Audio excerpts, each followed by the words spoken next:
Sup, my fellas, don't forget to leave feedback and enjoy the story. Incomprehensible symbols inside a black cloud. We see a crowd of people in red cloaks with hoods rejoicing over something. They throw up their hands and shout loudly. Another black cloud with unreadable letters. People in cloaks stand around a disposable crystal and are clearly trying to achieve something from it. Around them we see terrible monsters, some of which are large clusters of smiling human faces. All these characters continue to make sounds, the meaning of which is completely unclear to us. Suddenly, one of the monsters is cut apart by something that leaves behind a bright white trail. We see a warrior. He waves his sword, causing the sectarians and monsters gathered in this place to panic and flee. Behind him are several dozen warriors dressed in armor. The young man shouts that he will clear the way. It is reported that this is a sword master named Ray Cheng. An elderly warrior immediately appears on the battlefield with a staff topped with a human skull. He sits on the living skeleton of some animal. Let's meet, this is Gravekeeper Jorg Vilmaer. The warriors who have arrived in time, holding swords in front of them, look from above at the platform with a pink crystal around which sectarians and monsters have gathered. A pretty blue-eyed blonde in armor and with a cross on her chest appears in front of us. We have to stop the descent ritual, she screams loudly. This is a saint whose name is Maria Jaeger. Too late. The crystal standing on the pedestal begins to emit bright white rays. After a moment, it splits into several large pieces. A notification appears. The tower's tier has been adjusted from 12 to 12 hard. A terrifying character in a red cloak appears in front of the warriors, who for some reason moves on bent legs, almost squatting. Another notice, the tower's objective has been updated. People who came to prevent the ritual from taking place look at this enemy of theirs with fear and anxiety. He emits a green glow around himself and walks forward on straight legs. A red cloak flutters over his head, and this character holds two swords in his hands. It is reported that this is the boss of the 5th season. He has green skin, a bald head, red glowing eyes, and some kind of apparatus on the lower part of his face that covers his mouth and nose. It is explained that this is Elder of Plague. The green boss is actively waving his swords. The warriors are rushing at him, but, as it seems, so far without any success. Numerous green tentacles grow around the monster, which seem to calmly destroy all people who approach the villain. We see several corpses covered with large green spots. One of the tentacles reaches out to Maria Jaeger, who defends herself with a gold-colored cross extended forward. From the expression on the girl's face, it is clear that she is holding back the attack with great difficulty. Another tentacle falls on a whole group of warriors and kills several of them standing in front. Ray Cheng looks at what is happening in horror, tears rolling down from his eyes. "I don't want to die," he screams. The young man runs away from the battlefield, pushing aside other warriors. They look back at him in surprise and try to stop him with loud screams. Elder of Plague strikes again and looks menacingly at his opponents. "Foolish mortal," he says. His sword leaves a wide greenish trail in the air. "Where are you trying to escape from me?" he asks the young man trying to graze. Elder of Plague makes a sweeping strike, but the sword he uses appears to snap in half. We see a hero with a purple cloak fluttering behind him. He just struck, leaving a bright white trail in the air. The guy, with a majestic gesture, pulls his sword away from him, showing that he is ready to continue the battle. People seem to recognize him. "We are saved," someone shouts. Before us is the face of a young man who is obviously very determined. "It's the Hero King," someone shouts loudly. The guy in the purple cloak rushes to attack. Elder of Plague lands a couple of blows with his sword, but the guy calmly fights them off. The boss of the 5th season looks at the enemy with his red eyes. Opponents rush towards each other. The people who came to prevent the ritual look in shock at the amazing riot of energy that fills the entire space above them. Maria Jaeger, with large drops of sweat running down her face, calls out to the young man. "Kang Yu Sung," she shouts loudly. Elder of Plague and the guy continue to fight with swords. We see the evil face of the Season 5 boss. "To think you would charge at me all alone? How foolish," says the boss. "The hope of humanity, the Hero King, will have to die and be submerged into the Sea of Plagues, without being able to receive help from anyone, in a place no one can see." The young man calmly looks at his opponent. "Thanks," he says. "I can't let these guys see my full potential, so I was contemplating hard about that." The guy smiles for the first time. Elder of Plague looks at the enemy with confusion and anxiety. He holds out a clenched fist in front of him. "What is it?" he says. "This can't be." A powerful energy vortex appears above the battlefield, rising to an impressive height. Maria Jaeger and others close their eyes, unable to bear such intense light.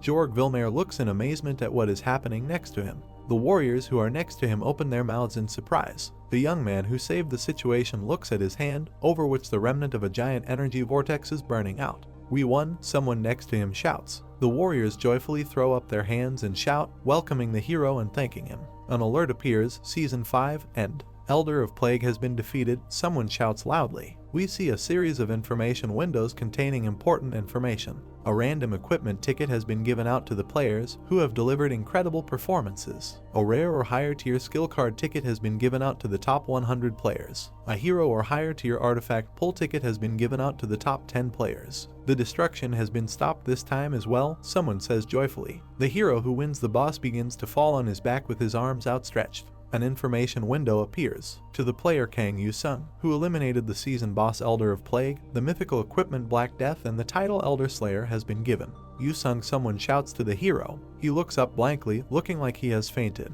With this the world will be able, the guy's eyes close, to continue another year once more. We see journalists attending a press conference and the back of the head of a man speaking in front of them. Securing rank 1 in the player ranking for 4 consecutive seasons, the speaker solemnly exclaims, "Number 1 in the amount of towers cleared. Level, gear skill, achievement points all unrivaled at rank 1. A hero among heroes." The man in question sits sadly at the table. He is wearing a formal business suit and a yellow tie. "It's the Hero King, Kang Yu-sung," his speaker announces. We see the hand of a child holding a doll of a warrior armed with a sword. "He is here," the girl screams. Her parents, who are sitting nearby on the sofa, laugh happily. The Hero King is on TV, the little girl admires. We see young people, one of whom is holding a t-shirt with the image of Kang Yu-sung and the words "Only One Hero." We hear the lines spoken by both these two and other people around them. Did the Hero King save the world again? That's right. He, along with many players around the world. Buy your Hero King t-shirt now. He saved the world yet again. The speaker standing behind the unassuming podium, meanwhile, continues to lead the meeting. "On behalf of all the heroes gathered here, could we ask for your thoughts and any words you would like to say, Mr. Kang Yu-sung?" he asks the hero. He, apparently, does not want to say anything, but someone's hand rests on his arm. This is the already familiar blue-eyed blonde with a cross. She quietly whispers to the hero that even if he does not want to perform, then he should not be rude, but politely refuse the presented honor. She folds her hands pleadingly in front of her face and smiles. "I beg you," she says. "This is a live broadcast." We are reminded that we are seeing a saint named Maria Jaeger. Sitting next to the girl are 2 more characters whom we seem to have seen during the boss battle of the 5th season. The press conference takes place in the uninterview room in Geneva, Switzerland. We see another group of characters, all of them extremely serious and focused. "Right now, the top 10 players of this season are gathered here," says the host of the ceremony. "Please, tell us about your heroic performances that protected the world by placing your own lives at risk." Kang Yu-sung, grinning strangely, puts his hand on the microphone. "Hero, my ass," he says. "It's all for the money." The journalists look at him in amazement. They did not expect to hear anything like this. Maria Jaeger is simply terrified. She doesn't know how to behave. Yu-sung holds the microphone to say something else. He leans on the table with his fingers outstretched. "I was finished a long freaking time ago," plunging those gathered into an even deeper shock. In front of us are many young people who look with a worried look at the blue information windows and point their fingers at them. One day, status window, season 1, teaser. The world suddenly turned into a game. Now people look up into the sky engulfed in flames, where strange towers like skyscrapers have appeared. In the cities and streets of nations across the world, all kinds of big and small towers were generated and covered the sky. Horrible monsters of all kinds jump out of the towers, and after a few days, monsters came spilling out of that tower and indiscriminately slaughtered people. We see one of them, with huge fangs on his lower jaw and an impressive axe behind his back. Everyone was undoubtedly believing that the end of the world has come. A girl in a short red skirt falls to the ground with horror on her face and raises her hand, trying to protect herself from danger. A trail of blood remains in the air. The young woman looks at what is happening in front of her with tears in her eyes. However, in the midst of that pandemonium, the hand with which the terrible monster was reaching out to the girl and other people lying on the ground, cut off, flies to the side. In front of us is Kang Yu-sung with a sword. He is covered in blood and looks menacingly at his enemies. Players appeared. The hero is already fighting with flying monsters that look like dragons and pterodactyls at the same time. They hunted the monsters and protected the people. We see a long-haired blonde who generates a protective yellow energy sphere around herself, inside which a young father and child are hidden. It seems that this is the Maria Jaeger we already know. We see a glowing portal in the sky, below it are 2 towers, then various monsters, and, finally, a group of warriors with huge shields who protect the world from all this madness. The following suit, the laws of the new world were revealed. Tower break, the phenomenon where monsters spilled out of the towers, can be prevented, as long as the towers are cleared within the set date. Before us are 4 warriors who have taken the most spectacular fighting poses. Hence, the beings called players, those with the picturesque abilities to clear the towers, were reborn as heroes of the world, so to speak. We again see the hero causing a scandal at a press conference. His words "I was finished a long freaking time ago" became a controversy. Kang Yu-sung sits in front of the computer, legs up on a chair, watching some video. "I'm just doing it for money," he hears himself say. "So buy the damn t-shirts and posters as you leave, please." The hero looks at the screen. "Huh? This is the recommended post," he says. PF is only at that level. We see the main page of the site. It is reported that this is the player forum, the international player community that was naturally generated in the world that became a game. We see bottles with drugs, maps, and a chat in which the participants communicate. It's a place where all kinds of clearing information are shared and item trading between players is done. We see short correspondence between users. Legit Hero King's GOAT idiot spitting bars. El Mao, gotta get paid. I was wondering whether to buy the t-shirt, but his personality. I will be boycotting too. Got no cash to buy a t-shirt. How poor are you? Is that the Hero King himself? How did they know it was me? Yu-sung thinks. He starts typing something. The hero looks at the screen and we see his correspondence. "Hero King, if you're reading this, please write the tips for the next season of the Clearing Forum. I'm so curious who the Hero King is. I'm a reporter. I'm gonna camp out in front of the Hero King's house until the season opening date." Yu-sung looks out the window of his apartment, shielding his eyes from the sun with his hand. He opens the curtains and sees an impressive crowd of people in front of his house. "I can't let this go," he thinks. A hero in a tracksuit walks past journalists. Someone takes pictures of him. Someone holds out a microphone. Mr. Kang Yu-sung, one of the reporters, addresses the hero. "Please share with us your thoughts on how you're determined to face the new season. The boycotting of Hero King merchandise is spreading globally. What are your thoughts on this case?" There are already 4 microphones next to the guy. Questions continue to pour in. "You said that you were done a long time ago at the Unhall, so why are you still showing results in the new season as a player?" Yu-sung smiles and raises his hand to calm the journalist's ardor a little. "Do you know what the celebrities on TV say after getting pissed drunk and causing problems?" he asks. We see the hero's smile up close. Yu-sung, smiling slyly, extends his hand forward. "I will pay back with good work," he says. The reporters look at the hero in bewilderment. "What does this mean?" one of them asks. "Something strange and seemingly dangerous is happening." People scream in fear. The ground beneath their feet trembles as if during an earthquake. An alert appears. Season 6, start. Journalists look up in horror. Someone, however, tries to photograph what they see. Another alert. Generating tower structure, 96% complete. Before us are 2 schematic pictures that seem to illustrate the process of unloading monsters. Players may check the tower's information at the gate below the tower before choosing to enter. As the tower break draws near, the airborne tower will descend to the surface. Be wary of the tower's height. A dozen towers appear in the sky. An information window appears. Conquer the tower and protect the world from destruction. Yu-sung, smiling, pulls his hood over his head and completely calmly walks past people clutching their heads. On the ground lies a sheet of paper advertising products from the Hero King line. We hear the lines. "What is this flyer now? Did the Hero King spread this out and ran away?" We see a computer map of the city with a cross indicating the location. Alert, you have reached your destination. The hero, who has a hood on his head, looks at something in surprise. "Wow, there's not a single living soul here," he says. Smiling, he stands with his hands in his pockets and looks around the city streets. "The first day of the season, as usual, is always the quietest," he says. We see several status windows. First, multiple elders are expressing satisfaction after seeing the contractor of the Elder of Jesters. Second, Elder of Steel laughs heartily and bestows the blessing of Sword Sharpener. We see a warrior in a horned helmet, which, in fact, is what we are talking about.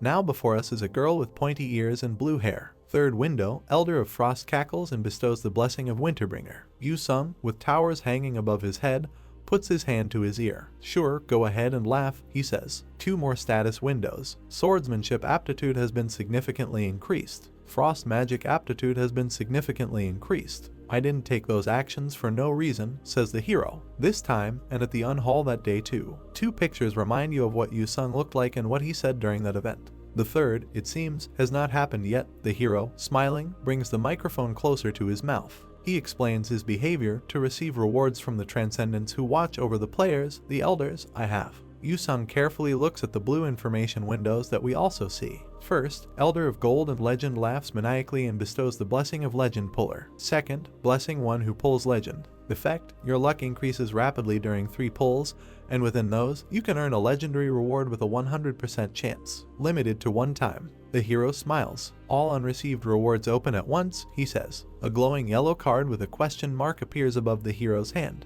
Status window: Blessing Legend Puller exerts a powerful influence on the player's pulls. Yu-sung is in joyful anticipation. The lights light up in his eyes. Legendary keeps running through his head. A smart brown suit with gold embroidery appears above his head. He was actually able to obtain a legendary level item. The information window tells you what it is in detail. Black surcoat stitched with a golden cross. Tier: Legendary Armor. Effects: Defense 0, Evasion plus 999, Dex plus 300, while equipped, can activate the skill Shield of Sephar. Cooldown: 168 hours. Details: a surcoat that's referred to have been blessed by a seraph to help a knight with deep devotion who was put in danger due to the elf guerrilla's ambush during the race crusade. The knight could not hide their swelling devotion and personally slaughtered 1,000 elf heretics in the war without distinction of sex or age afterwards. A legendary armor, and a hero tier skill and artifact, Yu-sung thinks. He smiles happily. The resulting piece of equipment is already on the hero. Enter tower, he says. In front of us is a city street, with several invasion towers hanging above it.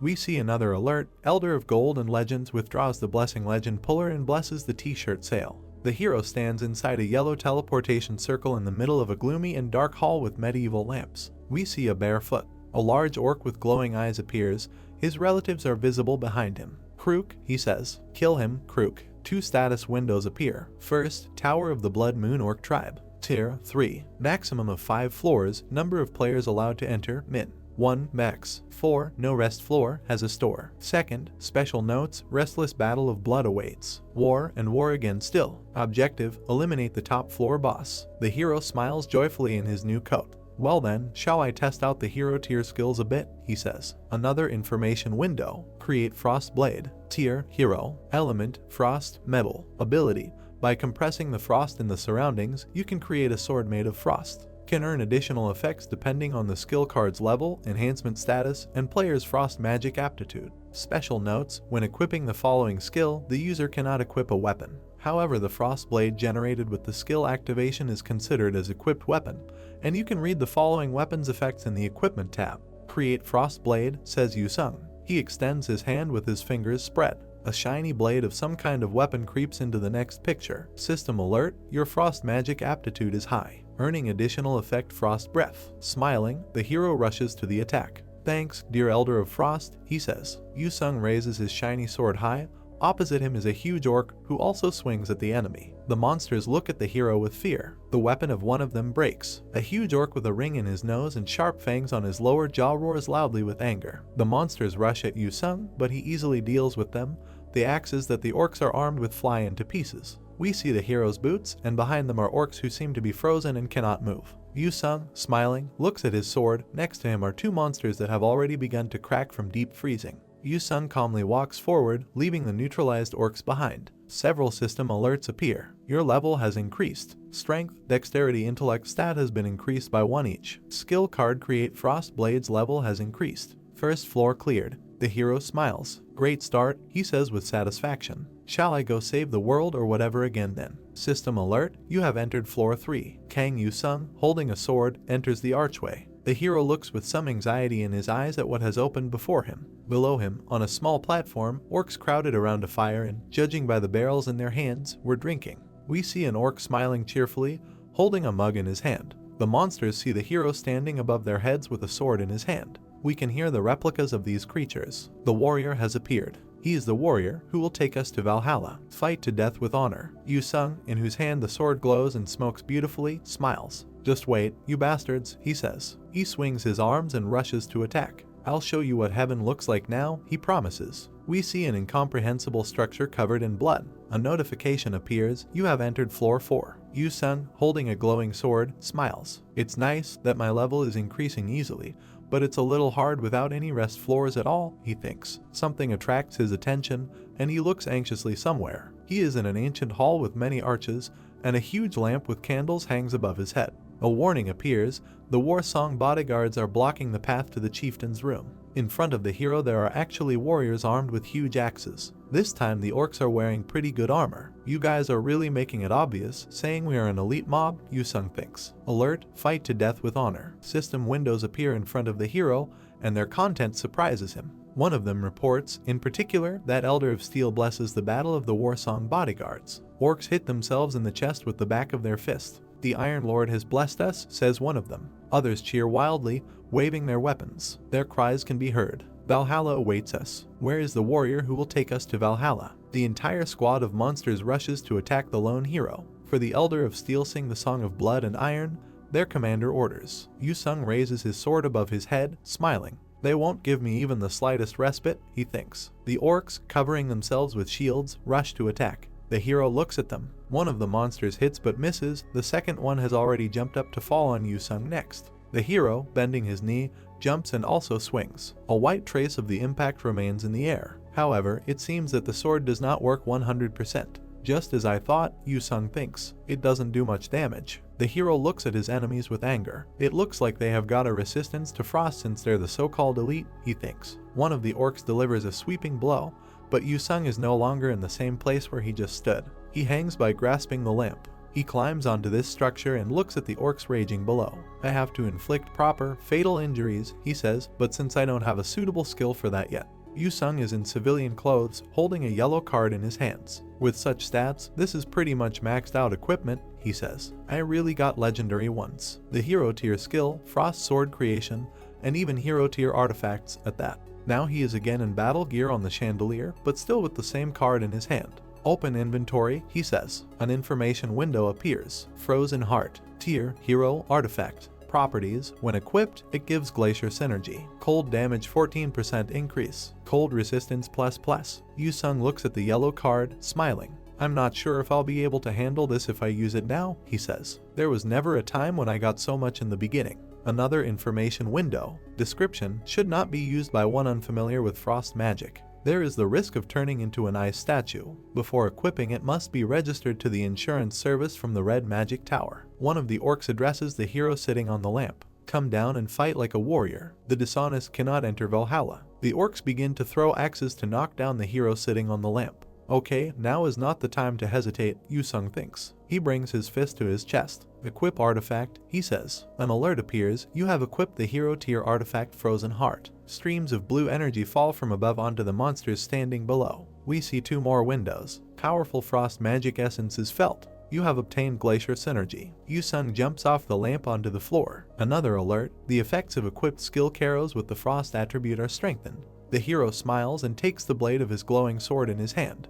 Like how the world is all about what spoon you are born with, this is all about items, he says. Since my magic power is overflowing, my fatigue has been relieved. One of the orcs with glowing eyes rushes to attack the hero. War. It shall be a war again, he shouts loudly. Waves of ice energy spread away from the hero. The guy took a fighting stance, putting his arm forward, which from shoulder to wrist seemed to be covered with a layer of powerful ice armor. Another combat encounter with a monster takes place. The orc falls to the ground. One side of his body appears to be deeply frozen. The orc's helmet flies off to the side. An alert appears when the level increases. Yusung takes the fight and begins to hold off the attacks of numerous enemies. His sword glows brightly and appears to freeze anyone unlucky enough to get close to it. The hero uses his sword to stop the axe of an enemy attacking from the front, and with the palm of his left hand he blocks the blow of an orc attacking from the flank. A bright light also shines from his palm. The monster, being flash frozen, releases streams of steam from its mouth. His comrade dies quietly and, accordingly,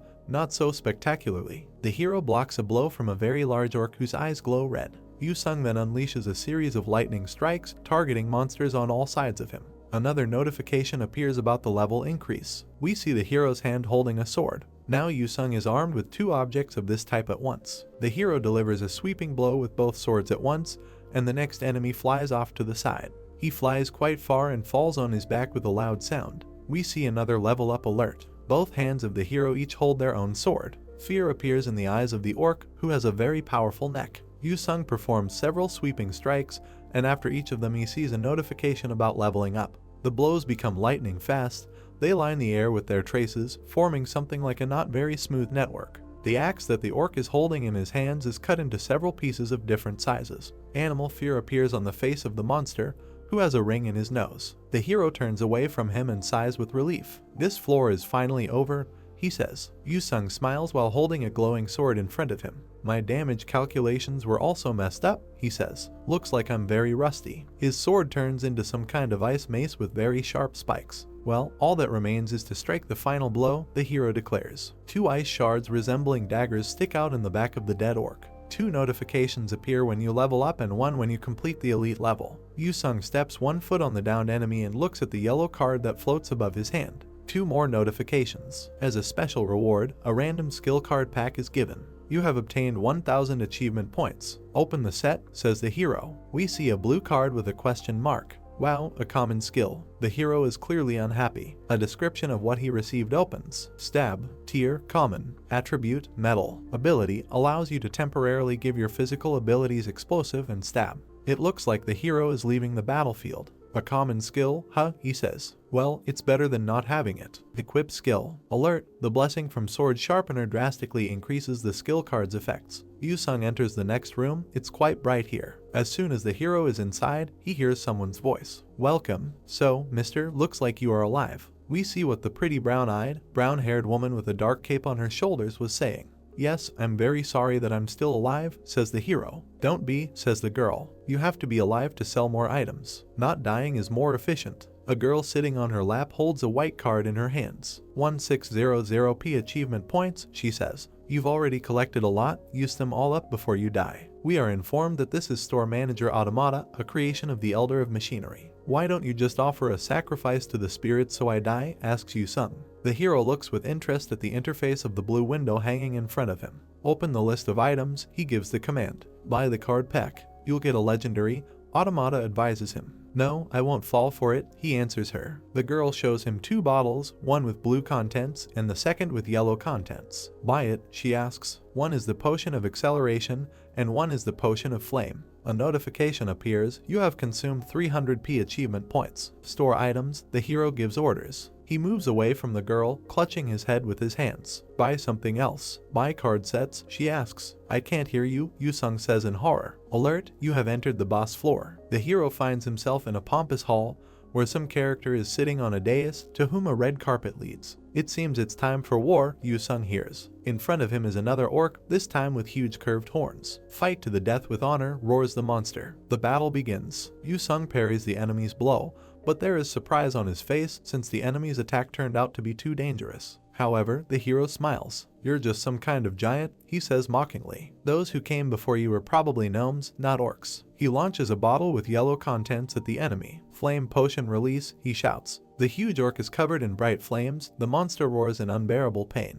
The flames devour the huge orc. However, he jumps out of the flames and, moreover, continues to shout something loudly about Valhalla. The monster does not see the hero and asks in bewilderment where he went. We see that Yu-sung is behind him and is already preparing to strike with his sharp sword. He now has a light blue aura around him. The blow struck by the hero was apparently effective. The orc drops to one knee. Yu-sung looks at his opponent with satisfaction. Thanks to the blessing, even common tier skills are pretty useful, he says. Something strange is happening behind the hero's back. A strange mess of a very unpleasant color is spreading across the floor. It's not over, Yu-sung hears. The orc, who looks very unwell, opens his mouth wide and roars loudly. Until it's really over, he completes the phrase he started earlier. A notification appears. Blood Moonsinger activates the skill Berserk. Yu-sung looks back at his opponent with a smile. A game isn't fun if it's too easy, he says. Yu-sung and the orc chief stand opposite each other, ready to continue their battle. The monster roars loudly, while the hero covers himself with an energy shield.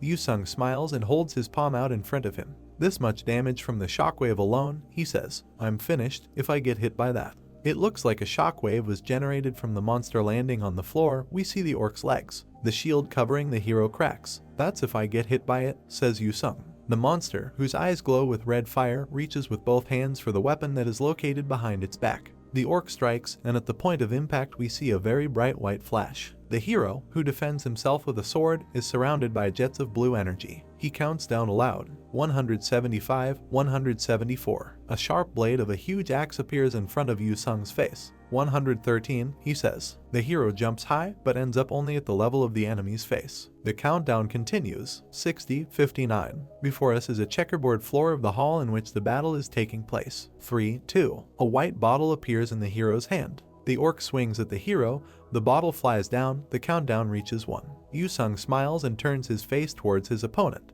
Time's up, he says happily. The orc falls face down dead. The hero stands next to him, and we see how great the difference in size is between the opponents. A notification appears, you have cleared the boss floor. Yusung scrolls through the notifications spinning in front of him, 4 of which we can see. You have conquered the Tower of the Blood Moon Orc Tribe. You have received an elemental skill card pack as a reward for conquering the tower. You have achieved the special achievement First Conqueror. The effect of acceleration potion is disappearing. Smiling, the hero looks at the blue sign he holds in his hand. Isn't it rather ominous that things have been going far too well?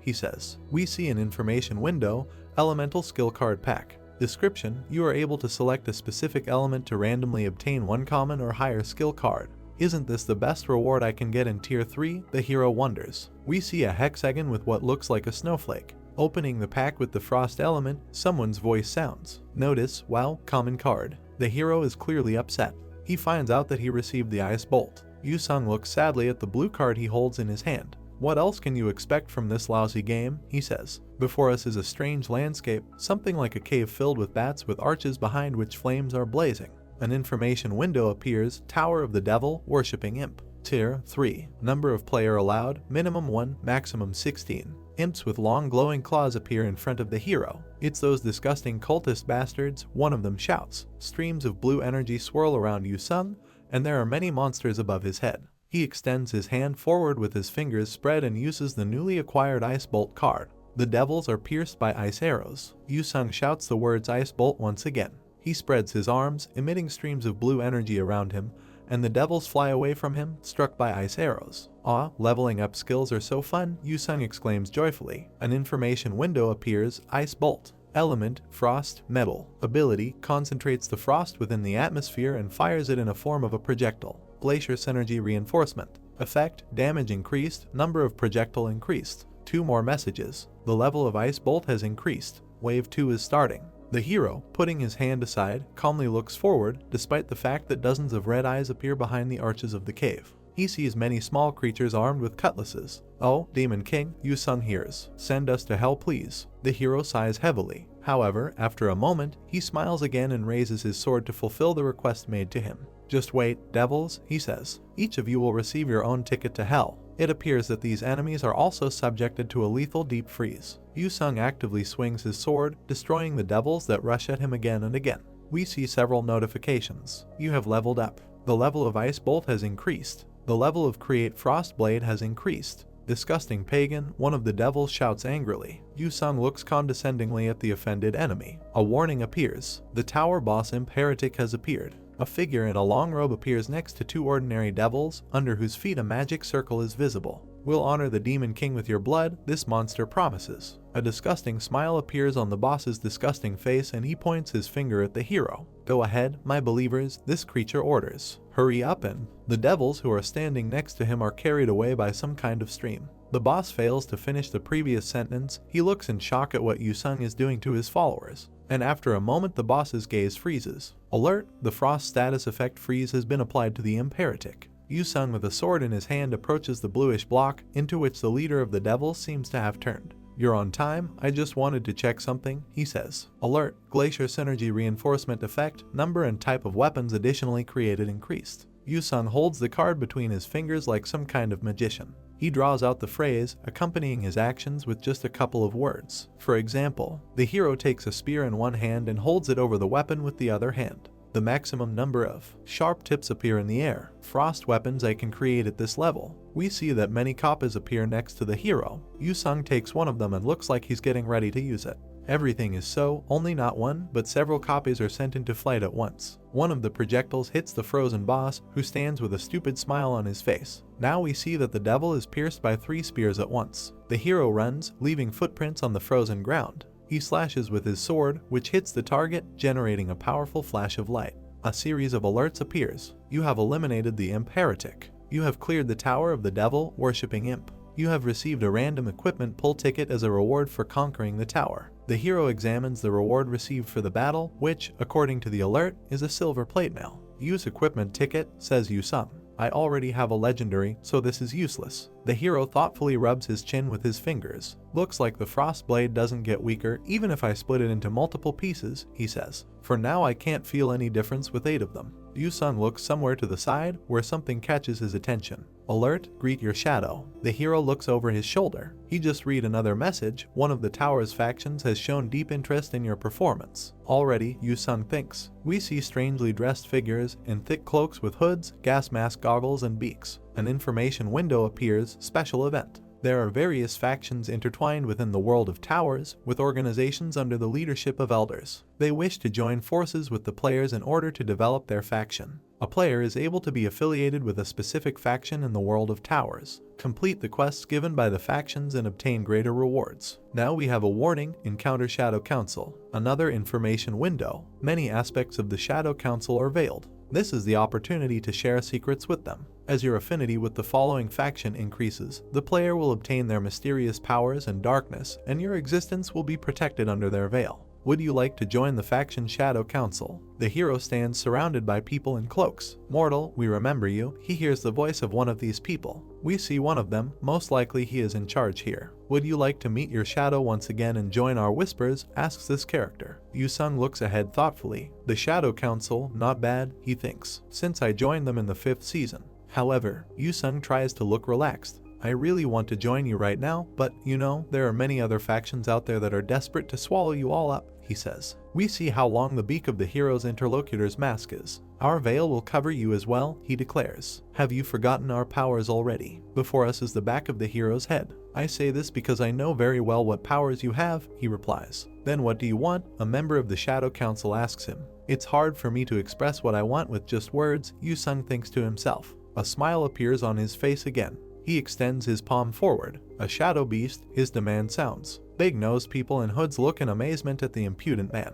And if you're going to give me one, then you might as well add in a rare darkness element skill card, Yu-sung states. The hero reflects one of the council members in the round glass on the mask. Do not overestimate your own existence, foolish mortal, threatens the owner of the eyepiece. Your existence as a mortal in this world is, okay, great, just forget about me, his hero interrupts. He begins to walk away past his stunned interlocutors. I can't say it was a pleasure working with you, and I suggest we never meet again, says Yu-sung. I have done so much for you, and you don't want to give me such a small thing. Anticipating the answer, the hero smiles, standing with his back to the members of the Shadow Council. One of these people actually asks the hero to stop. A cat with glowing eyes appears behind Yu-sung, and jets of purple energy rise from the animal's body. A notification appears, you have obtained a shadow beast. Purple energy flows next to the hero's boots. Another message, you have achieved a special achievement, picking up cat. The animal rubs its head on the hero's boot. Another notice, you have obtained 100,000 achievement points. Yu-sung scratches the cat's neck and calls him a good boy. Next window, you have obtained a rare skill card, Shadow Blade. The card falls from somewhere above and lands next to the hero's boot. Is that enough? Asks a member of the Shadow Council. Yu-sung smiles as he holds the card with 2 fingers. Everything is fine, he says. Smiling radiantly, he holds up the card he just received. I will join the Council of Shadows, he says. We see another notification. You have entered the faction Shadow Council. Your affinity with the following faction has increased. Yu-sung, smiling and throwing his hand up, walks along a city street. The season seems to have started very well, he thinks. Should I keep this going when everything's going great? Or should I stop now when I'm feeling great and start adjusting my condition? Some people appear behind him. Mr. Kang Yu-sung, one of them shouts. The hero looks around, raising his left hand in a mannered manner. The smile disappears from his face. Well, here it is again, Yu-sung speaks. The hero sees reporters with cameras, microphones and video cameras in front of him.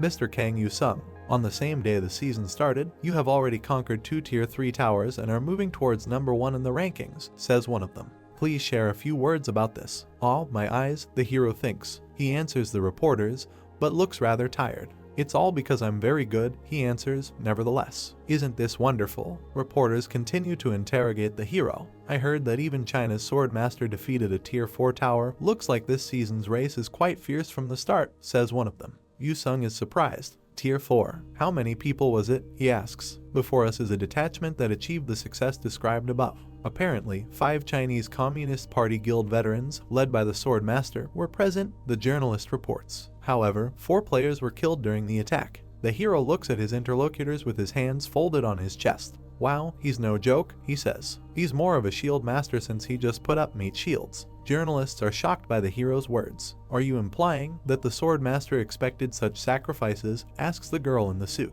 Mr. Yu Sung. Apparently the Sword Master has entered the Tier 5 tower just now. The hero looks at her in surprise. And how many people are with him this time? He asks. He went there himself, he hears. Yu Sung, who has his arms crossed over his chest, smiles. Oh my, looks like he's bustling with vigor from day one, he says mockingly. There's no point in running the race at the start of the season, he thinks. We see a blue-eyed blonde named Maria Jaeger. Since everyone knows that, the saint is collecting skills and items first, the hero thinks. Now we have Jorg Vilmayer, and it also looks like the Gravekeeper won't be participating in the game right now too, Yu Sung thinks. It seems like he has plans to hoard the items at Tier 4. The hero closes his eyes. Reporters hold microphones and recorders towards him. What do you think about this? One of them asks. The hero twists his finger at his temple. It's a nut job, he replies. What? Comes the question from one of the shocked journalists. A young guy in a suit and a microphone in his hand comes forward. Does that mean you won't be participating in the race with the Sword Master? He asks in shock. It seems to me that you all already guess about this, says the hero. He laughs happily, raising his right hand. I'm a nutjob too, actually, he says. If it comes to being a winner or a loser nutjob, shouldn't I try to be the one that wins? In front of us are half a dozen towers hanging in the air above the city. Please, be careful with your choice of words, someone asks the hero. So, is there anyone who can help me get to the Tier 5 tower, asks Yu Sung. The hero steps on the edge of the golden magic circle. A message appears. There is only one thing that holds the glory of victory. Yu Sung looks at the blue information windows hanging in the air in front of him. First, under the supervision of the Elder of Jesters, each of the elders has now begun to bet. Second, multiple elders are scrambling to bet on you. Third, Elder of Frost is betting on you. Fourth, please don't disappoint me. Fifth, Tower of War, Tier 5. Battlefield format, battlefield type. A historical fortress siege battle awaits you. Number Opus players allowed to enter, minimum 1, maximum 2. No store. The hero smiles. It has already gone beyond the realm of a battle of pride, he thinks. Another alert appears. Note, players cannot belong to the same faction. Target objective, victory of the chosen faction.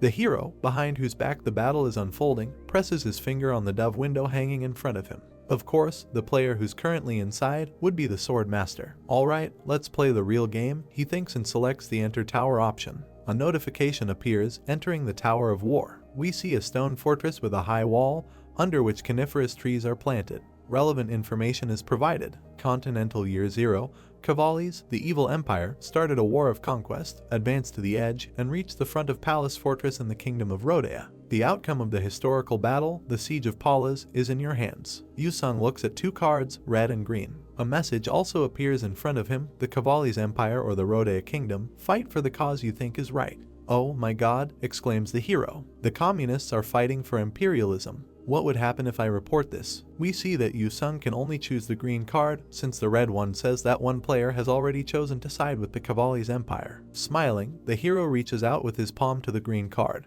Okay, he says, even if I had my first choice, I would still choose the Kingdom of Rodea. Apparently, in this game the disadvantaged side gets better rewards. 2 alerts appear. You have chosen the Kingdom of Rodea. Moving to Fort Palace. The 3 warriors standing with the table turn in fear towards the source of the golden light that appeared next to them. They see Yu Sung. A player has arrived, they shout. One of the warriors, with yellow hair, weeps with joy. The Lord is looking after us, he says. The joy of the armored soldiers is obvious, 2 of them even hug. The visitor has come to save us, one of them shouts. Yu Sung looks around the room he finds himself in. Is this a strategic planning room? He thinks. Judging by the way they are dressed, the battle is taking place nearby, literally around the corner. The hero pushes his chair back. Can I sit down? He asks and immediately receives consent. Who's in charge here? He asks. The warriors look at him in bewilderment. He answers them with the same blank look. Someone enters the room. How insolent, dear visitor, this man declares. Before us is an elderly fat man in armor who is clearly dissatisfied with something.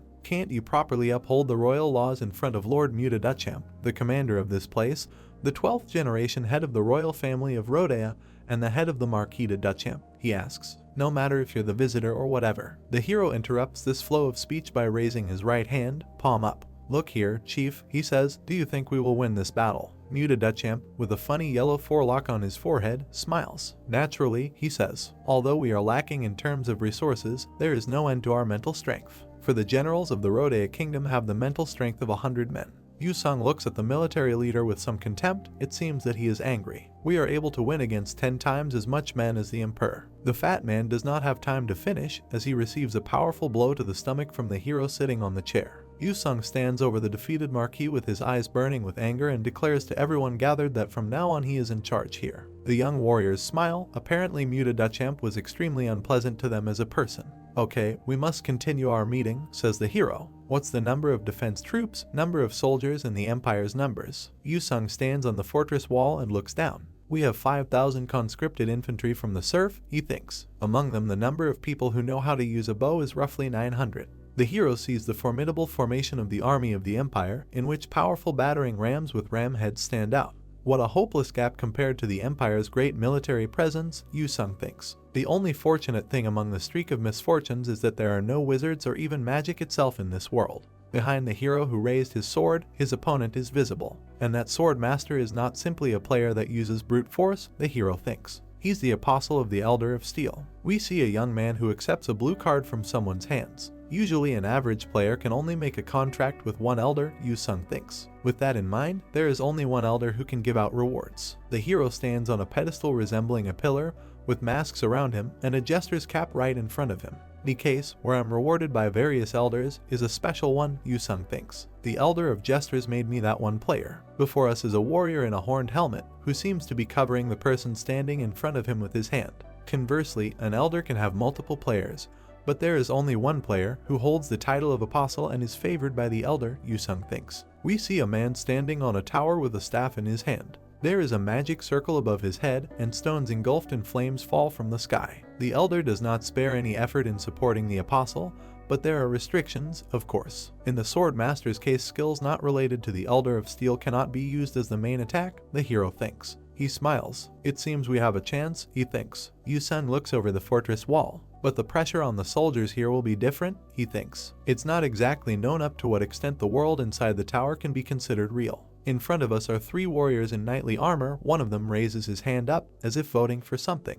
It's impossible to figure out whether these people are really alive or if they simply are virtual beings that exist in the tower, the hero thinks. He looks a little sadly at his allies. In any case, it's unlikely that anything can be done about it, he thinks. How can I raise the morale of the soldiers? There are many birds in the sky, and for some reason they are actively losing feathers. Above the gates of the fortress stands a hero and warrior waving a flag. The great visitor has appeared for our kingdom of Rodea, the standard bearer shouts loudly. Below, the kingdom's troops lined up in order. In addition, Duchamp's Muta has been dismissed from his position as the commander, and the player himself will be leading us. The warrior standing over the gate with the hero continues his speech. The soldiers standing in line begin to talk. The fatso is kicked out and the player will command us. Looks like the Lord is definitely looking after us. You have descended instead of that son of a bitch, the warrior standing next to him says to the hero. The morale of the soldiers is soaring to the sky after you overpowered Lord Muta. Yu-sung smiles happily and says that this is just wonderful. It seems I worried in vain, he thinks. Suddenly he notices something and becomes wary. One of the warriors standing on the fortress wall shouts that the Empire has launched an attack.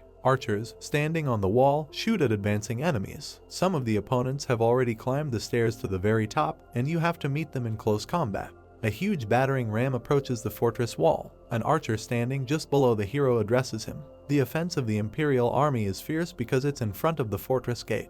If we can overpower them, it will dampen the enemy's momentum. Okay, Yu-sung answers. He smiles. Shadow Beast seems long, says the hero. Should I go with Blackie instead? The hero's allies look in amazement at the black whirlwind that appeared in front of them. Yu-sung raises his sword above his head, and a huge purple cat appears next to him. Blackie, show me your skills, says Yu-sung. The soldiers of the Empire's army look at the purple streams descending on them and try to understand what the hell it is. The poses in which the warriors stand speak of confusion and fear. We hear their remarks. There's something big and black on the castle wall. Stop blurting nonsense and stay in formation. The eyes of one of the soldiers are filled with horror, and this is noticeable even under the helmet, which covers almost the entire face. No matter what happens on the battlefield, someone shouts, but doesn't have time to finish the thought. What happened? The frightened warrior screams. He notices something and turns his head. Dozens of Empire soldiers find themselves pierced by sharp thorns. We see the ghostly aggressive face of a cat who is operating with might and main below in the ranks of the enemy army. One of the soldiers of the Empire army runs away in horror, calling on his comrades to escape from the monster. With his mouth wide open, he looks at what is happening.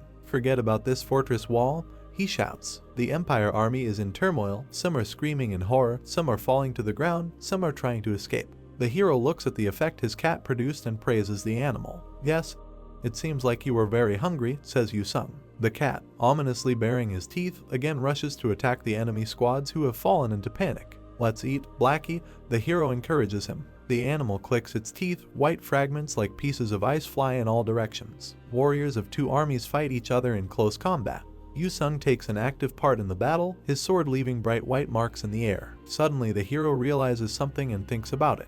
He stands on a small tower with a sword in his hand and looks ahead aloofly. "The sword master isn't even here," he says. A player showing off their presence is a double-edged sword, Yu-sung thinks. The warrior, behind whom the hero stands on the fortress wall, enthusiastically shouts that Sir Player is with the Rodea Kingdom. The morale of their allies goes up, but at the same time it exposes their own location to the enemy players. But of course, it's not a battle with their lives on the line. Just like any other game, there are rules in the tower. The hero's sword pierces the enemy's stomach. If a player loses to another player in the tower, they just get thrown out of the tower and the attack is considered a failure. The enemy defeated by the hero flies out of the tower and, screaming loudly, flies down. Inside the tower, a player cannot kill another player, but it is possible for the tower to kill a player. Yu-sung looks thoughtfully into the distance. "I wouldn't die in this tower, but that doesn't mean it's okay for me to lose here," he thinks. "So, that's your move, huh?" he says out loud. The Empire's army is destroyed not only by the cat that the hero set on it, but also by pieces of ice falling from the sky.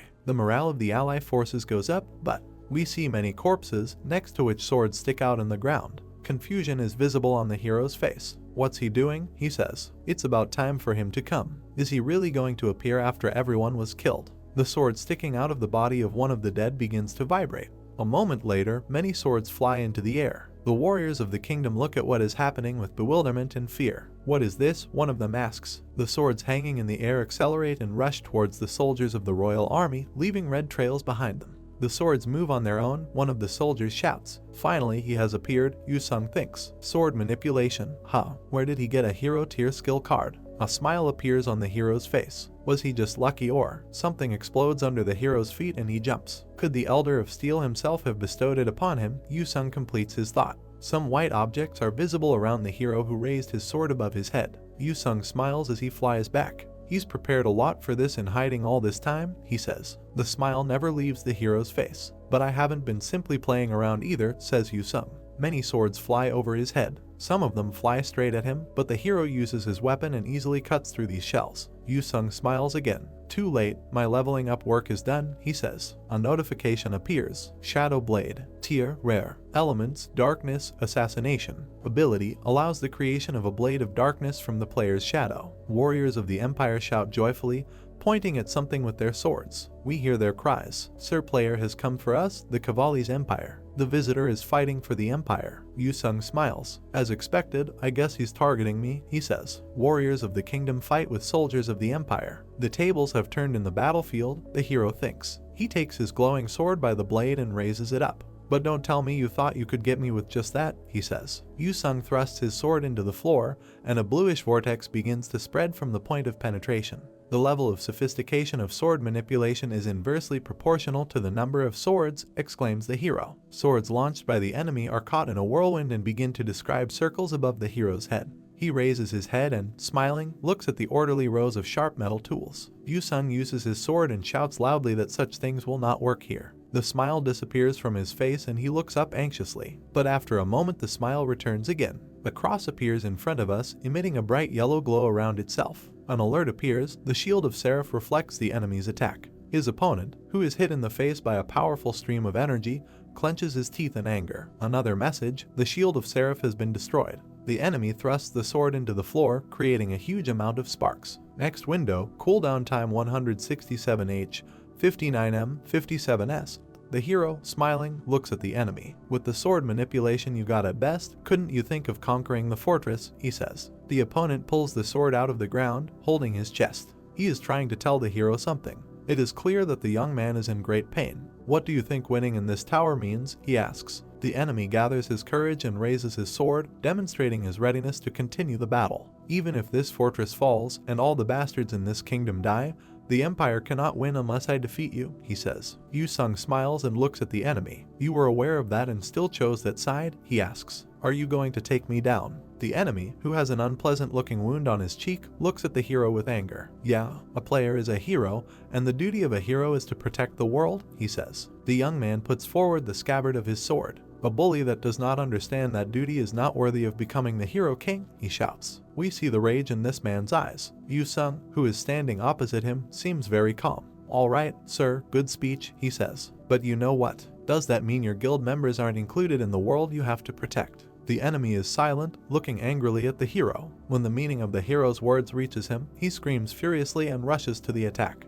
Know that you will not have a graceful death, Kang Yu Sung, he threatens. The hero is not afraid of the enemy's words. He smiles, parrying the blow. I think I'll be living a little longer. Why are you bothered? He asks ironically. The enemy delivers a sweeping blow, and the hero has to lean back strongly to pass the sword over his head. A young man looks up at large pieces of ice. We see that Yu Sung extends his hand forward, causing those same white crystals to fly at the enemy. The already familiar black cat appears behind the enemy's back, beating off the enemy's white shells. You've got such incomplete, shallow talents, the hero's enemy shouts angrily. He notices something behind him and looks around. The enemy jumps up, under his feet and behind his back a real stream of swords is visible, which a little earlier stuck out in the corpses of the killed warriors. We see that the enemy is hanging in the air above the hero. The elders are watching this fight, he says. You wouldn't be unaware of the meaning of losing in this fight holds, he says. Yu Sung laughs. Why should I even fight? He says. The enemy asks again in bewilderment. We see in the hero's hand a sword that seems to be made of ice. The opponents rush towards each other, and the wounded man in the cheek steps along the path of swords. He looks down at the hero angrily. You ignorable thing, he shouts. You use your tongue to target the psychological blind spots. Suddenly the young man notices something and screams in surprise. It turns out that Yu Sung jumps off the fortress wall and rushes into the thick of the battle that is going on below between the soldiers of the kingdom and the empire. What are you doing? Asks the player, who continues to stand on the path of swords. The hero, whose eyes glow with blue energy, rushes across the battlefield. He finds himself on a stone turret and begins to actively chop down enemies with a sword. We see warriors in knightly garb, pierced by many ice arrows. So, the reason he displayed such acts right from the beginning and even showed off his presence wasn't to encourage the defenders, the hero's enemy thinks. Seeing Yu Sung approaching, the Empire's warriors scatter in different directions. We hear their cries. The player is coming this way. Help! The player rushes after the hero, who rushes at great speed towards the gates of the fortress. Damn it, the young man thinks. Yu Sung, whose opponent is trying to keep up with him, smiles. Stop right there, Kang Yu Sung, the pursuer desperately shouts. Imperial Army Command Barracks. The officers gathered here are shaking with fear. Loud screams are heard outside the tent. How are we supposed to stop that monster? Everybody, run away. One of the officers, apparently the most senior, angrily asks what the player who is supposed to be on the side of the Empire is doing. Honorable Duke Barmat, one of his subordinates, asks him. Please, calm down. The officers gathered in the tent turn their heads in amazement. It turns out that their attention was attracted by a hero who looks at them. I finally found you, Yu Sung says happily. He pushes the tent flap aside and steps inside with a sword in his hand. The way to win a game is not limited to just one, he says. Smiling, Yu Sung raises his sword to strike. Yu Sung quickly rushes to the attack. This is a player, one of the officers shouts loudly. Has God forgotten about us? The hero sees his goal and rushes towards it. We have to protect Duke Barmat, one of the enemies shouts. The warriors take out their weapons and try to protect their senior commander. But, apparently, it is already too late. Yu Sung strikes, bloody spray flying up. One more blow, and a new portion of blood. The second player finally catches up with the hero and calls out to him from behind. Smiling radiantly, the hero turns to his opponent. You should have taken off the officer's clothes and hidden it among the soldiers, he says. Did you not know that all I have to do is stop the advance of the Empire? The enemy looks at the hero with hatred. With sword in hand, the player rushes towards Yu Sung. This Goryeo bastard, the young man shouts loudly. An alert appears, you have cleared the siege of Palace. The tip of the enemy's sword is in the hero's face. We see an information window, Continental Year 0. During the siege of Palace Fortress, the entire Cavalli's Empire command post, including Duke Barmat, was annihilated by an unidentified assassin, and the Imperial army that lost its leader stopped the execution of the plan and decided to retreat. The sword that was in the hands of the player opposing the hero dissolves into thin air. Now the same thing seems to be starting to happen to this character himself. An alert appears. You have succeeded in raiding the Tower of War. Under the hero's portrait there is a blue window indicating success. Beneath his opponent's image is a red warning that he has failed. The hero is asked to take one of the cards that his opponent earned earlier as a reward. You can choose from Extreme Sword Will, Dance of Steel, Sword Manipulation. Yu-sung mocks the player who stands in front of him, bent over in agony. "How nice of you to give me all this," he says. "You damned son of a bitch," the enemy replies. He threatens to kill the hero and repeats this over and over again. The hero's finger presses the sword manipulation option. "But since you're being so eager, it would be discourteous if I were to reject it, right?" Yu-sung mockingly asks. An alert appears. Option picked. You have obtained the skill you have chosen. And one more thing, sword manipulation. Tier, hero. Attribute, metal. Ability, allows you to control the sword freely by flowing your thoughts into it. Equip skill, Yu-sung orders. Here are cards depicting the hero's skills. We see 2 alerts. You have obtained the steel synergy. The effects of the equipped metal attribute skill cards are strengthened.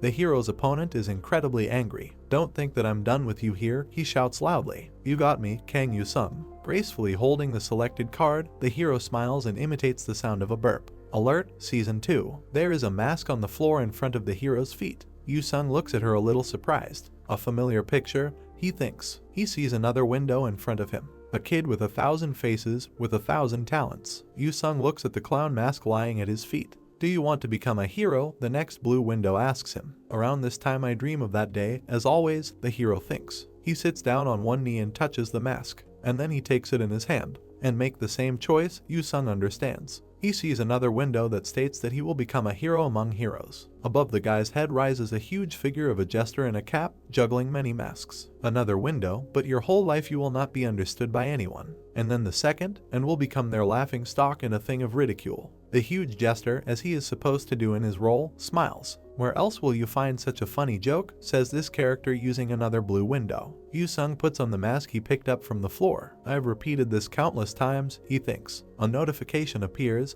The elder of jesters has made a player agreement with Kang Yu-sung. The hero's gaze seems surprised. The phone rings. Yu-sung points out that he missed 4 calls. Someone knocks loudly on the door. "Hey, Yu-sung," reaches the hero. "I know you're there. Open it quickly, bastard." The hero lies in bed, covering his eyes with his hand. "I was wondering why my dream was so fierce," he thinks. "I wonder what time it is now." Yu-sung opens the door and sees the person who just knocked on it. "Oh my, how came such a humble person like the general manager is here at such a distinguished place?" he says, smiling. We see an unshaven man in a shirt and coat. It is reported that this is Park T-shik, commonly known as Master Park. "Look at how this friend's head is raised high just because he got a little hard-nosed now," he says, laughing. Before us is a warrior in a cloak with a hood, armed with 2 curved daggers. A player in the top 30 ranks, who made an agreement with the Elder of Assassins and more commonly known by the player nicknamed Deathblade. Park T-shik is talking to someone on the phone, and at the same time, he is the general manager of the International Intelligence Agency, working directly under the Blue House. The hero and Park T-shik are standing next to each other. "You look tired. Did you also have to run around quite a bit on the first day?" asks Yu-sung. "You think I'd have the time?" T-shik asks a counter question. We see him standing with shaking hands next to the launcher from which a rocket is flying. Right from day 1 of the season, all the warmonger bastards in the world are putting players in the front lines and joining together to form a sonata of destruction, says T-shik. "Oh my, such great efforts for world peace today too," the hero shares his remark. The guest enters the apartment and prepares to take off his coat.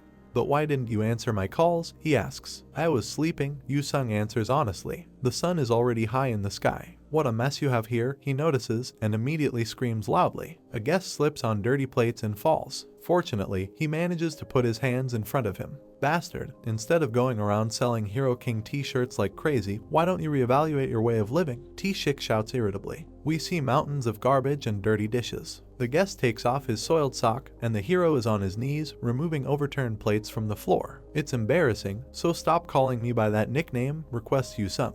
"Well, judging by your way of life, it does look like you're a child of darkness," T-shik answers him. He sits with a bare leg on the bed, and the hero washes the dishes. "Even after earning so much, you're still just eating from the local Chinese restaurant for 3 meals a day," asks the guest. "What's wrong with our town's Chinese restaurant? The brisket jajampong is crazy good," the hero answers. T-shik collapses onto the bed. "Is that so?" he asks. "Then let me have a taste of that crazy good brisket jajampong too. 2 bowls of double quantity jajampong and add 1 Kaliang liquor." "My story with this mister goes way back to the time before the world became a game," recalls Yu-sung. Here are young people who, apparently, participate in esports competitions. Look up front, it's a battle of the front lines, says one of them. One of the players is Kang Yu-sung, who is reported to be 15 years old at this time. Cut, he shouts, it's all over now. Just don't die. Two of his comrades are excitedly discussing the outcome of the game. We hear their cries. Wow, how did you win? As expected of Kang Yu-sung. Before us is Park T-shik, who was the manager of the gaming hall at that time. Is there a game he plays poorly? This kid is a game genius, he thinks. T-shik approaches the hero, who is stretching while sitting at the computer. Hey, Yu-sung, you should debut as a pro, says the man.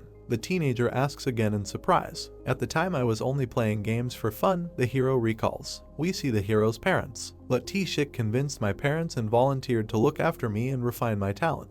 Yu-sung plays while sitting at the monitor and his mentor tells him by looking at his notepad. The hero and T-shik stand against the background of an advertising wall. The mentor gives the guy a thumbs up. And one day, after turning 18 and waiting to make an official pro debut, we see terrible monsters, including a huge dragon under whose feet lies a human corpse and a burning car. A notification appears, Season 1. A new season will begin soon. The first season, a tower break that we came across for the first time, happened. Yu-sung, clearly shocked by what is happening around him, sits on some platform with a handicapped parking space visible underneath. He looks up somewhere in confusion. Blood is visible on his clothes. A tear runs down the hero's cheek. A terrible monster with a long tongue and a horn on the top of its head approaches him. Someone's foot pushes off the fence. This is T-shik, armed with 2 daggers, one of which is already hilt deep in the monster's skull. The man grinds his teeth in anger. He excitedly asks the hero if he is okay. The hero calls his mother and runs away. The guy bends over his dead parents and tries to shout to them, although it is clear that they are dead.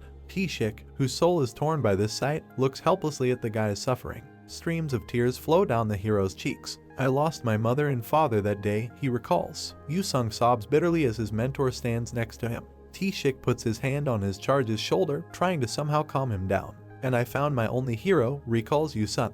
T-shik eats the noodles with gusto. So what brought you to me today? His hero asks. The mentor looks at him strangely. What he says causes amazement in the hero. Today I came here because of the association. Yu-sung looks at his comrade in surprise. Association? He asks in amazement. What happened? Do they still want to use me? It is clarified that the Korean Players Association will henceforth be referred to by the acronym KPA. Before us is the impressive building of this organization, in front of which the flags of South Korea and the organization itself are visible. KPA is this country's player association. It is also the only guild of the nation, an all-powerful organization that manages the players. Park T-shik, who is already sitting on the floor in front of the bed, smiling, looks at the phone he holds above his head. You know the player academy the association built last season?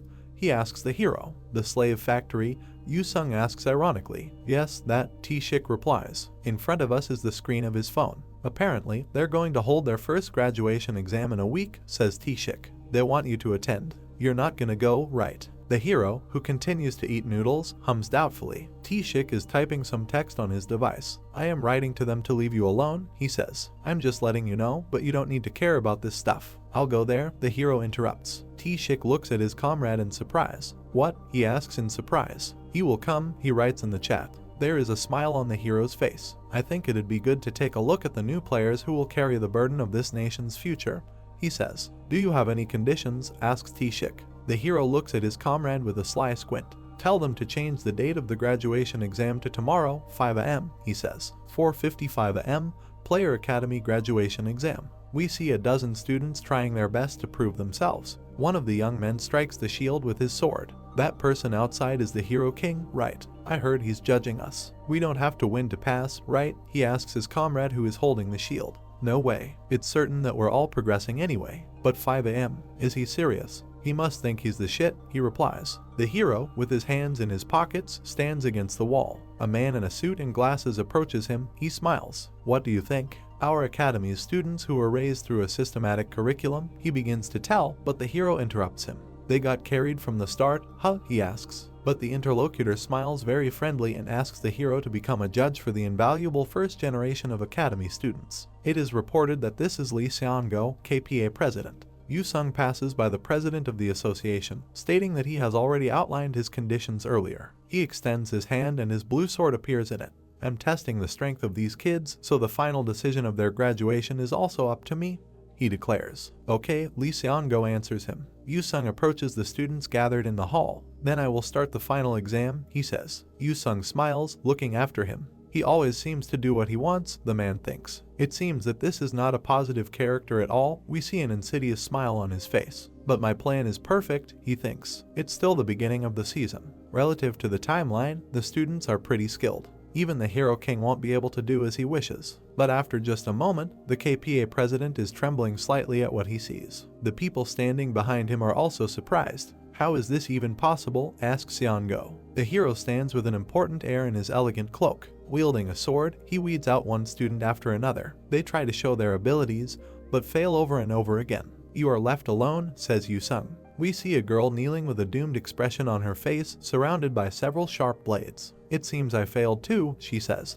No, you passed the exam, the hero answers her. He motions for the girl to get up from her knees. But why? The girl asks. Because you are lucky today, Yu-sung replies. He looks sternly at the girl. You were the luckiest of the 12, so you were the last one standing, he says. Keep that in mind. Luck is everything to a player. The girl is still kneeling before the hero. That's it for now. Please, turn off the cameras, he says. Cameras? The girl asks. Congratulations on your graduation, says Yu-sung. Seongo, along with his companions, rushes to the hero. What does all this mean? He shouts angrily. We just asked to be a judge. Do you think I didn't immediately understand what you were trying to arrange here? The hero asks. The KPA president looks at the hero in bewilderment, large drops of sweat flowing down his cheeks and neck. I'm sorry. He asks the hero to clarify his words. Yu-sung begins to answer, and the faces of the people who rush to him with accusations burn with shame. The students here. They're all either family members of the association's executive members or have connections, right? I'm sure you called me here to test their progress and to get some data. Yu-sung extends his right index finger forward.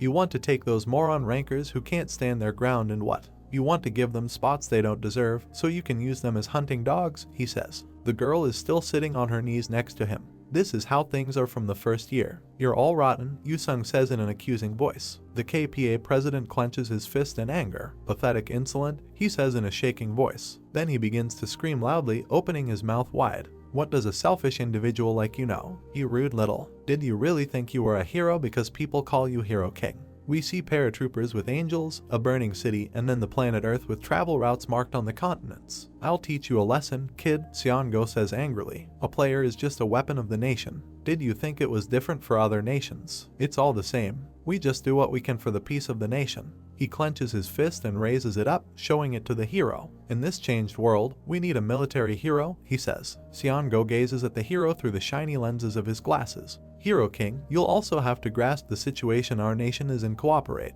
That's what I ask you, he says. All he wants from players is war, the hero thinks. He smiles. You're not hiding anything, he asks his interlocutor. These idiots don't get it at all, he thinks. They will understand everything only when the situation can hardly be corrected. This is the will of the state, says Seongo, but at this moment he is interrupted by one of the assistants, who taps him on the shoulder. President, I have an urgent matter, says the guy with a tablet in his hand. What happened? Seongo asks. Horror appears in this man's eyes. He looks at the tablet handed to him and cannot believe his eyes. This can't be, he says quietly. Yu-sung laughs loudly. Oh no, he says in a mocking tone. It looks like Players Academy will close just 1 year after opening. On the screen of the device, the KPA president sees an article called Player Academy, just a place for nepotism babies. Where did they get this video from? Seongo asks in bewilderment. Did you forget that the National Intelligence Organization's division head is supporting me? Asks the hero. News and comments on them appear on the same tablet. Players are just war weapons, a shocking statement from the KPA president. Academy's shocking statement spreading quickly all over the world. The Player Academy video is so shocking. I knew it, newbies will now avoid the Academy 100%.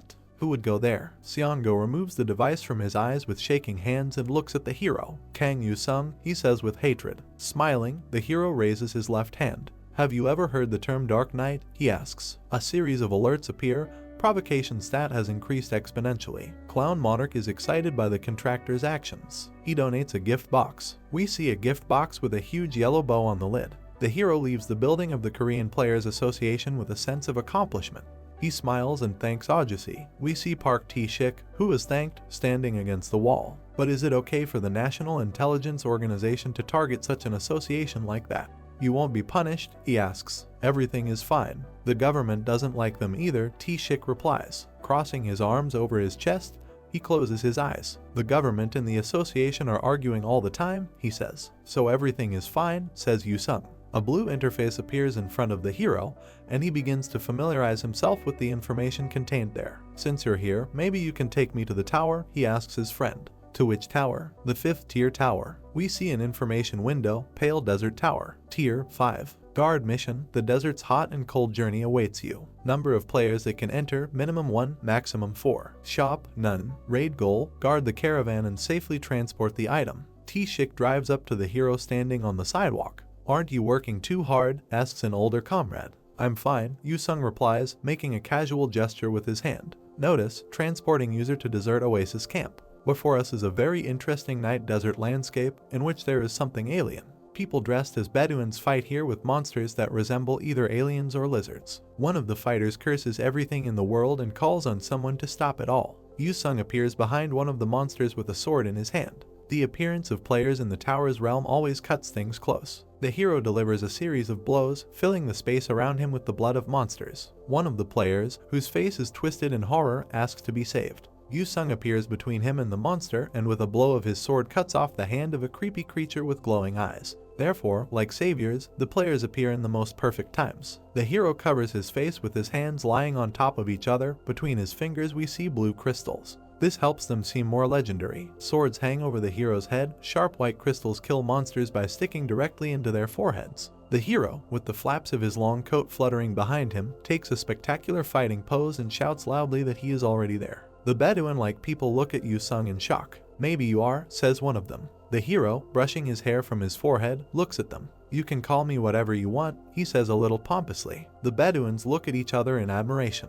We hear their phrases. The God of Light has shown his mercy. The Priest of Light is with us. God of Light, the hero wonders to himself that I don't have a very good feeling about all this. He looks at the desert inhabitants who mistook him for a god. Is there any other threat here besides monsters? He asks them. One of the guys comes forward, wearing a white keffiyeh like the others. This is the Divine Kingdom's territory, he explains. There is no need for us to worry about the heathens invading. We're not far from our intended destination either. It'll take at most 3 days to get there. We also have plenty of food and water. The hero covers his eyes with his hand. 3 days, he says. I knew I needed to rest, he thinks to himself. The decision to come here was impulsive and wrong. Are you okay, Priest of Light? One of the Bedouins asks him. A horde of monsters is approaching a group of people from behind, raising an impressive cloud of dust. Don't worry, go to sleep, Yu-sung tells the Bedouins. As long as I'm here, I don't have to worry about monsters. Yu-sung talks to the Bedouins. You don't need to worry for the night. I'll be standing guard, he says. Oh, Apostle of Light, how I thank thee for your compassion, one of the desert inhabitants asks him.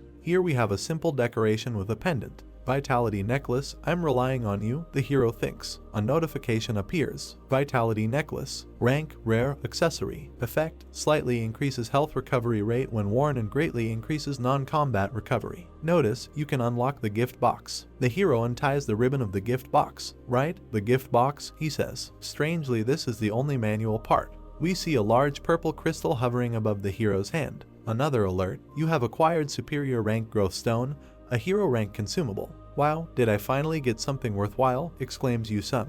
He looks back at the monsters that are behind him. But I don't need it for those guys. Should I keep it for later? He thinks. Before us are scorpions. Yu-sung rushes to attack. A huge ghostly cat appears behind him, grinning predatorily. Darky, time to eat, the hero tells him. The animal lunges at one of the scorpions. Many sharp white blades appear next to the young man. It's a hassle, but I can't just entrust everything to my familiar spirits, he says. Yu-sung enters the fight and begins hacking away at the arthropods around him. A blade that moves as per my thoughts, he thinks. The weapon is indeed quite successful in dealing with monsters, destroying them one by one. Yu-sung looks at what is happening with satisfaction. It's a very useful skill, he says. A notification appears that the hero's level has increased. He strikes and kills another scorpion. Another message, the sword manipulation skill card has leveled up. The hero brings his fist to his face. Is it really over? He says. But literally right there he feels some kind of trembling under his feet. It seems there will be a continuation, he understands. Some huge creature grows behind him. Yu-sung, surrounded by many white swords, turns around and sees in front of him a huge worm with a bottomless belly and very sharp teeth. An adult sand predator, he understands. Yu-sung smiles. I knew it, he says. It seems like I won't be able to sleep well today. His eyes begin to glow and he calls out to his cat. The animal appears, and in a completely phantasmagoric guise. The cat becomes larger than a giant worm and rushes at the enemy. Meanwhile, a real whirlwind of swords forms around the hero. The next moment, the blades rush towards the monster and pierce its torso. Yu-sung watches happily. In front of us is the hilt of a light blue sword. Many such blades surround the worm in a powerful whirlwind and begin to cut the monster into pieces. Another notification appears about increasing the hero's level. And one more thing about Frost's sword creation skill card has leveled up. We see the wagons of a small caravan, the hero and his cat, and, in the foreground, the remains of a giant worm, which seems to have come to an end. Another notice, the sword manipulation skill card has leveled up. A caravan moves through the desert. We see a cart driven by a Bedouin, and next to it walks a guard consisting of knights. The hero looks at these warriors in bewilderment. "Wow, there were knights in our squad," he says. A smiling Bedouin appears next to him. "These are brave warriors who serve the god of light," he says. "And where were these brave warriors last night?" Yu-sung reasonably asks. He remembers what everything looked like at the time he is talking about. Before his appearance, monsters, without experiencing resistance, exterminated ordinary people. The knights prioritized the protection of those goods, the Bedouin explains to him. They didn't leave the carriage, know the goods even in such circumstances, the hero mentally wonders. He looks sideways at the knights behind him. Which faction do those knights belong to?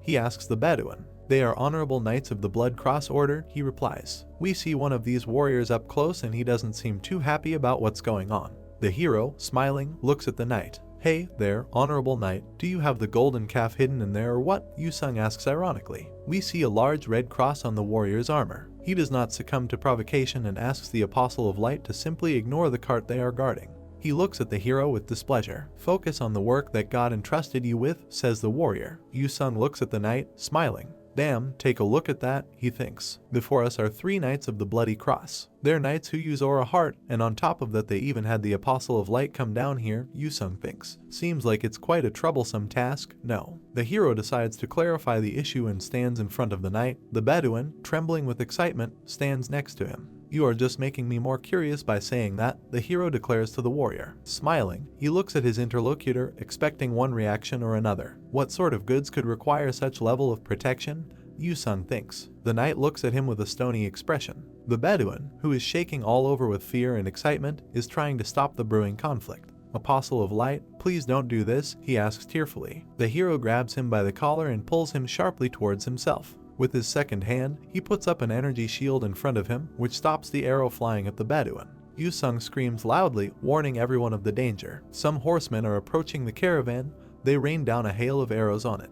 The knights are preparing to fight back, and the hero continues to protect people with his energy shield. "Get down," he shouts. One of the arrows still finds its target. The horsemen are already close, and someone recognizes them. "Heretics are attacking us," this man shouts loudly. We see one of the attackers close up.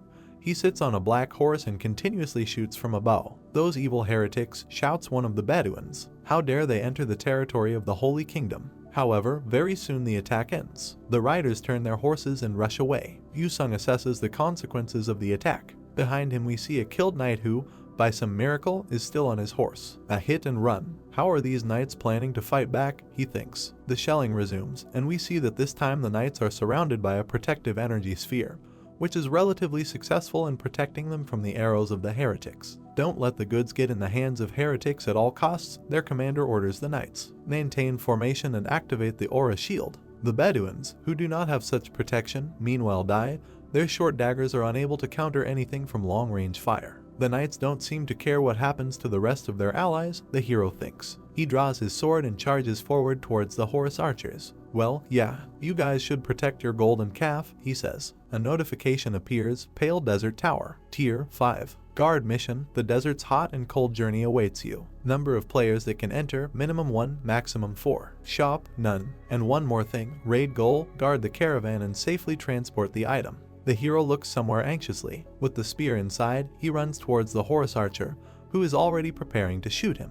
Yu-sung swings his spear and throws it. The projectile does not reach the enemy and sticks into the ground. "The enemy's attacks cannot reach us," the heretic at whom the hero was aiming tells his comrades. However, something appears next to the spear stuck in the ground. Either an explosion occurs, or a powerful release of another kind of energy occurs, and the rider and his horse fly far back. The hero jumps high into the air and, armed with a dagger, prepares to strike at the stunned enemy. His eyes are full of determination. However, he sees something surprising for himself. Is this really it? He thinks. We see the face of the enemy, which so amazed the hero. This is a desert elf, Yu-sung wonders. The hero hears something and turns his head towards the source of the sound. Noticing that a hail of arrows is flying at him, Yu-sung defends himself with an energy shield. The enemy, who has flown off his horse, sits at his feet on the ground. One of the arrows penetrates the blue barrier. Do people here use aura as well? The hero asks. The desert elf takes out a dagger and tries to kill the hero. Die, you pagan bastard, he shouts. Yu-sung manages to react, and with a blow of his sword he knocks the dagger out of the enemy's hands. The ghostly cat behind him is ready to help.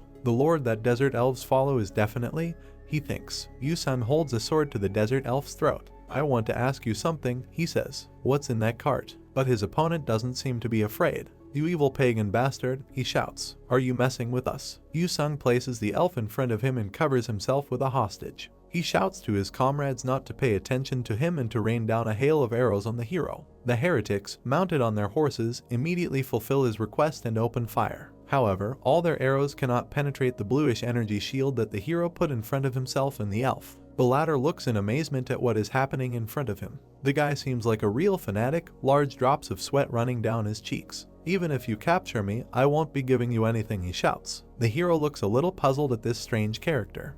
Don't worry about that. Just give me an answer about whatever is inside that carriage, he says. I need to figure that out to decide which side to take. The elf asks again in bewilderment. We see cracking ice. The hero pushes the elf away, and when he falls to the ground, he very sensitively kicks him in the butt. Do you guys still think that I'm doing this because wiping you all out is too difficult? He asks. Fear appears in the desert elf's eyes, and now sharp shards of ice appear before his eyes. Now do you understand? Asks Yu-sung. We see that exactly the same pieces of ice hang in front of each heretic of the detachment that attacked the caravan. If you move even a finger, you'll see what will happen to your comrades, he tells his hostage. Yu-sung once again puts his ice sword to the desert elf's throat. He tries to snap back, but the hero interrupts him and says that he is asking for the last time. What are the goods in that carriage? The elf, kneeling, looks at the hero over his shoulder with disgust. How dare you classify Princess Celia as goods? He asks. Yeah, says Yu-sung with satisfaction, who seems to have finally figured out what the knights are guarding. He smiles. So the pagans on this side have kidnapped the princess of the pagans on the other side, he says. Go back and make your report. I'll make an exception this time and let you all live, so just go. The desert elf, from whose neck the hero has just removed the sword, rises and shouts angrily. We can't do that, he tries to explain. Wouldn't it be better for you to live now and look for another opportunity instead of getting screwed here? Yu-sung asks in surprise. The desert elf silently rises to his feet. He joins his comrades, and the whole squad gallops away. A knight with a sword in his hand runs up to the hero, who is left alone. Apostle of Light, the warrior shouts, calling out to the hero. Yu-sung, smiling, turns to him and spreads his arms to the sides, palms facing up. Why did you spare the pagans and let them escape? Asks the knight. First, I need to confirm something, the hero answers honestly. He quickly begins to walk away somewhere. The knight runs after him, trying to find out where Yu-sung is going.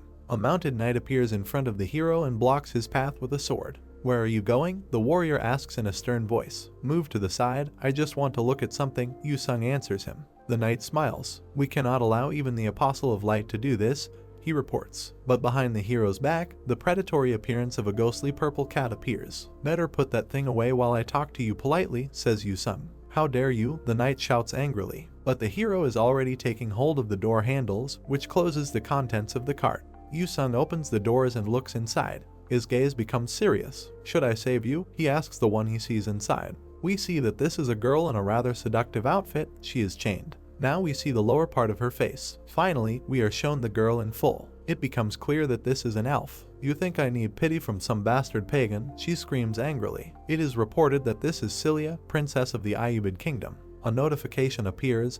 Do not forget your duty. Follow your duty of light. And one more thing, the Elder of Light warns you about your actions. Yu-sung, who is still holding onto the doors, looks at the blue windows hanging in front of him. An ice dagger appears in his hand. Well, I can't help it, he says. He delivers a sharp blow, from which first one of the alerts, and then the chain with which Princess Celia is bound, shatters into pieces. We see another notification.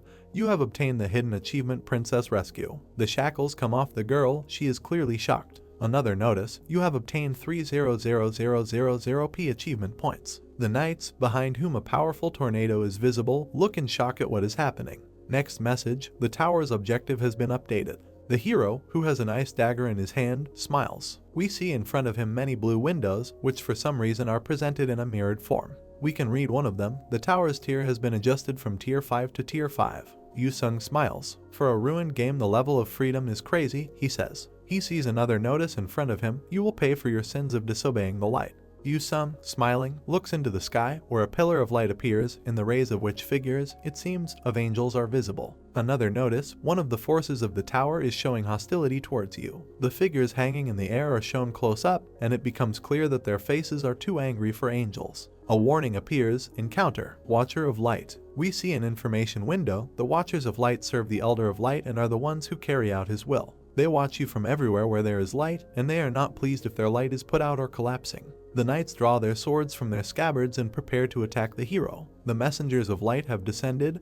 Their commander shouts, "It does not matter even if he is a visitor from our side. Punish the heretic that disobeyed the light." Yu-sung and the princess are standing next to each other. Their attitudes completely change just because someone has them back now, says the hero. "What the hell are you thinking?" the girl asks. Yu-sung looks at her smiling. "Don't worry," he says, "I also have someone to rely on." A notification appears. Put out the light, spread the darkness. Jets of dark energy appear around the hero preparing to enter battle. Another window. The Elder of Shadows supports your decision. Yu-sung looks up with satisfaction. Another notification. The Fourth Shadow Council has granted you buff, Tent of Darkness. The knights scream in horror. One of them shouts loudly that he sees nothing. We see many dark jets. Now we have a purple glow in front of us, on top of which we can see the words, "Cover the world with our tent." Yu-sung looks up, smiling. "I knew the rewards would be better on this side," he says. Dark lances pierce the knights. The warriors are dying, and the observers of light who hover above them seem to be unable to help them. We see these strange winged creatures up close, and they have very strange facial expressions. One of the observers puts his palms forward with his fingers spread and, with his mouth wide open, calls for light.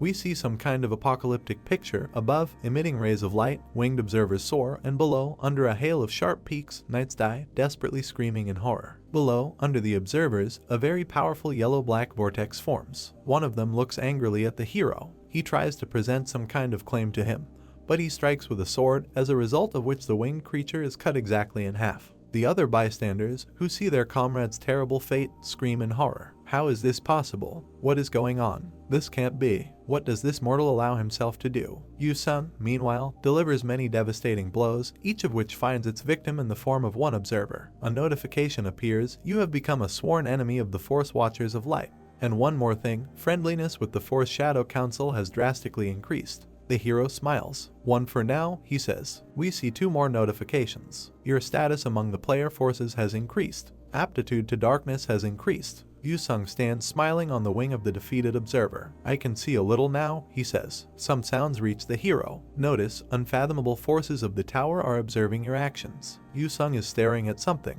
The tower world and the world inside the tower are different. A knight sitting on a horse tries to kill a frightened princess. The Blood-Cross Knights and Desert Elves exist inside the tower, and that is the world inside the tower. Before us are two opposing sides. One is represented by people in cloaks, hoods, and pointed masks, and the second by winged observers. But including the monarchs, the place where their power dwells is the floor above, which refers to the tower world itself. Players and delegates are in between the two worlds. The concept described is illustrated with a hero entering the door below and a disgruntled observer hovering above him.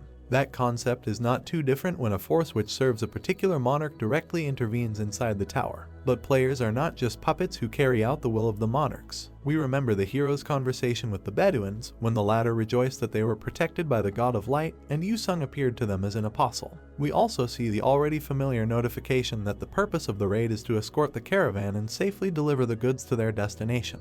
Another memory, the desert elf looks back at the hero with hatred and tells him not to dare call the princess a commodity. The hero cuts the notice with his sword and breaks the chains that bind the princess. If one is able to find out things beyond the text, players can decide a lot more things than even imaginable. Yu-sung, holding an ice sword, prepares to fight the winged observers. From me being in the Shadow Council, to me estimating that I would be getting better rewards by opposing the forces of light that were confronting them, the hero thinks. You don't have to hesitate to go through with things if you've got the estimates. The hero, smiling, looks somewhere up. There are 5 left, he thinks, since even the monarchs themselves can't go against the rules and restrictions that bind them. Before us is an observer with a halo, who raises a sword above his head and calls the hero an arrogant fool. we see a group of winged watchers in the sky. They emit a stream of energy that flies to the surface, destroying everything in its path. Two separate windows show yellow energy colliding with black energy first, and then a certain result of this collision. No matter how much the Watchers of Light hate me and gnash their teeth, as long as this place exists as a tier 5 tower, they cannot make an angel higher than tier 8 descend here, Yusung thinks. We see the fading remnants of the yellow wave. That is a rule of the tower. Before us is an observer again, and judging by the protruding breasts, this is a representative of the fair sex. Destroy the darkness with light, this creature exclaims. Several of her friends are next to her. They send sharp spears flying and shout about the need to destroy the darkness. Their projectiles hit carts and knights. One of the warriors grabs his broken chest and, turning to the messenger of light, asks just one question: why? The hero, smiling, looks over his shoulder. Even a tier 9's destructive power is crazy, he understands. They don't even seem to care about their believers at all, Yusung thinks. Well, isn't it going to feel unfair for them since this is what happened to the others? We see a dying Bedouin. This is another memory of past events. Anyway, it's only going to take a moment for their vision to clear up, Yusung thinks. He looks slightly to his left with a serious expression on his face. The power of the buff is amazing, the hero realizes. A notification appears: Veil of Darkness. Tier: Legendary. Attributes: Darkness, Assassination, Barrier. Ability: can form a territory of darkness that covers the entire area by expanding the user's shadow. The attack power, secrecy, evasion correction, and dex stats increase drastically inside the Veil of Darkness, and other existences receive a 50% weakening debuff proportional to the stat increase of the user. The debuff of the Veil does not discriminate sides. The higher the resistance against the darkness attribute, the lesser the decrease in stats. And one more thing, in case the battle ends, the buff is removed. The enemies are definitely very strong, the hero thinks. He pushes off from the ground. Next to him, a spear thrown by observers hanging in the air is pierced into a knight. Yusung seems to understand what needs to be done first. The princess, with a tear rolling down her cheek, folded her hands under her chin as if she were praying for something. The girl hears the words "I beg your pardon" next to her and looks up to see who is speaking to her. Yusung picks up the girl in his arms and tries to carry her out from under the shelling from the sky, which does not end. There you are, it's coming from above. The hero looks to the left and down from himself and calls the ghostly cat. He hands the animal a purple crystal. Take this and protect the princess, he orders. Another alert appears: Advanced Growth Stone. Tier: Heroic, Consumable. Effect: give the large amount of experience that rests inside the stone to the specific target. Use Advanced Growth Stone on Blackie, says the hero. He clenches his fist. The ghost cat silently watches as the purple stone is crushed into small pieces. The princess notices bright yellow lights in the sky and loudly calls guest. The spears that the observers of light are firing at the surface are approaching the hero and his cat. Cilia closes her eyes and turns away, as if resigned to her fate. Yusung stands in front of her, trying to protect her, and Blackie, meanwhile, noticeably increases in size. The ghostly animal grins predatorily. Bright yellow projectiles stick into the ground, and brown outgrowths, resembling spikes or spikes, rise up to meet them. This collision of energies looks very picturesque. The hero smiles. Great, he exclaims. Shadow Blade. One of the observers screams with her mouth wide open. It is meaningless, mortal. That blade can't touch us. Bluish blades fly at the winged creatures, acquiring their characteristic twisted trajectory along the way. One of the observers puts a yellow sword in front of her and says the name of the skill she is going to use: Sword of Radiance. Yusung gets into a sword fight with a winged woman. The blue sword approaching her is reflected in the observer's eyes. The battle is gaining momentum. The hero is attacked by several opponents at once. The air is streaked with traces of the blows inflicted. One of the observers, judging by the yellow mark from the blow, hits something. But it seems that the hero jumps to the side in time, only being hit by sparks. Going against them at close range is bad. The foothold isn't able to withstand, Yusung thinks. He has a very difficult time. This can be seen from the angry expression on his face. Should I keep moving as I fight? He thinks. It seems that a good idea comes to the hero's head. He barely reflects another blow from the winged bald woman. Yusung strikes with his own, his sword leaving a bright blue trail in the air. A golden feather cut in half flies in front of the hero's face. They are under a debuff, so how are they this fast? Yusung doesn't understand. Covering himself with an ice shield, the hero flies down, and observers rush after him. Yusung blocks another blow right in front of his face. We see a yellow mark from the impact, and judging by the blood spatter, the weapon found its target. Those guys flying around are really annoying, Yusung thinks. He steps on the brown points. I want to deal with them all at once, he thinks. The hero, with alarm in his eyes, looks back at the observer of light pursuing him. His two blue swords fly towards the winged creature. It seems like I should use this method, Yusung thinks. He extends his hand forward, and streams of dark energy begin to swirl around his fingertips. One of the observers emits a powerful yellow beam, and it almost hits the hero's hand stretched out in front of him. "You think the same thing will work again?" shouts the winged woman. Yu-sung, sweat pouring down his cheeks, looks at her angrily. A yellow spear pierces his body. Blood flows from the corner of the hero's mouth. "Damn it," he thinks. We see that the observer's weapon entered Yu-sung's back and exited his chest near his heart. Her winged colleagues flock to the observer who has dealt a successful blow. While she holds the hero on the spear, they are going to finish him off. Tear him apart immediately, someone shouts loudly. A notification appears. Blessing risk-taking comeback maker changes the below 50% chances to 100%. A smile appears on the hero's face, with blood oozing from the corner of his mouth. 2 more notifications. Blessing Death Swindler's effect has activated with certainty. Blessing Death Swindler has reverted instant death to nothing. The yellow sword that sticks out at the hero begins to disappear. It is reported that the Sword of Radiance's location has been reset. Confusion appears on the bald observer's face, and she lets go of the sword. The bald winged woman screams loudly, turning to her comrades to stop, because something is wrong here. "It's too late," says the hero, with many swords swirling around him. Blue blades form a wall around the hero and begin to circle around him. An alert appears, Blessing Death Swindler. Tier Extra. Effect. There is a 50% chance to revert instant death to nothing. Cooldown 720 hours. Yu-sung crosses his fists in front of him. "It's time to end all this," he says. Sharp blue projectiles slam into the observer's chest, spewing streams of blood. A hail of blue swords rains down on the winged creature. The hero stands at the top of a huge column. Energy streams rush from his sword to the observer below. Judging by the feathers flying in the air, this effect is very effective. Yu-sung jumps off the pillar. He throws a sword, which, describing a huge bright arc, cuts down the winged enemy. The huge ice sword slams into something, sending out a powerful shockwave. We immediately see 3 notifications about increasing the hero's level. And one more thing, the buff has been exhausted and will now disappear. Yu-sung is standing on the ground with many dead observers lying around him.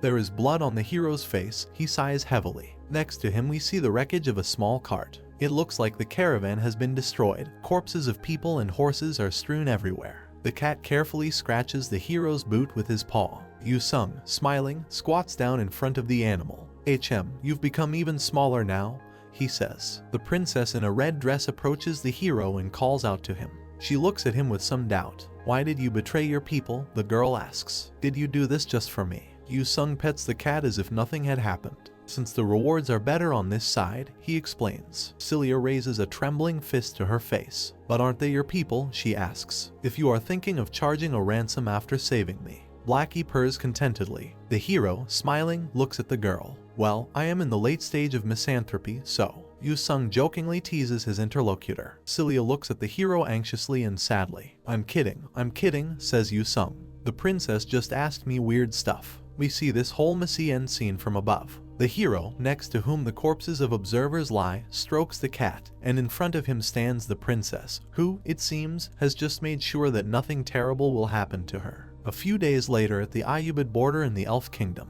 the hero on horseback rides up to a wooden fortress, in front of which stands a detachment of soldiers. The princess is next to him. She is also on a horse. This time the girl smiles sweetly. "I owe you an indescribable debt," she says. "Thank you, visitor from the other world." The young people look like a pretty good couple. "I believe I still have some rewards that I still need to collect," says Yu-sung. "You're only bold in your words," the girl answers him a little embarrassedly. She hands him a fist with something clenched in it. "Then take this," says Celia. A notification appears. "You have cleared Pale Desert Tower." A simple necklace with a sharp blue pendant is dropped into the hero's hand. Another alert. As a special strategy reward, you are given an unknown tier accessory, Token of Trust. Yu-sung opens his mouth in surprise. It seems he understands what he got. An information window appears. Token of Trust. Tier unknown. Feature unknown. Description: a token of trust given by Princess Celia. The value of this item is unknown, but it looks like it will be of use in the future. Yu-sung, who has already dismounted, looks at the pendant that hangs from his hand. We see another alert. Imperial Calendar 30. Princess Celia of the Elf Kingdom, Ayubid, was kidnapped, but they succeeded in rescuing her safely. Later, when the king died, Princess Celia was crowned as the queen. The hero, whose head is covered with a fur hood, rides on a train and looks out the window. An announcement sounds, arriving at Busan Station soon. 4 hours before. park. T-shik looks at the computer screen and types something on the keyboard. Hey, you, I think you'll have to go to Busan, he says. Yu-sung, to whom these words are addressed, sits in a chair and drinks something from a mug. Something happened there, he asks. Not yet, his senior comrade answers. Surprise is visible on the face of the hero, who holds the mug with both hands. If nothing happened there, then should I go there, he asks. Because something will happen there very soon. T-shik answers. Natasha Ivanova, a criminal player who is becoming internationally infamous. Before us is the girl in a formal suit in question. She belongs to the group known as the Black Players. While being chased by the Russian government, she managed to smuggle herself into Busan port and started farming inside the towers around Busan along with 4 of her subordinates. Yu-sung leaves the train with his hands in his down jacket pockets. She also possesses the legendary skill card, Veil of Darkness. The phone rings in the pocket of the down jacket. The hero answers the call. Hey, Yu-sung, the train to Busan arrived there safely, right? He hears. Were there any zombies on the train? I know you're watching everything, so just send a car already, the hero answers. He stands at the edge of the sidewalk in front of some building and continues to talk on the phone. Alright then. By the way, I got information that the Ivanova group is in. I'm sending it to you, says T-shik. What's the tower's tier? Asks the hero. Tier 5, the answer follows. An information card appears. Zombie Apocalypse Tower. Tier 5. Survival type, full of biochemical threats. Possible number of players to enter, minimum 1, maximum 6. Shop, present. Yu-sung gets out of the car, looking up somewhere. Another alert. Objective, survive until the designated date. Notes, there are already 5 players who have entered the tower. Entry deadline, 13 minutes, 21 seconds. About a dozen towers hang in the air. The hero stands under them, raises the index finger of his right hand and says enter tower. Information window. At the beginning of the 21st century, a deadly virus leaked from the secret laboratory of the Busan branch of Tyrella Pharmaceutical Company, and the whole city was sealed off as a result. The hero seems alarmed. Whoa, I did expect that it wouldn't be normal since it's a tier 5 tower, but an alert appears. Fight off the starving infected in the confidentiality unit of the Tyrella Corporation. We see a huge eye. It belongs to some incredible monster, whose body consists of many human bodies. The hero has already entered the battle. He raises his sword to strike. You want to tell me that this is a zombie? He shouts loudly. Yu-sung looks ahead with fear, where apparently something is happening. It turns out that his attention was attracted by a ghostly cat, who now looks cute and friendly. Blackie, the hero calls him. A predatory grin appears on the animal's face. The monster gallops towards the enemy, emitting jets of violet energy. The people who make up the monster's body grin angrily and reach out with their hands towards the cat, their red eyes flashing. Suddenly, a huge mouth appears above the monster. It's a giant whale, and it grabs the monster with its huge mouth. Having swallowed its prey, the sea animal dives, raising black splashes around itself. The hero laughs joyfully. Damn, you're definitely different now that I've fed you a growth stone. But why a whale? He asks. A satisfied cat simply meows. Apparently, he has not yet learned to speak humanly. We see folded hands in black gloves, which, judging by the chest above them, belong to the girl. She approaches the hero, accompanied by a machine gunner, and we understand that this is most likely the same Natasha Ivanova who was discussed a little earlier. I knew you would appear, she says to the hero. So it's you? Yu-sung answers. Natasha smiles and spreads her arms welcomingly. Our hero of heroes, she declares. Before us is a rather cute face. It is confirmed that this is Natasha Ivanova, the Black Player. Would never let a villain like me simply pass, she says. Yu-sung looks at the girl as he takes out his sword. Natasha Ivanova, he says. The hero has a very serious expression on his face. You're from the Red Mafia, and you are chased by the Russian government, so you smuggled yourself into the Busan port along with your subordinates, he asks. The girl, behind whom there are 2 thugs with machine guns, smiles, covering her mouth with her hand. Oh my, are you going to arrest me and put me in prison or something? She asks. The hero, smiling, holds his blue sword in his hands. Several more of the same ones hang behind his back. No, I'm just wondering what's keeping you guys so relaxed even though you're facing me, he replies. It looks like I've been poorly evaluated by the Russian Foreign Intelligence Service, asks Yu-sung. Natasha Ivanova looks thoughtfully at the hero. The hero, surrounded by many blue swords, moves towards Natasha Ivanova and the machine gunners. I'm guessing your little gang here are members of Zaslon as well, aren't they? Asks Yu-sung. Do you all intend to corner me here and then let the zombies feast on me? The girl, smiling, picks up a sword. So you knew I was part of Russian intelligence, she asks. You knew that, yet you still had the nerve to come in here. Yu-sung smiles. You really think I'm here to become zombie food? He asks. His blue swords fly towards Natasha and her subordinates. There was simply no other way to steal a legendary skill, says Yu-sung. The girl makes a series of lightning somersaults, escaping from the blow, the blade sticking into the very place where she had just been. I saw this coming, she says. Smiling predatorily, she orders all her subordinates to attack the hero, and a rather powerful explosion occurs nearby. The machine gunners fire from their weapons. One of them, in a bandana, is trying to catch the enemy at gunpoint. Yu-sung quickly moves along a street littered with the rubble of buildings, literally maneuvering between bullets that hit the ground next to him. He raises his sword to strike and reaches out with his hand towards Natasha, who runs away from him with a dagger in her hand. The Russian apparently manages to escape as she smiles and gives her opponent the middle finger. Yu-sung notices something. He takes his sword and plunges it into the ground, causing large cracks to begin to spread across the asphalt. Yu-sung holds the handle of his weapon, smiling. She's missing, he asks himself. The hero notices something else and looks anxiously over his shoulder. He manages to put up a blue energy shield, in which a bullet literally immediately flies in. It's clear, 3 machine gunners and a sniper, he thinks. Another bullet lands at his feet, forcing him to jump back. Yu-sung continues to dodge and cover himself from numerous bullets. Smiling, he sharply raises his sword, leaving a bright blue trail in the air. Once could be possible, but this isn't right, he says. A powerful wall of ice sheets grows around it. From what I know, curtain of absolute darkness debuff applies to everyone, says Yu-sung. The hero, smiling, looks at the girl. So how come you're still shooting while aiming at me? He asks. On his back sits Blackie, who, meowing, tries to stay on his owner, clinging to his coat with his claws. Yu-sung looks at Natasha, smiling. Ah, that's right. What other reason could it be? He asks. Darky, I need your help. The cat meows joyfully, indicating its agreement to provide assistance. One of the machine gunners, gritting his teeth with anger, informs his comrades that the ice shield is too strong, and they most likely need to use some other method to hit the enemy. Blackie runs up to him from behind. Cat, the soldier seems very surprised. The machine gunner's body is pierced by many spikes. Another Russian, wearing a bandana, stares in amazement at the point that is stuck into his machine gun. The soldier looks in horror at the thorns and the cat running past him. His comrade, who has already been pierced, shouts that he must stay away from the cat's shadow. A sound is heard indicating that one of the enemies has received another painful injection.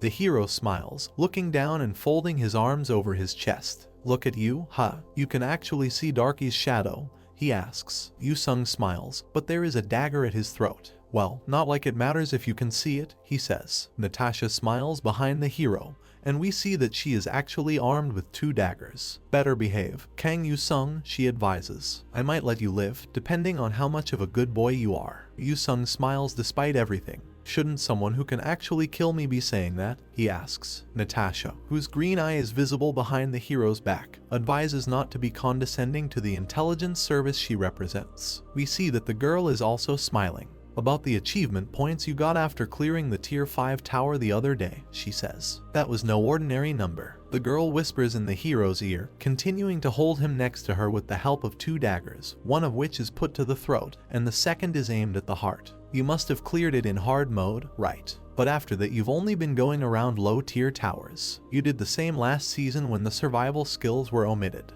Her subordinates, meanwhile, cannot cope with the cat and suffer from its attacks. Get rid of the cat first, one of them shouts. You can chat later. The hero intercepts the girl's hand, in which she holds a dagger. Smiling, he points the blade at his throat. What I mean is, how are you going to kill me when it's all fake? He asks. Natasha's shaking hand is trying to cut the hero's throat, and he even seems to be feigning agony. The girl looks at her opponent in amazement. Blades belonging to the enemy appear next to her neck. Yu-sung stands in front of her in a striking pose, raising his hand with a blue dagger hovering above it. I figured it wasn't the curtain of absolute darkness from the star, he says. It was bait to draw me out, right? With a sword in his hand, he thoughtfully turns away from Natasha. But since you did, in fact, blur my senses, the truth is you actually interfered with your opponent's senses, he says. The girl, who still has 2 blades hanging from her throat, grinds her teeth in anger, large drops of sweat running down her face. That leaves us with only one option, continues Yu-sung. A legendary ranked illusion skill that allows you The hero smiles. Now he has sharp objects. He places his hand on his belt to manipulate your target's visual information. He completes the previously started phrase. An object similar to a sword falls next to the boot, having lost the blade and part of the handle. Jets of dark energy are in the air. The Oculus skill is used. A whirlwind swirls around Natasha, with the blue sword still hanging next to her. We see three ice swords. The girl, whose gaze has become somehow absent, falls limply to her knees. Yu Sung raises his hand, most likely to send the swords we see next to him towards the target. You gotta be a good scammer to fool someone, but that doesn't seem like your forte, he says. You're the only one who will be the feast for zombies now. Natasha, closing her eyes, frowns, giving the impression that she is about to cry. Yu Sung puts his palm forward with his fingers spread. A notification appears when the player dies. The hero looks away from himself in surprise, where something caught his attention. The girl also comes to life, not paying attention to the sharp blue blades hanging from her face. We see a warning. Tilela's classified forces have detected the presence of survivors. A quadcopter hangs in the air above the destroyed city streets. We see reports that may well belong to artificial intelligence. Multiple survivors detected. In Zone B16. Eliminate. We see a man who is pierced by many sharp objects that resemble thorns. He looks up, where the quadcopter hangs and three figures are visible, reminiscent of combat robots. The eliminate command is repeated one more time. Natasha's subordinate, with trembling hands, tries to pull one of the shells out of himself. Damn it, we have to run, he shouts. A robot appears in front of him, holding a huge assault rifle in his hand. The robot's eyes glow an ominous pink. Enforcing classified protocols, he says. The hero, standing behind the wall of his shields, sees a very bright light a little further down the street on which he is standing. Another notification appears about the death of the player. The hero's gaze is tense. Will I be able to stop it, he thinks, or should I disarm the shield first and...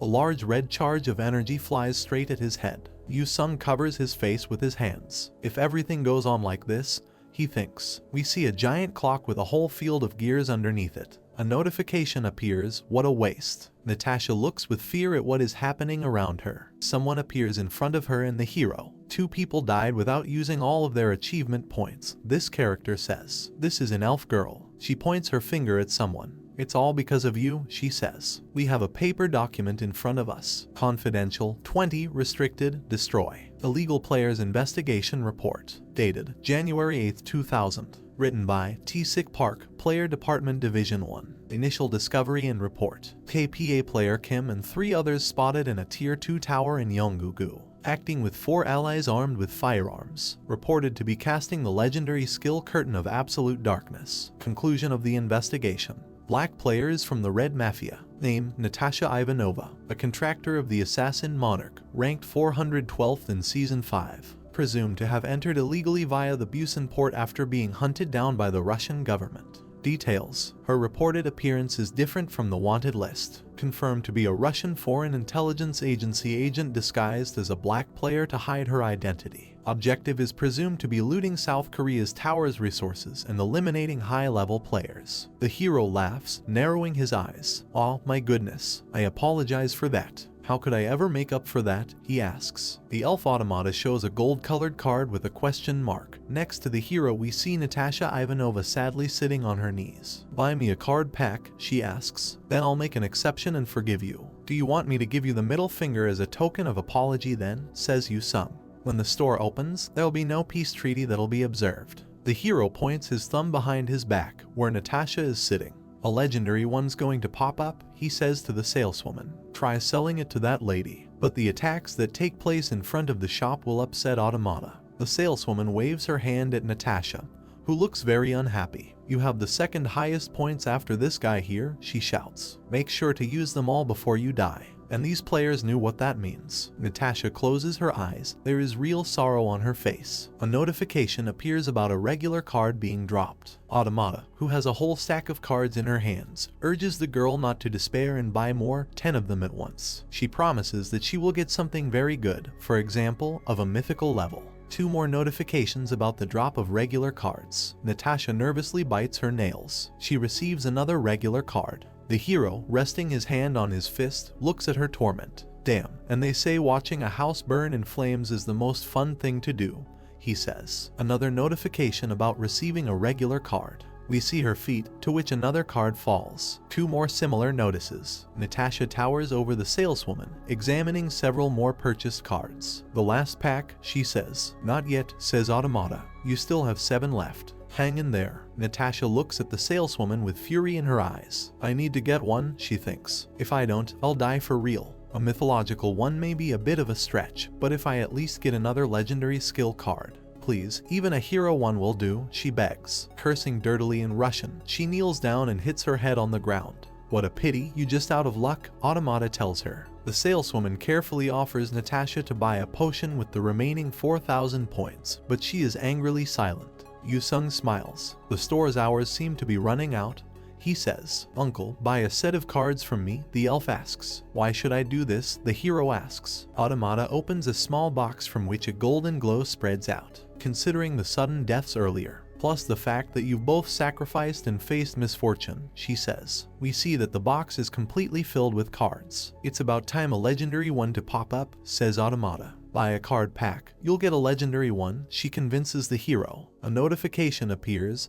Hell Monarch is shocked. Yu-sung, next to whom Natasha sits with a doomed look, covers his mouth with his hand. "Whoa, I can't back you up here," he whispers. The Russian spy screams loudly and hits herself on the head with her fists. "Damn you, Kang Yu-sung. And you, bitchy piece of shit." Then she moves on to a choice Russian mat. Next to the raging Natasha, we see the hero's hand holding a card. "Honestly, cursing you is kind of insufficient," says Yu-sung. "But yes, sounds reasonable, I'll buy one." The saleswoman hands him a box of cards. A notification appears indicating that 10,000 experience points have been deducted. "And one more thing, you have acquired the normal skill card, Ice Bolt." The hero, smiling, looks at the map. "Naturally, what else could you expect?" he asks. "Another notice, you already possess Ice Bolt. And one more thing, would you like to upgrade it to Ice Bolt using skill compounding? In this case, you are asked to choose between the answer options yes and no. Phew, well, at least this is better than getting a useless normal skill," Yu-sung thinks. We see an information card, Ice Bolt. Grade, normal, 2 stars. Properties, Cold Kai, metal. Ability, condenses the coldness of the atmosphere into a projectile. Glacial synergy buffs, increases damage, increases number of projectiles. 2-star buff, grants armor-piercing effect to the projectile.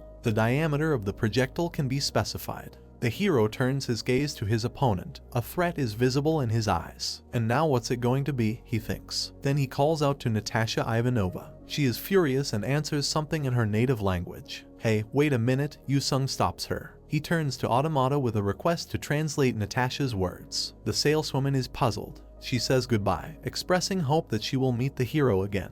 He stretches out his hand and shouts after him, hoping to stop the girl. Natasha, behind whom there is a powerful explosion, shows her middle finger to her opponent. She swears and sends the hero to burn in hell. He does not pay attention to these disgusting manifestations associated with Natasha's lack of upbringing. A heavy boot with red stripes steps onto the ground with a loud sound. Before us are robots armed with futuristic assault rifles. "Enforcing classified protocols," says one of these warriors. "Eliminate the witnesses." Eliminate. Natasha looks at the robots with alarm and rage. "Hey, you," the hero addresses her. "What?" the girl asks. The hero delivers a sweeping blow and blows her head off. The next second he rushes at the robots preparing to shoot. Yu-sung looks at his soulless enemies with a serious expression on his face. A powerful red flash occurs under his feet, but the hero jumps up, approaches one of the robots and cuts off his head with a powerful blow. 2 robots turn on the jetpacks behind them and rise into the air, preparing to continue firing at the hero. He raises his hand, causing blue crystals to appear in front of him, taking the form of daggers. Yu-sung jumps up and extends his hand. Sharp blue swords rush at the robots. The 2 robots approach each other and lock their weapons, apparently gaining a much more powerful weapon. A powerful stream of red energy rushes towards the hero. Luckily, Yu-sung manages to dodge in time. Fear appears on the hero's face. "Damn, all of this from a pharmaceutical company," he asks someone. A wide fiery path stretches from the robots to his feet. "Guess I should buy some pharma stocks once I get home," says Yu-sung. The hero bends his fingers, causing bright blue energy to glow between them. Smiling, he raises his finger. There, at the top, there are already hundreds of sharp crystals hanging. Yu-sung makes a pistol with his fingers and points it at the robots. "Won't be on the list," he says. Several crystals fly into the robot's chest. Another batch falls on top of the head and back area. also goes to the quadcopter, which all this time coordinated the actions of the combat robots. Many large holes have formed in one of the robots, and large parts are flying off. A very powerful explosion is heard, having a white-blue color. The hero, behind whose back we see a ghostly cat, easily plays with a crystal. A notification appears: you have cleared the zombie apocalypse tower. Then one more: you will be rewarded with a random equipment ticket for clearing the tower. And third, as reward for being a victorious survivor, you can take away one of the skill cards possessed by the failed players. Please select the skill you'd like to acquire. The hero smiles. He points at something with his finger. I don't even need to see them to know, he says. A notification appears: you have acquired Oculus. Below, on a city street illuminated by a bright yellow light, someone is screaming very loudly. When the tower is cleared and the players return to previous world, we see a dying machine gunner from Natasha's squad. And then he and his comrades, who, uttering loud exclamations, rise from the dead. Those who fail return as well. Yu-sung looks on without worrying at all. It seems 2 of them died at Darky's hands, he thinks. 2 of them must still be in a lot of pain, so they probably couldn't make it out. However, that's only when the tower didn't cause their death. Natasha, who seems to have recently lost her head, barely gets up on all fours. The hero moves away from her, waving his hand goodbye. Good job, he says. The girl, who has not yet risen to her feet, looks at him in amazement. How come? She asks. Yu-sung looks over his shoulder at her. Do you want to be arrested? He asks. If yes, then simply call 111 and report to the nearest police station. I'm not in the business of arresting all sorts of scoundrels. Natasha looks at the hero with some irritation. That is, you won't do anything to me and let me hide? She asks. Yu-sung turns away from the girl again.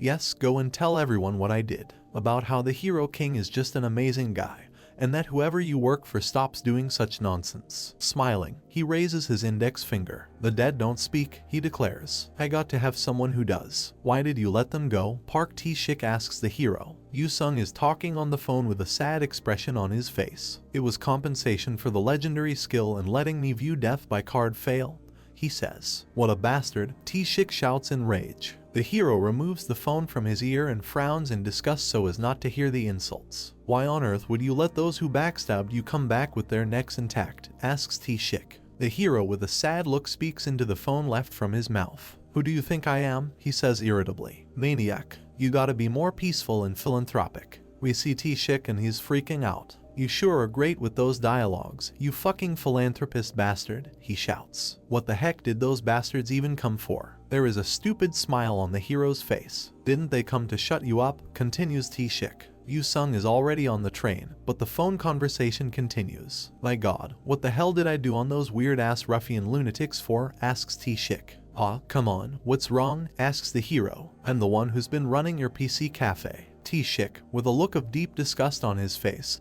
sighs heavily and leans over the computer keyboard. Geez, whatever, he says. Be careful on your way back and don't push yourself too hard. For God's sake, don't make me worry, got it? You freaking weirdo. Okay, I get it, the hero reassures him. Yu-sung finally smiles. Thank you for taking care of me, he says to his older comrade. The hero, who walks majestically with a sword in his hand, is met by many people, some of whom are already familiar to us. They call it player, visitor, apostle. In the world inside the tower, players are called by many names. The same goes for this place too. We see the world in question, with knights, skeletons, and quite modern soldiers. Here the heroes are called weapon, military powers extent, living unbalanced tactics, hero. So, in the end, players aren't heroes. We see many armed men, who are confronted by a huge ominous skeleton, emitting a purple glow around itself. They are simply heroes of war. We are reminded of the scene when a Russian spy put a sharp dagger to the hero's throat. Just like Natasha Ivanova, there are those who'd eliminate the enemies of their homeland without the slightest hesitation.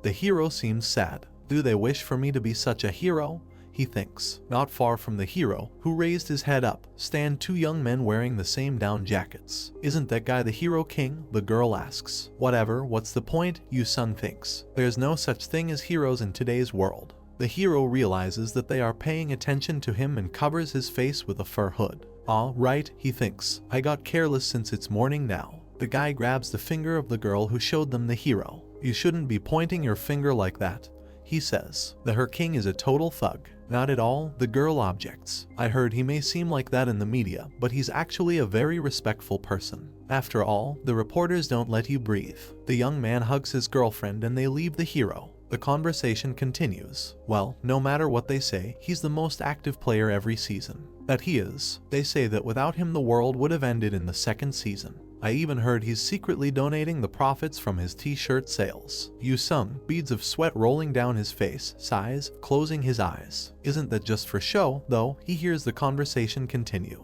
And as for that t-shirt, a mythological one is coming out this time. No way, he's not getting greedy for money. Before us is a cityscape that could be considered unremarkable if it weren't for several huge towers hanging above it. Reporters run up to the hero from behind. We have finally found you, Mr. Kang Yu-sung.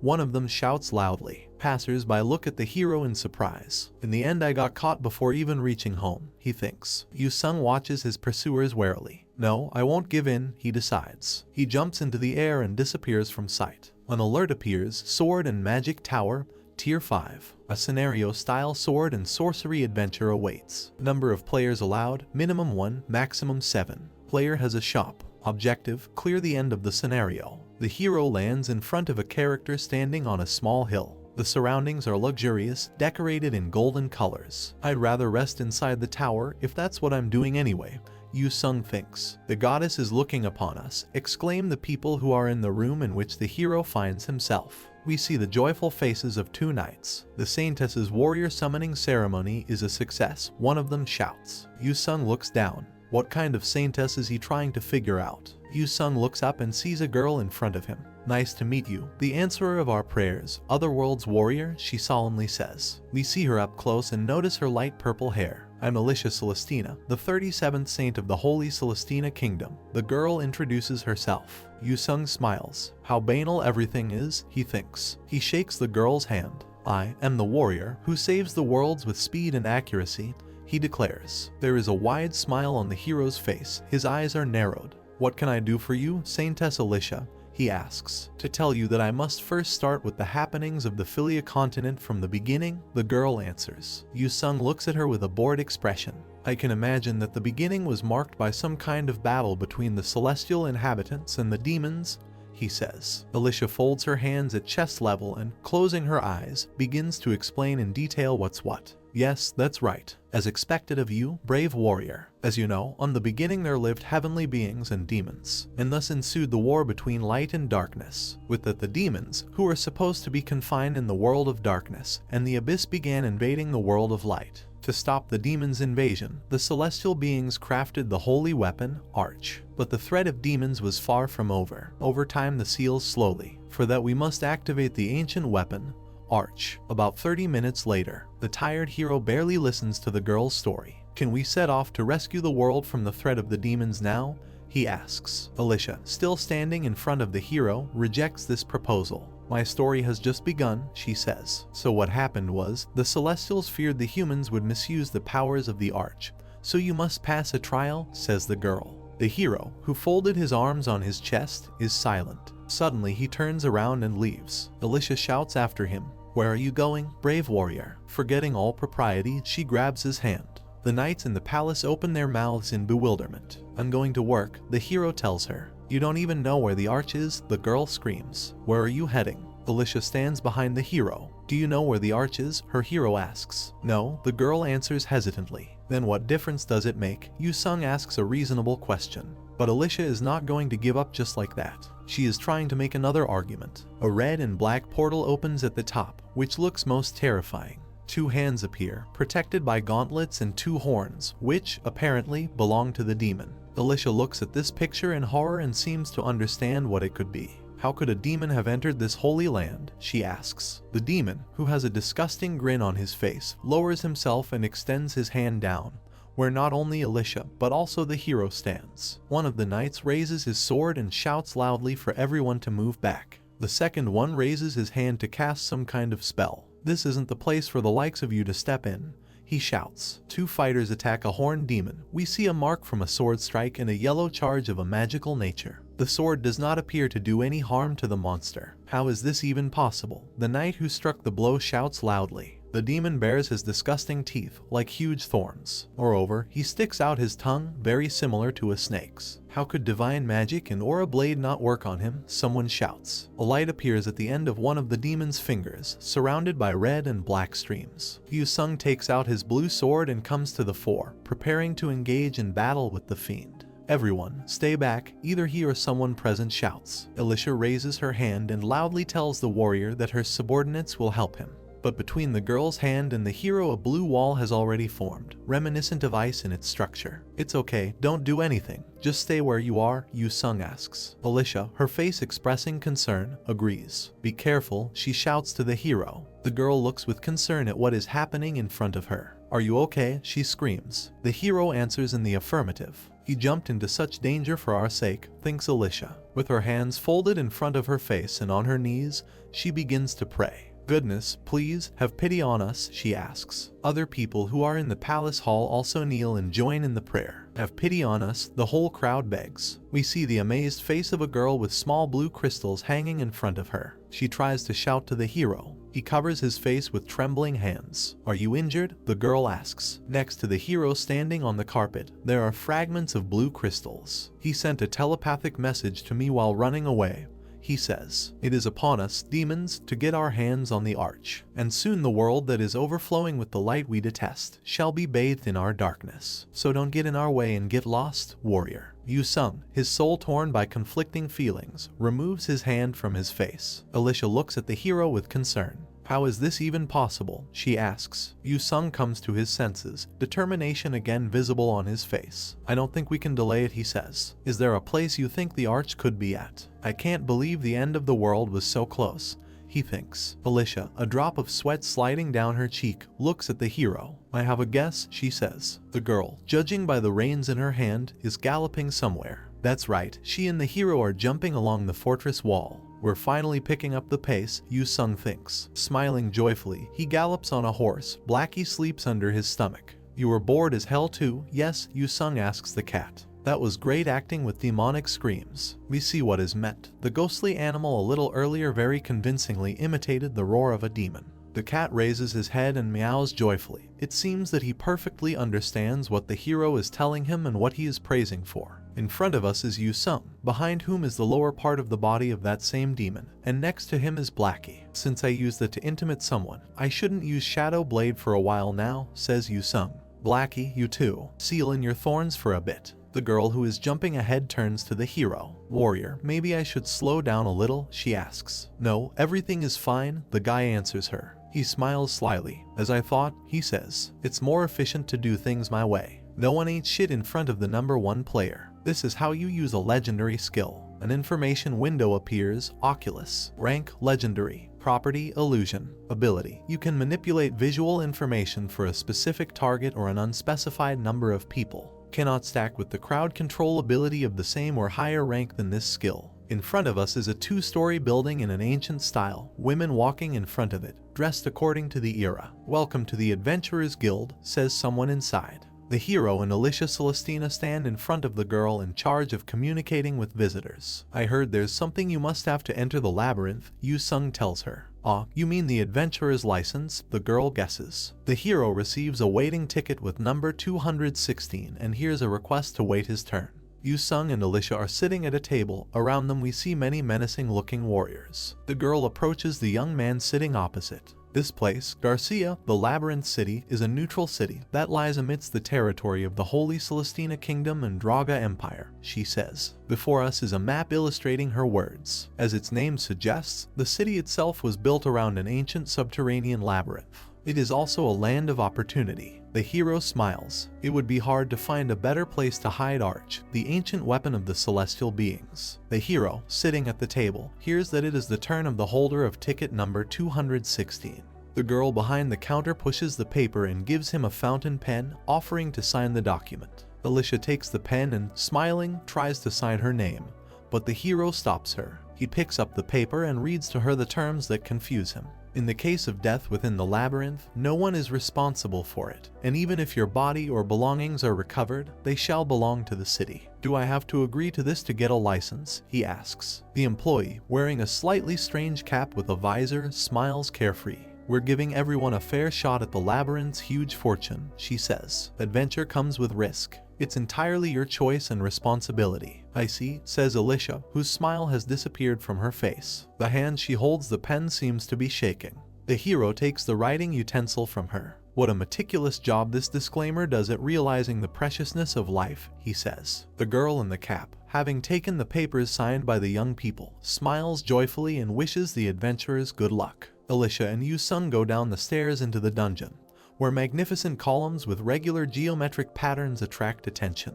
A notification appears, you have entered the ancient labyrinth. Level 1. The hero takes out his blue sword and asks the girl nearby if she is ready. She answers in the affirmative. Rats appear in front of them, one giant and many small ones. One of the monsters grabs the hero's sword with its sharp teeth, and he shouts to his ally that the time has come when she must prove herself. Alicia puts her hands in front of her, between which a yellow energy sphere appears. A powerful beam shoots out from this ball towards the monsters. One of the rats is simply cut in half. Further, the hero's path lies into a mine into which a railway track leads. We are already at level 5, says one of the two allies. We got down here surprisingly quickly. Yu-sung looks at the girl with admiration. That's because, Saintess, you're great at fighting. Your blessing magic is amazing, he says. Is it true? Asks the flattered Alicia. A thoughtful look appears on her face as she remembers what caught her attention on the way here. But every now and then there were adventurers, she says. They apprehended the magic beasts that came towards us and opened up the path. We were in such a hurry, so I was really grateful to them. Behind the backs of the young people, one of the mentioned characters continues to deal with the monsters of the dungeon. They probably meant this is my hunting ground, so get lost, the hero thinks. Alicia laughs, narrowing her eyes. If adventurers help each other out like this and fight together, even demons don't seem so frightening, she says. The young people walk through a rather cramped tunnel. Yu-sung raises his left hand. Well, don't worry too much even if they don't, he says. I shall bring you the ancient weapon intact, so you need not. Let's welcome these newcomers, someone interrupts him. The young people see in front of them a thug with an axe and several of his much smaller accomplices. A bald, big man with a huge scar on his face smiles. You didn't even pay your due and yet you dare enter the labyrinth to do business, he declares. Are these bandits of the labyrinth? The hero asks his companion. Alicia looks with alarm at the squad blocking their path. Bandits of the labyrinth, she hesitantly asks the hero. Yu-sung looks around at the extortionists who have grown up in his path. I don't know what it's called in this world, but it's a line of work with quite the history in every decent-sized labyrinth, he says. Usually it's either called labyrinth banditry or adventurer hunting. The brute looks predatorily at potential victims. Exactly so, he declares. If you know all this, then why don't you give me everything you have? Alicia comes forward and begins to plead with the bandits. Wait, please, she says, why don't we come to an agreement? The hero smiles. Yes, talking is great, he says. Sir bandits, how about you listen to my story? Yu-sung closes his eyes and raises his hand. A most serious expression appears on his face. In the beginning there were celestial beings and demons, he says. Those demons were on the verge of bringing the world to ruins. For your information, I am a warrior from another world, who's here to save the world, and I must find the ancient weapon, Arch, to do so. Ordinary bandits look at each other and whisper with alarm on their faces. What the hell is he talking about? I don't understand anything either. Yu-sung continues his monologue and points his hand at his companion.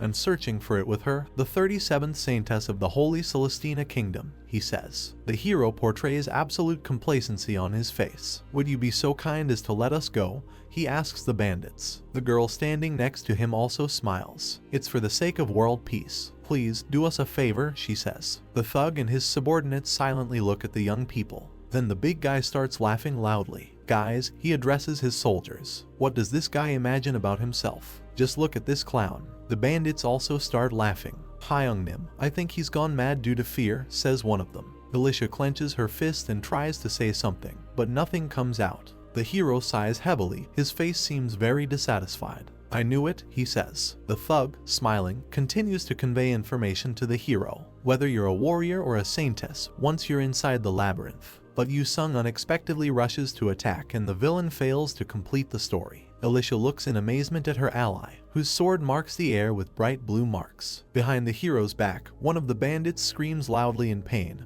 holding onto the stump left from his hand. The thug raises a huge axe above his head to kill the insolent man. "You vile bastard, how dare you," he shouts. But literally right there the hero's sword deprives him of his hand. The axe flies high into the air. Yu-sung follows it with his eyes. The big guy swears dirty. The axe falls to the ground next to its owner, but another blow already arrives. A girl with an axe on her shoulder, whose face is not yet visible, comes to the foreground. Her hand emits jets of yellow energy. "How dare you kill my people?" she asks. There is something familiar in the girl's appearance. She smiles. "Seems like you're more skilled than you look," she declares. Alicia looks at the girl in amazement. She recognizes her. "Aren't you the worker at the Adventurers Guild?" she asks. The girl armed with an axe approaches the hero and his companion, but she has not yet reached the kneeling thug, whose hand has been cut off. "How can this be?" asks Alicia in surprise. "The guild and the bandits are in cahoots," the hero explains to her. He looks at the bandits with contempt. They drive budding adventurers into life-threatening situations and make them calculate their lives' worth in terms of money, he says. "After all, even if they can't pay up, a human body is still worth money somehow." Alicia looks at the treacherous guild employee with horror and disgust. She covers her mouth with her hand and looks like she's about to cry. "How could they do such a thing?" asks Alicia. The insidious bandit smiles, stretching the fingers of her left hand. "How naive you are," she says to the hero's companion. "How are you going to become an adventurer? Someone might mistake you for a real saintess, though a real saintess would never come here. This is the way of the labyrinth city." Having finished her explanation, the bandit raises a huge axe above her head and rushes to attack the young people. But it's too late. Tai realizes that anyway, she shouts, putting an end to her story. The hero defends himself with his sword in time and repels the blow. Yu-sung looks at the bandit, smiling. "Watch your step," he says. The guild employee looks at him in amazement. We see how the battle unfolds. The hero quite successfully confronts the entire gang. We see a ghostly cat with jets of purple energy rising around it. The animal smiles, showing off 2 tiny fangs. "Saintess, the pass is clear, let's go," says the hero. The girl he's talking to almost cries, covering her mouth with her hands. "Yes, we must go," she says. The young people walk further through the dungeon, this time past strange structures assembled from thick stakes. They find themselves in a huge hall with columns. The girl makes a fire below,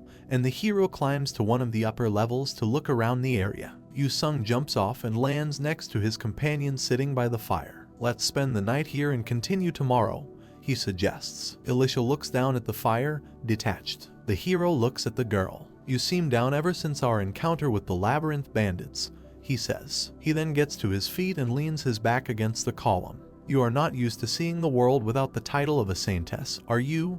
he asks. Alicia is sadly silent, without taking her eyes off the fire. Finally, she speaks. We see how sad her blue eyes are. "The world is about to end, and yet I can't believe humans are fighting each other." The girl looks up and looks at the hero standing next to her. "Are you used to such things?" she asks. "I don't know," Yu-sung answers. He recalls the KPA president clenching his fist and saying that the world has changed and needs a war hero. The hero looks thoughtfully into the distance. "The world is the same wherever you go," he says. Alicia wraps her arms around her knees. "Is this really so?" she asks. "Is it like this in your hometown too?" We see a fire, which, crackling, warms the hero sitting next to it. Yu-sung looks up thoughtfully. "My city faced many dangers," he says. He lowers his gaze and looks at the girl sitting by the fire. "It was a real problem, because we didn't even have anyone who could foresee things and stop them from happening," he says. "I'm very sorry if it's unpleasant for you to remember this," Alicia replies. The hero remembers himself and his comrades who fought for his hometown.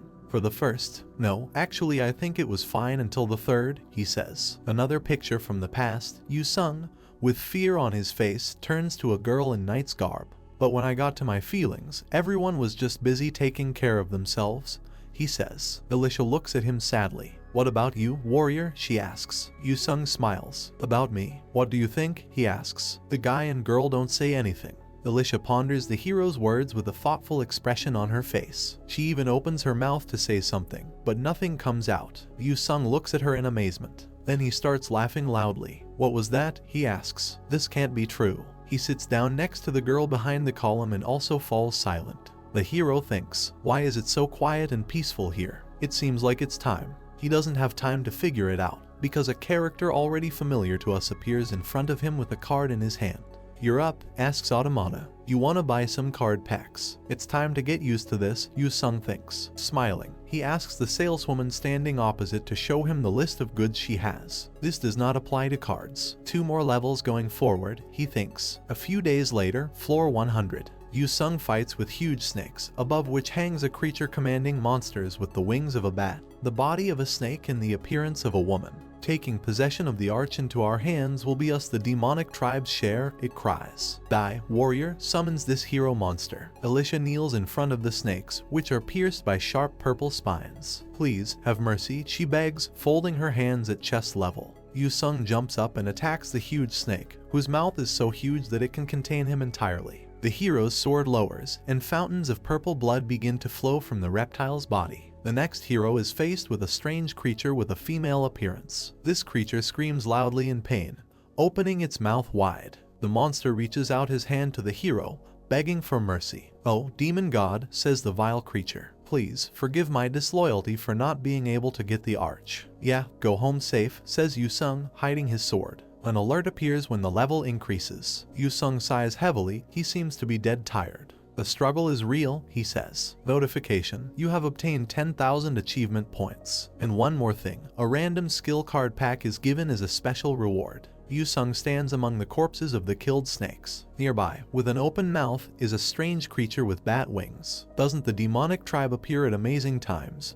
he asks. "How do they appear immediately right after I pass the test?" Alicia smiles happily and praises her ally for a job well done. Young people notice something and open their mouths in surprise. In front of them is an elegant pedestal, above which hangs a bright blue crystal. It's the arch. Yu-sung takes the artifact and raises it to eye level. For an ancient weapon, it looks very simple, he notes. A notification appears: you have obtained the quest item fragment of the arch, white. The young people look up in amazement, where it looks like something is happening. "Ah, the labyrinth is," exclaims Alicia. There, above, hangs a strange blue cloud, its outline reminiscent of a portal. "It seems that they are hinting to us that we must go through this," says the hero. Young people stand nearby. "Thank God we are outside," says Alicia happily. The girl hears someone's voice, and cold sweat breaks out on her face. "Good effort, Saintess Alicia," someone says. "And warrior from the other world too." A young blonde man, clearly pleased with himself, appears in front of the young people in richly decorated armor, behind whom dozens of warriors with images of a dragon on their chests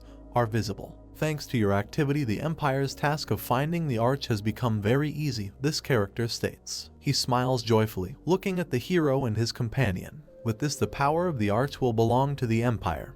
He continues his speech. "Belong to me, Milva's Draga. Now hand over the arch." The hero, unlike the alarmed girl standing next to him, smiles. "It seems to me, or is he not on our side now?" he asks. "He's the first prince of the Draga Empire," Alicia tells him for some reason. The character she identifies smiles menacingly. "If you obediently give what I demand, I will spare you," he declares. The girl objects, looking him straight in the eyes. "We can't do this. Using the power of the arch should only be in order to protect the world from the demonic tribe." A purple crystal appears in the villain's hands. "Don't be afraid," he says. "After I fully assemble the arch in my hands, the demonic tribe bastards will also kneel before the Empire." Yu-sung steps forward with a sword in his hand and indicates his desire to engage in battle. "Damn, the quest item came to us by itself," he says. "It seems to be useless to negotiate with them," Milva says. "Forward, proud swords of the Empire," he orders his soldiers. They readily take up arms. "The time has come to prove your loyalty and valiance," shouts Milva's. Dozens of warriors raise their swords. A notification appears, entering the final part of the scenario. A squad of knights, with distinctive elements resembling ponytails on their heads, rushes to the attack.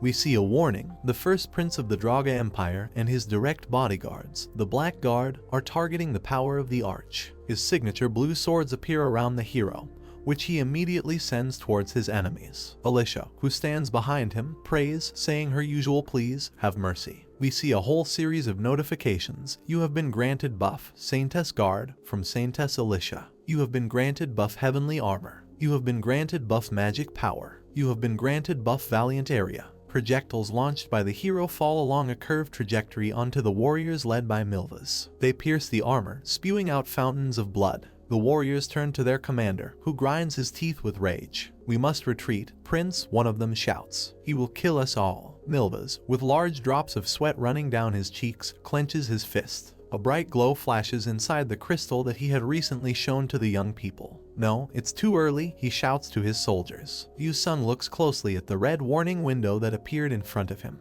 It says here, "The first Prince Milva's Draga is making the power of the arch go berserk." I had a feeling it would go like this, Yu Sung thinks. He turns to his ally. "Saintess, it seems the power of the arch is going berserk," he warns. The girl asks again. It seems she doesn't believe her ears. In the place where the prince stood behind his fighters, a powerful purple whirlwind appears, and the hero has to put up a blue shield in front of him. Before our eyes, Milva's Draga turns into some kind of terrible monster with powerful muscles and incredible arms. His warriors, in horror, try to shout to the first prince. This man's eye glows an ominous red color. "Your Honor, there's nothing wrong with you," he hears. The newly created monster rushes into battle. "Step aside, you useless bastards," Milva shouts to his warriors. They scream in horror that their prince has turned into a monster. Looking at what the prince is turning into, the hero turns to his ally. "Saintess, please reapply the buffs," he asks. She replies that she will do it. Yu Sung, smiling, raises his hand above his head, which emits jets of blue energy. He then lowers it to chest level,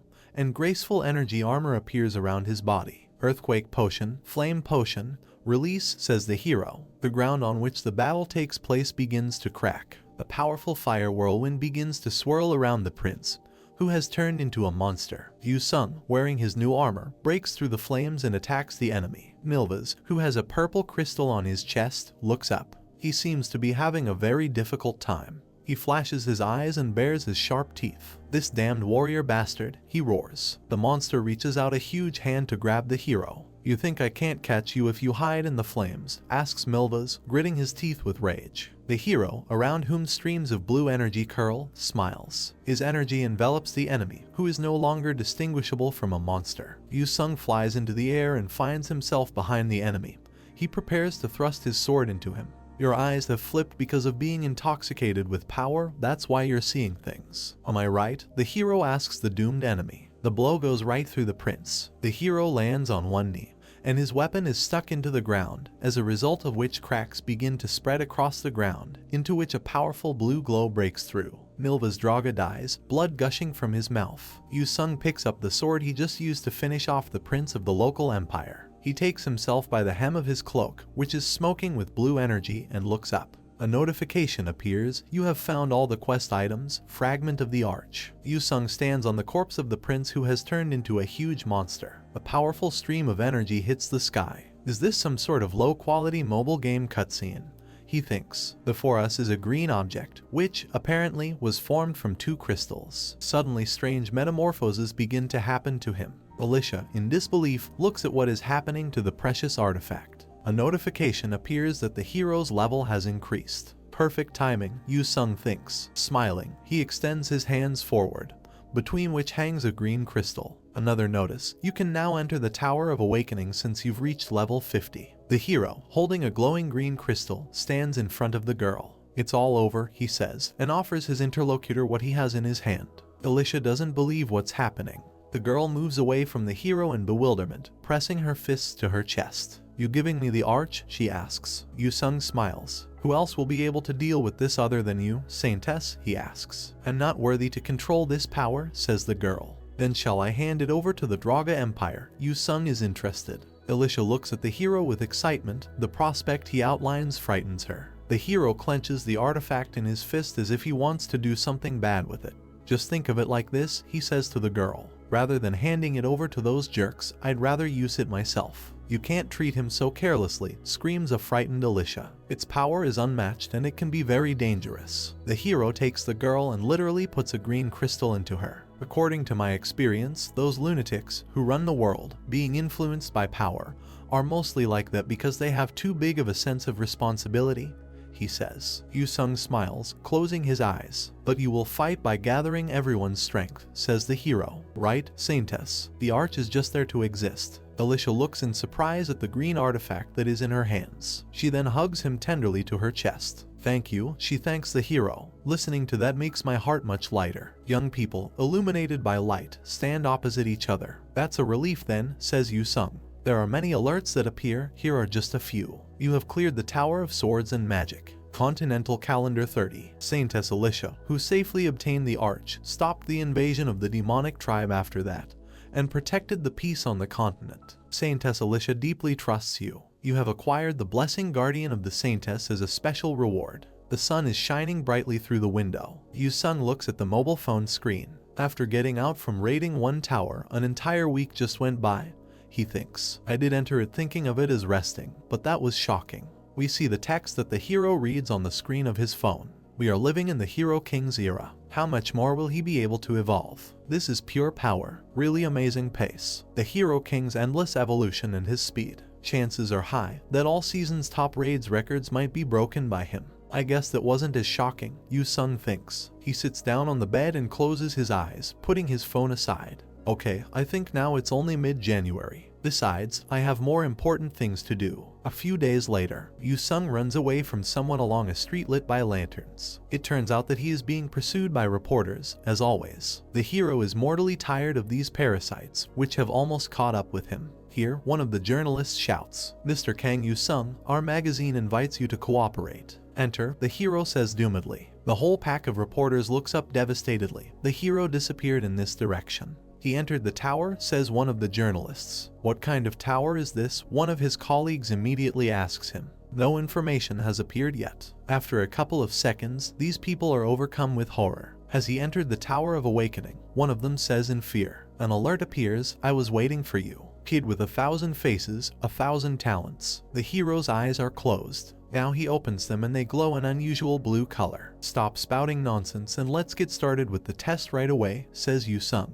Many mirrors appear around him, in each of which he is himself, but in different poses and life situations. An invisible interlocutor communicates with him using notifications. The next one reads, How impatient. Yu-sung is reflected in one of the mirrors in his natural form. Even if you don't urge me to, I will get started right away, the invisible interlocutor tells him. The reflection no longer matches the original. Now it is an evil Yu-sung with glowing red eyes. Another alert, right now. Yu-sung takes out his sword and walks past the mirrors. We see countless pieces of debris around him. The hero steps on the rubble of broken mirrors. His face is not visible, but the figure looks quite menacing, considering the clenched fist and sword in his hand. You're not even getting shocked anymore, Yu-sung hears. In front of the hero is a clown with his hairstyle and in his clothes. The hero raises his hand, next to which his blue swords appear. The clown repeats the movement, and the same projectiles appear around him. Opponents engage in combat, and a powerful blue flash occurs between them.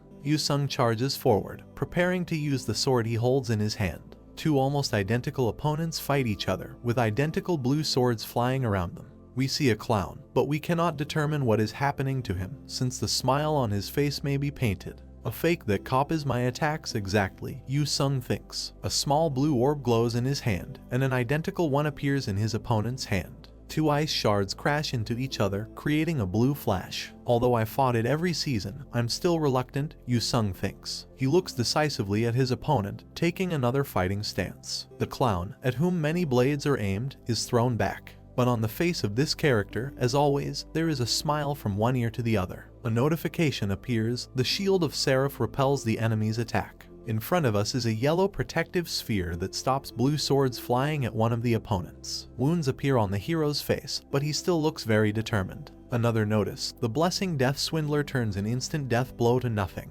Opponents strike synchronously with their swords, causing a bright flash to occur between them again. The hero, with blood running down his face, calls his cat. An alert appears, summoning familiar spirits is restricted in this area. The hero raises his sword to stab the enemy. So, that not going to work, he asks himself, meaning the impossibility of summoning a ghostly animal. The strategy here is actually simple. The opponents again stand opposite each other, but this time at a fairly decent distance. Yu-sung raises his glowing sword, pointing upward. Yu-sung looks closely at the enemy, and then he says something. And literally right there his weapon pierces the enemy right through. The clown mask still has the same smile. Why are you so serious? His opponent asks the hero. After all, you can be both a hero and a villain. A stream of blood pours onto the mirrored floor. What we become here depends only on our desire, the clown continues to say. So don't be so serious after all. Yu-sung looks closely at his opponent. The clown raises his right hand. There is nothing in this world worth taking seriously.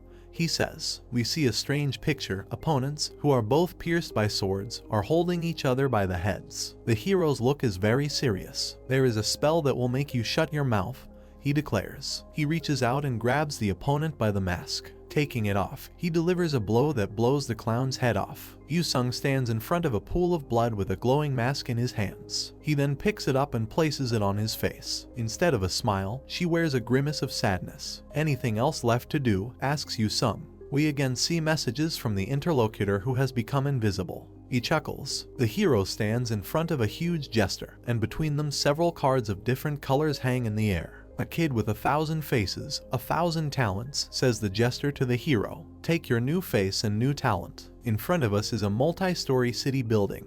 Judging by the cross on the facade, a hospital. Someone is running as fast as they can along an empty corridor. This is Park T-shik, and there is a clear expression of worry on his face. He runs into the room in which the hero lies, and he greets him with a weak wave of his hand. T-shik looks at the hero angrily.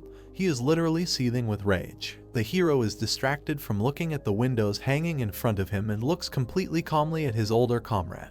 Are you here? He asks as if nothing had happened. Did you come to the hospital empty-handed? T-shik smiles and hits his forehead with the heel of his hand. Judging by the kind of nonsense you are talking about, you have fully recovered, he tells the hero. Get up, bastard. He walks to the edge of the bed and voices his displeasure. Could you please keep world peace instead of playing around? Hero King, asks T-shik. Yu-sung, his chest tightly bandaged, assumes a sitting position on the bed. Do you want to force a man to work who just recently had his chest pierced? He asks. Don't overact, T-shik asks him. You've probably already taken healing potions and used healing skills, but this is still an extraordinary wound. The hero objects to him. T-shik looks at the guy again with anger. Well, your elder isn't an ordinary one, so your awakening wouldn't be an ordinary one either, he says. Yu-sung rubs his neck, smiling. Well, not that much, he replies. Before us are many pictures, many of which illustrate the hero's memories, including the recent battle with a double clown. Awakenings, which are conducted at level 50, are of a different form for each elder, Yu-sung thinks. In my case it was defeating myself, and the reward I received was one's own talent. Yu-sung recalls a recent encounter with a huge jester. That is, I received the skill cards and various stats I've obtained until now again. He thinks. The hero remembers the many notifications he received that he already has this or that skill. He takes off his mask and it turns out that he has a smile on his face. Two notices stand out in particular. You already possess Oculus. Would you like to strengthen it into Oculus through skill synthesis? Yes or no? We are transported back to the hospital room, where Yu-sung is sitting on the bed. But I got everything I needed to get, so it's alright, he says. What's the mission? Well, it's finding villains and destroying them. T-shik, who is standing next to the bed with a phone in his hand, answers him. It's a real villain, one who'd be difficult to come across in today's world. T-shik shows his phone screen where he sees a question that is most likely a news headline. The identity of the serial arsonist is Black Player. We see people fleeing a terrible fire in a skyscraper engulfed in flames. A mother runs ahead with a child in her arms. Ah, the screams. The chords of despair that resounds ecstatically, someone thinks. We see a strange conductor who appears to be trying to conduct fire. The thoughts, apparently, belong to him. This character extends the conductor's baton in the direction of the fire. You shall tremble, you foolish people, he shouts. We see the smug face of this man, he laughs joyfully. I, the great maestro, shall lead you peasants to marvelous art, he shouts. Notice, burn up the world, spread my flame. From below, where the fire is raging under the bastard, there are loud cries of people begging for salvation.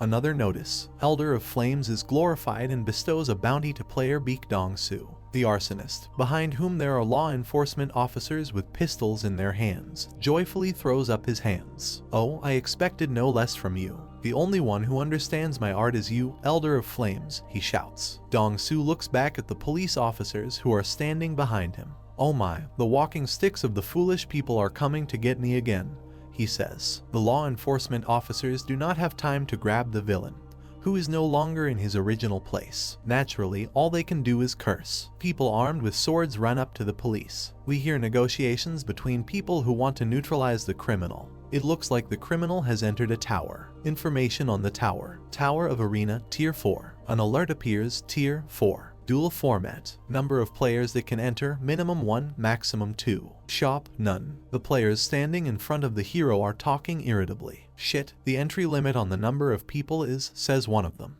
An information window appears. Objective, victory. Special information, one player has already entered the tower. Entry closing at hours, 58 minutes and 59 seconds. The hero approaches the iron railings, behind which the fire continues to rage. Although players aren't heroes, a player that burns up the world, he thinks. Yu-sung sees grief-stricken parents crying over the body of their dead child. This is an ordinary nut job, the hero realizes. Sadly lowering his eyes, he gives the command to enter the tower. The arsonist stands on a huge stage with his hands raised in the air. A large crowd greets him. Dong-soo raises his baton. Which peasant is this time? He begins to say, but someone interrupts him. You, the scoundrel hears, and alarm appears on his face. It turns out that he is being challenged by Yu-sung, who has already prepared his blue sword for battle. Yes, it's me, you crazy bastard, he tells his opponent. The smile returns to the arsonist's face. Hero King, he recognizes his opponent. If it's you, you should be able to understand my art, right? Together, the hero again interrupts the scoundrel's flow of speech. So you are just a crazy idiot with art sickness? He says. Yu-sung looks at the arsonist with contempt. How did the world become a place full of lunatics like you? He asks. A place full of what? Dong-soo asks. The scoundrel's mood deteriorates. He angrily looks down somewhere. How dare you? He raises his baton, which emits flames. Many different musical instruments appear in the air. How dare you try to disparage my art and treat it like some mass-oriented product? The scoundrel finishes the previously started phrase. Behold, my flames, he shouts in a wild voice. He is reported to use a unique Hellfire Orchestra skill. A powerful fiery flash occurs under the hero's feet, and he has to jump away to save his life. Flute, trumpet, Dong-soo shouts. The instruments he named become weapons that spew powerful streams of flame at the hero. But Yu-sung smiles, preparing to launch his own attack. A characteristic of art sickness, sudden bursts of rage on his own. He states what he saw. Dong-soo, holding the baton, sees something he really doesn't like. He shouts timpani, and a huge fire drum appears above the hero's head. In the arena where the battle takes place, 3 strange types of instruments appear at once. I caught you, Dong-soo shouts. However, after a moment, the hero raises his sword high above his head, and one of the instruments shatters into pieces. Yu-sung flies into the air and looks down at the stunned enemy. You can't catch me with this, he declares. Okay, it's time to end this circus. Timpani appear above the arena and collapse deafeningly. A stream of fire covers the hero, who appears to be screaming in pain. Looking at the huge fire in the middle of the arena, Dong-soo laughs. A work of art made by the Hero King. I'm going to get a masterpiece, he declares. What are you looking at? He suddenly hears. A smiling hero looks out from a fiery cloud. That's my afterimage, he says. Yu-sung slashes with his sword and, judging by the blood spatter, hits the enemy. However, he then looks at the arsonist with bewilderment. Wow, you managed to dodge the blow, he asks. But Dong-soo is indeed wounded, holding his bleeding neck. How are you doing this? He screams in horror. Illusion cannot have a voice. The hero smiles and puts his sword on his shoulder. I'm not so kind as to give you an explanation, he says. An information window appears. Oculus, tier, legendary, 2-star. Ability, can modify the visual information of a specific target or a number of unspecified people. It cannot be used simultaneously with an ability which is of the same tier as the skill or an advanced tier crowd control ability. 2-star strengthening effect, grants keyword, substance for 3 seconds to the visual information being manipulated. Keyword description, substance while possessing the keyword, you may exercise physical influence. Several dozen heroes appear around the arsonist sitting on his knees. I'll at least fill up the audience for you, says Yu-sung. He looks at the scoundrel with hatred. His copies attack Dong-soo and land many blows. Most likely, this will be your last performance, Yu-sung tells his opponent. The arsonist's hands are shaking. He holds his baton like a samurai committing suicide holds a sword. His body begins to emit a powerful glow. My art never dies, shouts Dong-soo. A wave of fire rushes towards the hero again. Gritting his teeth, he covers himself with his sword. A notification appears indicating that the hero has won this battle. Yu-sung looks at the blue information window hanging in front of him with bewilderment. It reports that the raid is over and offers to choose an exit. The hero, who is clearly unhappy with what is happening, points his finger out the window. Damn it, even the exit has 2 options, he says. Inside a tower, a player cannot kill another player. I could have at least messed with his head for a while at the exit, Yu Sung thinks. The window with the text Republic of Korea, Seoul dims. The window with the text France, Calais, on the contrary, becomes brighter. Characteristic of art sickness. A notification appears about the transfer of the location to the French city of Calais. We see a European cityscape. Dong-soo runs as fast as he can from the cathedral, under the roof of which stands a hero with a sword in his hand. See France and die, says Yu Sung. He is looking closely at something. Just as I thought, it's here, he says. The hero jumps down to catch the fleeing arsonist. You thought you could escape me, he shouts. Yu Sung slashes with his sword, leaving a bright blue trail in the air. Dong-soo screams desperately, trying to escape from the enemy and save his life. The hero makes a powerful jump. He finds himself behind the arsonist and prepares to deliver the decisive blow. We see that the impact falls on some yellow sphere. Yu Sung looks at something. A group of people appears in front of him against the backdrop of a magnificent European-style building. A pretty blonde comes forward, holding out her hand with her fingers outstretched. Drop your weapon, Mr. Kang Yu Sung, she says. Yu Sung hits the yellow sphere with his fist. What are you doing there? He asks. The girl who just stopped the hero from committing murder looks at him with stern eyes. There are several more young men standing behind her. Saintess, asks Yu Sung, who recognizes the beauty. This is reported to be Maria Jaeger, and she is not only a saintess, but also a guildmaster of the Order of Knights Hospitaller. She approaches the hero. Dong-soo, meanwhile, is trapped inside an energy sphere that is located next to the girl. The government of France requested my cooperation with the black player investigation, says Maria. I was waiting here since I heard that the tower was connected here. Yu Sung laughs cheerfully, pointing his finger away from him. Oh, then could you give me a hand in blasting a hole through this arsonist's stomach? He asks. The girl looks at him with serious eyes. No, she answers. I can't let you kill this man, Mr. Yu Sung. Maria stands in front of the yellow sphere, as if protecting its contents from the hero. Killing during the process of arresting is an act that can only be committed in certain, inevitable special situations,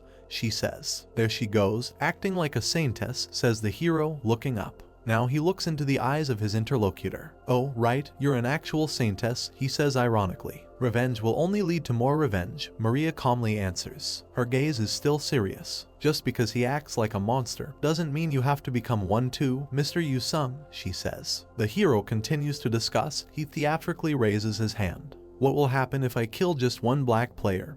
He asks. It's not for me or this person's sake, Mr. Yu Sung. It's for yours, says Maria. I'm saying this for your sake as well, Saintess, the hero objects. Dong-soo hears this discussion from inside the yellow sphere and smiles happily. Do you realize how big the waves from committing this act would be internationally, the girl says, but does not have time to finish the sentence. Dong-soo takes out his baton and fire immediately appears around it. We see bright flames. The young people look a little surprised at the arsonist who is burning inside the yellow sphere. Isn't the attack supposed to pass through if it's from the inside? He asks. Maria points her finger at him. I told you, the person I'm trying to protect is you, Mr. Yu Sung, she says, looking into the hero's eyes. Next to the young people, an arsonist is burning out inside the sphere. The culprit has been caught, the girl explains. This case ends here. We will take care of the handing over of the criminal, so you can rest for today. Yu Sung looks at her incredulously. Sadly lowering his eyes, he pretends to give up.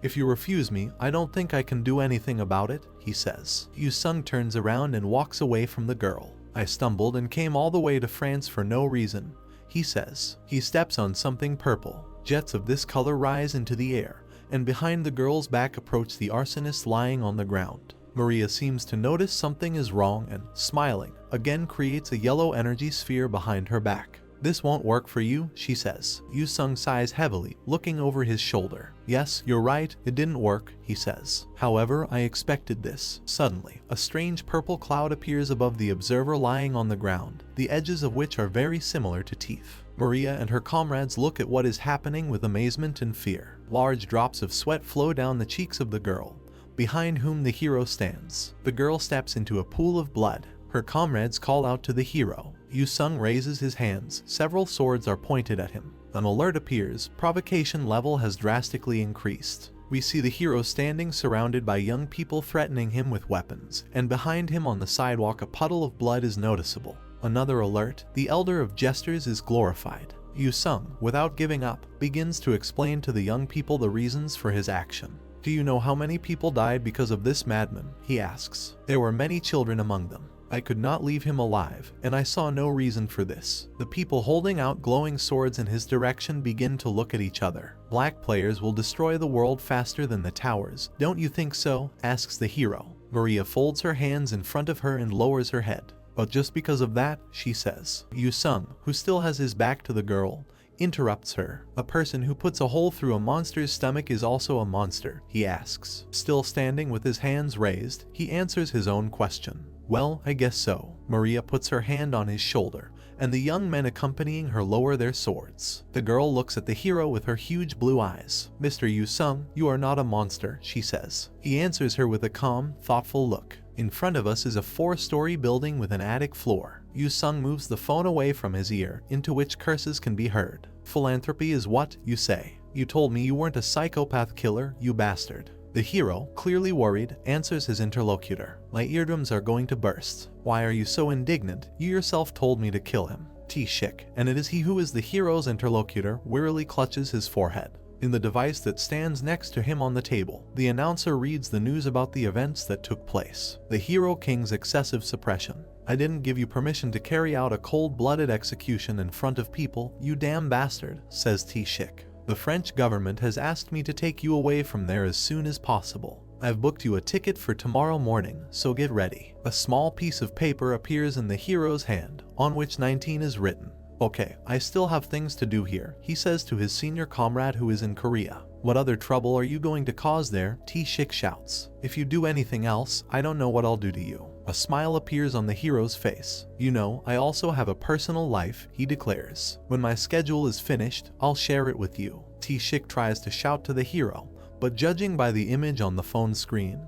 he has already switched off. The hero, sighing, passes out. A woman's legs are visible behind him. Thank you for your help, Mr. Yu-sung, says their owner. The hero with the most modest expression on his face spreads his arms to the sides. Since I'm indebted to you, this is the least I could do to repay you, he says. I don't really have a reason to refuse either. Maria smiles, sitting on the edge of the bed. That's a relief, she says. The hero falls onto the bed with a run.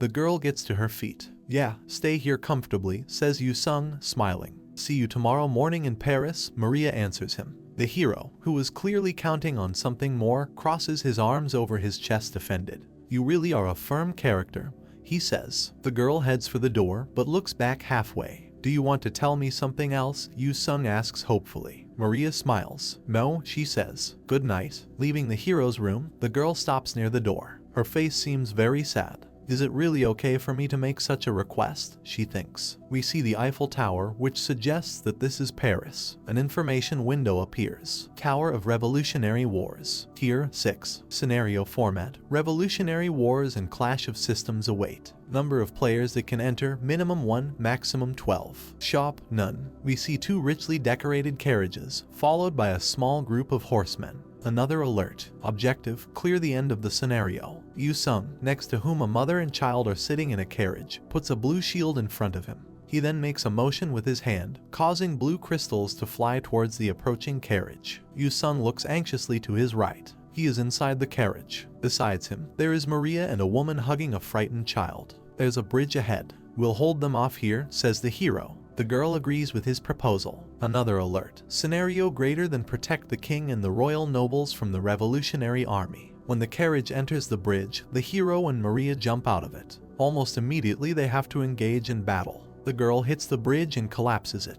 The carriage with the people they have to protect ends up on one side of the gap, and the heroes who are standing next to each other are on the other. Yu-sung smiles. Maria, on the contrary, is serious. Come on, attack. The hero calls on the enemies. We see someone's hand. Cease fire, its owner shouts. Now we see the back of this man. The young people look at him in bewilderment. Oh, visitor, why? He asks. We see that he is a young officer dressed in a military uniform from around the beginning of the 19th century. With a hand gesture he shows his soldiers not to shoot. Until now haven't you fought for the revolutionary army, for the mind of a new era? Asks the officer. He becomes completely furious and raises his fist in front of him. That was the second coming of the Saintess, he shouts. If it wasn't for you, we wouldn't have won, Saintess. Tears roll from the officer's eyes. Why are you not fighting for the greater cause? He asks with despair in his voice. Maria closes her eyes so as not to see the guy's moral suffering. Why are you on the side of the rotten monarchy? he yells. "Come back please, we don't want to fight against you." The hero stands in front of the girl. "Is this why you needed my help?" he asks. Yu-sung thinks about it. "So, this is not your first time in this world," he understands. Maria Jaeger nods her head. "I came into this world for the first time through a tier 5 tower," she says. Liberty, equality, fraternity. We see a girl holding a French flag in her hands leading horsemen into an attack. "When I fought for their captain, I didn't hesitate in the slightest," says Maria. Yu-sung rubs his chin thoughtfully. "I think I've heard something like that quite a bit before," he says. "Freedom, equality, philanthropy. It's the same slogan as the previous great revolutions," the girl explains. The hero looks at his interlocutor. "So the ones you believed were fighting for the right cause became the enemies," he says. "If you wish to change sides even now, you can just tell me." Maria looks thoughtfully into space. "Towers are finite resources," she replies. "For the future we have to fight against them and clear this tower into tier 6. If we take on their side, it'll become a tier 5. Yu-sung answers with his eyes closed. "Then we're sticking to this plan. Even if you feel uncomfortable about it, you can't change your mind now." A smile appears on the girl's face. "It's a relief that I'm going into this tower along with you, Mr. Yu-sung," she says. The officer, holding his left hand out to the side, addresses the young people standing inside the yellow protective sphere. "Oh, visitor, that noble act back then." He doesn't have time to finish. A charge of blue energy flies at the warrior standing next to him. "Lieutenant," the officer shouts in fear. The hero, smiling, looks at him. "Ha, noble?" he asks mockingly. Maria looks in amazement at her comrade, in whose palm a small blue energy sphere has appeared. "Do we still look like apostles who execute God's will?" asks Yu-sung. The officer, who is clutching a glowing metal helmet to himself, looks at the hero in bewilderment. "This is your last warning," he says. "The bridge has been destroyed as well, so it's time for you to retreat. We don't want to make you guys shed more blood either." The officer lifts his helmet, intending to place it on his head. "We cannot do that," he says. "Even if our opponent is the visitor, it's for the captain." The officer puts the helmet on his head and suddenly finds himself dressed in powerful metal armor, which, on top of everything, glows with blue energy. "From this second we will begin to execute the scenario according to which the opponent is the guest," he says. The officer's armor emits jets of blue energy. "Get into the armor tactical stance," he orders his subordinates. In place of the right hands of the soldiers, who until recently were dressed in costumes 2 centuries ago, energy cannons appear. "Deploy the magic armor," the commander orders. An officer whose weapon emits powerful blue jets looks very menacing. "For freedom and equality," he shouts loudly. His subordinates open fire with their futuristic weapons, and we see that the fire comes from bullets. One of the hits falls on the girl's feet, and Maria flies far back. However, she instantly comes to her senses and begins to provide the hero with the necessary support. Notifications appear that Yu-sung is receiving buffs from her, including Sharp Conviction and Archangel's armor. A large cross appears above the hero's head, glowing with yellow energy. Yu-sung sees another alert. A possessor of the title Saintess is beside you. The hero looks back at his ally. Another notice. The effect of the Blessing Saintess protection is amplified by 1000%. Yu-sung feels like time has slowed down. An information window appears. Blessing Saintess protection. Tier. Effect. Defense power plus 100. Evasion correction plus 300. Increase of effect by 1000% when the Saintess is beside you. The hero strikes and, judging by the blue splashes, hits someone. He looks back at his ally, who stands behind him, sword raised above her head. If things continue like this, Yu-sung thinks. Maria is eager to fight. She has already raised her sword to strike. "Make way, Mr. Yu-sung," she shouts. "Now it's my turn to step forward." But the hero is ahead of the girl, who begins to look around her in bewilderment. "I'm turning off the light," he tells her. The girl, putting forward a huge shield with a yellow cross, tries to see something, but she fails. She is helplessly trying to shout to her ally. He, meanwhile, in some twilight, rushes between the enemies and strikes them with a sword, each of which hits the target. The next enemy, and judging by the helmet, is an officer, blocks the blow. It's obvious that a tier 6 tower army would be strong, but I didn't expect them to be able to precisely analyze my movements in the darkness, the hero thinks. He already has to defend himself. We see next to his face the same futuristic weapon that appeared on the hands of his opponents. "Saintess, raise the shield," Yu-sung shouts. The girl raises her shield, and a powerful blue charge immediately flies into it. Frightened Maria loudly screams for the hero to remove Veil of Darkness, since she cannot fight. The hero, around whom bizarre energy flows are visible, replies that the girl does not need to interfere in anything. We see him attacking enemies while sitting on a huge ghostly cat. "I'm trying to properly experience the Sane test buff," he explains. Yu-sung smiles. "The experience is shared anyway," he reminds. Maria looks at her ally in shock. With his face stained from battle, he smiles. "And thanks to you," he says, "everything is already over." In front of the beautiful blonde sits Yu-sung on a giant cat, around which lie the corpses of defeated enemies. Maria closes her eyes. She doesn't say anything. We see that the battle took place on the bridge, where only the winners of the battle now remain. The hero extends his hand to the girl. "Here, take my hand," he says. It looks like he's inviting her to climb on the cat too. "We should quickly follow up with the pot-bellied king," he reminds her. "You're aware that all of this will be in vain if the castle they ran away from falls." Maria looks at him intently. She sits on the cat behind the hero, and the animal sets off. "You don't have to go this far," she says. "Why? Wasn't that nice and comfortable?" asks the hero. He smiles, looking forward. "If you just buff me and enjoy the rewards, I'll kill everyone for you," he says. "You won't get another chance like this." Maria, who is holding onto the hero's waist, sadly lowers her eyes. "I didn't ask you to do this anyway, Mr. Kang Yu-sung," she says. The cat rushes with huge leaps across the post, behind which a burning city is visible. "Well, me doing all this is ultimately for your sake, Saintess," says Yu-sung. Young people find themselves inside a burning city. The townspeople are trying to escape the danger that threatens them. "Kill the enemies of the revolution." Someone's loud voice is heard behind them.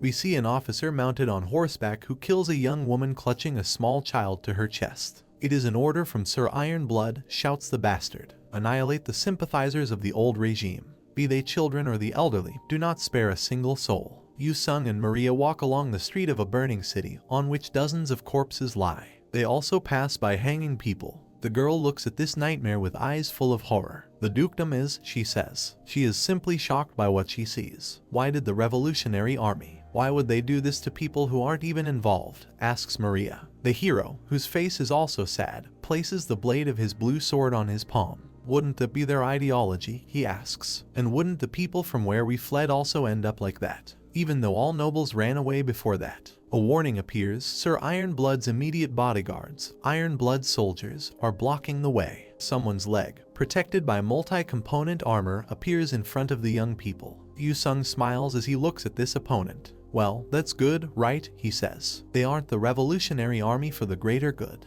They are changing into an easily recognizable criminal group." The hero snaps his fingers next to the ear of the girl, who looks sternly at the enemy standing in front of them. Starting now, for a little bit, it'll be," he says. Lights out. A notification appears. "You have cleared the Tower of Revolutionary Wars." Next comes the information window. The Royalists earned miraculous victories in several battles, but a few years later they lost to the leader of the Revolutionary Army, Sir Ironblood. Afterwards, due to the harsh moral standards under Sir Ironblood's system, a political era of terror began, during which they mercilessly purged those who even slightly doubted the revolution. Cut short. 3 more alerts. You have obtained the special achievement first to ever clear a tier 6 tower. As a reward, random skill card pack has been given. As a reward for clearing a tier 6 tower, random artifact ticket has been given. Maria, her armor spattered with blood, stands in front of reporters who hold out their tape recorders and microphones towards her. "Miss Maria, please tell us about raiding the tower together with the Hero King," one of the journalists asks her. The hero looks sideways at the girl standing next to her. The young people are already smiling. "For the sake of my country, it remained businesslike," says Maria. You could call it a hot night in many aspects," Yu-sung teases her. He shows her a heart. "What other reason would a male and a female have to enter a tower besides to go on a date?" he asks. The girl looks at the Joker with indignation. Maria screams loudly, either sweat or tears rolling down her cheeks. "This is a misunderstanding.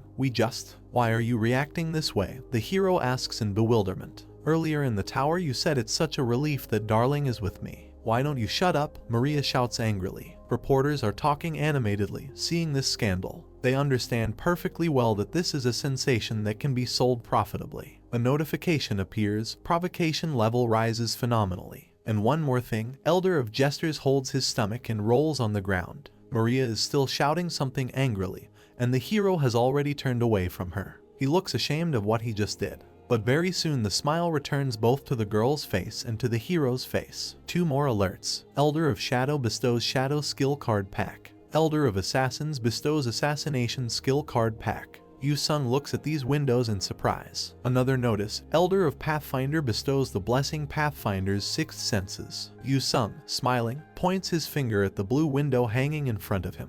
In front of us is a phone screen, which the hero is apparently looking at. We see a website page, some lines on which are of interest. Spend a steamy night in the Tier 6 Tower, Saintess and Hero King dating rumors. Hero King's official statement. I'm glad I was with you, darling. The entire world in a turmoil over the Saintess's nickname. The romance rumors brewing constantly since Season 3. OHX Group's youngest son awakens. Yu-sung and Maria are riding in the backseat of a car, looking at the screens of their mobile devices. For us to say we're just friends is kind of late, isn't it? The guy asks. The girl, smiling, looks at him and doesn't say anything yet. Message, entering the Dead's Frozen Land Tower. Yu-sung and Maria stand on the edge of a cliff, and below them is a gigantic army of skeletons, above which hovers a huge dragon with sharp spikes along its entire spine. The hero smiles and raises his hand as if to apologize. Saintess, I'm very sorry, but, he says. The girl smiles slyly. Oh my goodness. What's wrong, darling? She asks. Yu-sung laughs behind his ally, who comes forward with a very serious look and a sword in her hand. I could use a buff, he says. Please get out of the way, Maria asks. She has a slightly strange look. After a steamy night comes a chilly night, you know, says the girl. She enters the fray and seems to take on an entire army of skeletons and dragons on her own.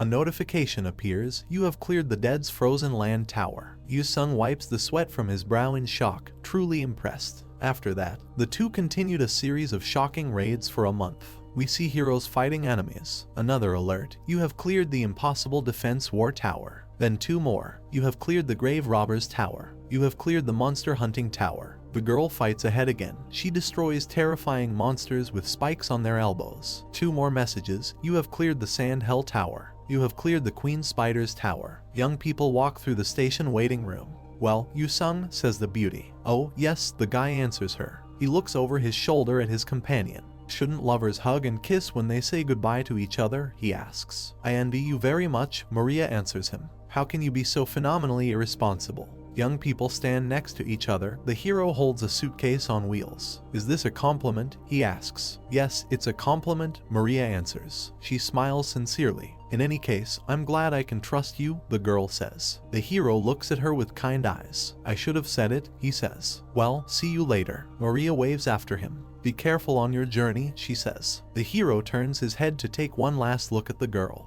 Thank you, Yu-sung, he hears. Standing next to her now are the young people who were with her when she met the hero, and the arsonist as she exited the tower. For all the efforts you made to save this world, she finishes the earlier sentence. In front of us is an airplane window. Sitting next to him is Yu-sung, with a black cat perched comfortably in his arms. The hero talks to himself. Save the world, right. It's obvious, but it doesn't become obvious. It's effective to be cooperative this way, but national interest comes first for everyone. They can't trust each other either. I'll have Tai invite the Saintess to our country sometime. The cat sitting on the hero's lap suddenly speaks. How long are you going to pet me? He asks irritably. Yu-sung looks at the animal in shock. What? He asks, bewildered. You can speak. I have evolved, Blackie answers. It is clear from the hero's face that he cannot get rid of the shock. Then why didn't you say anything before? Why were you silent until this very time?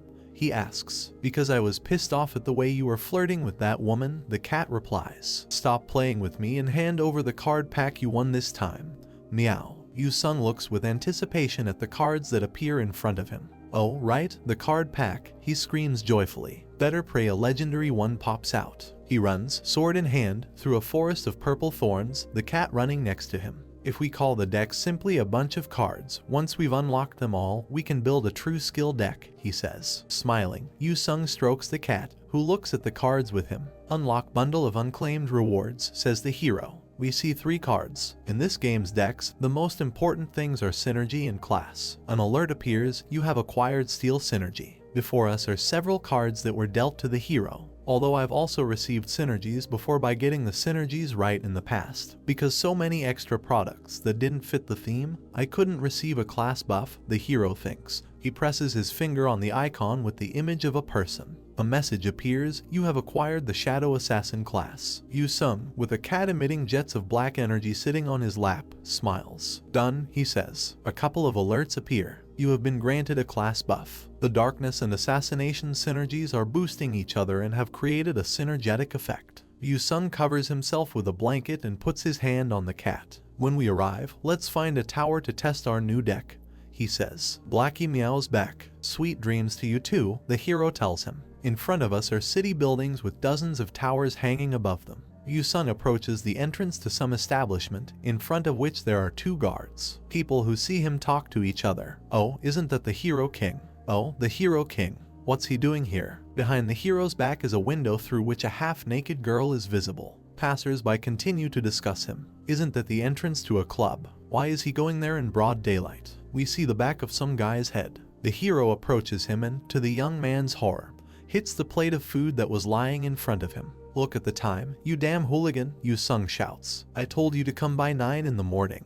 The young man, whom the hero looks at sternly, touches his forehead with his fingers. Oh, I'm hungover, he says. What's wrong with you, you damn freak? Yu-sung looks at him sternly. I'm counting to 3 and you better get up and follow me until I'm done, he says. The guy throws a glass, which flies past the hero's head. The young man looks at Yu-sung with a hard look. It is clear that he really is very unwell. Who are you to order me? He asks. Do you even know who my father is? The hero kicks the guy in the leg, and he screams in pain. It's the OHX group's chairman, you little shit, he shouts. Then who do you think I am, huh? The hero takes him by the hair. Then you must be, he says. What the hell are you doing? The guy shouts. Hool from the Igan family ends with Yu-sung. He leads the young man out of the establishment, holding him by the hair. Everyone, move aside. The Hero King is passing through, says the hero, making his way. Let me go, you damn psycho, the guy screams heart-rendingly. The hero recalls a recent interaction with KPA President Lee Seong-go. I was wrong to hire someone from the association in the first place,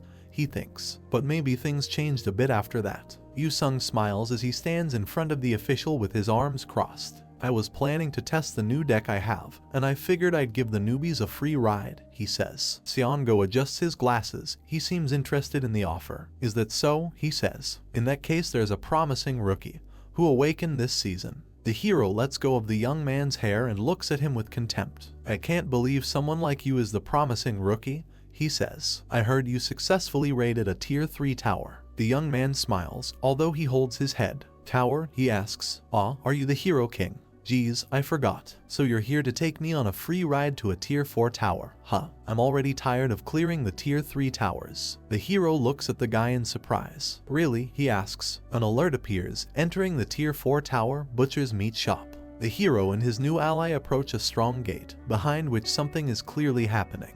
There are huge stakes hanging in the air. The guy wearing a knight's helmet looks at the hero with trusting eyes. First of all, he says, as if preparing to begin an explanation. He then kicks the young man on the butt in the most brutal manner, causing him to fly forward and fall on his stomach. Let's see what you can do, says Yu-sung. The guy looks with fear at what is in front of him. These are fat monsters with cutlasses in their hands. There's a whole crowd of them, all shouting about how excited they are to have fresh meat. The monsters begin to attack the guy, and he has to jump and dodge so as not to be cut by sharp blades. The hero looks indifferently at what is happening to the guy. What are you doing? He shouts. Come on, attack. Destroy these monsters. I don't listen to orders from those weaker than me. The guy covers his head with his hands, horror on his face. You think nothing will happen to you if something happens to me?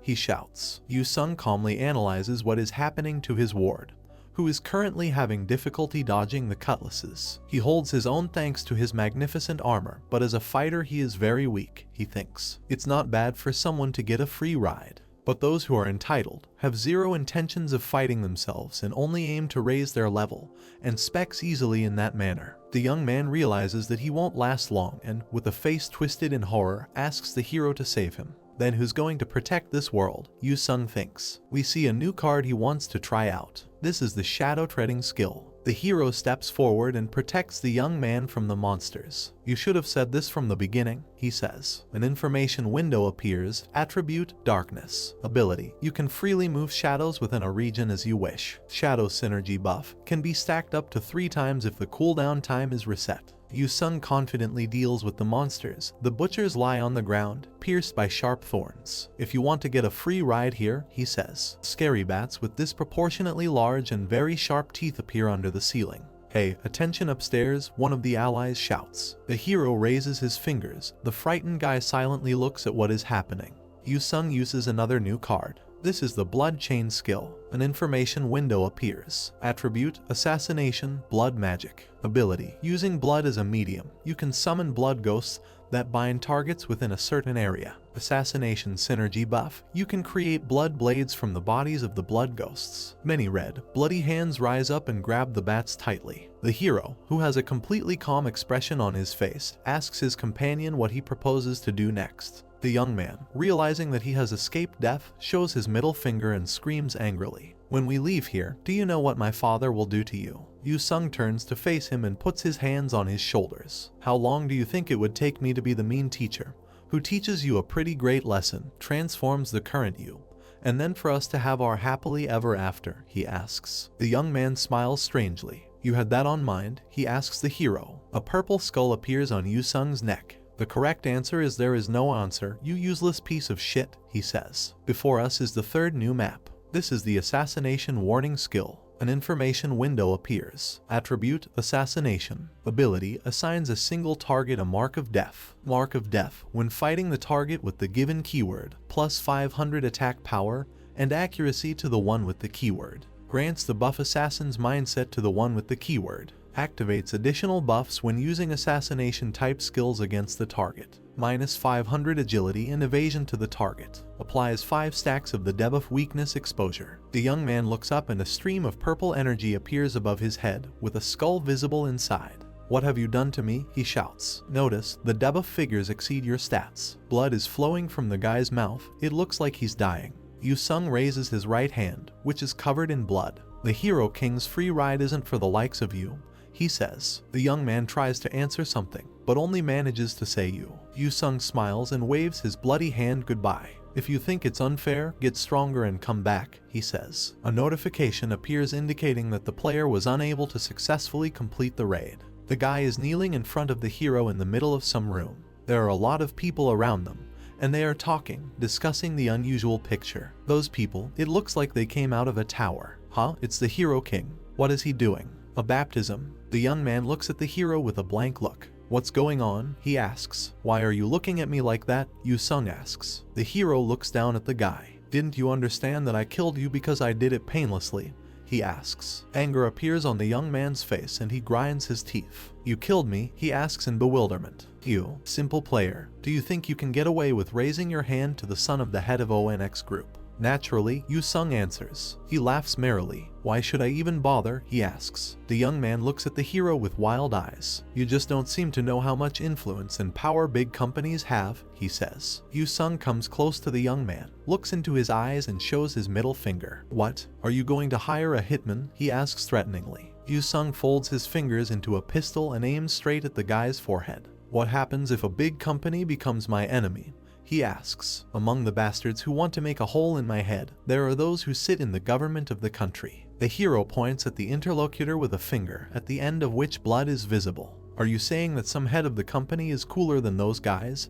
He asks. He touches his finger to the young man's forehead. However, you can try, says Yu Sung. An alert appears. Labyrinth Race, a new update that has been added to the season Endless Labyrinth, has begun. Yu Sung and the guy standing opposite him realize that something is happening. A series of alerts appears. 999 labyrinths are waiting for the players. Gain victory from the labyrinths and obtain the rewards. Elder of Gestures exercises great influence on the tower's rules. Yu Sung is surprised and angry. What? Wait, he shouts. Another notice. Congratulations on being selected as the labyrinth runner. Notice, you will now be moved to labyrinth number 999. The hero is standing in some kind of dungeon with stone walls and statues of monsters. Players are lying on the floor in front of him, some of whom are beginning to come to their senses. The text group is visible on the floor. The shocked hero closes one eye with his palm. One of his allies is the son of the head of the corporation, who now cannot come to his senses. We also see a frightened guy in a blue shirt and a girl in a white jacket. A snot and people that can't get a grip, Yu Sung thinks to himself. One of the group, a fat man in a dark jacket, recognizes the hero. Yu Sung continues to cover his face with his hand while his allies try to understand what is happening.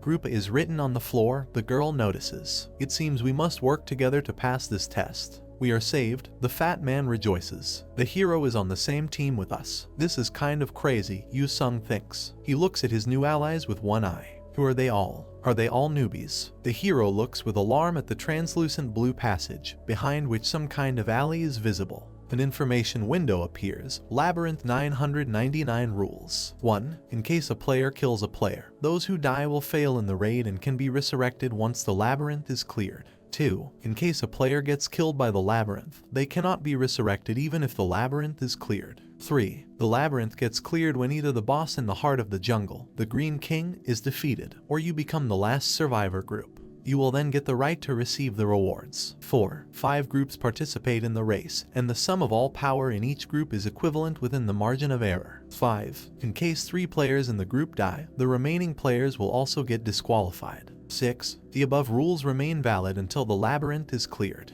The girl approaches the translucent screen and tries to feel it with her hands. It looks like we can resurrect if a player kills another player. If we end up in danger, let's kill each other without hesitation, she says. The hero king is with us. What are you worrying about? Says the fat man in a suit. I'm gonna die of cancer, not the tower at this point, the hero thinks. He smiles and starts talking to his new allies. Welcome to the Hero King bus. Everybody, please state your levels, your elders, and all your skills. A notification appears, entering labyrinth number 999. Human Hunter's Jungle. Yu-sung, who is level 54, goes ahead of the group. His allies follow him. The guy in the blue shirt has level 1. The girl has level 3, the son of the head of the corporation has level 7, and the fat guy has level 20. Another alert. Blessing Guide 6th Sense. Tier S effect. You can correctly go forward without wandering on the roads. Effect. You can always correctly find your way forward without ever getting lost. The party members are attacked by green goblins. The hero enters the battle and deals with the monsters alone. The members of his squad look in amazement as this happens. Thanks to the guide blessing, we're steadily going forward. But from the snot who only has good equipment to the kid who became a player yesterday, Yu-sung thinks. The hero looks displeasedly at the guy who is holding a tree branch in his hand and joyfully says that he has already reached level 5. We see a rooster with 4 chicks confronted by crows with red eyes. If this insane lineup of people is ordered to match every other team's power balance, then all 5 members of the opposing teams will probably be veteran players in their level 40 seconds, Yu-sung thinks. It's understandable that we could be seen as easy to prey. Smiling, he looks down and orders the rest of the squad to gather around him. The ghostly cat grows to a huge size and covers all 4 of the hero's charges with its purple aura. They exclaim in surprise, trying to understand what is happening to them. Yu-sung takes out his blue sword and tells them that they all must complete the quest. A squad of experienced players emerges from the jungle and, with angry faces, rush at the hero and his companions. Kill them all, shouts the blonde man, who is running ahead of everyone. Yu-sung enters the fight and begins to chop down his opponents, not forgetting to count how many of them he has killed. Once he's done with them, he smiles and slings his blue sword over his shoulder. Rule number 5. He reminds his comrades. If most of the squad dies, what remains is disqualified. We see those who remain. It's a guy and a girl, and they're very scared. The young man curses. Spiked tentacles appear above them, and the flow of curses intensifies. Notice, according to the rules, Group C has been disqualified. Yu-sung stares in amazement at what is happening in front of him.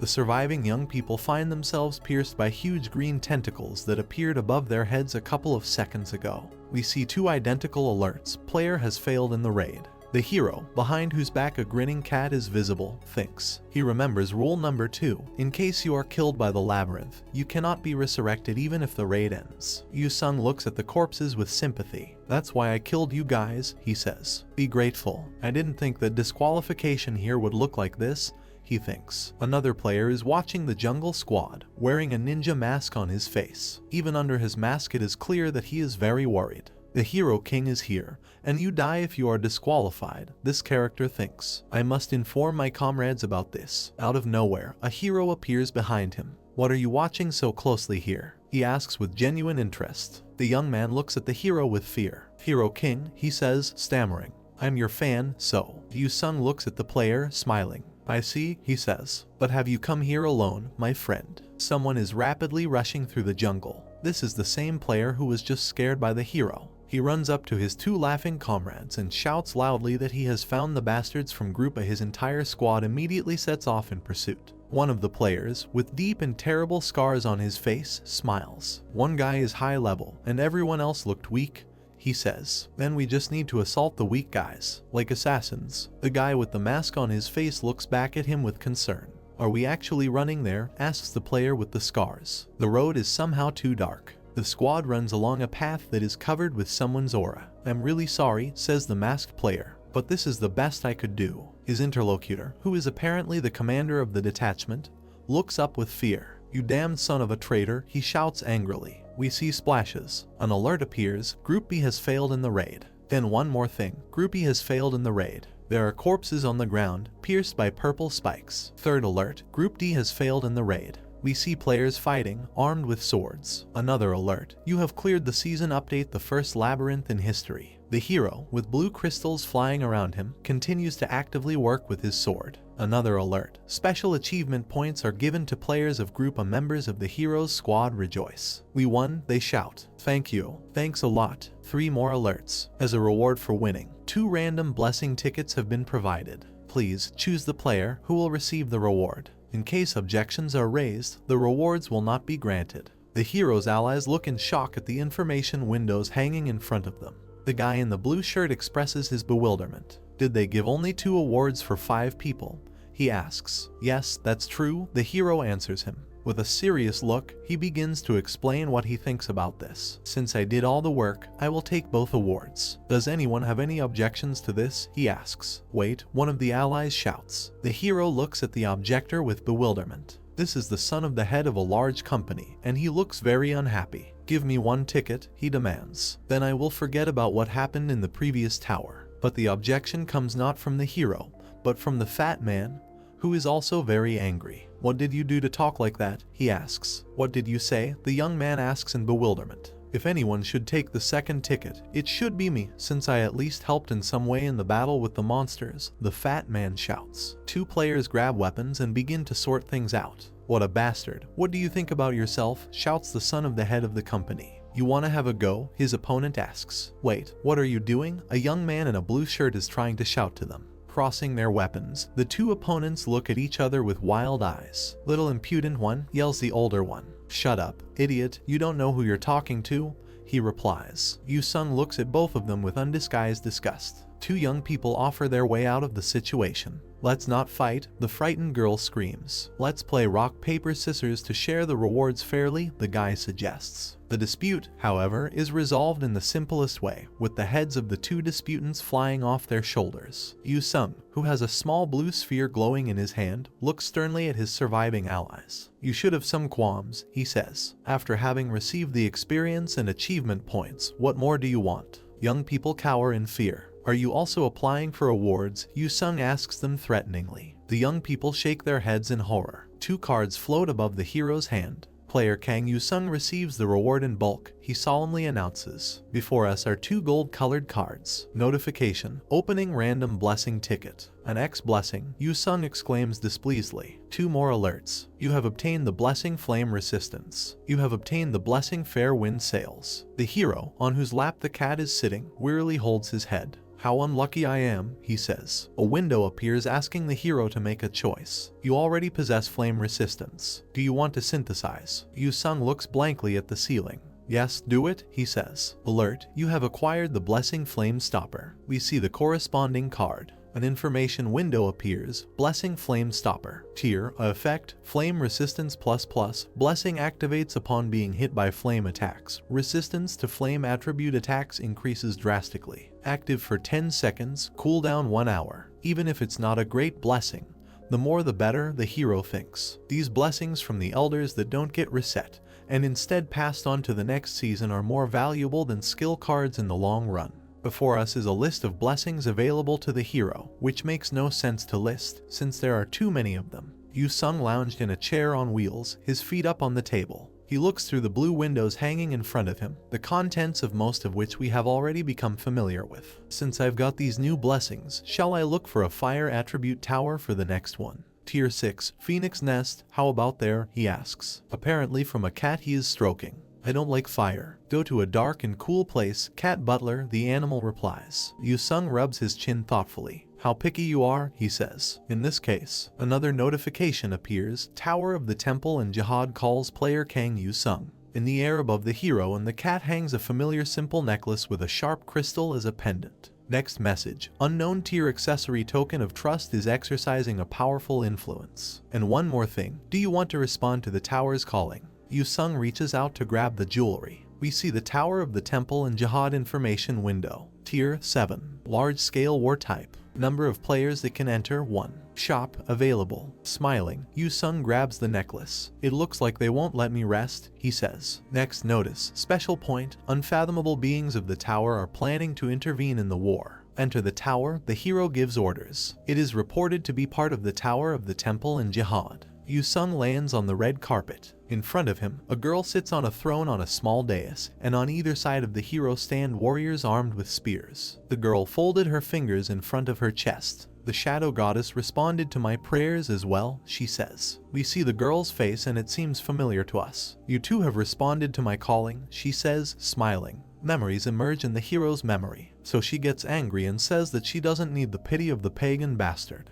Now she, smiling, holds out her fist, in which a rope with a pendant is clamped. Yu-sung smiles. Yes, this is the princess, he says. 2 crossed spears instantly appear in front of the hero's face. Show respect to Her Majesty, Yu-sung hears. Stop it, the queen orders. But, Your Majesty, her subordinates are trying to object. Celia rises from her throne and walks to the edge of the stairs. I owe this man an indescribable debt, she explains. Don't you see that even today he wants to become our ally, since he came to my call? Yu-sung smiles happily. Damn, you're successful, he says. She was crowned queen in the previous tower and ended here, Yu-sung thinks. Now they stand directly in front of the queen. How can I help you, Your Majesty? The hero asks extremely politely. Then why did Celia, who rose to the throne after being safely rescued, look for me again?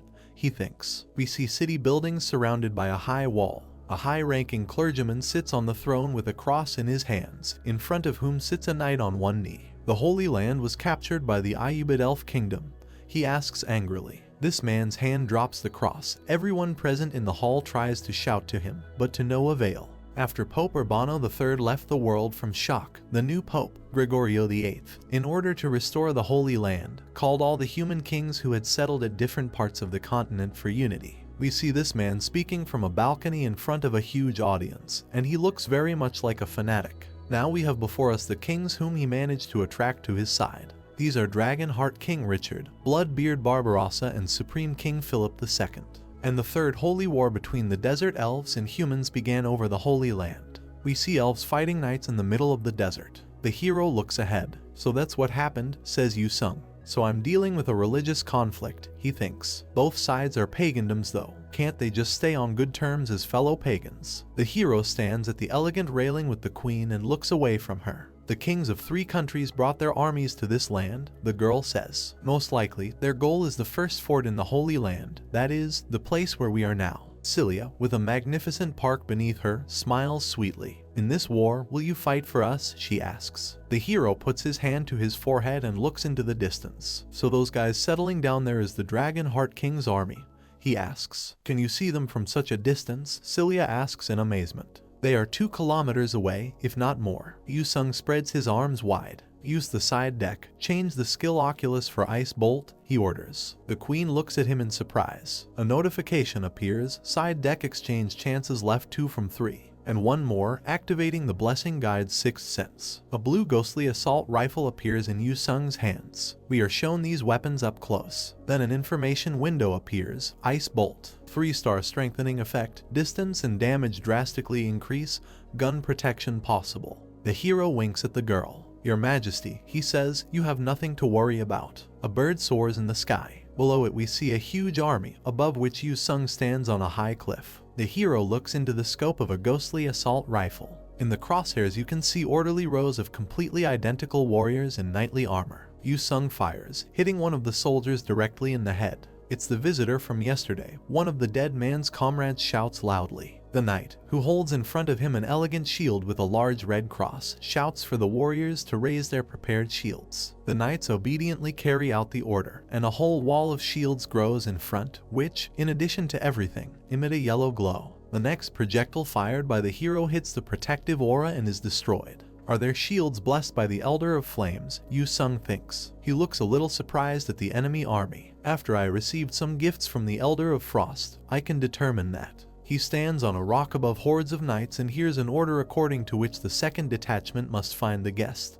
That is, him directly. Okay, it doesn't matter, says the hero and jumps from the cliff on which he was standing. With his arms spread out, he flies down. There is a smile on his face. Let's go, says Yu-sung. The knights are chasing a rider sitting on a cat, who makes incredibly high and long jumps. A hail of arrows rains down on the knights, who apparently belong to the second detachment. These are elves, one of the warriors shouts. Maybe we should go back to our army. The commander in the horned helmet covers himself with a shield and shouts that first they must find the guest. The arrows of the pagans will not be able to penetrate the shields of the god of light, he convinces his subordinates. But a moment later an arrow flies straight into his forehead. The archer who released her smiles happily. This really worked out like the visitor said, she says. The elves look down on the giant enemy army from a height. One of them says that now the main forces of the enemy must also. One of the knights is attacked by strange ghostly creatures that resemble sharks and eels at the same time. But why is the apostle of God fighting on the side of the pagans? The warrior cries in despair. The purple creature grabs his comrade by the head,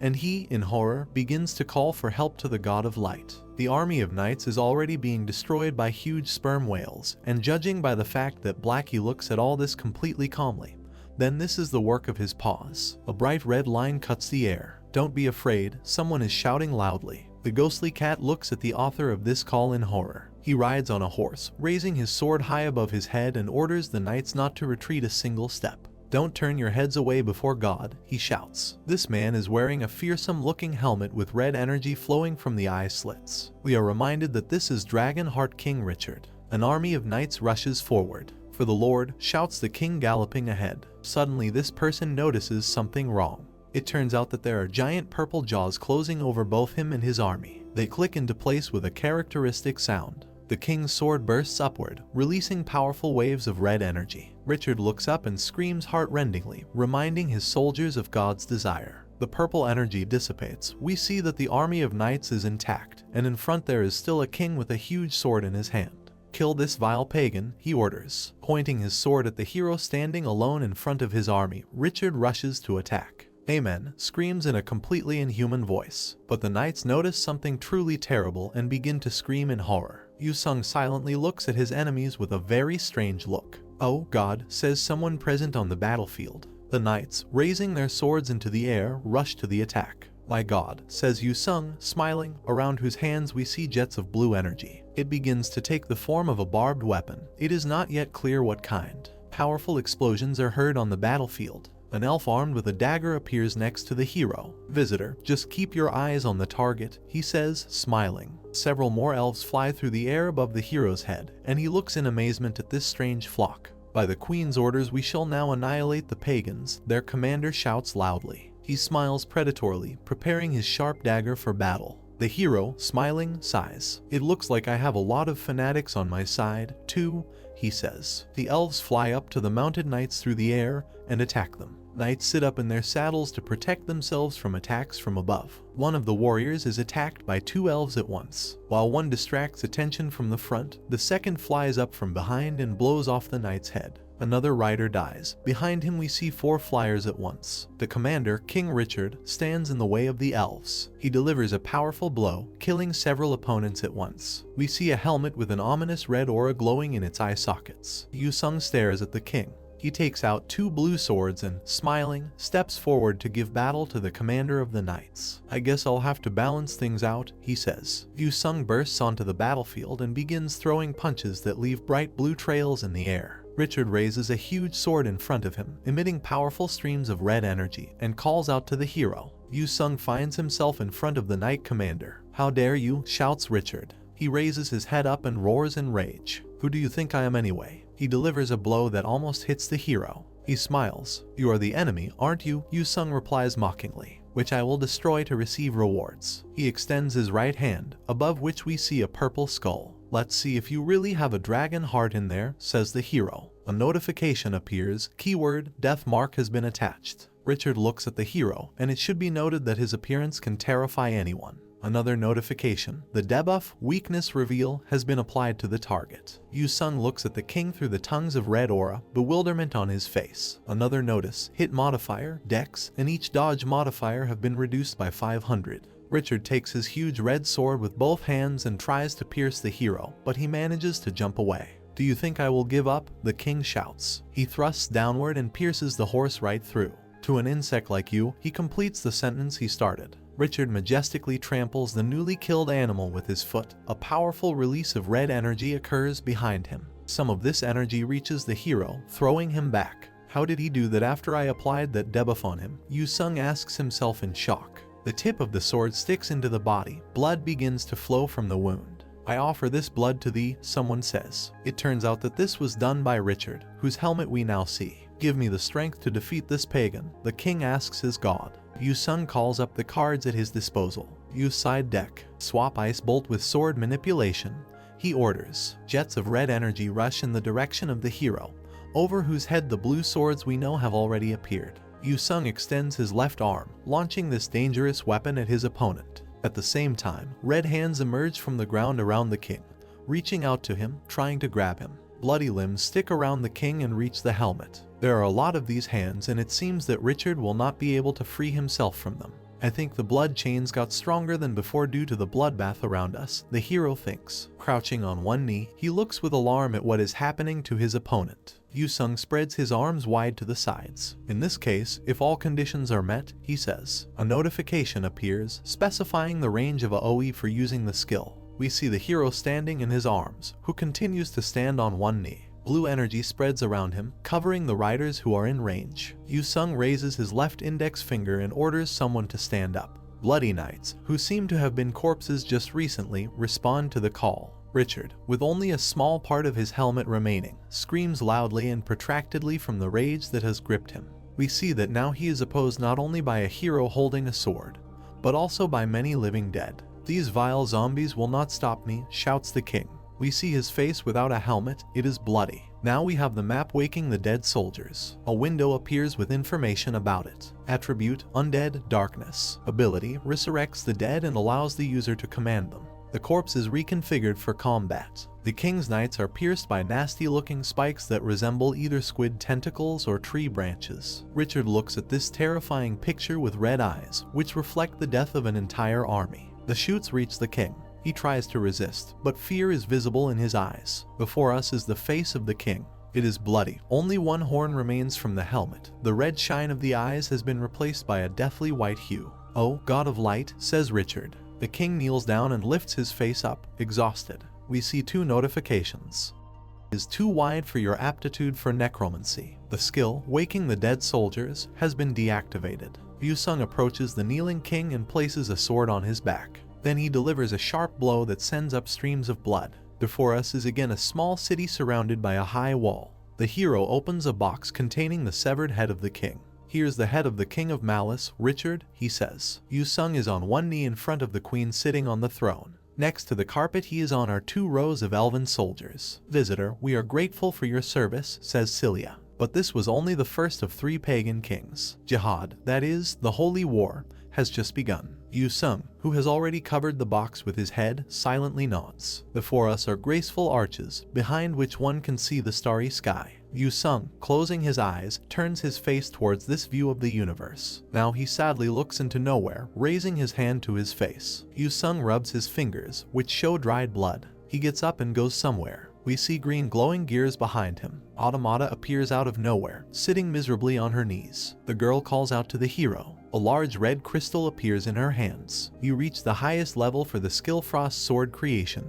reports Automata. "If you upgrade the shop, you can buy the Awakening Stone." Yu-sung smiles. Sighing, he turns to the saleswoman. "And I was wondering when you would appear," he says. Yu-sung smiles. "You wouldn't want to do itty-bitty business after climbing all the way up to a tier 7 tower," he says. A series of alerts appears. Upgrading the shop for 1 million achievement points. Purchasing an Awakening Stone with 1 million achievement points. Awakening the skill Frost sword creation with 1 million achievement points. We see a blue card that is multiplied by a red crystal. Now we see the front of the same card. Here is a striking girl in a long blue dress, whose face seems familiar. An information window appears. Frost Smith. Class: Hero Awakening. Attribute: Cold Kai. Ability: Can create and manipulate the magic of the Frost Monarch. Additional effects can be gained based on the level of the skill card, its buffs, and the player's aptitude for cold magic. If you have a normal ranked Cold Kai skill card, you can use it through Frost Smith without having to use that deck.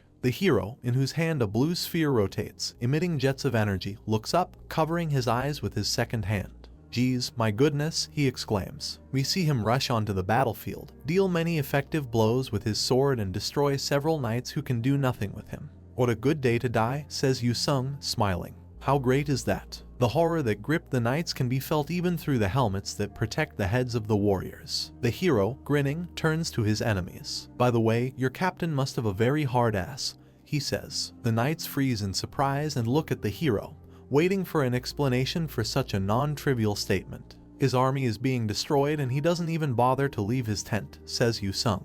We see the tent he is talking about and the fact that it is already not far from him. "If he doesn't come out, I'll have to go see him myself," Yu Sung states. Cilia, who sits on her throne, is sad. "Visitor," she says, "we've received the word that Barbarossa the Bloody Beard." We see that the hero, according to local custom, is standing in front of her on one knee. He has secretly led his special troops and set camp in. The queen completes her sentence. "The elf agents are quite competent," Yu Sung tells her. "In fact, this information was reported by people," the girl says. The hero looks at her in bewilderment and asks again, not believing his ears. "The three kings who were a part of the Holy War were never on good terms," Cilia answers him. The hero continues to stand on one knee in front of the queen. "It appears that they are still feuding with each other," Cilia reports. "Whether you believe it or not, if that is true, it's an opportunity." We see the bearded king she is talking about. "Barbarossa the Bloody Beard is the most powerful of the three kings," continues the queen. "I'll send my elite men.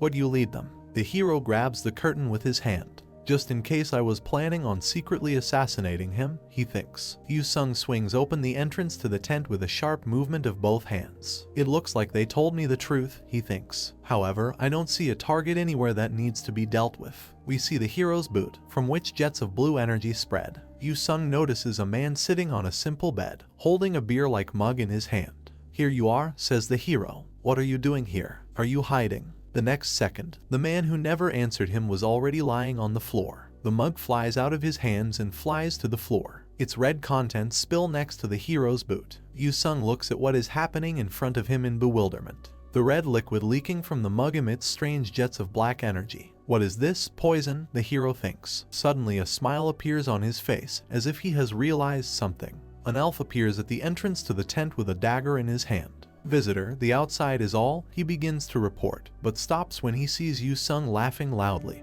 clutching his head. "Holy war." "Bullshit," the hero thinks. The elf notices a corpse lying on the floor and begins to take a closer look. "Was he already dead?" he asks. The real enemy is right there in front of them, Yu Sung thinks. He recalls events and characters he met not so long ago, including Natasha and the president of KPA. From the first day of Season 1 they caused the nations to wage war against each other, sending assassins to kill strong players of other nations, and only looked out for their own interests, just like certain other people out there. Yu Sung steps on the mug, breaking it into pieces. We see the disgust on his face. "This is simply ridiculous," the hero thinks. Was he poisoned by an ally? Was the information leaked to someone else? The last two questions are asked by Cilia, large drops of sweat running down her face. Yu Sung gets to his feet. Both interlocutors spread their arms to the sides. "Well, they must have wanted to be sure," the hero suggests. "I can't believe they're doing such things during the Holy War," says the queen. A smile appears on the hero's face. "It's probably exactly because the Holy War is right around the corner. They get all the glory and break the balance between the three nations, killing two birds with one stone," he says. The dark figure of the third king appears before us. Yu Sung rises to the dais and stands directly in front of the queen's throne. "Anyway, now we just have to fight the forces of the Supreme King," says Cilia. "No, the remaining army won't go back," the hero answers her. He smiles again. "After all, the troops were dispatched with the objective of a holy war. The troops without their king must have joined forces somewhere," he says. We see a military camp tent, to which a soldier runs up. Having parted the curtain, he addresses someone who is standing inside. "Apparently, the pagan assassins who attacked the Bloody Beard slaughtered his knights," says the soldier. It turns out that in the tent there is a military leader, whose back we see, and several of his subordinates. "We can blame those guys for the death of Bloody Beard," says one of those present. "Before us is Supreme King Philip II.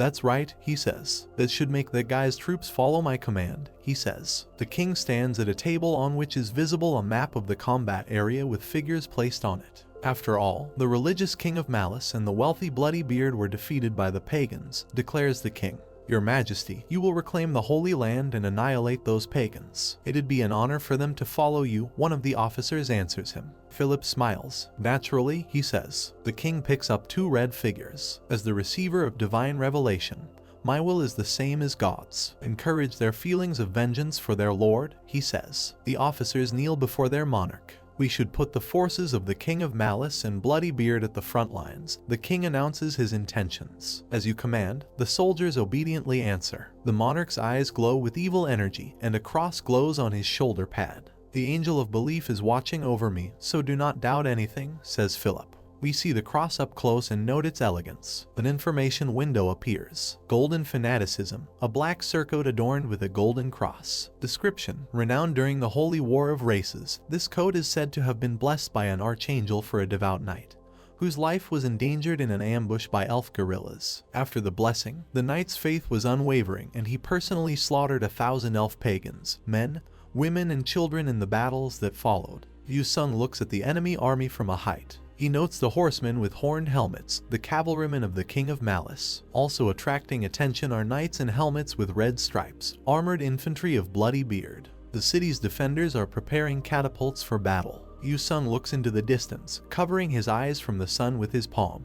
It's an army I've never seen before, and they are all holding up the same flag, he says. So he was planning on using other king's troops as human shield. That's what the Sword Lord is good at. The soldiers of the king's army, raising their swords, rush to the attack. We hear their cries. Annihilate the pagans. In the name of the God of Light. In the name of peace. Yu Sung looks somewhere in surprise. Again, a slogan straight out of a history textbook.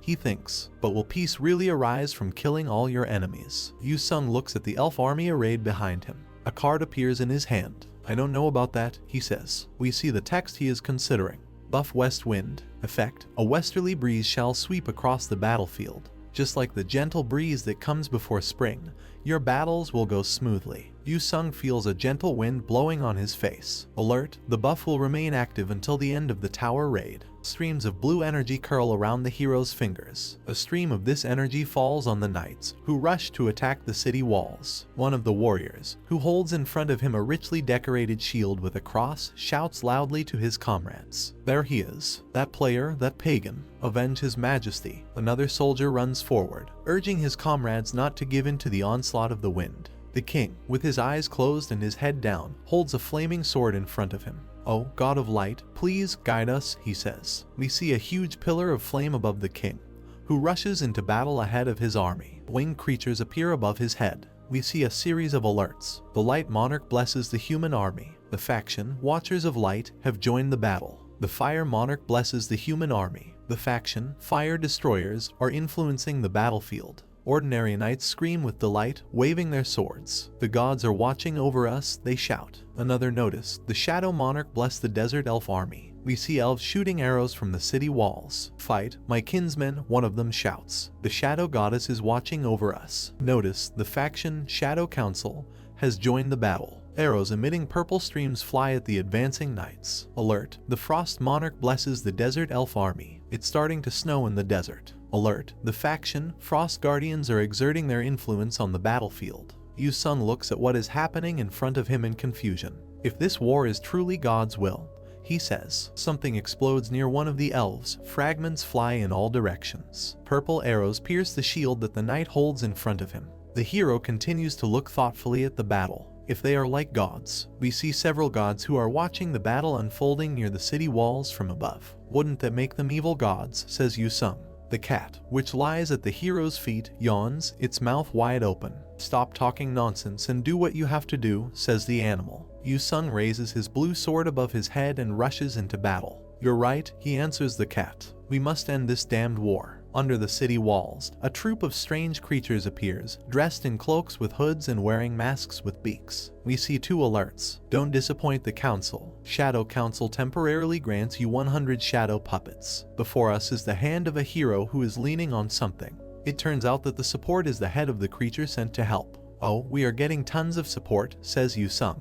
We see winged creatures acting on the enemy's side. Well, they're no different either, says the hero. Alert, faction watcher of light 59th rank angels. Flying fighters from both armies fly towards each other to stage an aerial battle. These guys will take care of the 9th rank angels, says Yu-sung. Smiling, he looks at someone and asks if this is his direct opponent. We see who he means. It is Philip, who sits on a winged angel. The king strikes with his sword and hits the man in the big-nosed mask that Yu-sung was riding on in the back. Philip smiles happily. The hero looks at his opponent with alarm. That's gear, he thinks. What is this, a player? The king looks at his opponent and laughs, opening his mouth wide. You foolish pagan. So you are the visitor, huh? He asks. No, this is not a player, Yu-sung understands. Raising his sword above his head, Philip rushes at the hero. In the name of the God of Light, King Philip II, the Supreme King, will not forgive you, he shouts in flight. Yu-sung places his foot on the back of the man in the cloak and mask. Compared to the name of the God of Light,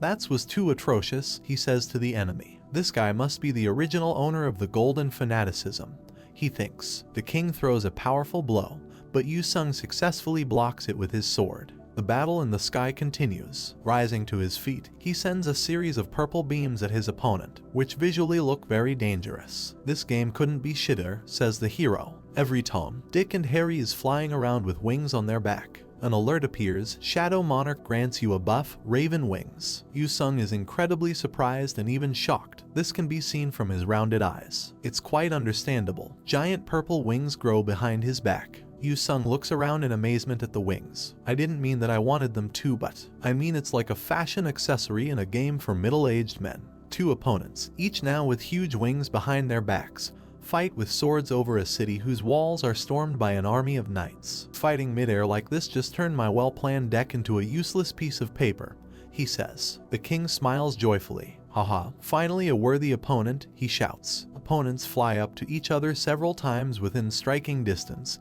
and try to hit the opponent. At some point they even manage to look into each other's eyes. It seems like you're having a really hard time, Philip says, smiling. This is the price for betraying the God of Light. So you live according to the will of the gods? Yu-sung asks him. Blue swords appear behind the king. Was poisoning bloody bird God's will as well? The hero asks, and his question seems to confuse the enemy. However, then a smile appears on the villain's face. Are you trying cheap tricks? Yes, he asks. Many blue blades appear around the king, but this threat does not seem to bother him much. Philip smiles, his sword easily cutting through all the projectiles that fly at him. Of course, that's obviously God's will as well, he declares. The king extends his red sword towards the hero. Whatever I, the seraph, blessed by God, wish for is what the God of Light wishes as well, he declares. Philip rushes past the hero and cuts some ice warrior with his weapon. We see two alerts. Your attack has been deflected by Seraph's shield. Seraph's shield parries your attack. Philip strikes the hero's icy figure with his sword.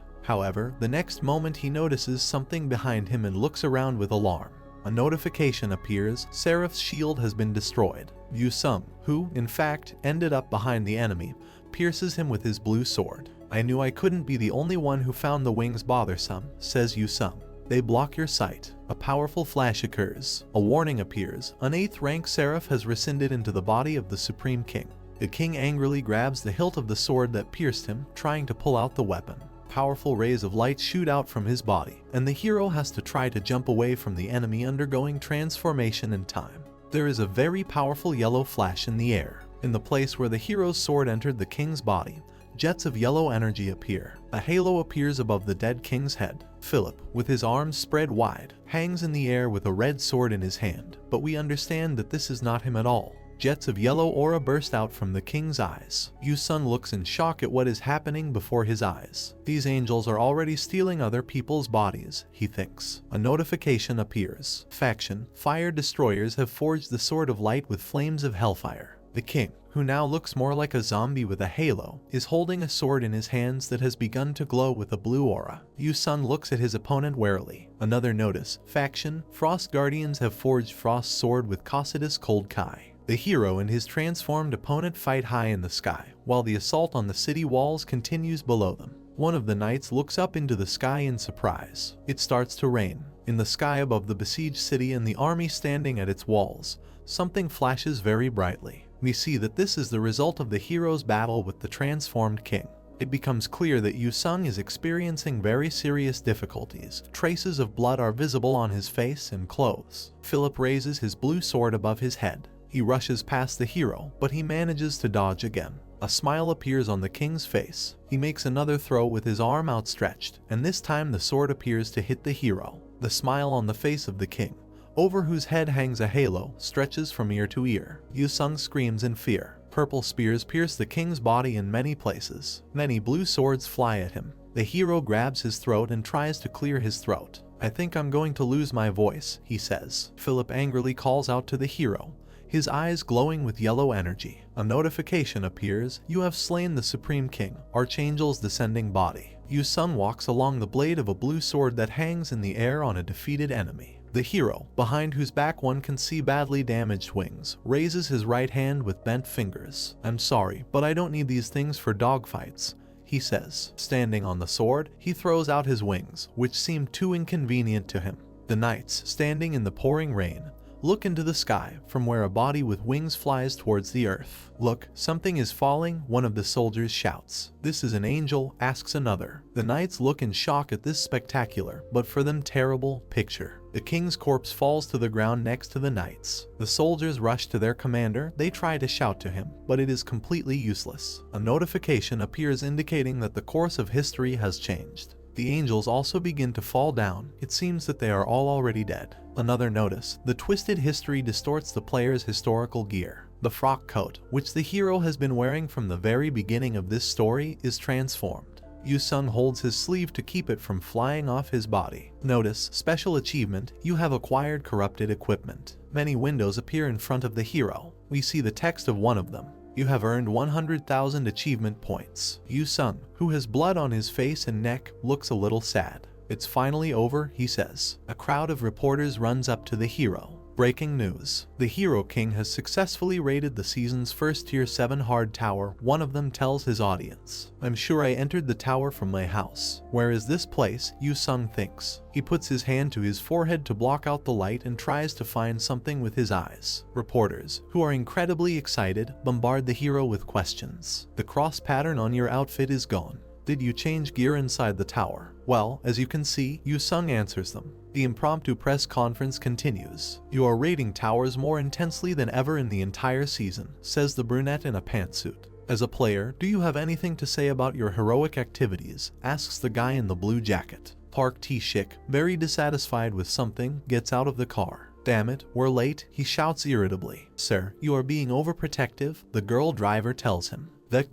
That thing must have been on cooldown," notes T-shik. He looks at the hero excitedly, a drop of sweat running down the man's face. "He seems to have changed a little," he says. We see one of the microphones extended towards the hero. "You guys sure love heroic activities. Are you that desperate to hear that I'm past my prime?" says T-shik. We see the hero's face on the screen of a mobile device, which one of the journalists is using to film him. "Sometimes I feel embarrassment as to why the hell I go through all this shitty trouble to protect the world," Yu-sung says with obvious resentment. "Since I'm itching to rant today, let's give it a shot then, shall we?" Reporters look at him with an unhealthy gleam in their eyes. They feel that a sensation is brewing that can be sold well. The hero takes the microphone in his hand. "Do you, perhaps, like war?" he asks. A brunette in a pantsuit looks excitedly at the hero. "War?" he asks. Yu-sung, holding a microphone, turns his eyes in her direction. "Yes, war," he answers. The hero begins to describe horrors that make the reporter's blood run cold.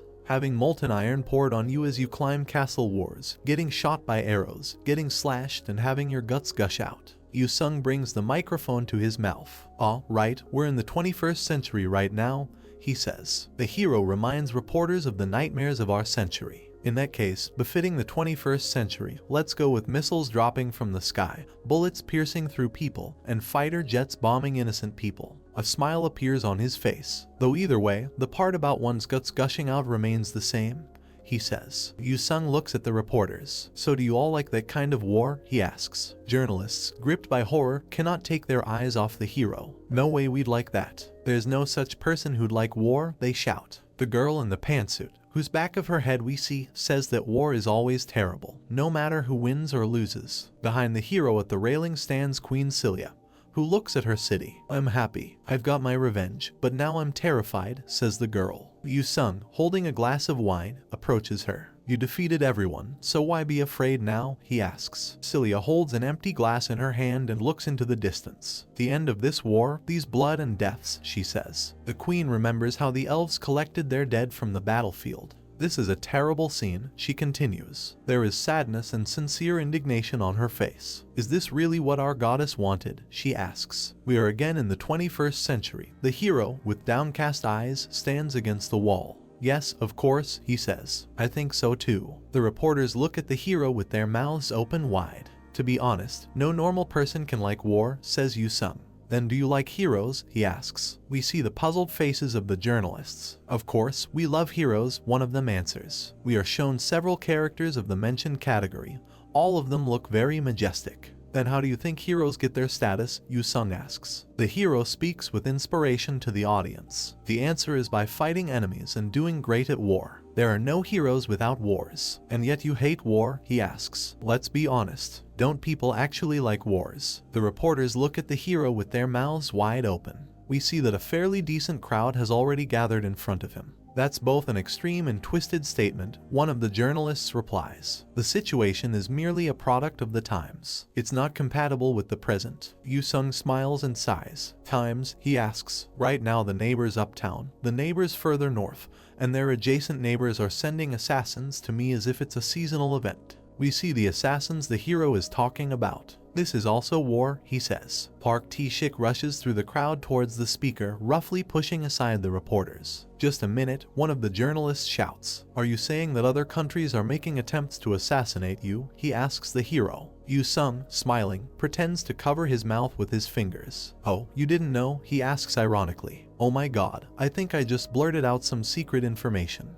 I promise to sew my mouth shut and not talk anymore. We see that the phone in the hero's pocket begins to vibrate. By uptown you are specifically referring to, one of the reporters begins to ask a question. Hey, stop it, the hero interrupts. If I say this out loud, you'll be in trouble. Several black cars drive up to the place where the impromptu press conference is taking place. Some people jump out of them and seem to be very determined. Yu-sung, meanwhile, continues to communicate with reporters. And that's why as I thought about war, this suddenly came to my mind, he says. Even if the world were to end tomorrow, wouldn't they still fight among themselves? We see the lower part of the hero's face. Here is another illustration of what Yu-sung means. Explosions, destruction, sword fighting. They are even saying that it's only right that the players become a force for the nation. Using us as a weapons of war, continues the hero. And they tell me to swing my sword, not at the enemy of the world, but the enemy of the nation. In front of us is one of the cameras filming the hero. Yu-sung gets into character and begins to act like a speaker at a rally. Even without me or the war heroes, it seems that you believe the season can be conquered successfully,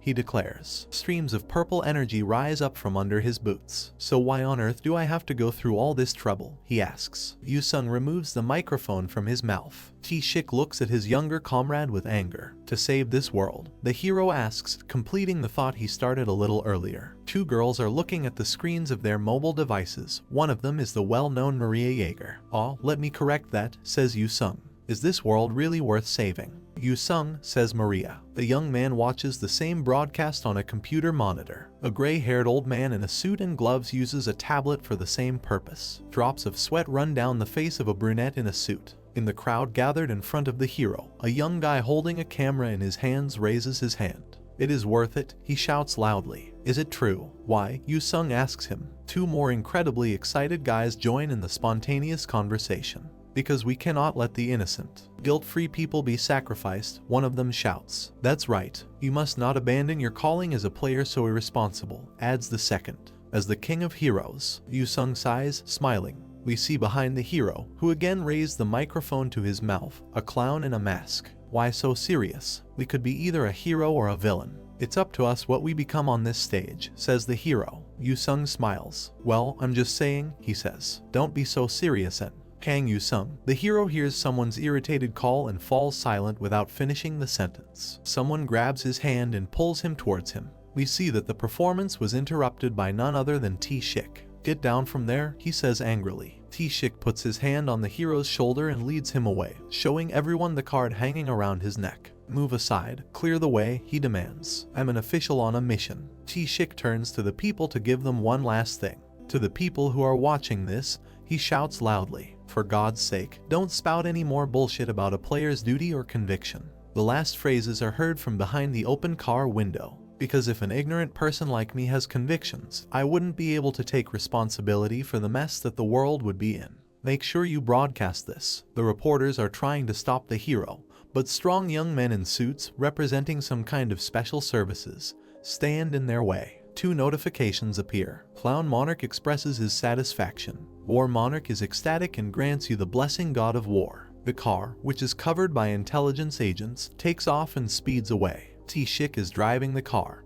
and the hero, in front of whom there are blue information windows, looks distantly out the window. "I'm going home now, so I'll leave it to you to clean this up," says T-shik to his subordinates who stayed with the reporters. Another alert. Parallel World Monarch has gone berserk and granted you the legendary accessory, Enemy Searching Charm. Yu-sung sees a red card in front of him. He sees an information window, Enemy Searching Charm. Rank, Legendary Accessory. Ability, assigns keyword snitch to the opponent during battle. Description, the worst part about this noisy charm, that chatters all the time, is that its voice is only audible to the wearer. Keywords details, dramatically increases the chance of striking a fatal blow by gaining intel on the target of snitch and finding their weaknesses. Yu-sung closes his eyes. There is a mobile phone on the table with a news clip on, telling about recent events. After the exposure of the terror threats faced by Hero King at the hands of other countries, the rage against the regime. The cap flies off the beer bottle with a characteristic sound. "Oh yes," T-shik exclaims happily, having just gotten out of the shower. He sits down at the table next to the hero and points his finger at the phone in which he is watching the news. "Why are you listening to this?" asks T-shik, giggling. "Are you scared after causing that huge ruckus?" A firm response must be taken against the crimes that defy the international conventions. The announcer continues to broadcast on the mobile device. Yu-sung looks at his comrade warily. "I thought you would be angry with me," he says. "Why, boy?" does T-shik answer him. He happily ruffles the young man's hair. "How can I be angry with you when I know how hard it is for you there?" T-shik states. "If anyone knows how you feel, it's only me, and no one else." Yu-sung breathes a sigh of relief. 2 friends are happily talking while sitting at the table. "There's a saintess all the way in France," the hero says, hinting that T-shik is not special in this regard. "Man, I'm on a different level than her," he says. "You'll understand this when you get older." T-shik leans back on the couch and takes a long swig from the bottle. "But anyway, thank you," says the hero. "It's good that you know that you should be grateful to me," T-shik answers him. "What's your class now?" asks Yu-sung. "Pure blood assassin," his comrade answers. The hero looks at him with interest. "So you awakened. Did you get some good gear?" he asks his interlocutor. He giggles cheerfully. T-shik stands in battle garb with a dagger in his hand. "Heartbreaker," he answers the question asked. "It's a legendary rank assassination weapon." "You sure got a killer one," the hero tells him. T-shik extends his index finger in the direction of the interlocutor. "I heard you even corrupted a legendary rank equipment," he asks. "Yeah, things turned out that way," Yu-sung replies. Smiling, T-shik extends his left hand forward, palm up.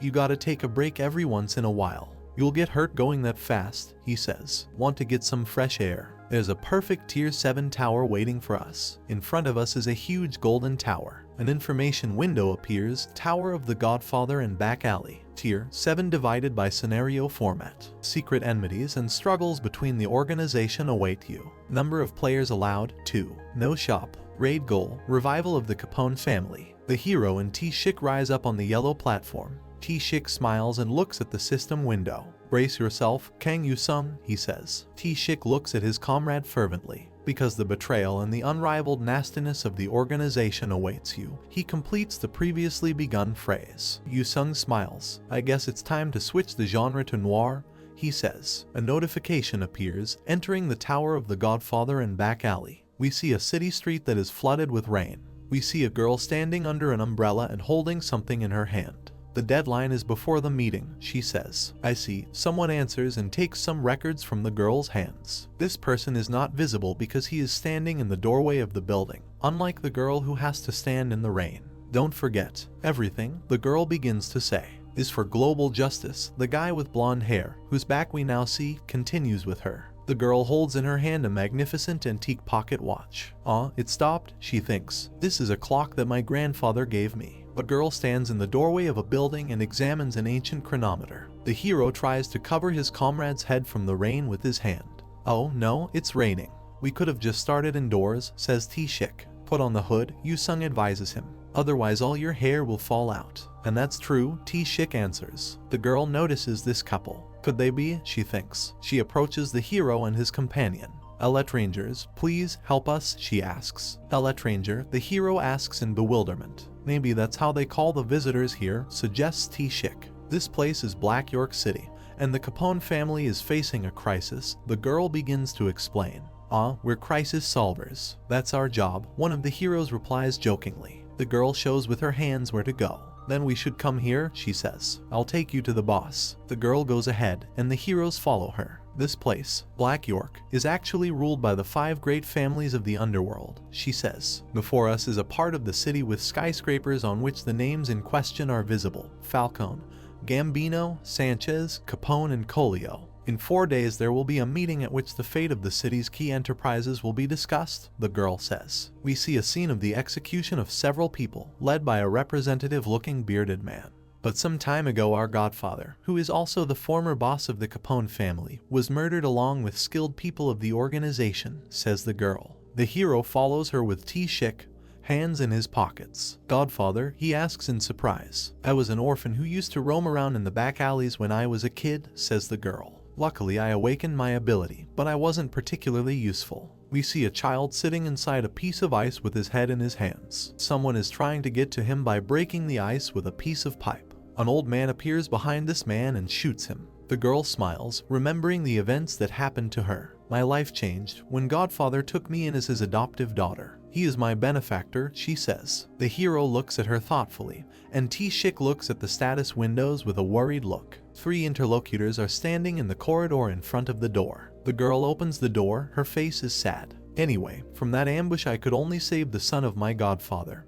Who is the current boss, she says. We see a mustachioed man with a cigar in his mouth. You are here, Rangers, someone says. It turns out that the mustachioed man is depicted in a portrait that hangs in a frame on the wall, and the voice comes from behind the chair, the back of which is now visible to visitors to the office. I am the representative of the Capone enterprise. Another phrase comes from there. The chair turns to face those entering.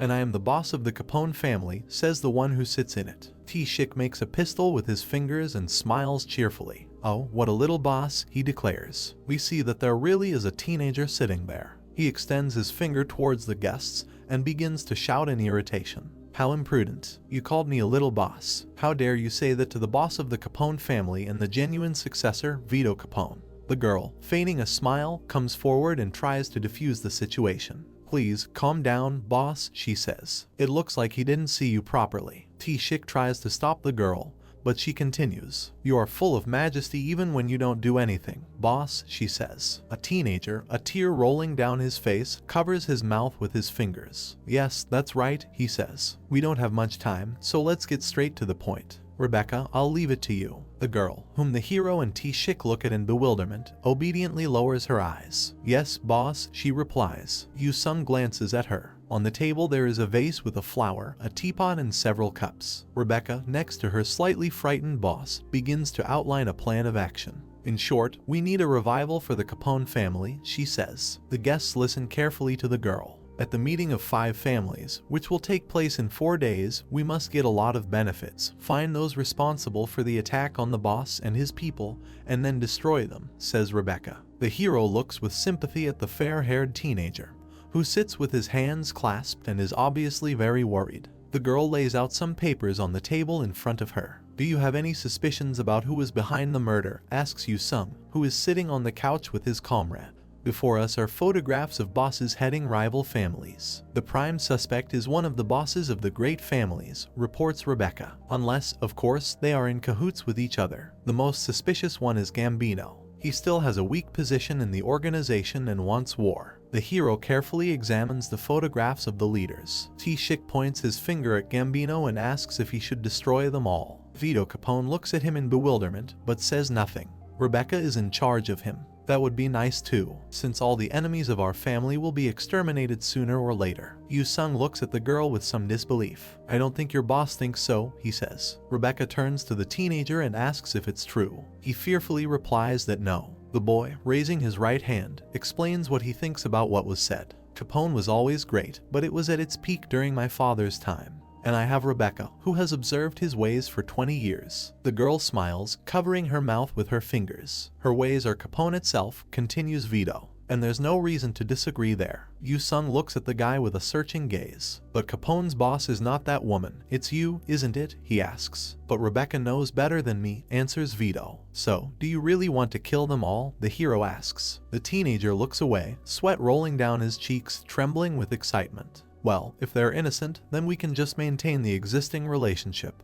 He replies, his voice shaking. Dad, at least, did just that. A smile appears on the boy's face. He turns to the girl and asks her if they can avoid killing the bosses of the rival families. Rebecca once again puts a fake smile on her face. This is impossible, she says. You really are too kind, boss. The hero and his comrade leave the meeting. T-shik stretches, stretching his stiff back. An uprising among the 5 great families. Huh, he says. Shall we sweep up some Kolio bastards that are nearby first? Yu-sung asks him. Smiling, he turns to his friend. You know, now you look a lot like a classic scoundrel, he says. T-shik raises his right hand and expresses his thoughts on the matter with inspiration. We must take advantage of such chances to feel like we are in the shoes of the villains, because this whole world is a game. T-shik and Yu-sung, armed with swords, rush to the attack, destroying everything in their path. We see men in suits looking up and aiming their guns at someone.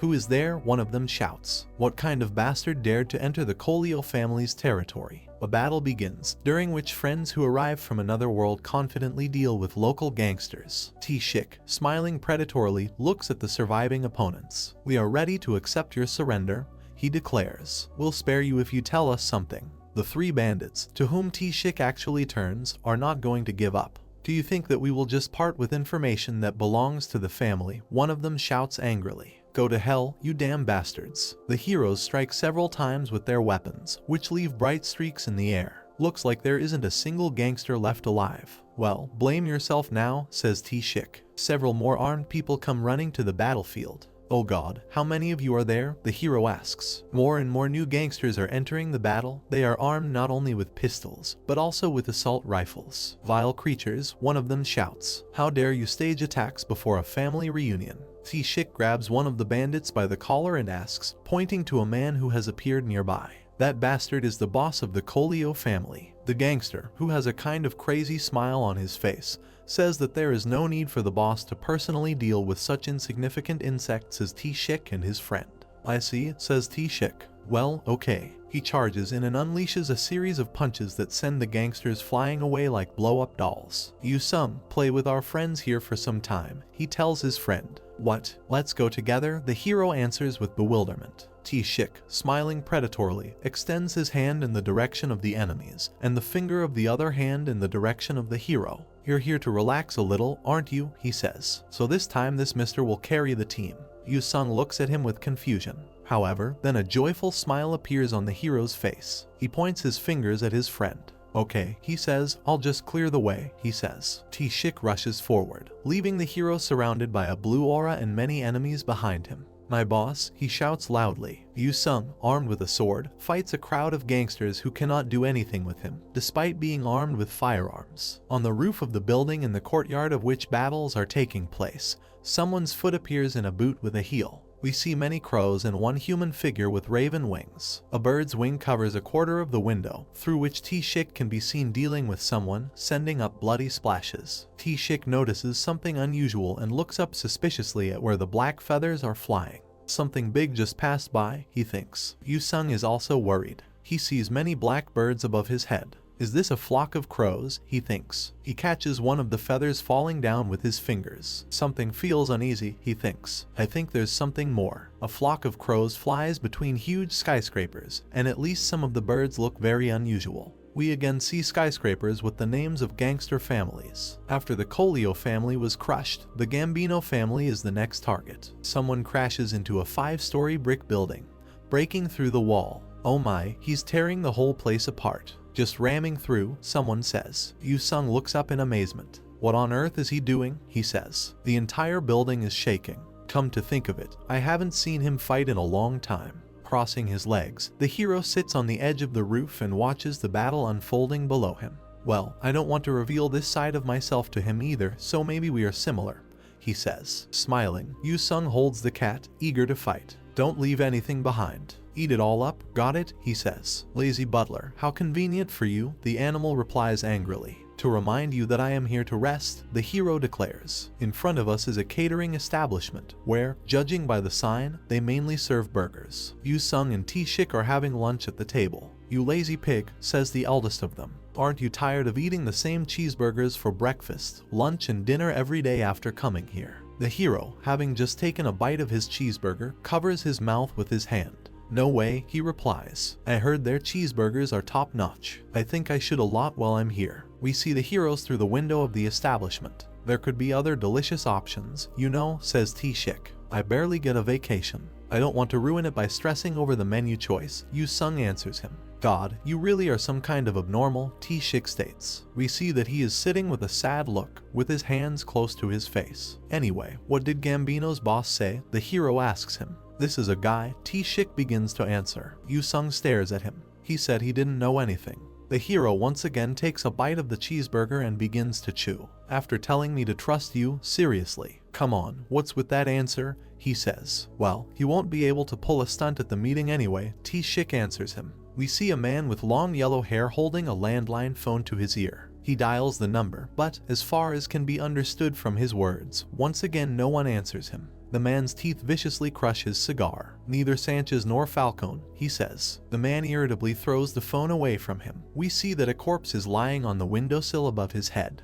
Damn it, he shouts. Why the hell aren't they answering? Don't tell me their alliance to attack old man Capone was. The blonde is bleeding from his mouth and coughing. We see his palm, which is literally covered in blood. Look at the state I'm in now, all because of those bastards, the man thinks. We see that T-shik is sitting in front of him, and judging by the pose and the corpses lying nearby, he does not have the best intentions. 72 hours from now your heart's blood flow will fail and it'll burst, says T-shik. His left eye glows eerily, emitting thin streams of energy. Unless I start it again by pressing the acupuncture point, explains the alien from another world. Smiling, he looks at his opponent. Do you understand what I'm talking about? He asks. The man, who is sitting under a huge piece of the wall, begins to answer. We, the Gambino family, won't participate in the bidding this time. We'll fully cooperate to apprehend whoever is responsible for Capone's death. T-shik touches the man's forehead with his finger. Good boy, he says. You are a clever one, so I'll overlook this. T-shik walks past the defeated enemies and waves goodbye. I'll visit you later, amigo, he says. Streams of blood flow from Gambino's hand.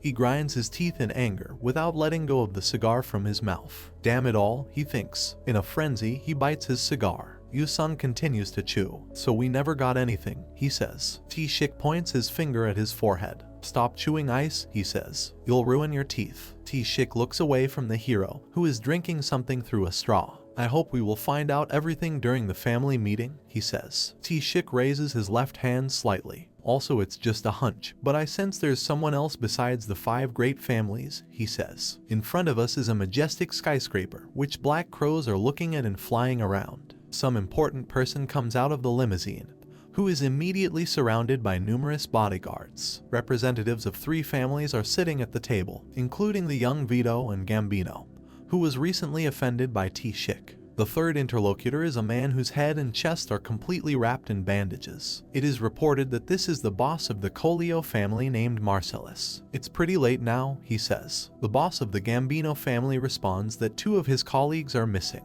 Vito clenches his fist tightly and looks at him with anger. Falcone, Sanchez, as I thought, they must be the ones who killed my father, he says. Rebecca, who is standing behind her, leans towards the teenager. Let's not jump to conclusions just yet, she whispers. We should observe first. Okay, Rebecca, as always, you say wise things, Vito replies. A strange smile appears on the girl's face. A gangster runs into the door of the establishment where the meeting is taking place. Marcellus turns to him. Boss, I have some very urgent news to tell you, the bandit shouts loudly. T-shik and Yu-sung, who, as it turns out, are also present here, albeit at a different table, listen, trying to hear what the gangsters are talking about. What's happened? Are you serious? Marcellus says in alarm. Before us are portraits of 2 men. Both Falcone and Sanchez bosses were assassinated. The boss of the Collio family asks again, not believing his ears. The hero, who has a half-eaten cheeseburger in his hand, is surprised by what is happening at the next table. It seems that we now have another enemy, he says. T-shik, resting his head on his hand, calmly looks towards the gangsters. Not surprisingly, all 5 families seemed weak, he says. Come on, the hero objects to him. It's probably because I've become stronger. Exactly, all this time you looked kind of embarrassed, T-shik answers. The bandits jump up from their seats and look up in shock. They jump away from the table at which they were sitting and look at the stage, where a man in a strange vestment resembling a cloak stands in the beam of light falling from above. He is a young man wearing a raven mask covering the top of his head. Birds circle around him. It's convenient that you are all here, you disgusting filth, who tarnished this city, says this character. The 3 bosses and Rebecca look at him with fear. You collude with corrupt politicians and manipulate labor unions to exploit the hard-earned wages of workers, continues the man in the raven mask. Even under this mask, one can see the righteous anger on the face of the accuser. You lie and extort under all kinds of claims over and over. You despicable criminals who sow chaos in this city, he says. The guy raises his left hand, and the birds that accompany him begin to violently attack the gangsters. These are your crimes, he shouts loudly. His red eyes are visible under the glasses of the raven mask. My hero name is Night Crow, he solemnly announces, and I shall serve justice now. Crows circle over the completely bewildered bandits. Vito, his arm and cheek already deeply scratched by the bird, shouts angrily at Night Crow. You killed 2 bosses, he asks. Before us is a very original bird man boot. That's right, because they were disgusting scoundrels for whom death is the easiest punishment. By the way, I did the same with your father, says Night Crow. He raises both his left arm and his huge left wing.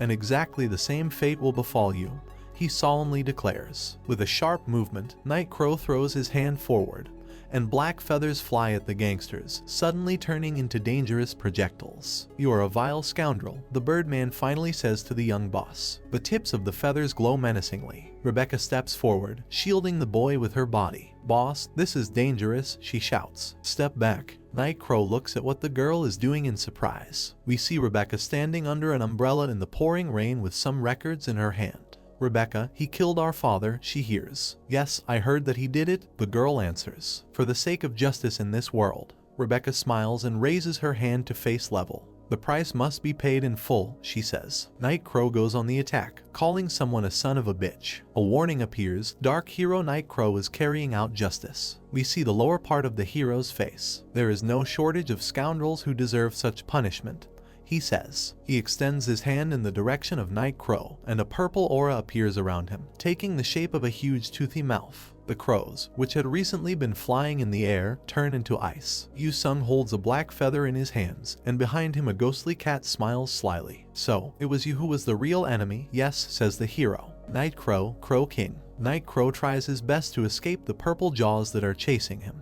From the face half covered with a mask, it is clear that this is being done with great difficulty. The battle in the air continues. Under Night Crow's outstretched leg we see a bright white line. Butler, you are going to kill me, Blackie is indignant. The hero finds himself next to a huge wing of a birdman. They're tearing apart pretty well. I should feed him something even better, Yu-sung thinks. He grabs the enemy by the wing. After this, the hero puts his finger to Night Crow's head. Bang, he says, imitating a pistol shot. An alert appears, assigning the keyword, Death Mark. A purple skull appears above Night Crow's head. 2 more alerts. Applying the debuff weakness reveal on the target. Hit modifier, dexterity and dodge modifier will all reduce by 1000 each. Night Crow flies away from the hero. Alert, assigning the keyword, Snitch. And one more thing, enemy searching charm Talateller. We see a small bird screaming loudly with its beak wide open. Another alert provides the details of the discern target stat window and allows the debuff weakness reveal to be stacked once. Yu-sung looks in amazement at the bird, which sits on his collar a few centimeters from his face. Night Crow, cries the feathered creature. Oh, so this is how it snitches, the hero realizes. Dark energy exudes from its cape. And sharp feathers. Beware of feathers. He's hiding a lot of explosives. Be careful of explosions, the bird screams. The hero, folding his arms on his chest, looks at the enemy, above whose head a purple mark in the form of a skull is visible. How dares a bombing terrorist cosplay as some hero?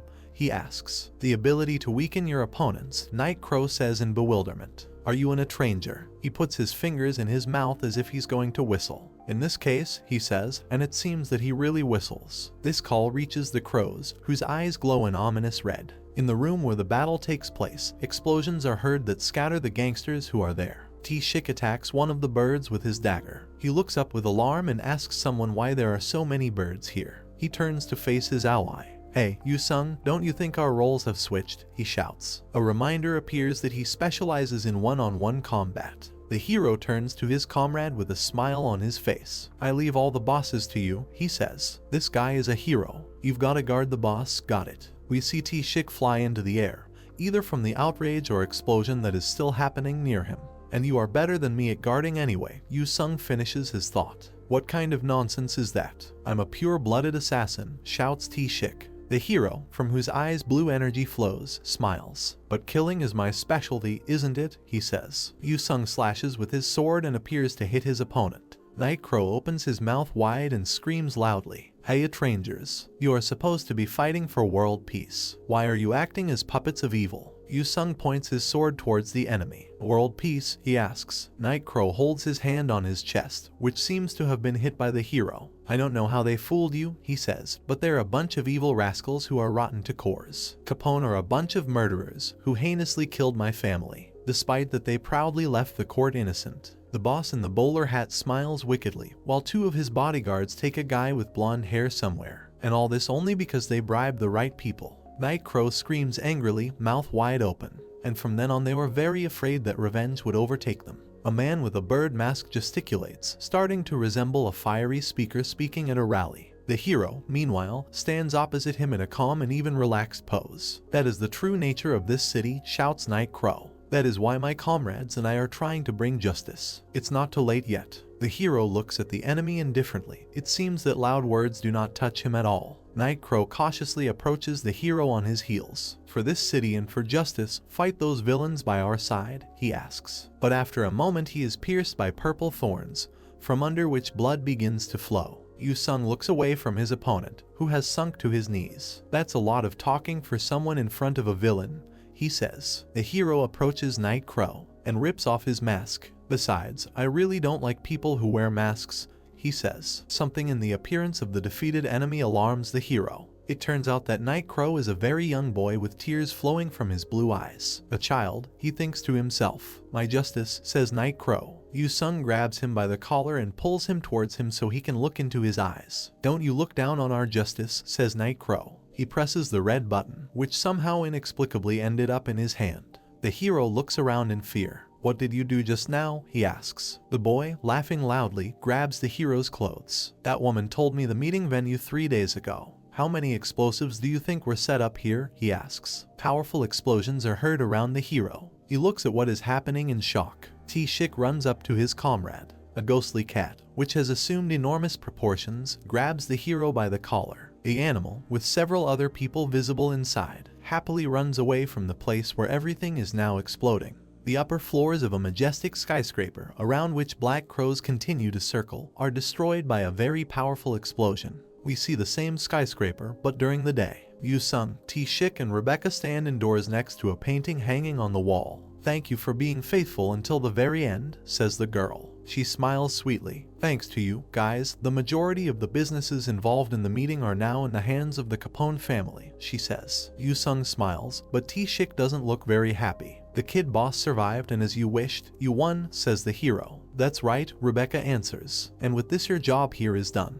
The hero's gaze suddenly becomes menacing. "But I suspect it was entirely your plan," he says. A dozen blue swords appear around the girl. Their blades are aimed at the neck. "What does this have to do with you?" Rebecca asks calmly. Yu-sung spreads his arms to the sides. "But my job here is to destroy all enemies of the Capone family," he says. "Before us is someone's hand, a black raven and a broken portrait. You had a hand in the assassination of Capone family's godfather and even hired the dark hero to kill the bosses of other families. Do you have any evidence?" Rebecca asks. The hero shows her a black feather. "The hero said that you gave him information about the family," he states. "Before us is the bloody face of a boy. The traitor will also go to hell," he says. "The traitor is you," the hero says to the girl. He releases the feather and it flies down. "You eliminated the competing groups and appointed the kid puppet as a boss. You became the woman who was actually ruling the Black York City," says Yu-sung. Rebecca smiles, not paying attention to the blades that are pointed at her throat.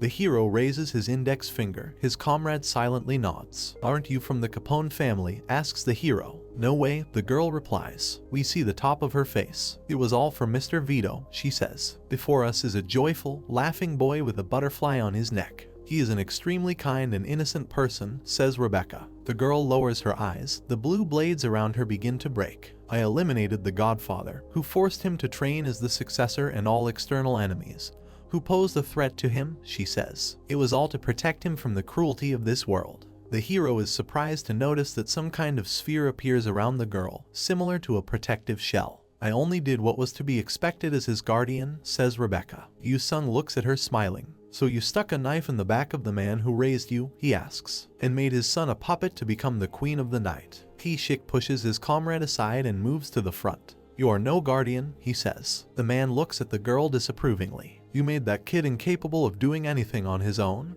he says. "And you think only about yourself." Rebecca smiles again. "A stranger, you are not qualified to make judgments about me," she declares. "Then let's ask him." T-shik answers and invites him to Vito's room.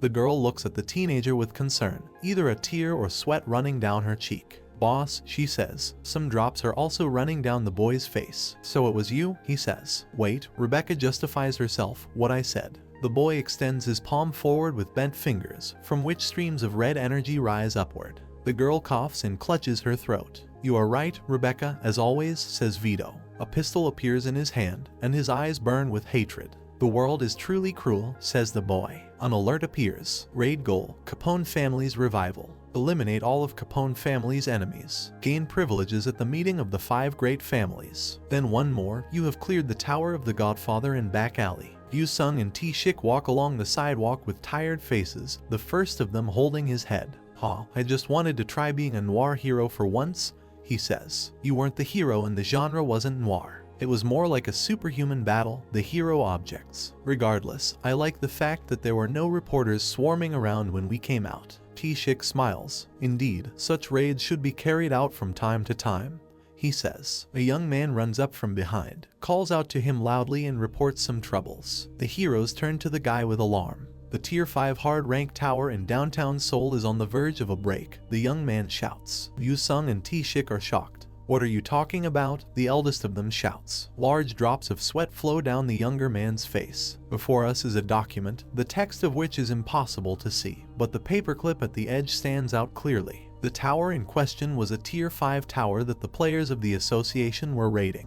Blurry towers in the sky. After they failed the first raid, they succeeded in retreating, but the surviving raid members argue loudly. One of them, in armor, grabs the cloak of his comrade, who sadly lowered his head. "What are you going to do?" he shouts angrily. Drops of sweat flow down the face of the young man to whom the complaints are addressed. "If we fail in the raid, we get 3 penalty points," he hears. "If we receive that, everyone will be demoted." The guy, raising his hand, offers a way out. "We can make up for it," he says. "How?" they ask him. "Let's raid in hard mode," he says. The young man's comrades are shocked. "Are you crazy?" asks the one in the armor. "He's just mad." "What? We got to this point after suffering so much," he yells. "Are you saying we should start from scratch and just work as the association's slaves?" Young people seem to realize that this is inevitable. So we have to curb the penalty somehow," says one of them. We see how upset everyone in the conversation is. "We have no choice but to raid in hard mode," admits the young man in armor. Cars rush along the bridge, over which numerous towers hang, in both directions. It is reported that right after that they chose hard mode in the second raid and the whole party ended up being annihilated. Yu-sung, who is riding in a car, is holding a tablet with documents in his hands. "I've heard about the reward and penalty being harsh in the association, but this is too much," he says. We see tension and anger on his face. Tower break. The hero's face is thoughtful and sad. It hardly ever occurs nowadays, he thinks, but it was a disaster that often happened in seasons 1 and 2. We see a terrible dragon that wrapped its tail around some unfortunate person. Since failure was very common in those days when there were no proper raid plans, people mourn in front of Asian ritual accessories. However, the results were not light. Before us are 2 portraits of dead people, a man and a woman. If a tower break happened, it caused many deaths, and it also took away people precious to me, Yu-sung thinks. Before becoming a player, The hero, whom T-shik hugs by the shoulder, says goodbye to his dead relatives. Tears are streaming down his cheeks, and after becoming a player as well, the red car rushes along the road, overtaking other, much less fast cars between the rows. But now everything has changed, Yu-sung thinks. He excitedly looks at the cards hanging before his eyes. Open all unclaimed equipment and skill cards, the hero orders. My current setup isn't bad either, but, he thinks. The hero looks at his character window, which shows equipment slots. Free alerts describe the items he has. Legendary Talisman of Evil Taliteller. Rare Bracelet of Wind, Rare Power Ring. An information window appears. Black Surcoat that lost its cross baptism of darkness. Tier, Legendary, Corrupted Armor. Performance, Defense Power -900, Evasion Correction +12, Dex +300. Skill Veil of Darkness can be activated when equipped. Veil of Darkness. Attribute, Darkness, Assassination, Barrier. Tier, Legendary. Ability, enables the user to form a territory of darkness, covering the area by expanding the user's shadow. Inside the veil, attack power, secret. Evasion correction. Dex stats increases drastically and other beings within receive a 50% weakening debuff proportional to the user's increase in stats. The higher their aptitude and resistance to darkness, the weaker the debuff's effect. I don't want to compromise anything, Yu-sung thinks. He looks at the two cards he holds in his hands. The notification Bracelet of Wind changed to Bracelet of Chimemorio appears. The hero takes one more card from a specially designated panel. We see two cards. Yu-sung reportedly swapped Chain of Blood for Charlotte's Web. A warning appears, the tower break is coming. Prepare for an onslaught of monsters. There is a crowd outside the car window. We are there, someone says. Yu-sung gets out of the car. It's the Hero King, shout the assembled people. The hero looks at them with a stern look. A powerful vortex has already formed above, which carries large stones through the air. The soldiers gathered to eliminate the breakthrough rejoice at the arrival of reliable reinforcements. We hear the remarks of these people. Look, the Hero King is here. Thanks goodness. At least we are not going to die here. The center of the vortex begins to glow brightly. The sky becomes dark, and something very bright and red begins to flare up in it. People look up, screaming in fear. A warning appears that the tower break will begin soon. 10:9. A young guy armed with a sword stands next to a more mature man holding a shield. It's coming now, he hears. Get ready, everybody. 8. Someone puts a hand on the guy's shoulder. 7. 6. This is Yu-sung, who looks closely at his future allies. From now on, people that fall under one of these three categories should know their place and get out of here, he says. 5. 4. Yu-sung raises his left index finger up. 3. 1. Those who will accidentally get caught in my skill and die, he declares. 2. Those who aren't confident that they can match my fighting pace. 2. The hero uses a skill that causes huge purple toothy formations to appear. 1. Yu-sung smiles and says his third condition.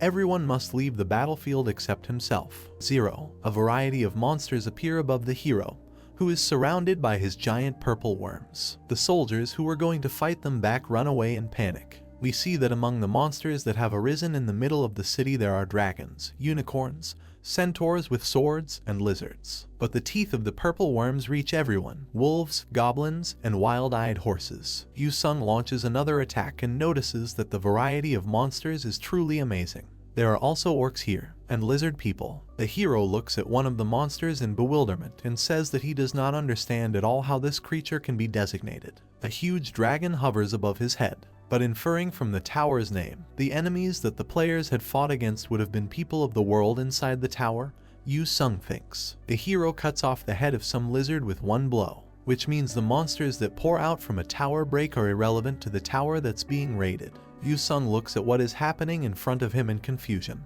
Then where the hell do all these creatures come from? He thinks. A helicopter appears over the battle site, from which a reporter sitting in it reports. Everyone, look. This is a Tier 5 hard mode tower break being stopped by the Hero King alone. Menacing jets of black and red energy appear in front of the reporter, next to whose head we see a video camera. There's a lot of controversy, but when it comes to his skill, everybody, says the young man. An alert appears, entertain me a little more. The source of light, the formation of which marked the beginning of the influx of monsters, becomes dimmer. We see another notification. Elder of Abyss awakens darkness from the deepest place. A huge spear of energy rushes towards the helicopter from which the report is being made. No way, the reporter tells the audience. The gate's color has changed. That ominous color is definitely a sign that an abyssal monster will come out. How is an abyssal monster coming out of a mere tier 5 tower break? Yu-sung raises his blue sword above his head and rushes skyward. We see that he is smiling, looking somewhere to the side. Damn, that reporter's mental strength is crazy, he says. Get lost, before I throw you in as monster food. Yu-sung runs forward along the path made of blue tiles. Did it come out because of something that the elder did? He thinks. A warning appears. Abyss slime has appeared. Above the hero's head we see a very strange cloud of gray-black color. A joyful smile appears on the hero's face. But this is what I wanted most of all, he says. The cloud in front of him undergoes strange transformations. The purple toothy worms that the hero uses attack the amorphous creature. But it seems to the hero that this impact is clearly not enough. He raises his left hand. You need to tear it apart carefully and in one go, he says. Sharp blue spikes rush into the sky, appearing next to the hero. Yu-sung folds his hands in a special way. We see the skill, Charlotte's Web card. Attribute, Assassination. Tier, Rare. The spikes bend, and a network of white rays appears in the sky above them. The rays cover the living cloud and begin to cut it into pieces. An information window appears. Ability connects 2 points through threads of death that are extremely sharp. Assassination Synergy Enhancement Effect. Increase in number of spider webs that can be formed. Cut up cubes of hellish substance fall down.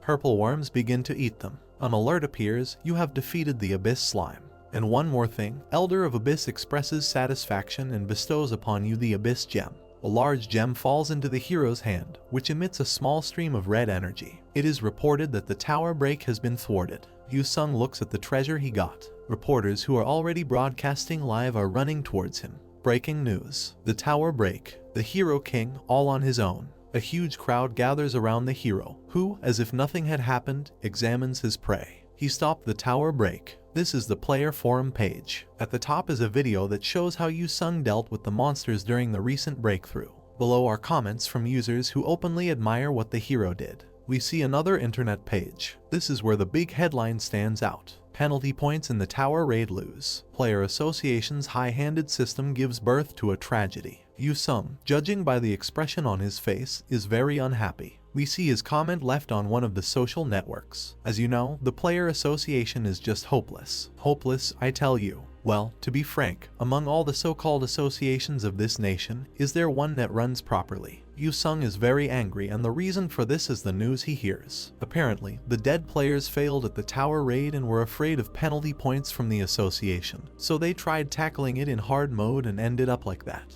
They went too far, couldn't even save their own lives, and a tower broke out. As per the Hero King's statement, we asked the personnel of the association and questioned. To be honest, the association's rules aren't effective. Maybe because they are too obvious of the actual field. Yu-sung and Park T-shik are watching TV, and the older one seems quite happy. They either impede the efficiency of the tower raid or force us to share the exploits to the point where it's uncomfortable for. The announcer continues to broadcast. The hero also begins to smile, although previously he sat with a gloomy look. Wow, they really planned to take a bite out this time, huh, he says. They even twisted my interview by editing it. We definitely gave them some strength this time, says T-shik. Well, the association had it coming for a long time, Yu-sung suggests. His comrade crushes the tin can he was holding in his hands and raises his index finger. You're right about that, he says. We gotta use this chance to purify the rotten association.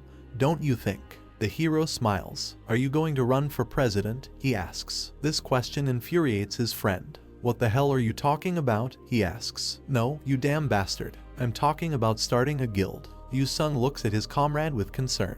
The law is stopping the setting of guilds right now, he says. What do you want me to do about it? They keep saying one nation, one guild, so other than the association. T-shik smiles, resting his chin on his hands with his fingers crossed. Yeah, that's why I want to use this chance to change that, he says. With all the absurdities until now, we have to take advantage of the fact that there's no player among the association's higher-ups. These people haven't even gone to a tower, and they're making rules that just don't fit. Before us is a boy who, with an axe in his hand, is chasing chickens. Plus, they only promote those who have a backing and neglect the rest, continues T-shik. We see an arrogant guy sitting in a chair with a glass in his hand, who is hardly carried on his back by an elderly man in armor. Nearby there are advertising banners announcing that the young master has awakened, and that it is happening at the OHX Group exclusive carry party. We can also hear the remarks of the people present. What should we do? But I'm a veteran. Is this what the people pay taxes for? We can't let this continue, says T-shik. Steer it towards the public opinion of lift the guild regulation.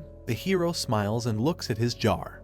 Is that so? He asks. Give it your all then. Why are you, little scoundrel, talking as if you don't want anything to do with this? T-shik asks indignantly. Yu-sung laughs happily, obviously because it doesn't really concern me, he declares. But it is you who must create a guild, says his senior comrade. The smile disappears from the hero's face. He abruptly jumps up from the sofa. What?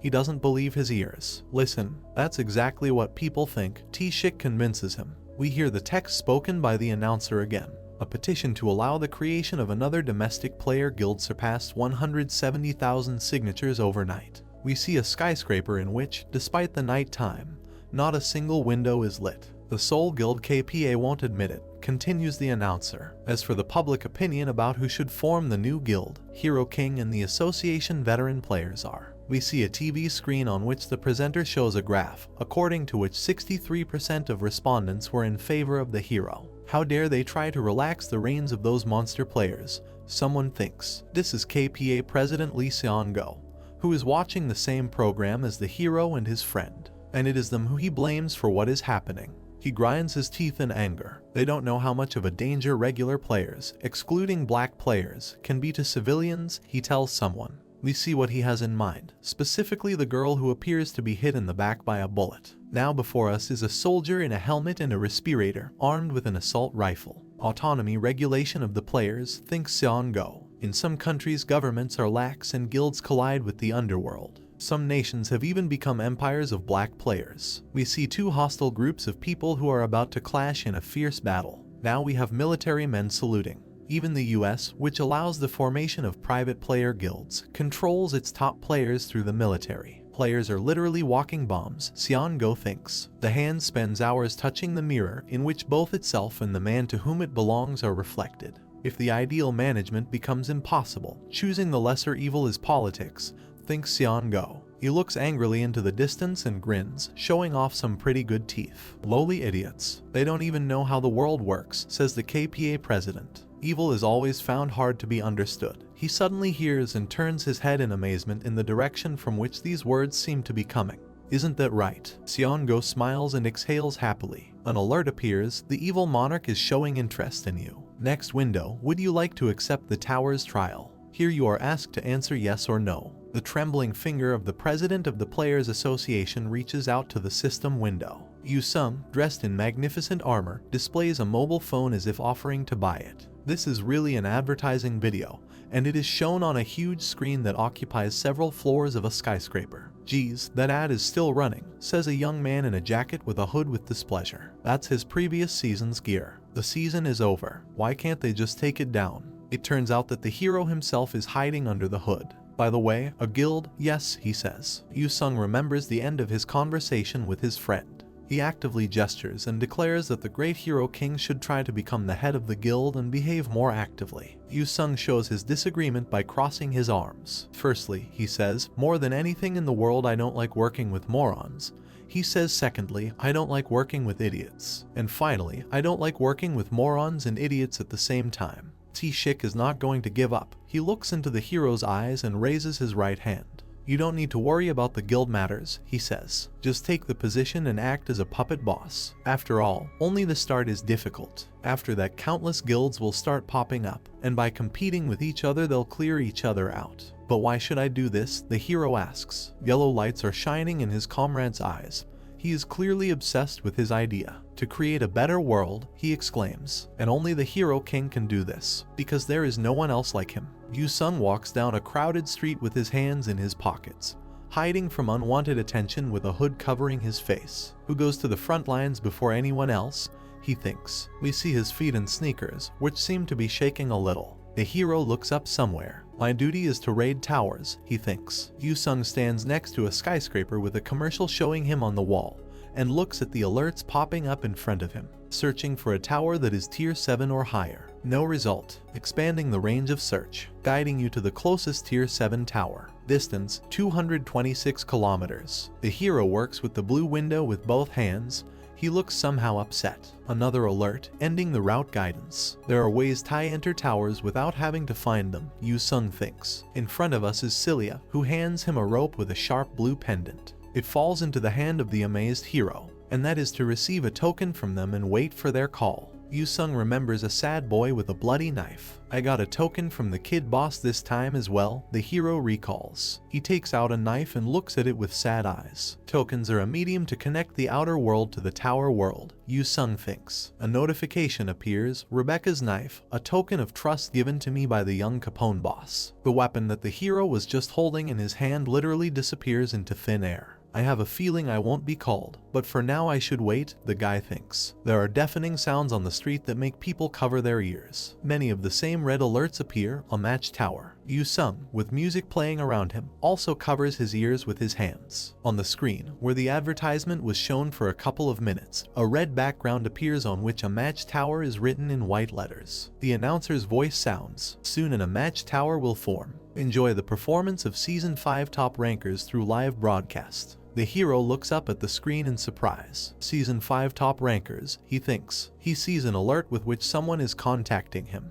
Go, child with 1,000 faces and 1,000 talents. Go and entertain us. Yu Sung looks at the next alert that appeared in front of him. The clown monarch is forcing player Kang Yu Sung to participate. The next window is full of questions, but from it you can find out that the tower is one of the elite, and there is no store in it. We see a group of people sitting in a conference room with Dethroned a match written on a large screen next to the chairman. An information window appears, raid goal, unknown. Details, to enter the tower. You must be in the top 10 ranks during the descent of the Lord of Pestilence season. If there is more than one player from the same nation, the player with the higher rank will be able to enter. Before us is a group of girls, among whom we recognize Maria Jaeger. She just read a very interesting notification, which we now see. No one will die in this tower. Do not waste this chance to promote friendships among players. All incidents in the tower will be broadcasted live. Then another one appears, and it already shocks everyone who sees it. The young man's hands begin to tremble and he drops the glass of wine he was holding.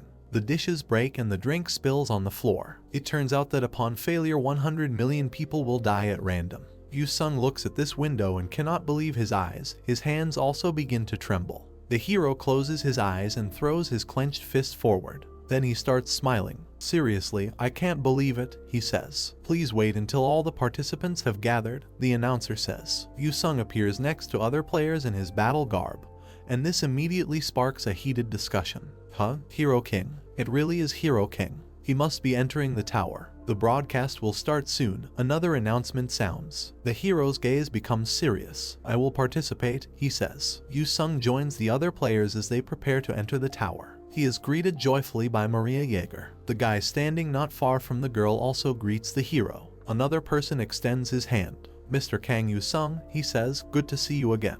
But the hero moves his outstretched hand aside. God, I can hardly restrain myself from crying with happiness, he says ironically. In front of him now stands not only Maria, but also Jorg Vilmaer, whom we, frankly speaking, have forgotten. A sincere smile appears on the hero's face. Still, I'm very glad to see you, he says. Hero King, someone says. Maria calls out to the hero and runs up to him through the puddles. Yu Sung looks at the girl thoughtfully. Just what kind of concept did you go by to come here?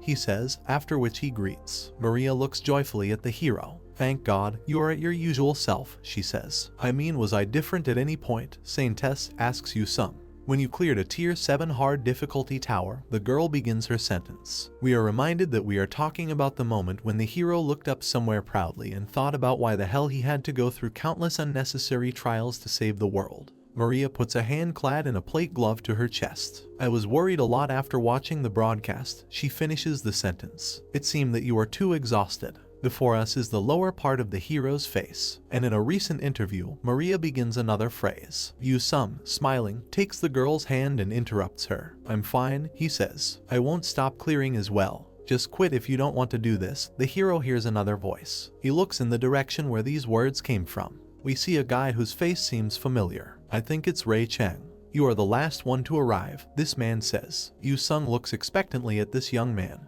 who seems dissatisfied with something. For someone ranked first to arrive last, he says. Were you hesitating or something? Whole 100 millions of lives are at risk. What? Do you want me to say the cliché line about how a protagonist would appear at the end? The hero asks mockingly. Ray Chang closes his eyes in displeasure. A true hero would appear before anyone else and subdue any danger, he says. I arrived first, Yu Sung replies. Did you rehearse that line? The hero continues to smile. Come on, you have to read the terms and service at least twice or thrice, he tells his opponent. Don't you know how easy it is to get scammed if I press accept immediately like you? That's why you can't beat me or the Gravekeeper. Ray Chang grabs the hilt of his sword in rage and calls the hero a bastard. Don't you know how calculative that Gramps is? Yu Sung continues to mock. Wait, an old man standing not far from them shouts to the young people. The hero looks at him, and bewilderment appears on his face. What do you think about yourself? He asks. Why did you come here without any equipment at all? Finally, you paid attention to me, says Jorg Vilmayer, smiling.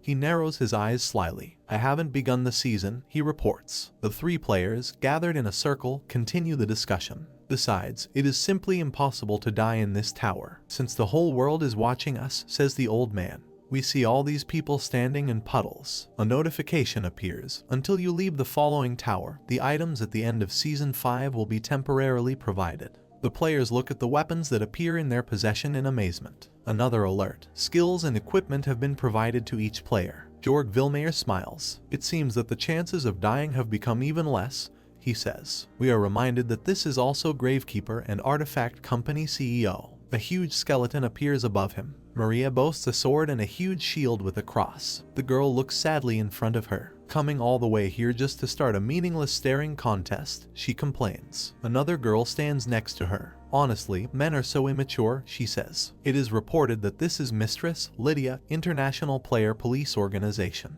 Also in this group we see a tall adult man in camouflage. You are right, answers Maria. Everyone would know how many lives are at stake with clearing this tower. I agree, the man adds his word. We see this man's face up close. Everyone must uphold the duties they have been given for this planet and their nation. He completes his sentence. It is reported that this is a general, or more specifically, Lieutenant General Kilgore, United States Special Operations Command. Jorg Vilmayer, meanwhile, tries to resolve the tension that has arisen between the hero and a character named Ray Chang. Please refrain from acting recklessly while you are here at the very least, he says. The broadcast should have gone like this during the Elder of Plague raid, says Yu Sung. Ray Chang turns to the hero and we see that he is furious. Sucks for you, Red, he hears another mockery. Someone approaches the players. It seems you've been waiting for me, this character declares. We see a man in a clown mask who spreads his arms to the sides. To congratulate your achievements of defeating the Elder of Plague. This is a festival granted by the Elders, he announces. I would like to welcome the heroes gathered from Earth. The players look closely at the clown. The hero, smiling, speaks to him. A festival for the death of another elder. You don't seem to like each other very much, he says. The clown approaches the hero. You'd better not to taunt the elders too much, Hero King, Elder Slayer, warns the masked character. Yu Sung looks at his palm, above which a bright source of white energy is visible. A notification appears to the player Kang Yu Sung, who eliminated the season boss Elder of Plague. The title Elder Slayer has been given. Ray Chang, as far as we can see, harbors a grudge against the hero, who has a nice conversation with the clown. A title for defeating the season boss, he thinks. I refuse to acknowledge that bastard. The guy grinds his teeth with anger. So what do you want us to do? He asks. The clown and the hero look in his direction. As I've mentioned, this is simply an entertainment, provided to reward you all, says the masked man. Please, don't feel overwhelmed by all. The clown fails to finish, as Ray Chang takes out his sword and strikes, which still does not reach the target. An alert appears. True, sword that desires defeat aloof 9 swords. Tier, mythical, final awakening. Description, a sword of a certain swordsman, who died alone searching for their whole life for a strong opponent to defeat them. Effect, attack plus 999, accuracy plus 999. We see a sword emitting jets of red energy. Alert, passive skill, 9 strikes per attack. Some players attack the clown in an attempt to kill it, and some strikes appear to land. You think we'll put hundreds of millions of human lives on the line for fun, shouts Ray Chang. Yu Sung and Maria watch the battle from the side. To see better, the hero puts his hand to his forehead, creating a shadow. As expected of Red, his sense of appealing to the broadcast is unreal, he says. The clown calmly looks at the players who unsuccessfully attacked him. Ray Chang puffs angrily with rage. That was very hasty of you, says the clown. I am now invulnerable to any attacks, so don't waste your strength. He throws up the microphone, which he had been holding in his right hand all this time. Well, let me explain the rules that apply in this tower, he asks. He snaps his fingers. I call it. An alert appears. Hero top 10, vote for your hero now. The clown begins to behave like the host of some kind of entertaining television show. The viewers watching this broadcast, you will be the ones who choose the hero of this tower, he says, addressing the audience. Everything that happens is broadcast on a huge screen on the wall of the skyscraper. People on the street comment on this unusual show. The voting screen just popped up. What is going on? Yu-sung starts to get indignant. Wait, he shouts. Stuff like votes are definitely going to be rigged. But he can't finish. The clown covers his mouth with his palm. Oh my, Hero King, watch your language, whispers the jester. We have rules to abide by as well, you know. The clown raises his index finger. You don't have to do anything special, he states. Just grab the audience's interest. I don't limit you in methods. Two elderly players look at the clown, folding their arms across their chests in exactly the same way. The awards will be distributed according to the number of votes received from viewers, the masked man explains. The girls look at the clown with tension and even anger. If there are too few votes or viewers lose interest in what is happening, it will be considered a failure of the raid, he says. Maria widens her eyes. In other words, she thinks, the death of 100 million people. The players standing in front of the clown were grouped quite tightly. So start doing something, and quickly, they hear. You can use the body, head, tongue, and so on. Let's create interesting content for this world. To the surprise of the other players, Ray Chang comes forward. I, Sword Master, will request for an arena against the hero King Kang Yu-sung, he says. The clown, who still stands behind the hero and holds him by the neck, praises the proactive young man. It seems that you understand the rules and the meaning of what is happening. Very good, he says. Wait, why should I fight? Yu-sung is indignant. The clown lets him go and stands on camera. You cannot decline the request for a match from another party, he explains to the hero. However, if you were to die or lose in the arena, you will be revived immediately. And lastly, you cannot leave the tower until the voting is complete. I will begin setting the arena right now. The roof over the players' heads begins to move apart, and people who are not accustomed to the light instinctively cover their eyes with their hands. The girls look in shock at what is happening around them. The hero extends his hand and addresses the guy standing opposite him. Let me ask you for the last time, Red. It's Sword Master to you, his opponent boldly corrects. Yu-sung smiles. You challenge me despite the fact that last time you simply disgraced yourself, he asks. Don't you think that chasing votes could end very sadly for you? Ray Chan has already raised his sword. As long as I don't defeat you, votes have no meaning to me, he replies. His eyes begin to flow with evil energy. His mouth is twisted with anger. I will set the defeat of the first day of the season straight, shouts Ray Chan. He charges in and performs a long series of strikes. However, as far as can be understood from the white tracks, none of them touches the hero. Yu-sung smiles and raises his right hand, after which he begins a retaliatory attack. To be honest, I don't really like revealing my secrets, he says. The enemy looks at the hero with fear in his eyes. Ray Chan sees his opponent's sword leaving many bright marks in the air. Aloof 9 swords, he thinks. The general looks in shock at what is happening before his eyes. How could he use the same skill as his opponent? He shouts in bewilderment. Lydia bites her nails, puzzled. He uses not only the same sword as his opponent, but also the same skill, she says. Jorg is located slightly above the site where the young people are fighting. A skill that copies an opponent, he says with respect. It is clear that Ray Chan, who continues to actively wield the sword, is furious. The exact same equipment and skill as mine, he thinks. Could the Hero King have made a contract with the Elder of Mirrors? The opponent's swords cross in front of Ray Chan's face. No, it's different, he thinks. But how? Just now, one blade slides over another, causing a multitude of sparks. Yu-sung seems completely unperturbed. How is he able to overwhelm me purely with a sword when I devote my entire life to the sword, thinks Ray Chan. Jorg looks at the hero with the same admiration. It's incredible, he says. Truly a sight that fits the Hero King. Smiling, he turns to Lydia, who is standing next to him. Do you think any of us will dare to challenge him again? The girl smiles back. What are you talking about? She asks. Weren't you the one who once used everything at your disposal to try and defeat the Hero King? The old man laughs merrily. Your view is quite narrow, mistress, he replies. Jorg looks at several other players, whose eyes somehow glow in an unkind way. It seems they are going to challenge him too, he says. I can't believe they would behave so disgustingly in this situation.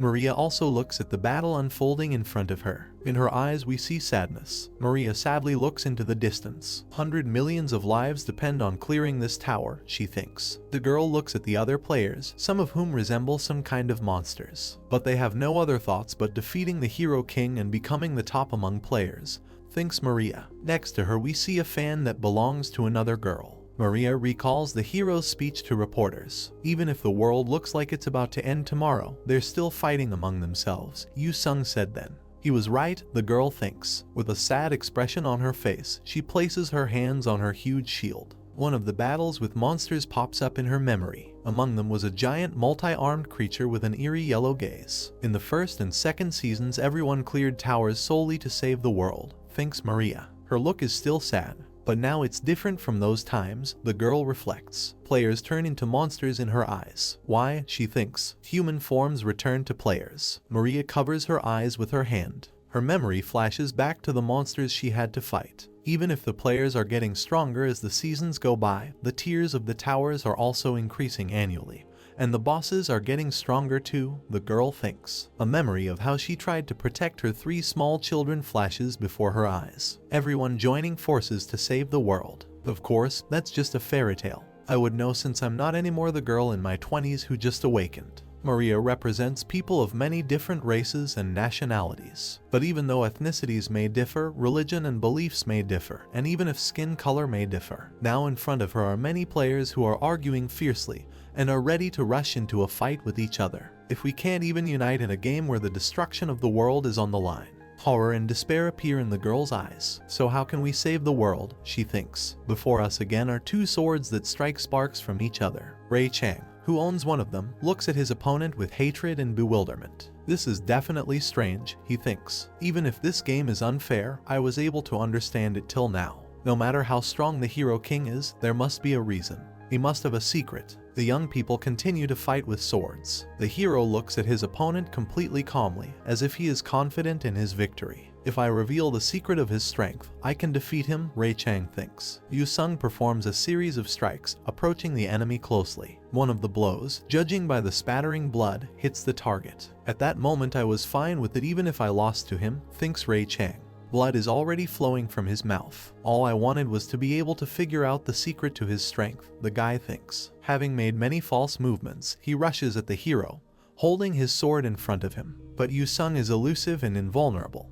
He resembles a ghost that cannot be dealt with even if one wants to. The opponents find themselves face to face again. You seem to have forgotten your place since I went easy on you, says the hero. Ray Chang looks at the enemy with round eyes. What is this? He thinks in amazement. Yu-sung, like some martial artist, kicks his opponent in the chin and hits exactly where he was aiming. Ray Chang falls heavily on his ass. The hero takes the sword as if he is going to finish off his opponent. I'll show you the difference between us so you won't even think about challenging me anymore, he says. Yu-sung jabs his weapon into the surface of the arena, which immediately begins to crack. Bursts of black energy rise from the rifts. Ray Chang looks in shock at what is happening before his eyes. He is captured by a powerful gray wave. Someone's gloved hand is shuffling cards. Commands are heard. Side deck open. Exchange. A gray energy vortex rages around the human figure. A long-haired guy with closed eyes appears in front of us, incredibly similar to the hero. The players present in the arena look at him in amazement. Ray Chang, blood flowing from his mouth, says in shock that this simply cannot be true. The character that appears looks at him with merciless eyes, from which red energy flows. It becomes clear that this is some kind of otherworldly entity, despite the fact that it is dressed in human armor and armed with the usual weapons. The explanation that appears confirms this impression. Mythical tier skill Descent of the Heavenly Demon. An alert appears. Descent of the Heavenly Demon. Tier, mythical. Attributes, possession, steal. Ability, the user is able to temporarily manifest the divinity and martial prowess of the Heavenly Demon, who's referred to as the demon god of the sword, to their body. The transformed Yu-sung rises into the air, his boots hanging a few centimeters from the ground. It pushes off, leaving a small white cloud. We are reportedly seeing 3 swords of the Heavenly Demon, first form. The transformed hero flies up to the kneeling enemy. The heavenly demon's face is still expressionless. Cleave. Ray Chang is cut down by multiple blows. Blood is gushing from numerous wounds. It is the turn of the second form of the heavenly demon, Three Swords. The entity looks at its victim with eerie red eyes. We see the sword in her hand turn into an expanding red beam carrying monstrous energy. This form is called Destruction. Players look at what is happening in front of their eyes. Some are terrified. Others, on the contrary, are having fun. The heavenly demon stands over the bloody mess that the overly daring Ray Chang has just turned into. A clown appears on the arena and announces the result to the audience. The match is over. It was awesome, let alone completely overwhelming. Magnificent. Just as expected of the Hero King. Ah, behold, the voting has already started. The defeated Ray Chang is reborn, taking on its previous shape. And we, meanwhile, see system windows with the number of votes cast by viewers. Hero King 2,424,349,334. Swordmaster 1,326,758,862. Gravekeeper 434,235,671. Saintess 965,686,125. Ray Chang raises a trembling hand to his face in amazement. General 27,894,923. The transformed hero looks dispassionately somewhere, not paying attention to the young man suffering next to him. He remained behind him, and in front of the hero, who is in a cloud of black aura. The rest of the players position themselves on a small eminence. The hero smiles. It looks like he is up to something. Jorg Vilmaer looks at him in amazement. "What is this?" he asks. There is something to be surprised about. A huge skeleton appeared behind the hero's back, exactly the same as the one the old man himself was used to controlling. The girls are frankly shocked. They cannot believe what they see. The skeletons, led by the hero, head to the box with the players. Wow, and he's supposedly a player just like us, someone asks their hero colleagues. He even copied the equipment and skills of the Gravekeeper. TV viewers watching what is happening in a modest restaurant are also amazed. We see two young people discussing what they saw while sitting at a table with food and beer. "That guy is a real monster. How is he supposed to be human like us?" says one of them. "Watch your language, idiot. You forgot that you are still alive only thanks to this monster." The second young man is trying to shut up his comrade. "So why not call it?" The guy defending the hero takes a sip from his glass. "Don't you know?" he asks. Hero King. Long-haired Yu Sung stands in the arena in front of the box with other players. A smile appears on his face. "What's wrong with your faces?" he asks. "First time seeing my copy ability." Jorg and Lydia are talking to each other. "I don't think you can explain the descent of the heavenly demon with just the copy ability alone," says the old man. "He's right. The ability of Hero King is different from copy," the girl answers. "I have fought with another user of copy, the Face Collector." We see the scary smiling woman with a fan in question. It is explained that this is the worst black player, who purposefully hides her ranking and replicates the opponent's settings, even going as far as to skin someone's face and putting it on their own. Lydia looks at the hero with caution. "Though his combat style is similar, there's a clear limit to that ability," she says. The hero smiles joyfully. He apparently heard this conversation. "That's obviously because it's not purely a copy ability," he says. "Are you really wondering what it is?" Players are eagerly waiting for him to reveal his secret. Yu Sung looks up, smiling. "If only you knew how funny your faces look now," he declares. The hero, whose sword is held by a kneeling skeleton, spreads his arms to the sides. "Then I'll tell you just one thing," he says. Yu Sung puts his hand to his mouth, pretending to speak in confidence. The eye socket of the skeleton hanging behind him glows an eerie blue.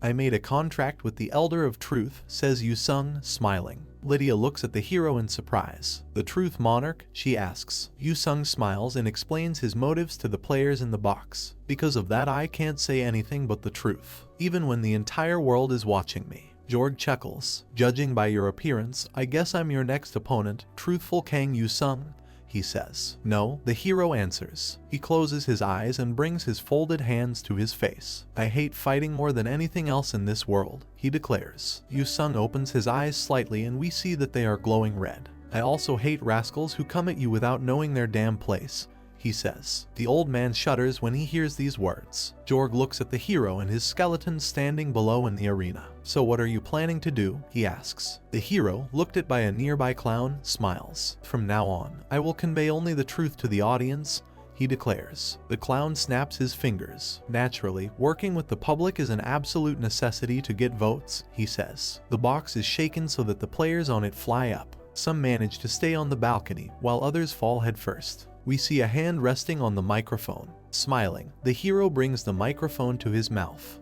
Mic testing, he apologizes. Everyone, are you watching? People watch the hero's performance on a large street screen. Well, it's not like you have a choice, says Yu-sung. Even I change the channel every time I see my face on TV. I'm sorry about that. Two girls, General Kilgore, Jorg and other players. They all listen carefully to the words of the hero standing with a microphone. Anyhow, there's 10 shitty heroes gathered in this shitty tower and all of you must vote for one of them, says Yu-sung. If your votes are too low in number, 100 million people could get an express ticket to the afterlife. It could be any of you, right? People watching the performance realize the danger they are in, some are crying. Now you understand how important it is to vote, asks Yu-sung. I mean, even the worst of tyrants become presidents thanks to voting. The hero grabs his head with his hand. Oh, my head hurts, he says. If it goes south, things might turn out the same way here, Yu-sung continues. Jorg looks at the young man with concern. Hero King, watch your words, he asks. The hero, standing behind a small podium, looks intently at the old man. What's the problem? He asks. Are you really alarmed by my words about tyrants? He smiles. But this is wrong, the hero continues. The people definitely revered national heroes immensely back when I fought you. Oh yes, I understand. Before us is the Gravekeeper, who is holding a staff with a horned skull in his hand. Was your dream of Third Empire revival meant to be a secret? Asks Yu-sung. How dare you slander someone without having any evidence? The old man shouts angrily. The hero raises his index finger.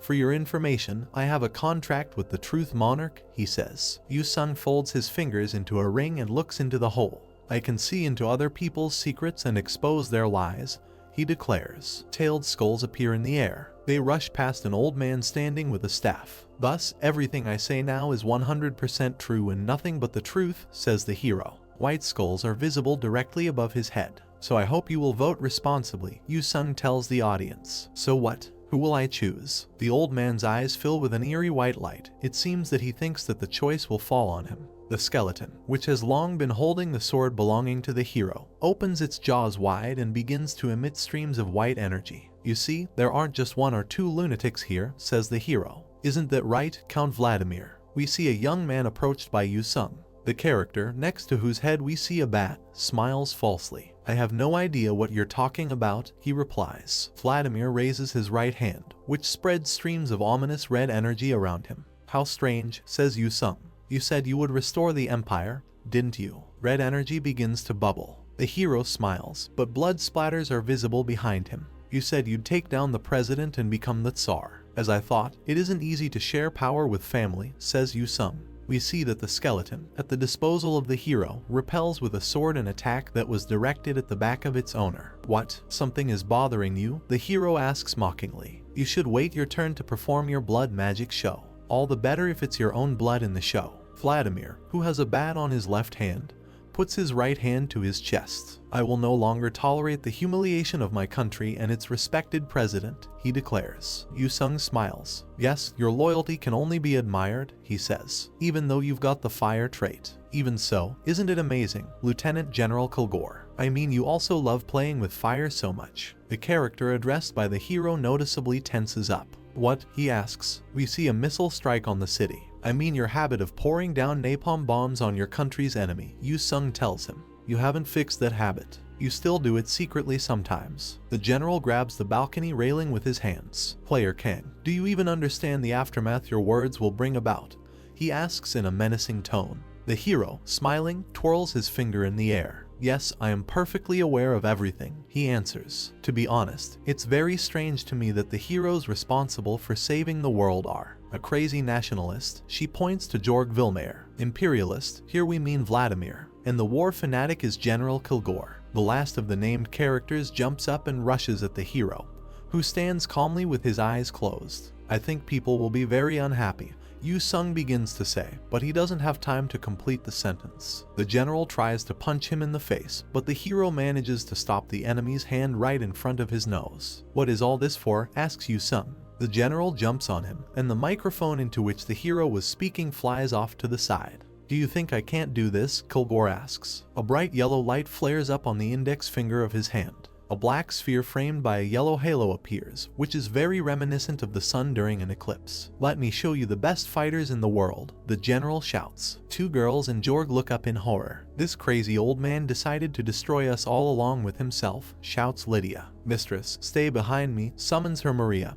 who has a huge shield. Unique skill, F-23 Diablo, Kilgore reports. Modern jet fighters dive down from the black sphere, but it turns out that exactly the same ones are flying towards them and from exactly the same sphere. The general looks in bewilderment at what is happening before his eyes. There is a powerful explosion in the sky. It looks like it came from a collision between two groups of planes. The general screams, mouth wide open. How did he manage to copy an exclusive skill? Yu-sung walks up to him and kicks him, causing Kilgore to fly off to the side. The hero looks at the defeated general and tells him that the skill is not as exclusive as it seems. Gravekeeper intervenes in the conversation, still holding a staff with a horned skull. Hero King, you think you'll be fine after you defame and attack your comrade's honor? He asks. Yu-sung stands calmly in place as burning airplane debris falls around him. Oh God, so you still consider me your comrade? He asks. Then ask yourself the question, why are you, comrades, trying to stick a knife in my back every time you have the slightest opportunity to do so?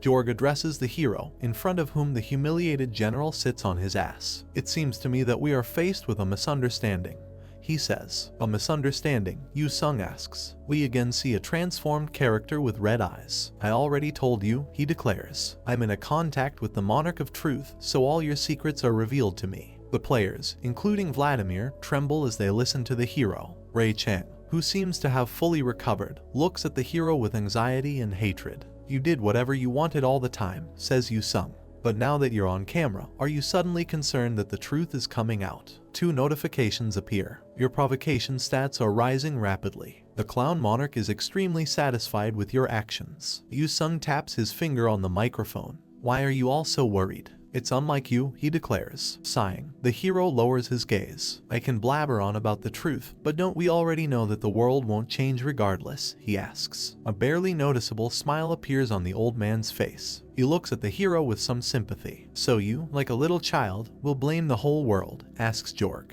Yu-sung raises his right hand and laughs cheerfully. You're right, I'm a little child, so I can't rut up with you, old geezers, anymore, he says. A notification appears. Oh, child with 1,000 faces and 1,000 talents. The clawed hands of a huge jester are reaching out to the hero standing on the pedestal. What do you want? The jester asks the hero. Yu-sung looks ahead calmly. Heavenly demons descent, he replies. Jorg looks intently at the hero. What kind of trick does he want to do? The old man thinks. Your wish shall be granted, child, says the jester using an alert. We see the back of the hero, who, as it turns out, is standing inside a room reminiscent of a large concert or theater hall. The clown stands with his back to the hero. It seems you've finished, he says. Maybe we can move on to the next hero. I think we should give each of them a chance. A hand in a plate glove rises up. In this case, I want to take the chance, the hero hears. We see that Maria declares her desire. Because I also have something to say to people, she says. The clown thinks for a second, then snaps his fingers. The players instantly find themselves in chairs as spectators, and the girl sits on the sofa like in some talk show.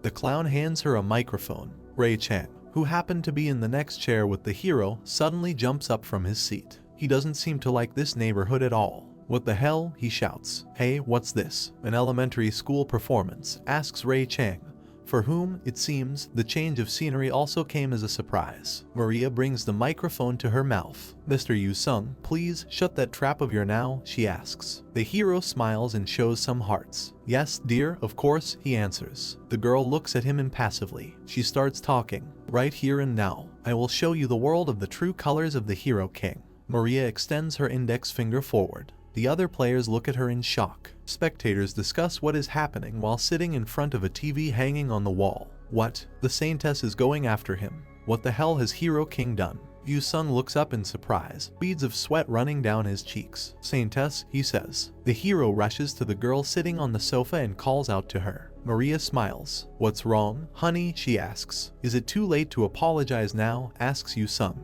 The girl seems to be trying to suppress a smile. Player Kang Yu-sang, who's in front of me, she says. The hero finds himself in his apartment, next to the table on which there is a laptop. Two alerts appear. You have cleared the Amach Tower. The final voting results will be announced now. An information window pops up. First, Hero King, second, Saintess, third, Gravekeeper. Yu-sung pokes his finger at the window hanging in the air in bewilderment. What's the deal with these vote counts? 850 quadrillion. Another alert. The first 5 ranks will be awarded as per their vote counts. Yu-sung peers at the numbers with suspicion. As I thought, everything here is rigged, he says. A card falls down. A notification appears. Mythological skill acquired as an award Roth being first in rank. Yu-sung happily looks at the map. Well, don't like it matters as long as I get what's mine without issue, he says. Another notice. You have acquired Heavenly Demon's Descent. With this, you now have all the 3 divine relics, the mythological gear, mythological titles, and mythological skills. The hero realizes his current state. He remembers the cards he has already received and holds one of them in his hands. It's only been 3 months, yes, he says. I haven't even opened the mythological rank gear Black Death that I got after defeating the Lord of Pestilence. The hero thinks. We see a filled inventory slot. An alert appears. Black Death chest. Tier mythological. The chest with the twin swords Black Death used by the Lord of Pestilence. It exudes an ominous aura, because mythological rank skills and weapons can't just be equipped by those not qualified to, Yu-sung thinks. The hero opens his mouth and screams loudly. In a case of failing in the trial, it either results in a decrease in stats. The hero looks at the card he is holding in his hands. Or deaf, if things go wrong, he understands. We see a young man bleeding from his mouth. Even that guy got a huge penalty after rushing to challenge the trial and failing, Yu-sung thinks. He even lost first place to Gravekeeper. But since I've already tried it in the previous season. The hero turns the map in his hands. Then he peers at her carefully. I think I can equip this, he thinks. This is nothing. Let's give it a shot. Yu-sung continues to sort through the cards. Even though I could change weapons later, using the skill right now would be an advantage, he thinks. A notification appears. You have activated Heavenly Demon's Descent for the first time.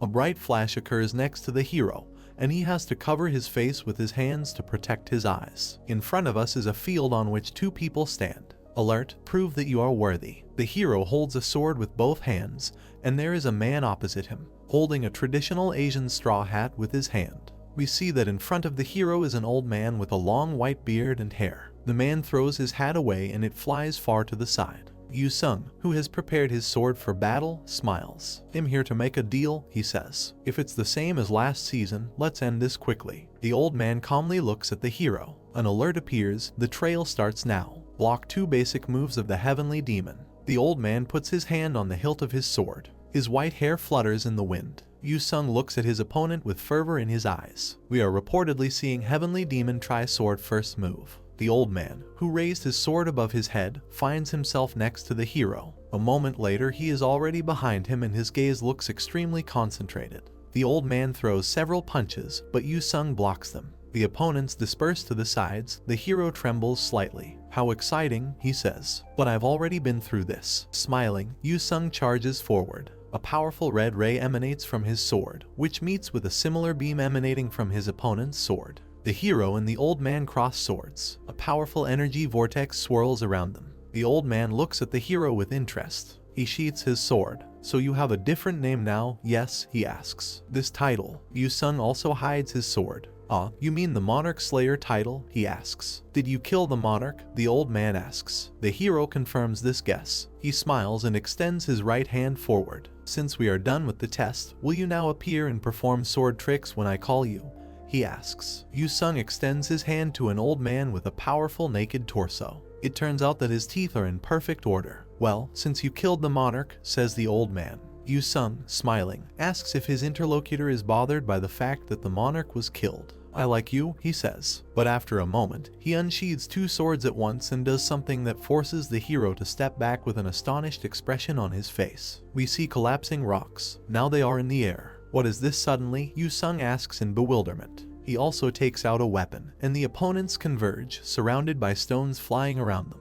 The old man strikes and demands the hero show how he wields a sword. The opponent's swords again strike sparks from each other. Judging by the expression on his face, Yu-sung is in serious trouble. Wait a minute, is the test over already? He asks. Are you going senile or what? The old man defends himself from another blow with his bare hand. Traces of flashing swords mark the air around opponents. Please, elder, you are going to kill me at this rate. Please, go easy on me, Yu Sung asks. The old man, in whose eyes an evil violet fire lights up, looks at the hero. Your sword is still enchanted, he says. Did you slay the monarch with this lowly sword? Many red swords appear around the old man, aimed at the enemy. In this case, I do not recognize you, he declares. Yu Sung looks at his opponent with open anger. He hardly parries the old man's next blow and touches his ear with his finger. But how can I win against you with my sword skills, heavenly demon? He asks. If that was possible, I'd be wielding the sword myself. Why would I come all the way here to call you for that? Great, says the old man and sheathes his sword. Yu Sung breathes a sigh of relief. The old man raises his knee and says that he will test the hero in another way. The ground begins to crack from his impact. The hero looks irritated at this strange prank. The enemy kicks the hero's sword. The blow comes out so strong that Yu Sung flies far back. The surface beneath his feet collapses. Be that as it may, the hero finds the strength to smile. No, seriously, I don't understand why you go so far every time, he says. Maybe you can tell me the reason. The old man, whose eyes are closed, looks extremely menacing and impressive. You killed the monarch, he says. He puts the fingers of his right hand forward. So the answer may be what I'm looking for. What's in your possession? We see a young, long-haired, brunette man reaching for a sword that emits a purple glow. Yu Sung looks at the man in shock. The guy raises his weapon above himself, generating a powerful energy wave under his feet. My tri-sword, he says. Try to stop him. It looks like this weapon can cut through anything. He traces him along the image of a long-haired brunette. On the right side of this trail, the hero encounters a wave of energy. On the left side, the wave was already approaching closely. Finally, this trace cuts through the image of the hero, who is looking in fear at something that is in front of him. Yu Sung, holding a sword, looks at his opponent in amazement. The hero looks puzzled, first at his hand, then at the sword. He turns his gaze to his opponent. What did you slash? He asks. He is completely calm. This character begins to remember his past, in particular the battles in which he participated. I spent my life wandering the wastelands of the world in search of a supreme fighter who's given me the taste of defeat, he says. But no matter how much I wandered on and on, I never tasted defeat until the very end. The long-haired guy sheathes his sword after dealing with another enemy. The victim's hand reaches out to his simple shoe. I couldn't understand what it all meant, says the warrior. I never managed to look into the eyes of death. In front of us is a huge rock, on top of which sits a man wearing the already familiar Asian hat. The omnipresent transience came for me, the enemy continues his story, whom we once again see in the guise of a gray-haired old man. We see that he is referring to a very strange entity with an incredibly long tongue. Yet I still wasn't fated to meet my match. Next to the old man on the top of the rock are two figures in very tall hats. Someone is capable of defeating me, says the old man. We see red energy spreading around him, destroying everything in its path. With his legs folded under him, the old man looks sternly into the distance. Is it just non-existent? He asks the hero. We see mountains rising above the clouds. All the masters of the Miram, countries, empires, and even the gods Reaper lost all worst in front of my sword, says the old man. He closes his eyes, and then I realized, he continues, that all this is meaningless in the face of the heavenly demon's sword. The hero looks in amazement at his interlocutor, whom we again see in the guise of a long-haired young man. But this is the first time I have met a mere mortal who killed a monarch, he says. Will you be any different from them? Yu Sung is surprised. He doesn't seem to know what to answer. The guy looks at the hero appraisingly. Or will you also pass out after a couple of hits, like all those who came before you? He asks. Answer me. What does this mean for you? Cries the many-faced creature. The hero looks in shock at his hand, which has turned blue. He recalls his interaction with a huge clown. Do you want to become a hero? He asks. My next memory is shaking hands with the KPA president. I'm Kang Yu Sung. I became a player this season and, the hero said then. Then he remembers the battle with the dragons as a result of the breach of the tower. Finally, a bloody scene emerges in his memory when a blow fell on a person close to him. Another layer of memories is the speech that Maria made when she received the microphone from the clown. King of Heroes, the player Kang Yu Sung, is sweet beyond our imagination, and is unbelievably tender-hearted, she says. We see a crying hero, around whom bloody splashes rise. The hero mourns, sitting on the ground, and ahead of him we see two warriors rushing to attack. He's crybaby and a coward, says Maria. He's also a ridiculously pampered child. Before us is a portrait of a deceased player. When his comrades were killed, when he learned of the sacrifices and tower breaks that occurred from his failures at a raid. Before us is a memorial corner in the Oriental style, dedicated to the fallen soldiers. The hero sobs inconsolably, looking at him. He cried restlessly for a whole week like a child, says the girl. We see Yu-sung rest his head on her lap. At that time all I did was hear him repent, Maria recalls. Yu-sung, whose body becomes ghostly, settles in front of the opponent. Now he lies lifeless, and his opponent towers over him. We see the gray-bearded old man again. So in the end, he asks, looking up somewhere, "Can you give me an answer?" "What the hell answer do you want to hear?" asks the hero. The old man looks at him angrily. Yu-sung, as it turns out, is still alive. He lies on the surface, arms and legs spread out to the sides, and looks at the old warrior hanging over him. "What do you want to know from me?" he asks the old man. "The meaning of defeat, the meaning of death, or the meaning of life in general?" "Why are you still alive?" asks the old man. "What was it again?" "The saintess mentioned something too." Maria continues talking into the microphone. "But no matter what, he never gave up," she reports. Yu-sung gets up from the floor where he was just lying. The old man looks at him in surprise. No matter how painful or scary it was, no matter how much he got crushed and broken, he continued fighting for the sake of the world. We hear the girl's words. The ghostly Yu-sung stands in front of the old man. He smiles. Even if it's meaningless in the end, that's what she said. He reminds his interlocutor of the girl's words. "It's meaningless?" asks the old man. Yu-sung puts his hand to his chest. "You can break what exists, but you can't crush something that does not," he declares. "The meaning of something is no different." The gray-haired warrior gazes at the hero. He has completely recovered from the shock and is calmly reasoning, gesturing with his hands. "Isn't that the sword principle of the heavenly demon Tri-Sword?" he asks. "I met Niend a long time ago, so you can't crush a meaning that doesn't exist." The old man grabs the hilt of his sword again. He takes out a weapon and points it towards the hero. "This cannot be," he says. "Do you really mean to say that you are on the same level as me? If you have realized meaninglessness, how can you be the king of heroes?" Yu-sung looks a little scared at the old man holding out his sword. "What you're saying is that you're just an idiot who runs from one place to another to protect something that doesn't make any sense," says the warrior. Yu-sung clenches his fist and raises it in front of him. "Everything is a little different," he explains. "It seems you think I'm doing all this because of my astounding sense of duty, but what I do is truly meaningless. Before us are noble players going into battle, Yu-sung with a sword in the very first row. We save the world as often as we eat, and work ourselves to the bone defending our world," says the hero. "Now we have armed villains in front of us, but the other side has all sorts of endless lunatics shooting at us, so what other more meaningless nonsense in the world could there be than this?" asks Yu-sung. He sighs, looking at his interlocutor. The old man looks down. "It truly is Vi." His eyes become thoughtful. He makes another incomprehensible sound. Finally, he sheathes the sword and says that he will wait for the next meeting with the hero. An alert appears. Player Kang Yu-sung has been considered worthy. The hero shakes his fist at a black cat who is curled up comfortably on his computer chair. The animal opens one eye in fear. Blue fragments hang above the hero's palm. In one of them, Yu-sung is seen taking off his clown mask. Even so, it's okay, he thinks. The guy extends his right hand. That's what it means to be a hero, isn't it? Next window, you can now use the Heavenly Demon's Descent. Suddenly Yu-sung falls down. Butler, an alarmed black cat, calls out to him. The hero sits on the floor and groans in pain. The animal again addresses him using the same word. The bright rays of the sun are shining through the window. The hero's temperature on the thermometer is 37.1. Yu-sung, covering his face with the back of his hand, lies in bed, and the cat, which stands on his chest, looks into the hero's eyes. "Why are you so weak, Butler?" asks the animal. "I'm not weak, my stats are #1 in the world," the guy answers. "Then why are you sick?" asks the cat. The hero pets the animal. "I'm not sick," he assures. "I'm just furious because of these rascals." Yu-sung shows the cat his mobile phone screen. Here we have a discussion by users of the speech that Maria dedicated to the hero, pointing out, among other things, his shortcomings. In general, the audience mocks the hero, making him out to be a weakling and a crybaby, and pities the girl who has to deal with such a weak-willed character. "How dare they call me the crybaby king?"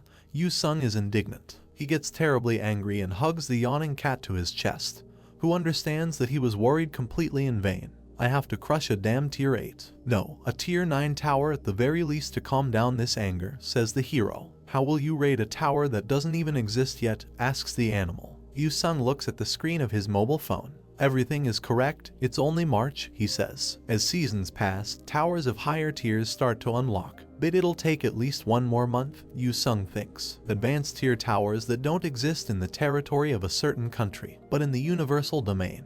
We see many towers that hang very high above the surface of the planet. Yu-sung thoughtfully looks through his cards, of which he has accumulated quite a decent amount. Once they are unlocked, I can enter any tower I want immediately, like queuing into a game, he thinks. I wonder if the faraway tier 7 I didn't go to the last time is still open, he says out loud. The cat hits him in the face with its paw and angrily shouts that the hero will not go there. The animal then scratches its chin thoughtfully and declares that there is a much better and more relevant choice right now. Yu-sung stands in the middle of a medieval dungeon, lit by torches and lanterns suspended from the ceiling. We see an information window, Steelsong Orc Tribe's Tower, Tier 3, up to a maximum 5 levels. Number of players that can enter, minimum 1, maximum 8. No rest area, shop, none. The hero thoughtfully analyzes the information received. It's very similar to the first tower I raided this season, he says. Yu-sung smiles and holds out his blue sword in front of him. That's right, he says. It's not like I'm exactly here to gain anything in particular. I just need to let my anger out.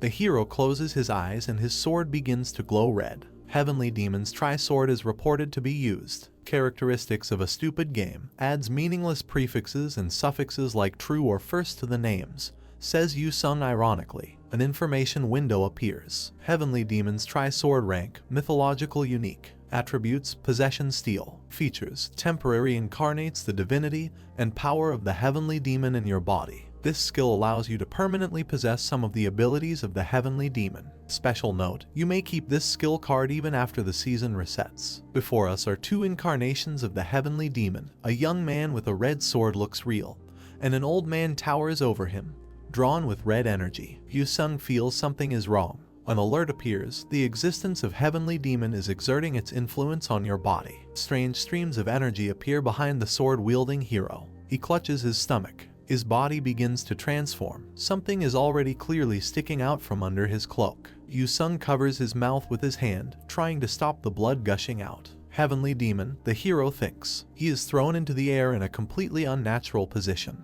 A vile old man. The hero curses the entity he so carelessly summoned. An alert appears. The vessel is complete. Fine-tuning will begin now. The hero clenches his fist, and we see the veins on his hand inflate. He looks like he's becoming much more muscular. Yu-sung grabs his head, which seems to be splitting open in pain. I can't believe I get to possess the heavenly demon's power permanently, he thinks. Trying to alleviate the hellish pain, the hero shrinks. Another alert. You have acquired the blessing heavenly demon martial bone. The hero's body becomes noticeably more powerful, and he straightens up again. Was that meant to transform my entire body? He thinks. A smile appears on the hero's face.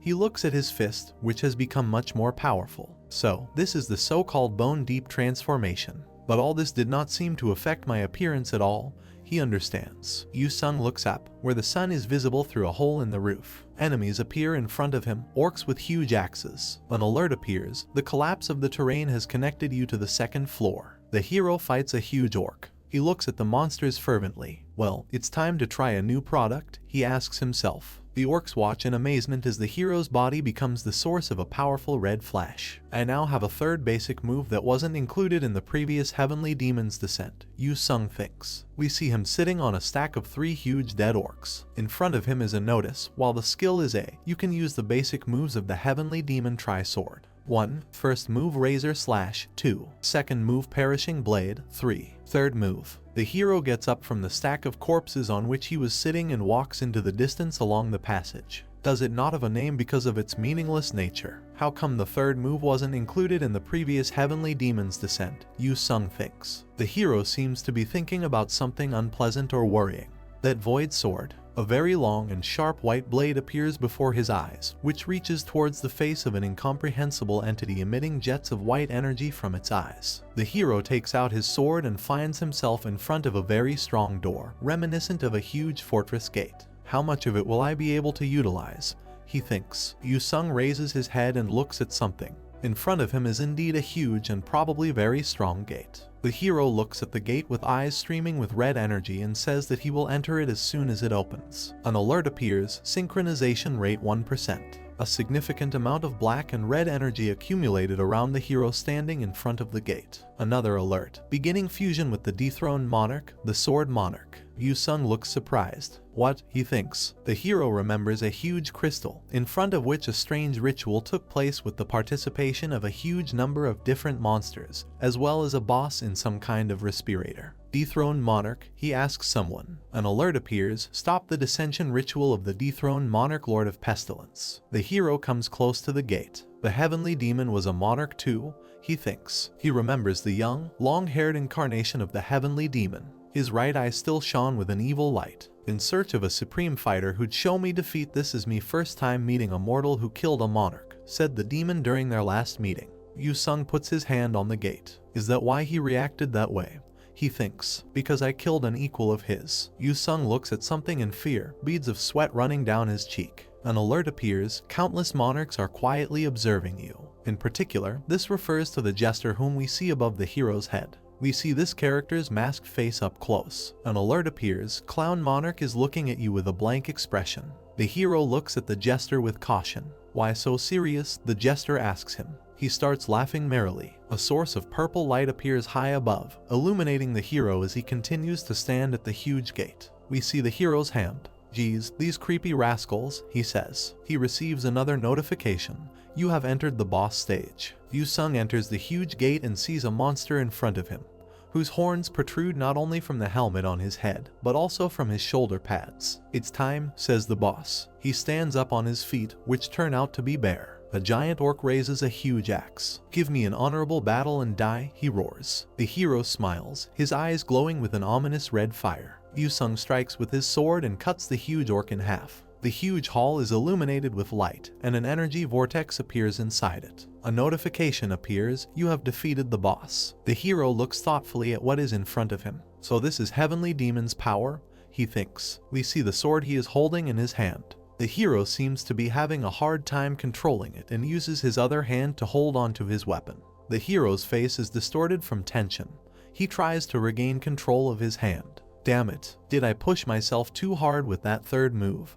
He thinks. Yu-sung, hunched over, holds the sword with both hands, the weapon emitting powerful waves of energy of several different types. My body still can't handle the skill, so different powers are getting entangled with each other, the hero realizes. The heavenly demon in his young form turns away from the hero in disappointment. How vain, he says. An ominous red and black aura spreads around the character, which completely fills the room of the huge cathedral. Everything in the world is just meaningless, says the young man. Are these his memories? Yu-sung thinks. The heavenly demon looks up, where someone's figures are visible on the 100th high rocks. Oh, owner of the monarch title, he says. Behind him, Yu-sung picks up the hilt of his sword. The origin of this power doesn't matter, he thinks. The hero strikes with a sword, aimed directly at his feet. Right now it belongs to me. The white blade enters the floor, throwing large pieces of stone into the air. Not only stones rise upward, but also powerful streams of energy of various natures. The hero lets go of the sword and looks at the pink glow that appeared in front of him. Smiling, he sighs with relief. The pink sky really does look amazing. Even I think that pretty awesome just now, the hero thinks. Butler, did you eat something bad? The ghost cat asks him. The hero is holding a phone in his hand. He dials the desired number and starts talking. Hello, Department Head Park, he says. Hello, my dear crybaby king. What happened? T-shik asks him. Is there something Papa can do for you? Yu-sung is angry. You're starting to annoy me, he says. If this doesn't stop, I'll think about getting French citizenship, he says. T-shik unexpectedly falls from his chair onto the floor, papers flying around him. So, why the sudden call? He asks. Having calmed down, Yu-sung leans on the railing. Nothing special, he tells his friend. I just need a sparring partner. The head of the department, who is accompanied by several subordinates, looks at the hero with his hands folded on his chest. Since when did the National Intelligence Organization become the Hero King's dogs? He asks gloomily. Yu-sung laughs at the faces of the people standing in front of him. How about just changing the department's name to Hero King & Co., he suggests. May you be torn apart, T-shik shouts indignantly. Having calmed down, he moves on to constructive communication. Enough chit-chat. How will you set the conditions? He asks the hero. He raises his finger. Have the other person do the setup himself, and I'll use only one skill, Heavenly Demon's Descent, explains Yu-sung. In front of us is a ghostly cat with skill cards flying around him. No side deck and no artifacts or synergy either. The hero sets his own conditions. The Shadow Beast also won't participate in the match. T-shik looks at the hero with an attentive gaze. You are not going to use Frost Smith. Then what about your weapons? He asks. Yu-sung takes out a card and shows it to his interlocutor. I'll equip it right now, he declares. T-shik is shocked, and the people accompanying him are also horrified. What? Don't tell me what this is. Equip weapon, the hero orders. A puddle with nasty green bubbles appears under his feet. We see a multicolored dagger that emits predominantly green energy. Yu-sung looks at this weapon with adoration. T-shik looks at his comrade and his shock only intensifies. T-shik and his companions look with fear and surprise at the hero, around whom jets of green energy swirl. T-shik is shocked and shocked. The power of the Lord of Pestilence, he expresses his guess out loud. He looks at his comrade and calls out to him, as if to reason with him and prevent him from doing something irreparable. The people standing next to him raise their pistols. T-shik looks at the hero warily and raises his hand, which is already emitting streams of red energy. Tang Yu-sung, answer me, he says. Did you pass the exam? The hero, whose right eye glows brightly green, smiles. The next second his face returns to normal and he gives a thumbs up. Naturally, he answers. After all, it's me who's talking to you, not someone else. T-shik and his companions sigh with relief and begin to laugh. You scared me, bastard, says the head of the department. An information window appears, Blade of the Lord of Pestilence, Black Death. Rank, Mythological. Features, Attack Power plus 100, Hit Modifier plus 999. Skill Poison application may be activated. Grants a special blessing when equipped. Description, twin blades imbued with the Lord of Pestilence's poisonous energy. We see the daggers in question. Another window, equipped items Blessing Plague Lord 666 poison recipes. Class X. Effect, one of the following 666 poisons from the following list may be brewed instantly. DX Neurotoxin, Zombie Fungus, Dance of the Blood Butterflies, Locust Swarm, Hungry Ancient Beetle, see more. The hero, smiling, stands among the people accompanying the head of the department. Okay, let's go, he says. Come in quickly. Why do you all have such strange expressions on your faces? The soldiers look at the hero with caution. Like I said, aside from this weapon and Heavenly Demon's Descent, I do not have anything at all. No class, no skills, Yu-sung reassures them. T-shik approaches the hero and puts his index finger to his face. So, Yu-sung, he says, promise me one thing. What exactly? The hero asks. Kill our boys without cruelty. We see how unhappy the faces of the young people who stand next to the head of the department are. They look like you're leading them to a slaughterhouse, says T-shik. Yu-sung laughs and raises his little finger. I promise, he says. They won't understand or even feel anything. The hero stands inside a huge cathedral, and at his feet we see fireworks set on fire. One of the opponents with a dagger in his hand is hiding behind the balcony railing. We'll start as soon as the fireworks go off, Yu-sung announces loudly. Another opponent was hiding behind a column. Come at me with the resolve to face your death, says the hero. I hope our dear assassin department is pretty skilled. The fireworks under his feet are about to go off. Yu-sung smiles. Because that's what makes the effort of teaching you worth it, he declares. Fireworks fire, and instantly soldiers armed with daggers rush towards the hero from all sides. It is also fired at with projectiles, either darts or spears. Yu-sung easily stabs the first young man who approaches him. The fighters of the second wave also receive their share of blows. One of the opponents uses 2 daggers at once, but the hero easily parries his attacks. Opponents attack the hero from all sides, but cannot do anything with him. T-shik is also getting involved.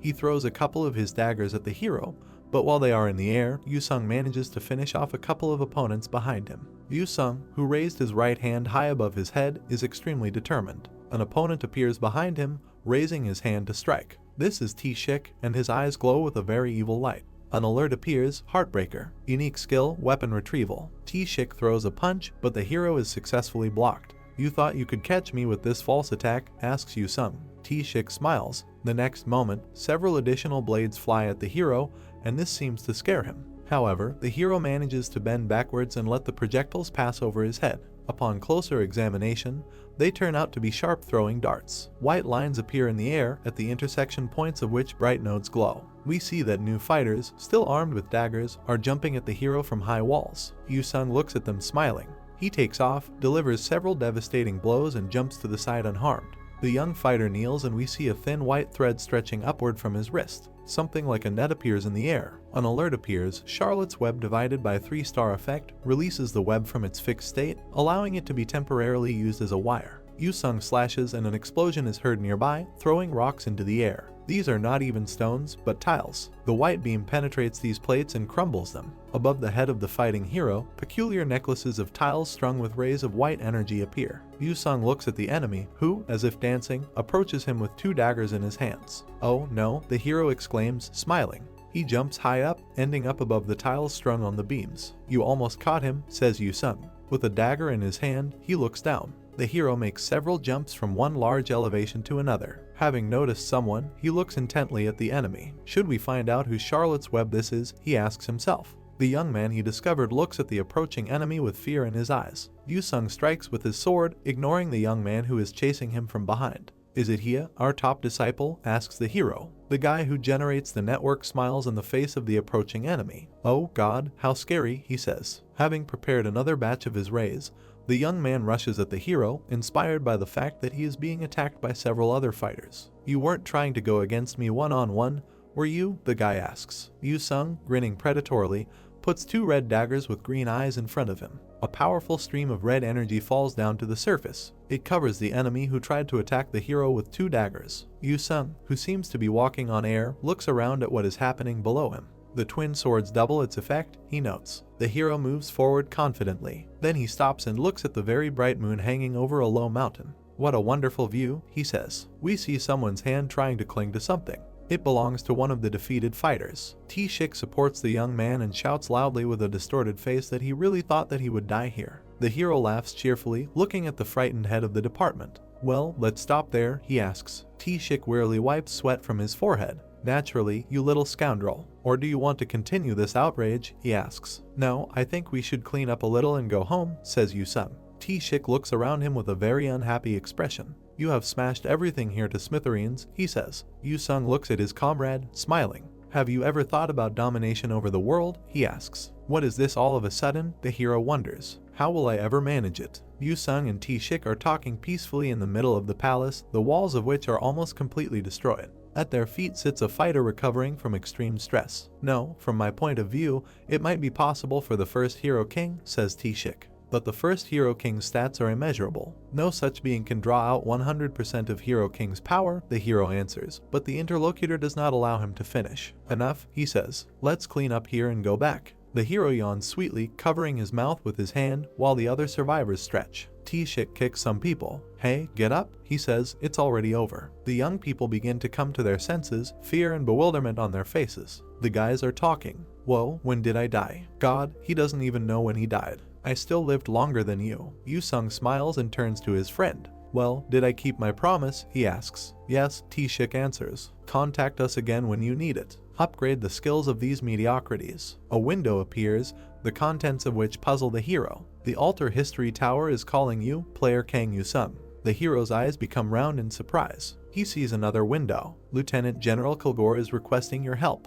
Yu-sung remembers his last meeting with this man. The general was then very surprised by the hero's capabilities, which greatly upset him. "He's really calling me," Yu-sung thinks. The hero grinds his teeth with anger. "God, what shamelessness," he says. "What is it?" asks T-shik, who hears the indignant phrase. "But what if I refuse and a tower break occurs?" the hero thinks. He gets lost in thought. Yu-sung goes through the cards. "I'm pretty warmed up now. I'll jump straight into the actual battle then," he says to his comrade who called out to him. T-shik looks at him in confusion. "What, right now?" he asks. Yu-sung smiles happily. "Well, fine," he says. "I'm going to the USA. Alert, Tier 7 hard." The hero says goodbye to his compatriots. "Where are you going right now?" T-shik asks with concern. Another alert, entering Tower of Alternate History. T-shik raises his hands in complete horror as if about to give up. "What trouble are you going to stir up again?" he asks. The hero looks at a long row of pictures. An alert appears. In 1940s, thanks to a certain necromancer's great performance, the dictatorial Pachai Empire achieved a historic victory over the Khitan Kingdom.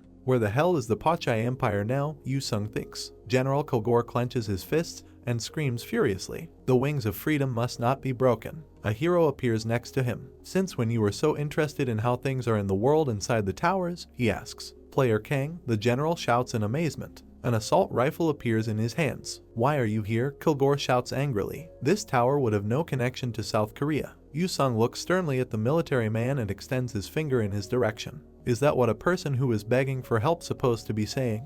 he asks. "You sent a rescue request." The general asks again in bewilderment. Baring his even teeth, he looks at the hero with completely mad eyes. A rescue request. Do I look like someone who would ask for help from the likes of you? Thanks to you, oh, just a second, the hero says embarrassedly, looking at the next notification. Surprise. You've been fooled again, kiddo. Then another one appears. Elder of Jesters giggles while holding his stomach. So, the cooperation request was fake, Yu-sung understands. He looks up in shock from the window hanging in front of him. May you be torn apart, he says. With his arms outstretched, he apologizes to the general.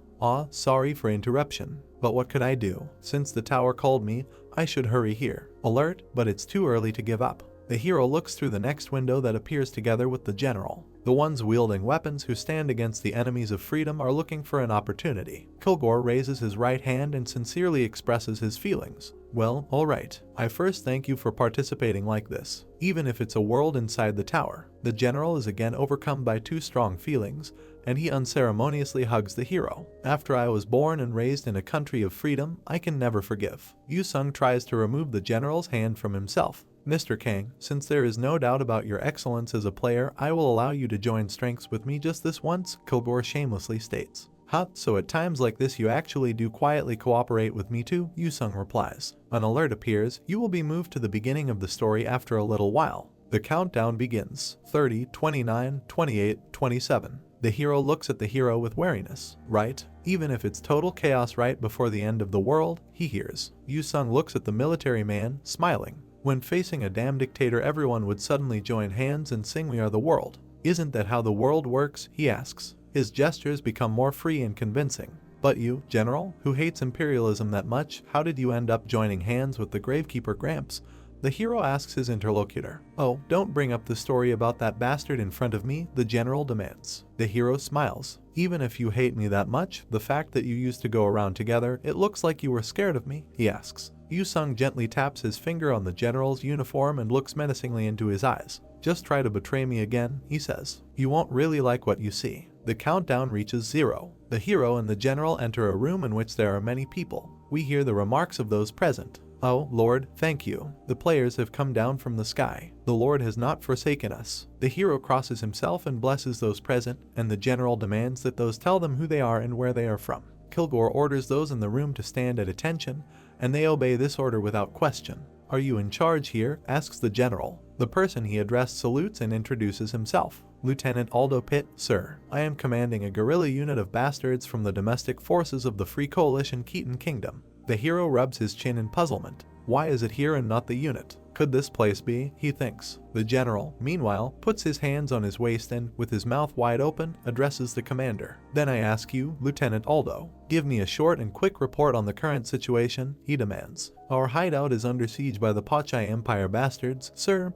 he reports. Yu-sung looks out the window, opening the blinds a little. Damn, that's convenient, he says. It's right in the middle of enemy territory, the hero thinks. In front of us is a car from the early 20th century, next to which people with pistols are lurking. The enemies aren't necromancers, asks Yu-sung. Aldo Pitt responds with his hands behind his back. Those guys are the most elite ones, so they're in the heart, he says. But the soldiers here aren't that easy either. The general, smiling, intervenes in the conversation of two young people. Well, they could try flying and crawling all they want, he declares. Kilgore raises his finger admonishingly, which makes his face seem even smarter. We have to do just one thing, he says. The people in suits gathered in the room look at him carefully, but with concern. A bloodthirsty and stupid expression appears on the general's face again. We have to kill all these bastards, he says. Kilgore raises his fist and begins to outline a plan that, apparently, he has already worked out. Then from now on I will explain to you the mission we have to execute, he says. We will go outside and then we'll kill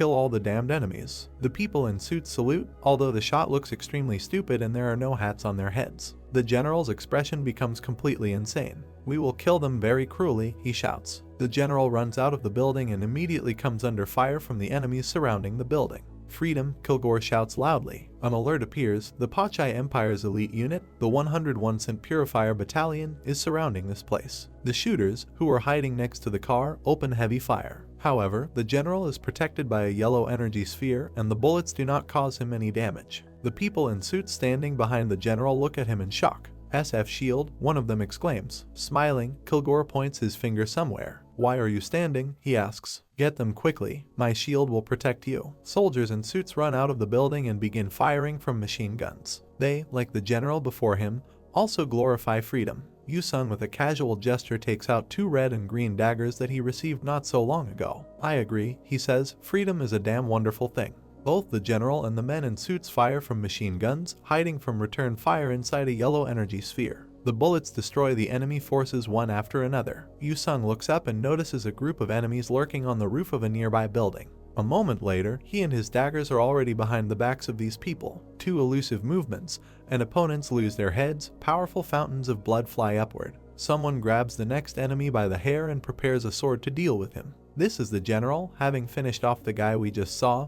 He looks up, where he jumps from the roof to the roof of Yu-sung. The hero kills someone on the roof, and the general looks on from the ground, holding a bloody knife in his hand. The hero, standing on the roof, looks at the street below, strewn with bloody corpses. A quadcopter is visible at the 3rd floor level. The general, holding the drone with one hand, climbs to the hero's roof. Kilgore looks unhappy. I ordered them to be killed extremely cruelly, he says. Yu-sung waves it off with contempt. Isn't it done if they're dead anyway? He asks. No, the general answers. People in military uniform, no matter who they are, should receive the maximum. We see corpses lying in pools of blood and soldiers sadly looking at a bloody helmet. They must see that the death of their comrades was terrible and imagine the terrible pain that those who died experienced, Kilgore explains, so that even if they just think of the sins they've committed, they'd find it hard to breathe. Jet combat aircraft appear in the sky. I have watched that movie too, says the hero. It looks like the enemy's airstrikes have begun, says the general. The hero's local allies look to the sky and scream in horror, but Kilgore, on the contrary, is only happy about this turn of events. This time I'll show the performance of the strongest fighter jet, he declares. Smiling, he raises his index finger, the tip of which glows with yellow energy. Yu-sung looks up at the sky, assessing the effect of the general's skill. Come out. F-23 Diablo, Kilgore orders. Futuristic fighter jets appear in the air. An air battle ensues. Previous generation aircraft are failing. They fall on the city, destroying houses. The allies of the hero and the general rejoice, jumping for joy and showing not the most decent gestures. The general spectacularly jumps off the roof and lands in front of them. Shouts of admiration reach us. Long live the player. A blood-filled revenge for those bastards. Turn those bastards land back to the Stone Age. Kilgore beams with happiness. Gentlemen, he exclaims, spreading his arms joyfully. Think of the things we have to do for peace. The hero looks at the general with doubt. Like prepare for war for the sake of peace? He asks. Kilgore laughs, clutching his stomach. Prepare for war, he screams. What do we need to do for pieces? Yu-sung looks at the general carefully. Start the war, completes the previously started phrase. Kilgore smiles, he seems completely convinced of the correctness of his absurd ideas about the world. An alert appears, you have cleared the Tower of Continental Conquest. Before us is the back of a character whom, it seems, we have already seen before. He looks at the city burning after the planes crashed. Honorable leader. It seems that a player has appeared on the coalition side as well, someone says. Alert, a sad reward for clearing a tier 7 tower. We see a hand and a gauntlet, and now in front of us is Jorg Vilmeer, who, with his arms outstretched, looks up. O Elder of Immortality, our mission has ended here, he says. Gravekeeper puts his hand to his chest. But to realize my ideology within the coordinates of this history, could you please provide a little grace period? He asks. We see a monument that stands on the bank of a river, behind which skyscrapers are visible. An alert appears, I shall grant you self-indulgence for a short while. A huge skeleton appears above the old man's head. Another window, your return is postponed through the Elder's blessing. Gravekeeper looks up happily. I will prove my loyalty, he declares. The general joyfully watches the explosions taking place in the city. We are reminded that, in his opinion, the only thing that can be done to establish peace is to start a war. We see planes dropping bombs. Yu-sung watches as aircraft destroy the city. The hero's gaze is thoughtful. This is our allied territory, he says. The general takes out a cigar and, smiling, declares that he loves the smell of napalm in the morning. With his feet up on the hood of an open military jeep, he reclined in the front passenger seat. It stinks of gasoline, not napalm, says Yu-sung, who is sitting in the back, displeased. Yes, that smell, Kilgore replies. This is the smell of victory. He takes a drag of his cigar with pleasure. Yu-sung smiles. The smell of victory, he asks. It's just disgusting. Lieutenant Aldo Pitt, the general calls out to the driver of the car. Yes, sir, he answers. Where is the enemy command center, asks Kilgore. The lieutenant answers without taking his eyes off the road. The general governorate of the Pachai Empire is currently in the Khitan Kingdom territory. in a skyscraper in White York City. In front of us is a huge skyscraper which noticeably rises above all neighboring buildings. The heart of the Union became their general governorate, the general asks in bewilderment. Aldo Pitt, feeling the angry gaze on himself, explains the current situation. Yes, sir. Even their symbol of freedom is the bronze statue of the president. These words infuriate the general. He extends his index finger forward, showing the way, and orders him to step on the gas. I'll destroy this damn monument right now, he shouts. After some time, the military vehicles in which the hero, the general, and their allies were traveling stop in front of a barricade built on the road. The road is blocked, someone states. Trying to break through sounds like a completely logical question. If we still have to break through, then it is better to do it on the shortest route, is the answer. An alert appears. The 13th Occultist Battalion from the elite unit of the Pachai Empire is ambushing. We see people in hoods, which is what we mean. Their eyes bulge and their heads are covered with hoods. One of the fighters, who is armed with a machine gun, recognizes them as necromancers. I will take care of them, Yu-sung states. The general raises his hand and shouts, addressing the hero. Okay, we'll go on a detour and try to find the main base of the bastards. Below, right next to the barricade, eerie-looking monsters have gathered, and on a small rise above them stand people in hoods. Do you think you can hide from us? Asks one of the necromancers. Yu-sung, who already has 2 daggers in his hands, calls his cat. Blackie, it's time for lunch, he shouts. Cat Butler, those guys are captives, warns the animal. We see that the monsters are all dressed in prison uniforms. Did they turn the people they took to the camp into zombies? Asks the hero. We see the vile forms of monsters, and number 2476 on the clothes of one of them. Now I see why they were shuddering their teeth like that, says Yu-sung. Why are there so many crazy bastards in this world? Blackie, whoever speaks, the animal answers him. The hero looks at the cat in bewilderment. How is all this different from what you did? Asks Blackie. We see an eye cut with blood vessels, in which terrible monsters are reflected. The hero recalls one of his past battles, when he set absolutely disgusting monsters on his enemies. Yu-sung smiles, even though beads of sweat are still running down his cheeks. No, this is different, he says. True, the animal asks incredulously. You people have some very unique thinking. Maybe everything is actually very similar, the hero thinks to himself. Zombies armed with machine guns open fire. A bullet passes near the hero, but he does not seem to pay attention to it. Okay, I'll do everything myself, he says. Yu-sung quickly rushes past the front rows of zombies and stabs them with daggers, leaving bright green marks in the air. A notification appears, equipping the blade with zombie fungus. Something incomprehensible happens to monsters that are cut. They turn to face the necromancers. It seems that zombies now consider them their enemies. This is true. Monsters open fire from machine guns at their recent owners. They do not obey our orders, one of the necromancers shouts loudly. He asks someone for support, but the very next moment he receives several bullets. Monsters in prison uniforms settle to the ground, not understanding what to do next. The hero looks from afar as heavy fire from firearms destroys the necromancers standing on the dais. Oh, you finally realized the charm of necromancy, he hears behind him. Yu-sung turns towards the voice. In the middle of the roadway stands a man in military uniform with some object in his hand. I didn't think all that fuss would be the hero king, says this man. Well, there's also an American general somewhere on that side, Yu-sung answers. We see an old man already familiar to us. He covers his mouth with his palm.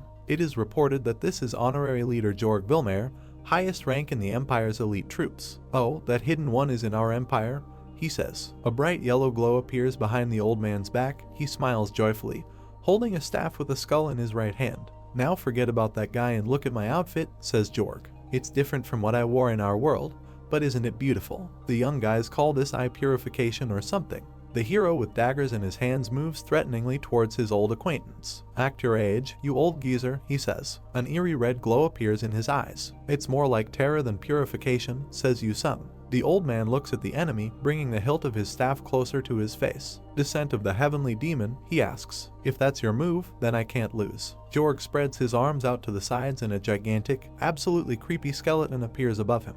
The Gravelord skill is reported to be used. The hero, whose eyes have already turned black, calmly looks at the old man. I heard you are doing company management. When did you get a mythic skill? He asks. Jorg, above whose head a skeleton wearing a crown grins angrily, extends his hand with a staff. I want to question you instead, Hero King, he says. That's not just an ordinary descent of the heavenly demon skill, but the blades of the Elder of Plagues. Smiling, the old man says that it was he who should have taken the demonic blade. Cancel weapon equipment, Yu-sung orders. Jorg, who continues to stand with his hand extended forward with his staff, is surprised. Canceling the blades of the Elder of Plagues, he asks, The hero looks through the cards at his disposal. Use side deck, he orders. Change dead soldier raising to frost craftsman. The opponents continue to communicate while standing opposite each other. So, you're saying you can deal with someone like me even without the Elder's power? Hut, asks Jorg. It's meaningless to use a necromantic skill against the pinnacle of necromancy, Yu Sung answers. An alert appears. Unknown elders are watching the two players fight with interest. The old man raises his left hand. Following the owner, the skeleton raises his left hand. It looks like you learned how to run your mouth while you were gone, says Jorg. The opponents begin the active phase of the confrontation, and the already familiar purple tentacles appear from underground. Two alerts appear. The target does not satisfy the condition living being. The zombie fungus poison has been released. Yu Sung looks over his shoulder. He sees thick purple tentacles on which snake heads have grown, capturing skeletons and zombies. Jorg, with a huge skeleton towering over his head, stands in the middle of a multi-lane road. Ashes should return to ashes, he says. Machine guns appear in the hands of the skeletons. Alert, equipment skill baptism of darkness activated. Yu Sung draws a circle around himself with his hand, his index finger glowing faintly. The battlefield is covered in fog. The skill Veil of Darkness is reported to be used. Another alert. Player Kang Yu Sung's attack power, stealth, evasion correction and dex stats increase drastically. Blue crystals resembling four-pointed stars appear in the hero's thrown back hand. Another alert. You receive a weakening debuff from the effect of the Veil. Jorg, who is clearly very angry, puts in front of him a horned skull crown with his staff. Do you think you're the only one with resistance to darkness? He asks. A powerful stream of energy shoots out of the mouth of the skeleton towering over the old man. The hero has to jump high to avoid getting hit. I don't know about those lowly skeletons, but I can see everything, even inside this, Jorg shouts. The old man is angry, his mouth is wide open. He throws his right hand forward, which, as it may seem, penetrates the hero's body. And thinking that a necromancer cannot fight in close combat, he shouts, but does not finish the sentence. An illusion, the old man thinks. His eyes fill with horror. No, the sword is very real, he understands. The blade passes a couple of centimeters from the old man's nose. Yu Sung gets behind his opponent and unceremoniously grabs him by the hair, knocking off his cap. You don't see everything, says the hero. An alert appears, assassination notice activated. Yu Sung raises his blue sword to strike. I thought you'd know since you were hanging on to an invisible ideology, he says to the enemy. A purple skull appears above the head of the old man, whom the hero is holding by the hair. Let's put it to the test and see how meaningful it is, says Yu Sung. He spins the enemy, and the skeleton that hangs above his head seems to be separated from its owner. Damn it, I had to encounter the hero king out of everyone, thinks Jorg. The ghostly body of the skeleton is cut through by a bright blue beam. This opportunity that I obtained with difficulty is passing in vain, the old man understands. The skeleton's skull and ribs are shattered into many pieces. Next time for sure, Jorg thinks, but the thought remains unfinished. Just a minute, thinks the old man, who Yu Sung continues to hold by the head. What is this foreign feeling? The old man's face is cut exactly in half by a bright white stripe. There is no next time, Jorg hears. Inside the white stripe, he sees the face of a clown instead of the face of a hero. You will die, says the clown. Yu Sung, with the left side of his face covered by a band of energy, appears unfazed. No, the player cannot kill the player inside the tower, says the old man. He shouldn't have this opportunity, he thinks, grasping at his last hope. Jorg looks at his opponent with a pained gaze, and then he opens his mouth and lets out a piercing scream. An alert appears, get out of there immediately. In the place where the two characters are, a very powerful release of energy occurs. Another alert, Elder of Immortality urgently force exits player Jorg Vilmer.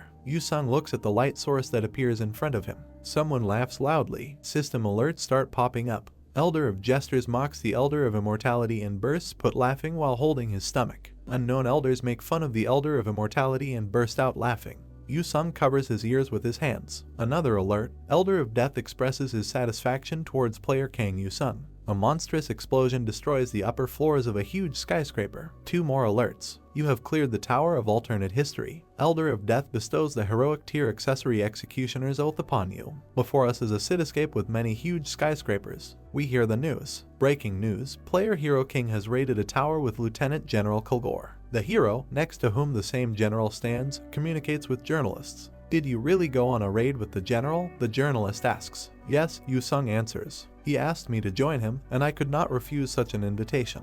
The hero looks directly into the television camera and speaks, pointing his finger at it. President Jorg, you're watching the news now, right? The general grabs his head. Journalists immediately begin asking clarifying questions. Are you talking about the Gravekeeper Jorg, whose last season's rank 2? Did you ask the Hero King for help in order to compete against Gravekeeper? Jorg Vilmeyer, gritting his teeth with rage, looks at the tablet.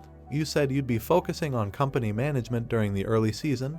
Comes from there. I didn't know you were improving in secret like that. Even back in school, it was always the guys in second place who were like that. For your information, the ranks during my school days were backwards. The old man slams the device shut and slams it on the table. Send a mail to Mr. Lee, whom we'd contacted before, he orders the assistant standing at the door. Jorg looks out the huge window. I should go to South Korea sometime soon, he says. The general whispers worriedly in the hero's ear. Can you, please, shut that mouth of yours, Player King? He has a dysfunction of being unable to tolerate my nonsense in front of the camera, says reporter Yu Sung. They all together turn to the general with a request to give at least some comment. Kilgore, smiling, puts his hand to his chest to demonstrate the sincerity of his words. As a former patriot prior to becoming a player, there is just one thing I'd like to say, he says. He raises his index finger. Let's make America great again. He completes the phrase, depicting extremely noble intentions on his face. Yu Sung interrupts the general, and he looks at the guy in bewilderment. Yes, we already have 3 great things, says the hero. The number of people who believe in angels, the size of the national defense budget, and that in comparison with the number of people. Someone calls out to the hero in a loud voice, and he turns his head to understand who it is. There is a whole group of people here who look like typical intelligence agents. Could you come with us for a second? Says the man standing in front of everyone. Yu Sung smiles and starts playing for the crowd. Oh God, he says loudly. Can you guess who all these people are? CIA agents who seem to have stepped out of the pages of cheap comic books. An employee badge and his ID with a photo appear in front of the hero. Yu Sung looks around at the general, who is carefully examining the documents provided. Are they real? The hero asks. You know what will happen if I am kidnapped in America. They appear to be real, Kilgore says. Yu Sung, beads of sweat running down his face, turns to the agent who presented the documents. Wait, people like you value security as much as the life itself. Is it really okay for you to reveal your identity this easily? The agent hides the documents, asks the hero not to create unnecessary tension and begin to cooperate with government officials. Yu Sung smiles and crosses his arms in front of him in a show of disagreement. No, he says. My manager told me that I shouldn't hang out with strangers. He points his finger at the general standing in front of him, who withdraws his hand, trying to show that he has nothing to do with the brawler. I'd rather go with this guy who looks like an American soldier, Yu Sung says mockingly. Hey, Lieutenant General Kilgore,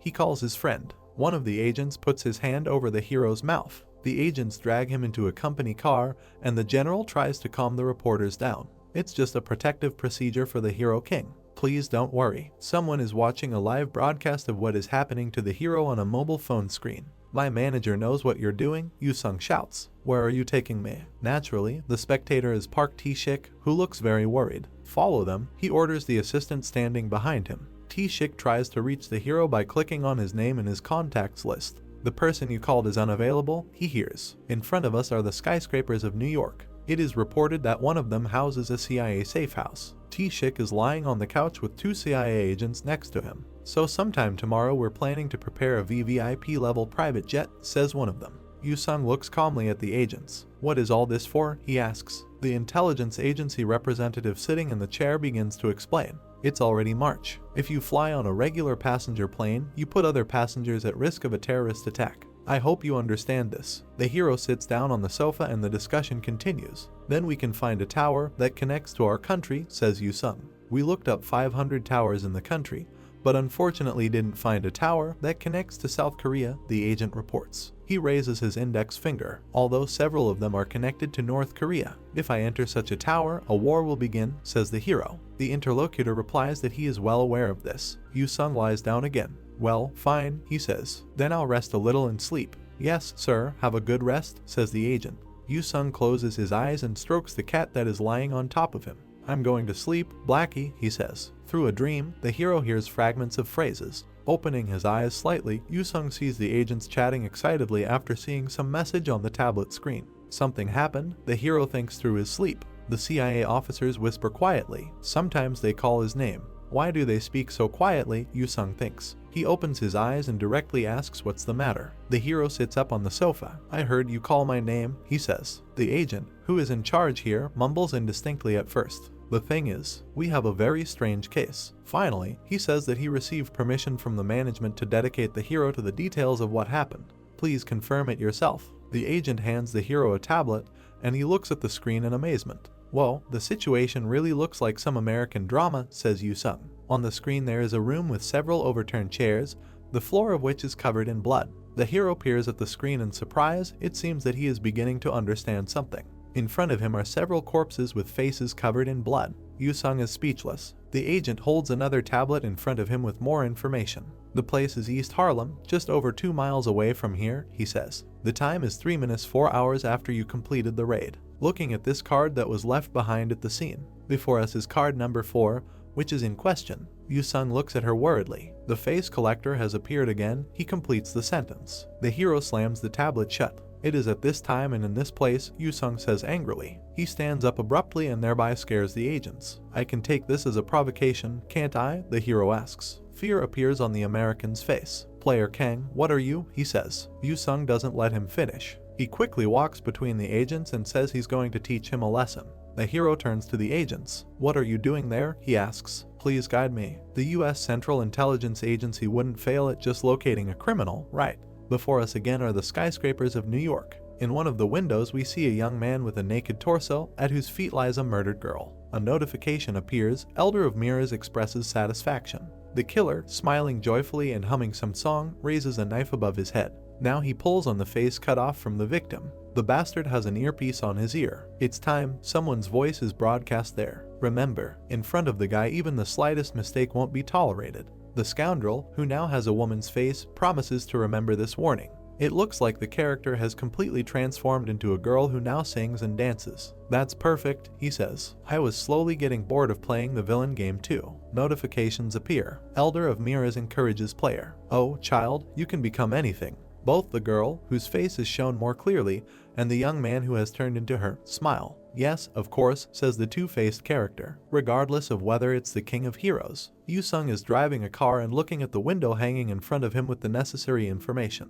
The strong of the deep sea, he thinks. In this world, you can deliberately not equip any skills and equipment. The hero sees in front of him a leaderboard where his name is on the first line, and then there are dashes. And on the ranking leaderboard there were players who hid their names, Yu-sung thinks. The ones that exist in the unranked territory, also known as the deep sea. The ones called the strong of the deep sea. We see the group of characters in question, all of whom hide their faces in one way or another. They are either agents from intelligence agencies of different countries who need to hide their identity, or represent operational force which is working in secret, Yu-sung thinks. We see another character. He smiles disgustingly, peeking out from behind the fingers that cover his eyes. Or they are black players who hide and wait for the right time to commit a crime, the hero thinks. Even the face collector is one of them. Before us is a sinister character with a fan who smiles, hiding behind the appearance of someone he cut off. He ran away from the pursuit of Mistress, who was the 10th ranker of the last season, and he is the worst black player who even killed several of the most advanced players, thinks Yu-sung. The hero takes his chin and cheeks with his hand. If I knew that I'd be meeting him like this, I would listen to that woman more attentively. It looks like I was called to a tower that is connected to America because of this guy in the first place, in order to put the face collector and myself on the same stage together. Yu-sung with a sword in his hand stands opposite a guy with a bare torso, behind whose back masks hang in the air. The hero sits with an important air in a chair, and above him we see an ominously smiling jester. The agent shows the way to the hero getting out of the car. The two of them walk along the sidewalk. Yu-sung approaches the crime scene, which is already fenced off with yellow tape. They blocked this area entirely, he thinks. This isn't where the guy is. The hero and the agent accompanying him enter the building. This is the crime scene I saw on the tablet, Yu-sung thinks. Inside the room, on the floor, there is a man whose face has been cut off. There are two people next to the victim. Have you arrived? One of them asks. The hero looks at him thoughtfully. I don't understand why they brought me here, he says. I'm not a detective. On the contrary, I tend to spoil everything.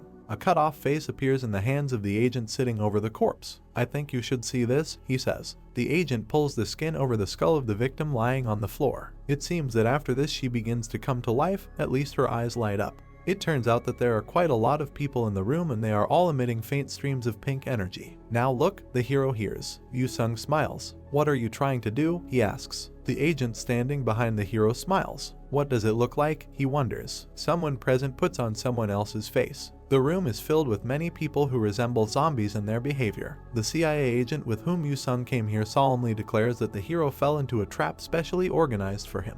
Jets of blue energy appear next to the hero's shoes. He scratches his head, above which his trademark sharp crystals are already visible. Yu-sung looks at his enemies with a menacing gaze. The trait of a hero is going into traps on his own accord, he says. Yu-sung takes out his sword. He is clearly going with the zombie crowd that has trapped him. The hero uses his sword and immediately cuts off the hand of one of the opponents. Protecting himself from attacks with the help of huge blue crystals, he delivers well-aimed blows that hit the target every time. However, from time to time the enemy's attacks turn out to be successful, and the hero has to put his hands up to stop them. "Are you satisfied?" Yu-sung begins to say. Strong, however, the chorus completes the phrase with the enemies who surrounded the hero from all sides. He looks at this group performance in surprise. Yu-sung smiles. "No, you are quite strange," he says. Agents who until recently resembled zombies, experiencing terrible torment, begin to come to their senses. "As I thought, you're not different either," Soul Collector says to the hero. "I guess M is the only one who will acknowledge me." Yu-sung looks calm as he rests his sword on his shoulder. "Who is M now?" he asks. "Is that the boss of the secret organization of spectacular villains filled with strong ones from the deep sea?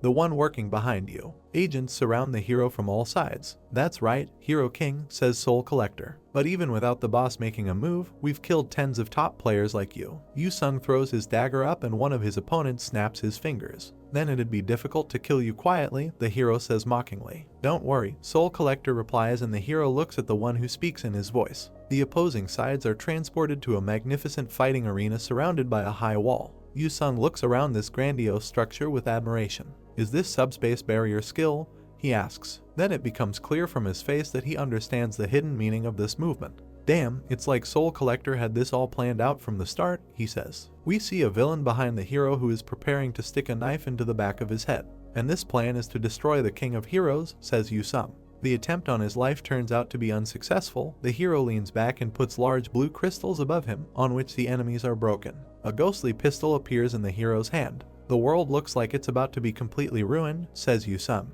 "Do you really want to play a villain here?" The hero fires a pistol and seems to hit one of the opponents in the forehead. "Can't you see me working to the bone guarding world peace?" he asks. Spent cartridges fly off from the pistol to the right side. The fire from this weapon comes out very densely and many projectiles find their target. Behind the dying agents, a completely calm young man appears. This is Soul Collector. "Well," he asks, "doesn't that excite you?" We see two legs, one normal, and the second as if made of blue crystal. The black player takes off his shell, which immediately collapses. "The way this world will be destroyed," he says. We see the already familiar picture of the destruction of the city, the streets of which are filled with people screaming in horror. That scene during the first season, when the world was alight with flames and the never-ending screams on every road, reminds the hero of Soul Collector. He takes off his mask and holds it in his hand in front of him. "I miss it all," he declares. "But that's not why I'm killing you." The villain again applies a piece of human skin to his face. "Listen carefully, little kid with a hero disorder," he says. Soul Collector laughs happily, as do his puppets standing behind him. "Even without you there, the world will run just fine," says the black player. "Do you think you are the Senire of the world?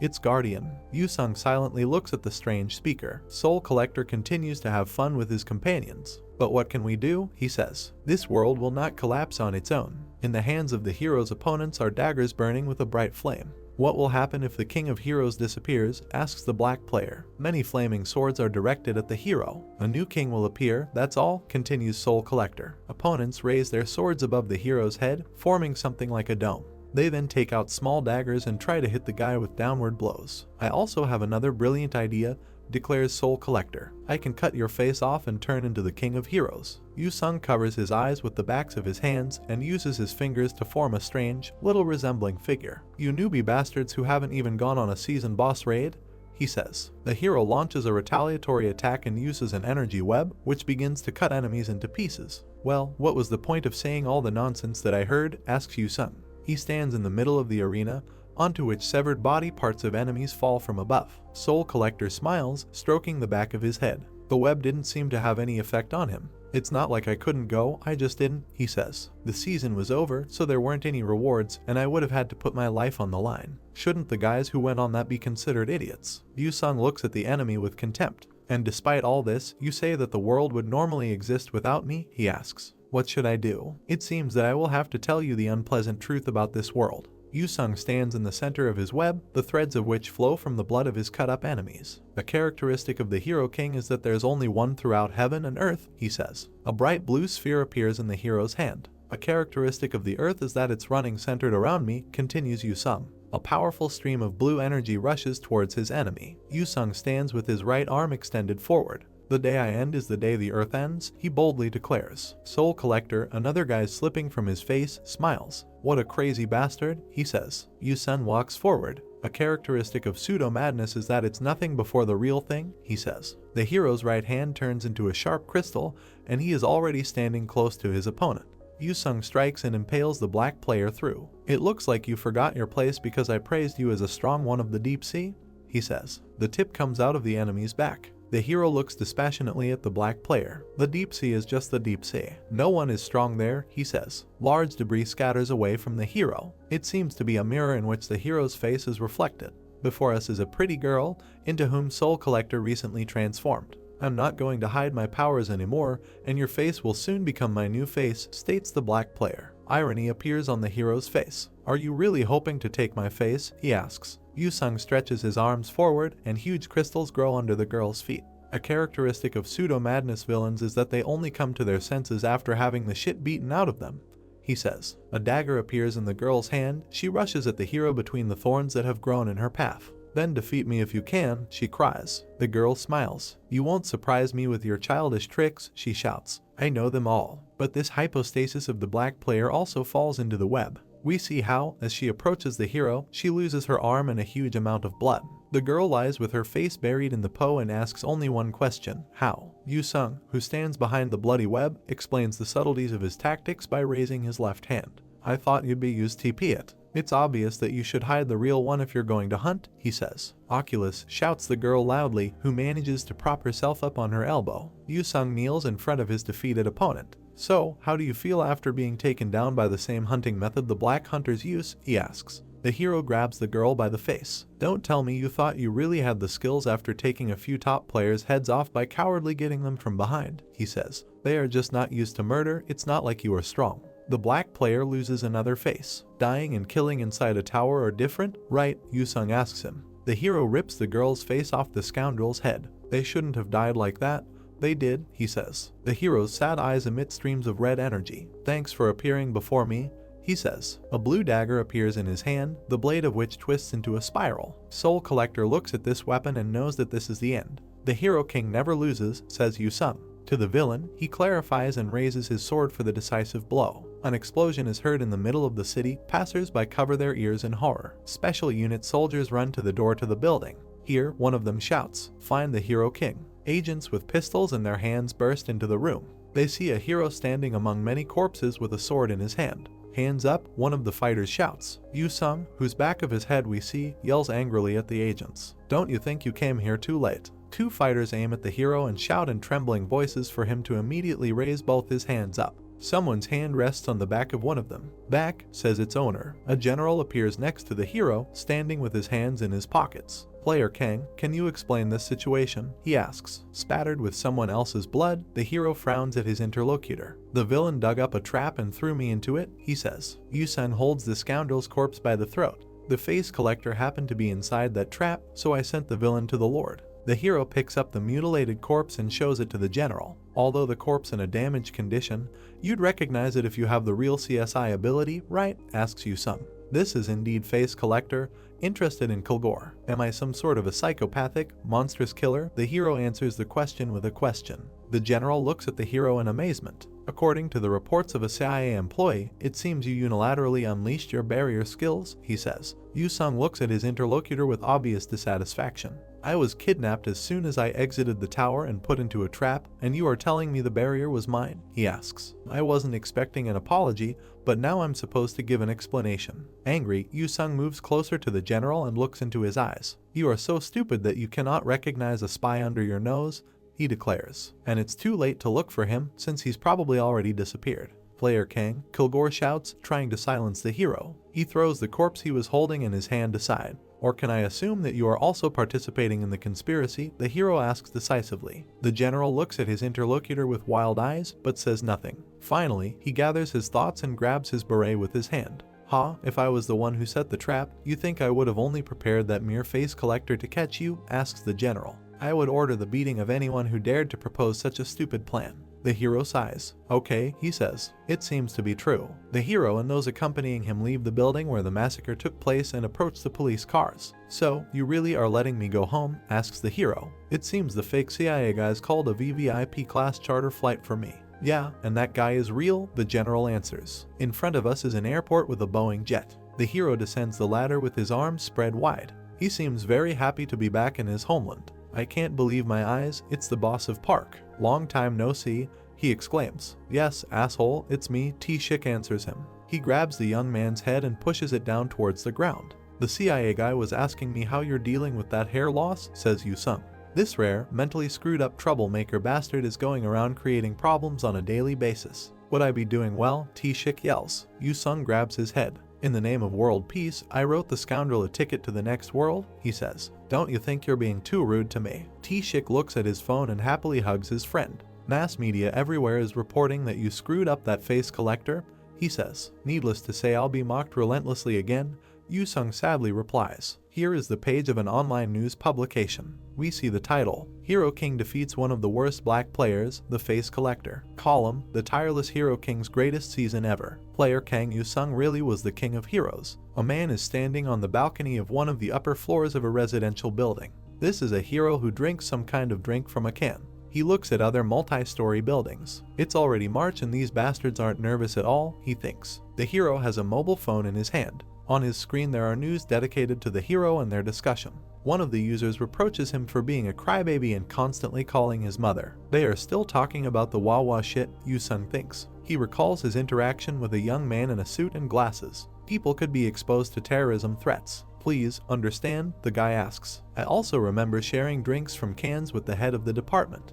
"It seems the players' growth are slowly back on track," says the hero. "Don't even talk about it," answers the upset T-shik. "They've already started with local warfare among the player units in Russia." Yu-sung looks at the windows hanging in front of his eyes. "Status window, equipment window, inventory," he says. The hero rubs his chin thoughtfully. "Maybe one might open this month," he says. He remembers his battles with dragons, some centaurs and skeletons. Tier 8 Tower. A season boss appeared in the first season, and a tower break occurred in the second season.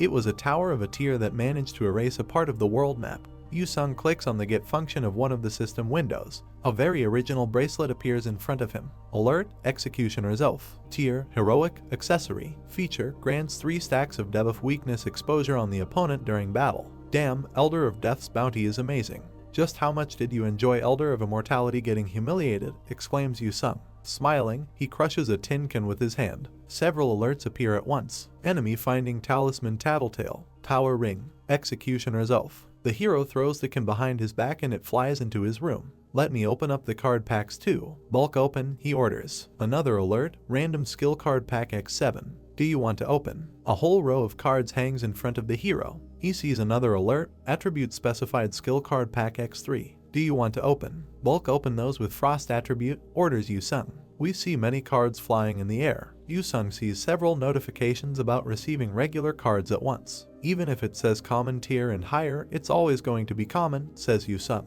"Well, at least there are additional calibrations for Frost skills when I use Frost Craftsman. What do I compare it with Freezing Javelin?" Yu-sung reaches out to a weapon with an incredibly fancy tip. An alert appears, Frost Craftsman. Even without equipping the common tier Frost skill that you possess, you may use it through Frost Craftsman. Ability corrections applied. Then one more, Attribute Specified Skill Card Pack X3. "Do you want to open?" Yu-sung extends his left hand forward and in his right he holds a newly acquired dart. "No, I won't open it," he says. "I'm not having much luck today." "How could you not get a single rare card out of 10? Even the current build is set amazingly well, so keep them for now." A huge information window appears. Season 6. Name, Kang Yu-sung. Title, King of Heroes, Court Jester, Elder Slayer. Level 58. Skill card, Frost Assassin Deck. Assassination Synergy, Assassination Notice, Charlotte's Web, Shadow Blade. Glacier Synergy, Frost Craftsman. Synergy not applied, Descent of the Heavenly Demon, Sword Manipulation, Oculus. The equipment available to the hero is also listed. Yu-sung mulls over the information, rubbing his chin thoughtfully. 5 stacks using Assassination Notice, 1 stack using Tadale and 3 stacks using the Oath. A smile appears on his face, so the weakness exposure debuff can be pushed to a full stack, he realizes.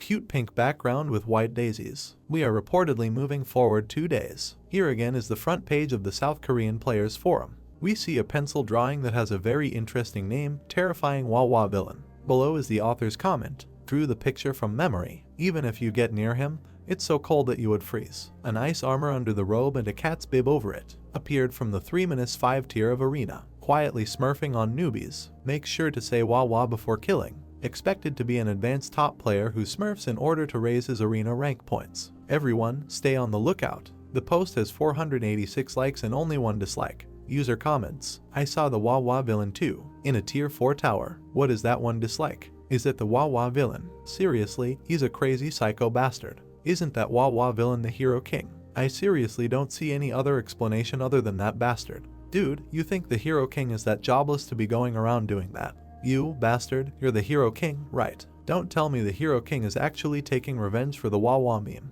Do you think the hero king is such a petty person? Here is a form for sending a response to the forum. It is possible to respond anonymously to a user under the nickname Supertier Anchor, and it looks like someone is doing just that. The KPA president presses the key fob button, setting his car to alarm. He looks at the phone screen. Is this really Kang Yu-sung? He thinks. We see the entrance to the majestic association building, in front of which there are several people in formal business suits. I don't know who it is, but he is disgustingly jobless, thinks Lee Seong-go. I can't believe he's siding with the hero king. Anyway, I should catch this Wawa Loach and give a penalty, the man thinks. What is it? He presses his finger on the title that caught his attention. A discussion opens under a comment that sounds like, are the bastards from the association even capable of anything? We are seeing comments from angry users again. The villain is touring downtown Seoul and going around smurfing. What's the KPA doing without stopping him? Shouldn't they catch such crazy bastards first and do an identity verification? He could even be a black player. You guys should monitor these things using the operating expenses. I don't even have anywhere to go other than the arena, you association bastards. KPA, get to work. That's a collecting tax trash bin. The association is really just full of fake shit. Just close it down already. Have you guys ever done any work? Send an executive branch at once and catch this Wawa villain or whatever. Lee Seong-go angrily orders one of his subordinates. We see a city street with quite a lot of passers-by. The guy looks somewhere and calls his girlfriend to look there. The sight before them is truly unusual. Dozens of young people walking in a column in identical black suits and red ties. Why are the Grim Reapers here? The guy asks. The squad leader turns to his subordinates. I will go into the tower and deal with him, he says. Get ready to grab him as soon as he gets here. The young people make it clear that they understood the order. The commander stretches his fists, on which we see brass knuckles with spikes. How dare he break the rules in my area, this blonde thinks. It is reported that this is Executive Branch Team B team leader Lee Shi-hyuk. A notification appears, entering Tower of Arena. Shi-hyuk approaches the troublemaker, whose figure seems very familiar to us. You are Wawa villain who's going around smurfing on newbies, a representative of the Players Association shouts with an accusatory intonation. It turns out that under the hood the troublemaker is wearing a mask that covers his face. Oh, isn't it the Great Grim Reaper? This character asks. Took you a long time. The robe was so hot that I had to cover my body in ice. Shi-hyuk seems to recognize this voice. The guy grinds his teeth with anger. Don't tell me the terrifying Wawa villain is, he says. The opponent tears off his cloak and turns to the association representative. An eerie white glow can be seen in the eyes of the helmet. You never considered the hero king as precious, this character declares. He spreads his arms wide, and a powerful stream of energy falls on the young man. Since you like Wawa so much, do I have a choice other than to live up to your expectations? Asks the troublemaker. You also left your comments under that article. Shi-hyuk raises his hands in front of him in horror. No, wait, he shouts. Writing comments was an order from higher authorities. The enemy raises his visor and we understand who it is. What? You actually made a comment? Yu-sung shouts angrily. Shi-hyuk covers his mouth with his hands. He's actually the hero king, he exclaims. The hero holds out a newly acquired dart in front of him.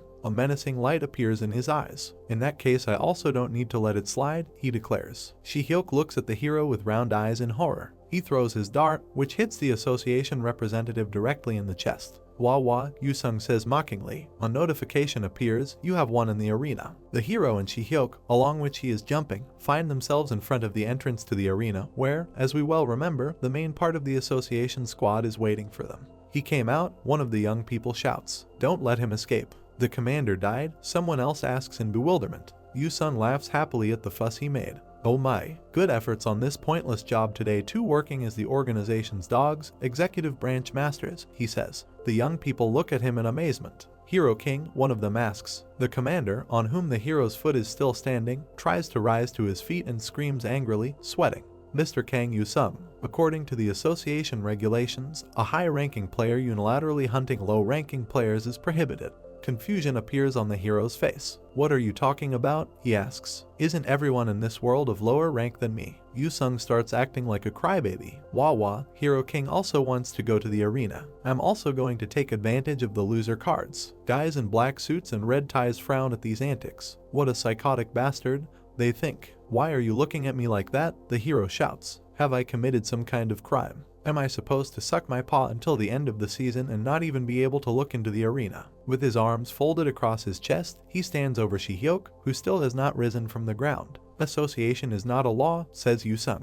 "Why should I follow her rules? Just because someone in it considers themselves entitled to dictate terms to someone. If you are not happy with something, try to stop me." The hero smiles. He seems confident in his abilities. Association representatives are discouraged, scratching their heads, trying to figure out what they should do in this situation. Yu-sung theatrically raises his left hand and lowers his eyes. "All right, I'm going to continue finding those friends that made fun of me to screw them over," he declares. "I should let them know how scary Wawa is. Then they'll make less fun of me, right?" Yu-sung looks askance at his opponents. "And now the whole world will know," he begins to phrase. The hero calmly passes by the representatives of the association. "How powerless the KPA and the executive branches," he says. "And they won't even be scared of the association's penalty points." One of the guys grinds his teeth in anger. "I am," he says, and the hero turns in his direction. Clenching his fists and plucking up his courage, the young man shouts that he wrote comments about the crybaby. He is shaking all over and puts his hand to his chest. "So take me on first," he shouts. Behind the trembling young man, his friend clenches his fist. "Me too," he says. "I commented, 'Give me Hero King, mommy.'" Other young people from the association's squad also begin to confess to what they have done. They scream loudly, mouths wide open. "Damn it, I wrote Wawa King, I'm so freaking something. It wasn't Wawa, but I put up hate comments against the Hero King." "Me too." Shi-hyuk gets to his feet with the help of his companions. "These bastards," he says. All the KPA representatives shout with joy, throwing up their hands and cheering each other on. "All right, the Grim Reaper today. We'll stop the Wawa villain." Yu-sung looks at these people and shakes his head disapprovingly. "Messing around like crazy, huh?" he asks. A notification appears against the dark sky, entering Tower of Arena. Night falls on the city. Yu-sung raises his hand, smiling. "I got a ton of arena points thanks to you," he says. Shi-hyuk lies beaten on the floor and tries to shout to the hero. "I'll make good use of the skill cards that you guys gave me as well," Yu-sung continues. "Also convey my regards to the higher-ups who ordered you to put up hate comments." The hero lies on the bed and looks at the window hanging in front of him. "Damn, I never thought I'd benefit from the association," he says. "I obtained a key card and ended up completing the second deck." Yu-sung looks at his character settings. "Let me change to page 2 and see," he says. An alert appears, moving to Throne of the End. The hero falls on his back and begins to fall somewhere. He screams in surprise. Yu-sung flies down for a long time, but eventually it lands. He stands at the bottom of a huge well, the walls of which are multi-level observation platforms on which stand figures in long cloaks with hoods. The hero looks up. Throne of the End, he thinks. The place where the 999 elders are all gathered. Yu-sung looks at those present intently and a little sternly. "For what reason have the elders called me here?" he asks. A golden glow appears under the hero's feet. A hooded figure appears inside it. "As the Elder of Games, we did so to apologize to you, player Kang Yu-sung," says this entity. She stands in front of the hero and extends her right hand forward. The hero, smiling, looks at his interlocutor. "There are way too many things you guys have to apologize to me for. It's hard to recall which incident you're talking about," he says. The hooded character reminds the hero of his recent confrontation, where the enemy was an old man, over whom towered a huge skeleton with a crown on his head. "When you fought against player Jorg in the Tower of Alternate History, the player had already raided the tower," says Elder. "He'd received an exceptional grace period and could remain in the world's coordinates." Yu-sung looks at his interlocutor in bewilderment. "So what?" he asks. At the top of the well there are masks floating, expressing a variety of emotions. "And that grace period was only possible because of the Elder's consensus. They wanted to watch your battle, Hero King," says the Elder. Yu-sung remembers grabbing the old man's head and knocking his cap off. "But in spite of that, you guys still interrupted the battle and sent the gravekeeper outside," the hooded entity continues. "We see exactly the same figures that stand at all levels of either the tower or the well where Yu-sung is now located. The elder's disappointment was also enormous, says the interlocutor. Since it was a steamy match, Elder of Immortality was rebuked. But the Elder of Immortality appealed about the possibility of your sword reapplying the rule that a player cannot be killed inside a tower for meaningless reasons, continues the hooded figure, and actually killing the player, and so ultimately insisted that the act was done in order to guard the rules. Yu-sung irritably props up his sides with his hands and shouts that he simply couldn't kill the player inside the tower. But the probability of this was not zero. Elder answers him. What? The hero asks in bewilderment. Elder smiles, folding his fingers at chest level. You hold the name of Elder Slayer? He says. Of course, the possibility was very close to 0%.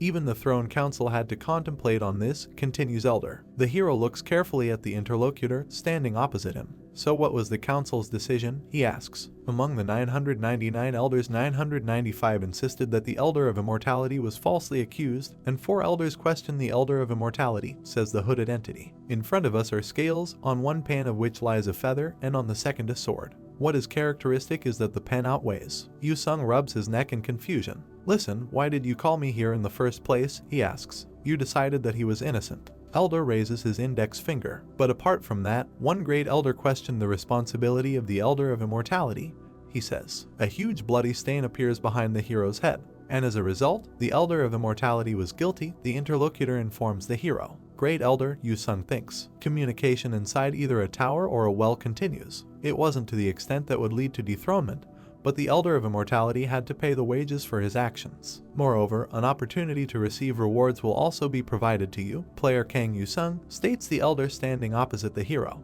He smiles under his hood. The opportunity is the reward, Yu-sung asks, looking at his interlocutor. A powerful yellow glow appears beneath his feet, and Yu-sung looks down to see what it is. Everything that occurs inside this game depends on you, says Elder, as it always has been. An alert appears, entering the Tower of the Elder of Immortality. The hero is transported to a rock, in front of which we see a not very clear landscape. There are mountains, a tiny lake, and something like ruins. We see regular alerts. Tower of the Elder of Immortality. Tier unknown. Number of players that can enter 1. No shop available. Notice, if you die inside the tower, you won't die and will directly be sent to the outside world. Yu-sung looks at the cards at his disposal, not with the most satisfied look. Aw, damn it, he says. I haven't even changed the deck setting yet. And if the reward is raiding a tower, what's different from everything else until now? Another alert. Raid goal? None. The hero raises both hands up and screams heart-rendingly. You said you'd give me rewards. How am I supposed to raid then? Hey, come here, he suddenly hears. Yu-sung looks around in surprise. Under this, he hears someone's voice again. The hero sits down on his knee, a sword appears in his right hand. Here, he asks. Yes, dig sand, he hears. Yu-sung clears his ear with his finger. Why should I do this? He asks a very reasonable question. You are the player who entered the tower, someone asks him. That's right, says the hero. He seems to be able to see where the voice is coming from by the shaking of the sand. I've seen many of them. Players that have come in here and died, he hears. Wait, can I even call it dying? As you might be aware, this place is very dangerous, so I'll help you out. Yu-sung, with a look of doubt on his face, sticks his sword into the sand.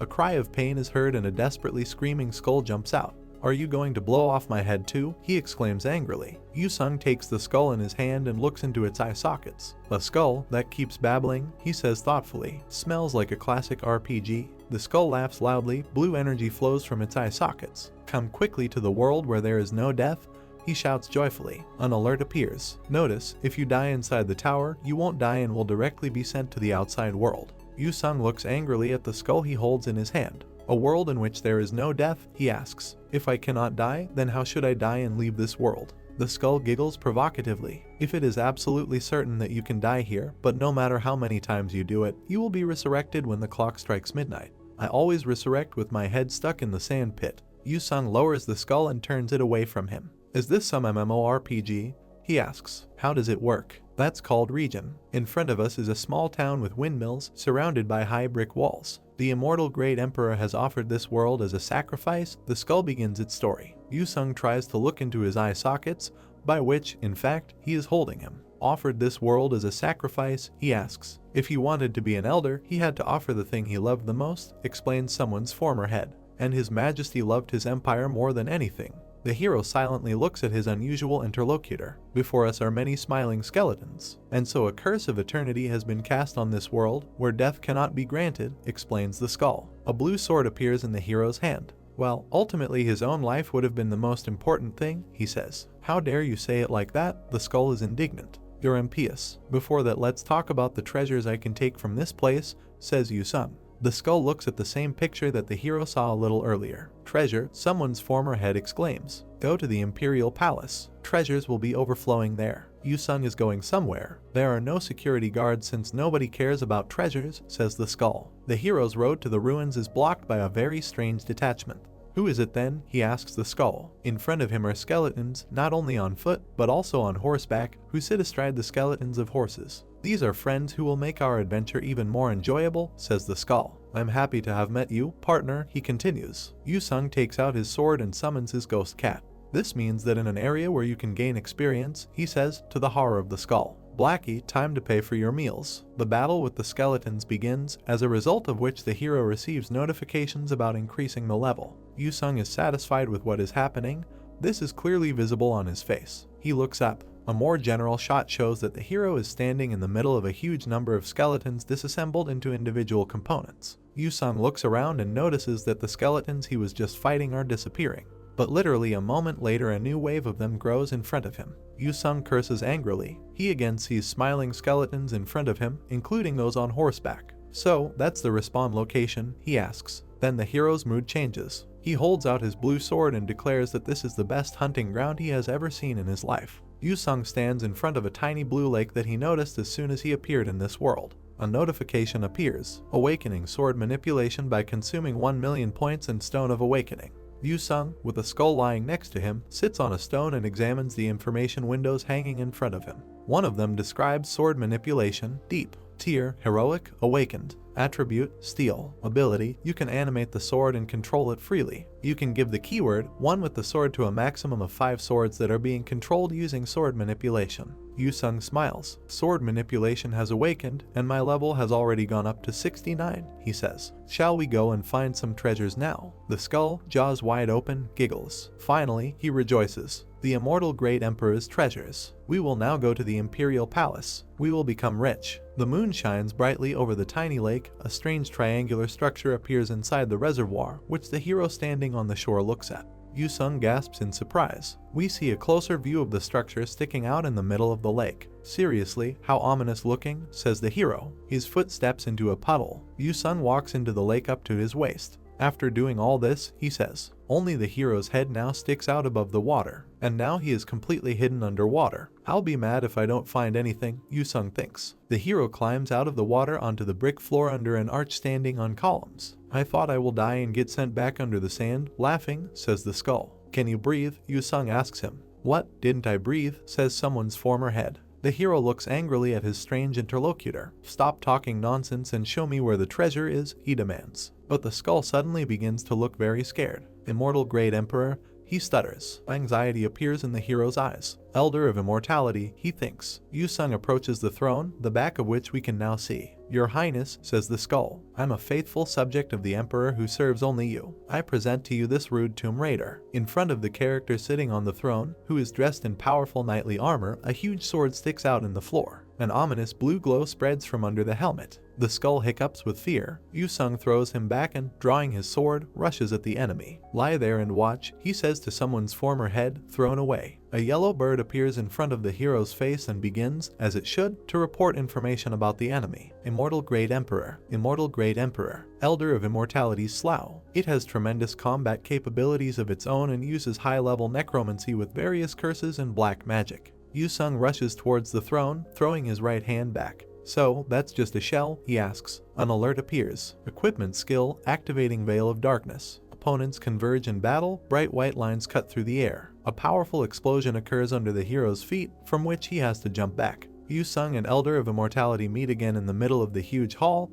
and between them we see a powerful purple flash. We see that the sphere, which emits jets of this shade, is in the knight's left hand. Several notifications appear. You are hit with 3 stacks of Curse Weakness. You are hit with 5 stacks of Curse Evil Hand. You are Curse. Yu-sung, smiling, gets down on one knee. Why didn't I change the deck before coming here? He asks himself. He looks at his opponent, a bead of sweat running down his cheek. It's driving me crazy, says Yu-sung. Blue crystals appear in the hero's hand. Yu-sung extends his hand forward with his thumb and forefinger spread wide. Elder of Immortality feels very unwell and leans forward, trying to recover. We see 2 alerts. Debuff weakness exposure has been applied to the target. Debuff weakness exposure has been applied to the target. The knight strikes, but the hero manages to jump back in time. I should have also awakened assassination notice before coming here, Yu-sung thinks. The enemy's next blow leaves a bright trail right in front of his nose. The hero looks at the enemy, putting his right hand in front of his face, with which he holds his blue sword. Because of the movement speed debuff, I'm not even able to touch him, he thinks. It seems that a good idea comes to the hero's head. Skeletons in cloaks with hoods appear next to opponents. Specters are coming out from the sword's energy, Yu-sung thinks. We see skeletons and many blue blades in front of them. The knight is behind the hero and seems to be preparing to attack him from the rear. Elder of Immortality accelerates and, raising a shining sword above his head, runs towards the hero. Yu-sung looks back at his opponent, his eyes glowing menacingly. Elder of Immortality strikes, but the hero manages to turn around and block the attack. 2 alerts appear. You are hit with an additional stack of Curse Evil Hand. The curse has been accelerated. Yu-sung defends himself with a sword pointed in front of his face, but we see that he is having a very difficult time. The curses are already frustrating and even his sword skills are tricky, he thinks. The hero clenches his teeth and looks at the knight with anger. An alert appears. A part of the locked abilities of Descent of the Heavenly Demon, Truth, is unlocked. We see a card that shows a long-haired young man stabbing a sword into the ground in front of him. We see a series of alerts and information windows. Descent of the Heavenly Demon, Truth. Ability allows you to temporarily advent the divine state of the Heavenly Demon into your flesh. When adventing the Heavenly Demon using the skill, you may take possession of a part of the Heavenly Demon's ability permanently. When clashing swords with a strong opponent, you can absorb a fragment of the opponent's experience and memory. Note, you may possess the skill card without it getting destroyed even when the season resets. Absorbing the strong opponent's experience and memory,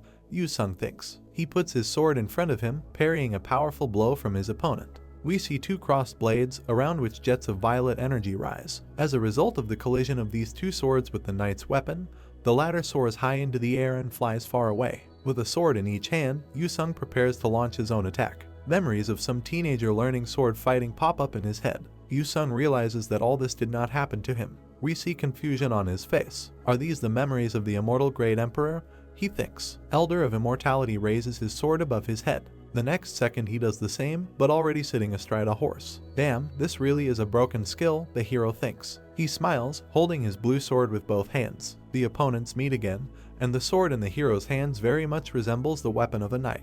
Every time I clash swords with the strong opponent, I can break down his technique, Yu-sung thinks. Pay attention to the yellow tail that sticks out from the knight's helmet. The hero looks at his opponent with a smile. What do I do? He says. Yu-sung throws a powerful punch and it seems to land. I can see all your patterns now, the hero shouts. The young man swings his sword again and cuts off his opponent's left arm. Another series of blows follows, and most of them reach the target. We see that a huge point is sticking out of the knight's chest, and he himself falls on his back, looking somewhere in the sky. Yu-sung smiles and looks at his opponent. He was knocked over on his back, and if it weren't for the point that sticks out of him, he would probably be lying on his back. Yu-sung takes his weapon and raises it above his head with both hands. Then he breaks it. Yu-sung jumps with his feet on the head of the defeated opponent. An alert appears. Keyword, Mark of Death given. The hero stands on a knight's helmet, and next to his leg we see a ghostly purple skull. We see a strangely shaped blue dart and 2 alerts. Debuff weakness exposure has been applied to the target plus 5 stacks. Debuff weakness exposure has reached its maximum stacks. Yu-sung stands with both feet on the chest of the fallen knight.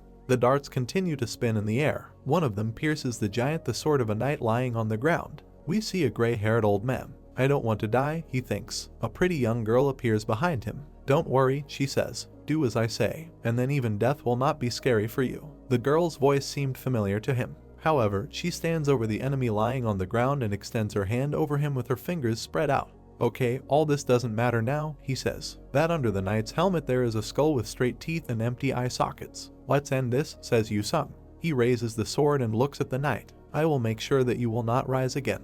The hero hears the thoughts of the defeated enemy, and all of them, that he does not want to die and wants to live forever. This is so surprising that Yu-sung involuntarily opens his mouth. It's time to return to the void, says the hero, nevertheless. Exactly in the middle of the knight's body, from the legs to the top of the head, a bright white stripe runs. She destroys all his plans for eternal life. A notification appears, you have cleared the Tower of the Elder of Immortality. Then one more, the world inside the tower collapses. 179 seconds. Yu-sung closes his eyes and raises his left palm in front of him.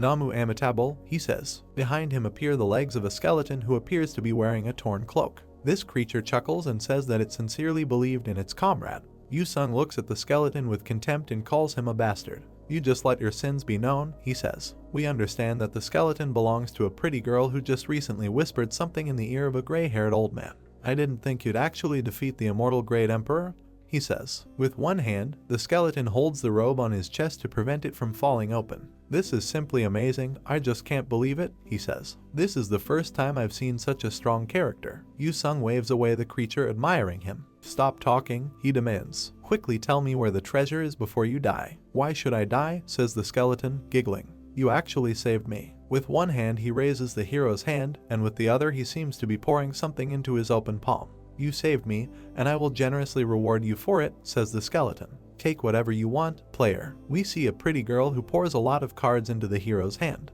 Alerts appear. You have acquired the command skill card pack. You have acquired the command skill card pack X3. You have acquired the curse skill card pack X3. You have obtained the immortal Great Emperor's black heavy armor banishment of death. You have obtained the blessing reign of the immortal king. The hero looks in shock at the cards he received. He clearly did not expect anything like this. Do you like it? The skeleton asks, giggling. Yes, very much, Yu-sung answers, laughing. The columns begin to collapse. But what do you mean when you say that I saved you? Asks the hero. The skeleton, laughing loudly, spreads its arms to the sides and turns its gaze to the sky. Since the immortal Great Emperor is dead, the curse that I will endlessly resurrect has also been broken. Now nobody will be resurrected here, he exclaims. Yu-sung also looks up. So you want to say that now the ceiling will cover you and this will all end for you? He asks. If I die, I will calmly return to your world, won't I? Says the skeleton. Since that was the promise made with the elders. Yu-sung looks at his bony interlocutor in surprise. Wait, how did you? He begins to say, but does not have time to complete his thought. See you later, player, the skeleton shouts to him, which is already being covered with stones. Yu-sung sits in his room and looks at the information windows hanging in front of him. We see two of them. Setting 1, Frost Assassin Deck. Assassination, Glacier Synergy. Setting 2, Plague Assassin Deck. Plague, Assassination Synergy. We see an unusual mechanical device on the hero's hand, and an object resembling a helmet stands nearby. Another system window appears. Setting 3, Cursed Dark Mage Deck. Command Synergy, Death Army, Dead Soldier Raising, Corpse Explosion. Curse Synergy, 2 Tombs, Weakness, Evil Hand. Synergy not applied, Descent of the Heavenly Demon. Yu-sung, who we see for the first time wearing powerful armor, peers intently into the system window. Third deck complete, he says. The hero smiles. The reward was very good, he admits. This skeleton turned out to be very generous, although at first I did not expect anything like that from him. Rubbing his chin thoughtfully, Yu-sung remembers how this entity hinted that they would meet again. So who is it really? The hero thinks. A bead of sweat runs down his cheek. The phone rings. The caller is identified as Uncle. Yu-sung answers the phone and we see that the armor he was wearing a moment ago begins to disappear. What the hell did you just do? The interlocutor asks the hero. What are you talking about? Yu-sung answers in bewilderment. Your achievement points shown on the ranking board are weird.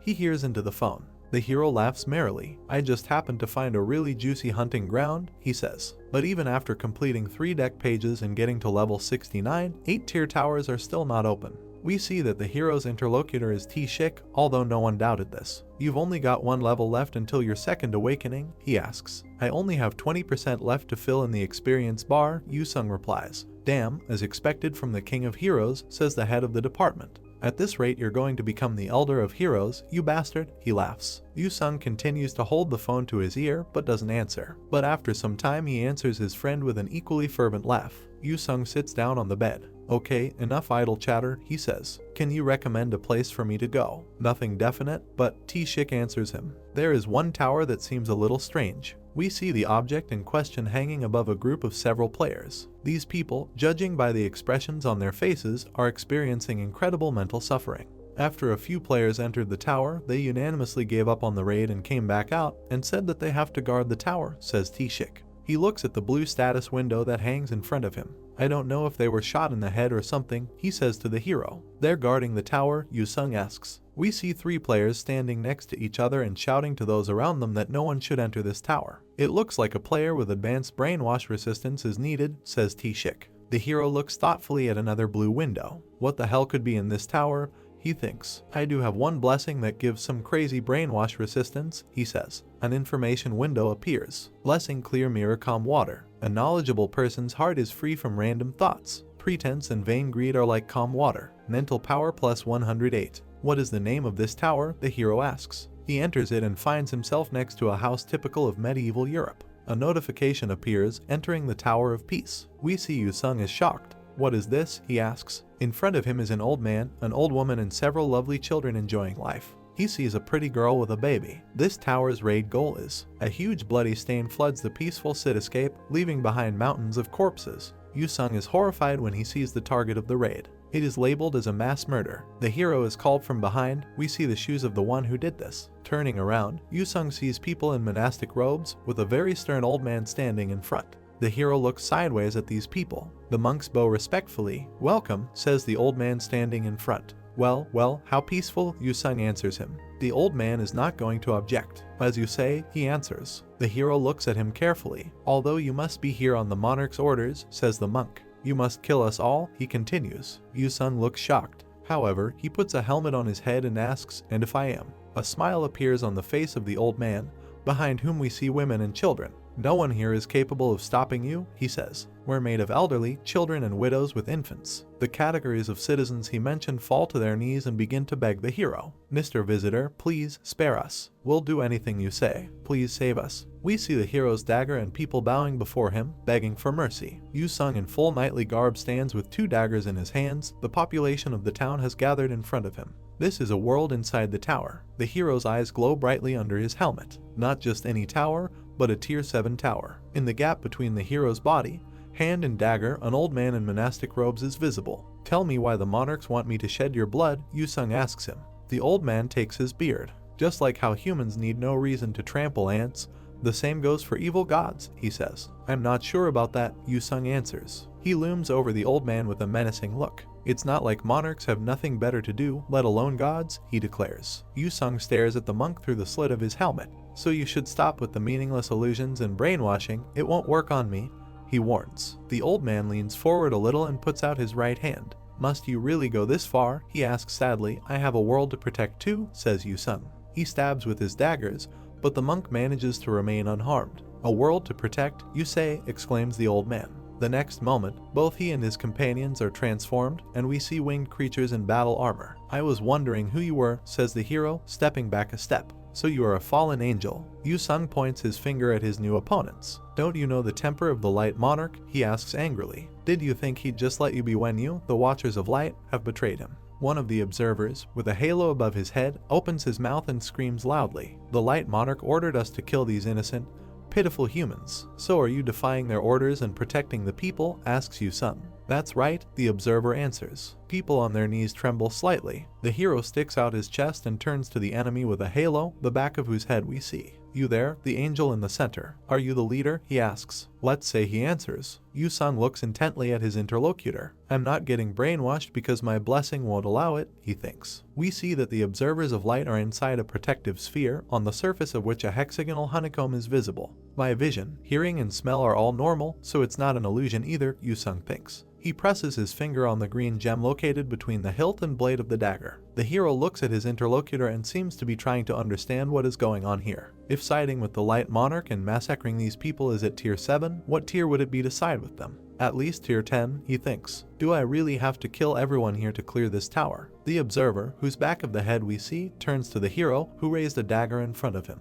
Puppet of the monarchs, do you think your actions are righteous? The hero, whose helmet disappears from his head, replies that no. His opponents were clearly shocked. They did not expect to hear such an answer. The woman with a baby in her arms rises to her feet and, sobbing, turns to the hero. Please, visitor. We'll gladly sacrifice ourselves. Please, just spare the angels and these children. Yusung looks at everyone gathered in front of him from behind the hilt of the dagger he holds in front of his face. But sometimes you have to choose the lesser of two evils, he says. One of the angels opens his mouth wide and screams loudly. Are you going to sacrifice our world to save your own? Yusung spreads his arms wide and speaks to the observers inside the sphere. Well, from my point of view, this is, of course, the lesser evil. Entities with halos above their heads grab their weapons. An old woman kisses the top of a child's head as if saying goodbye to him forever. Yu-sung places the dagger on his shoulder. Come to think of it, a certain hero on a TV show said this, he says. If he had to choose one of two evils, the angel, crossing two daggers in front of him, looks expectantly at the hero. He'd choose neither, he completes his sentence. He stabs the dagger into the ground and a bubbling green puddle appears around the weapon.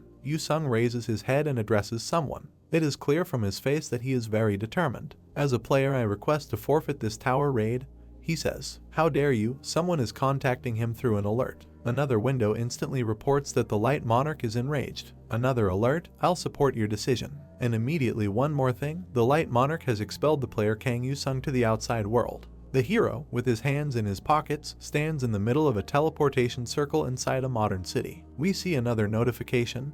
The monarchs, while laughing, say they support your decision. The hero's face is sad. He sees a message that he was unable to complete the raid on the Tower of Peace for the second time. Another alert, the tower break of a Tier 7 tower is imminent. Yu-sung looks up, where some objects begin to fall from the tower towards the ground. Man, I've really gone and done it, he says. As it turns out, huge stones are falling from the sky onto the city. We've set up a barricade in the park where the tower was and issued an evacuation order within a 5-kilometer radius, Yu-sung hears. He is standing under a tree and talking on the phone. Don't send other players, he says. Let me handle this. Having others here will only slow me down. Now the hero is shown to us from above. The conversation continues. You little punk, do you seriously understand how critical the situation is? Yu-sung hears. He replies that he understands this perfectly. It's a Tier 7 tower, man, the hero hears. A Tier 7? You haven't even gone through your second awakening yet. Don't worry about it, says Yu-sung. He smiles. I've hunted monsters, fought wars, and killed all sorts of things inside the towers, remember. Park T-shik, who is actually talking to the hero, grabs his head.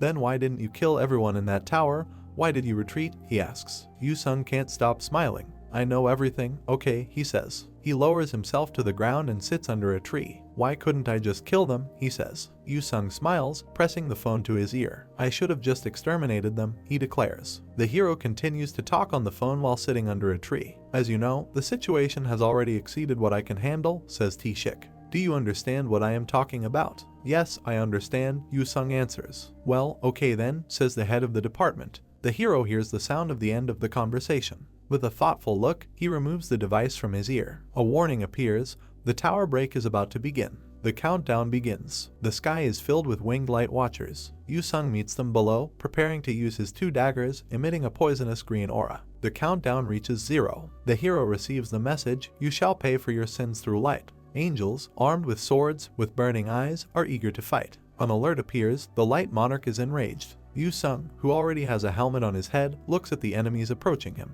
Is 5 kilometers enough? He thinks. Another message from the monarch of light. Follow the rules of the throne, you immature young monarch. We see a burning sky filled with winged creatures. A whole series of alerts appears. The game monarch gave the light monarch a serious warning. A barrier is being created to ensure a fair game. The faction, Watchers of Light, cannot leave the designated area until player Kang Yu-sung dies. The hero smiles under his helmet. Okay, that should be enough, he thinks. Huge wings appear behind his back. Alert, a temporary buff Shadow Wings has been granted to the player and his summoned entities. Yu-sung, smiling, looks over his shoulder at what has grown behind him. Heavy armor and wings, huh, he says. The hero, who is already high in the sky, extends his hand forward. The ultimate dad look, he says. Come on out, my death army. Winged skeletons armed with automatic weapons appear in the air. They open fire on the angels, who, it seems, did not expect such a turn of events. The hero, meanwhile, uses his sinister daggers. Yu-sung screams loudly as he rushes into the thick of the battle. There is a battle in the sky between angels and skeletons. The dead lie in huge numbers on the city streets. Yu-sung, armed with his daggers, fights like everyone else. His eyes glow with anger. By placing 2 daggers in front of him, the hero blocks the attack of 2 angels at once. They look at him with bewilderment and anger. Opponents simultaneously strike, generating a fairly bright flash in the place where their weapons come into contact.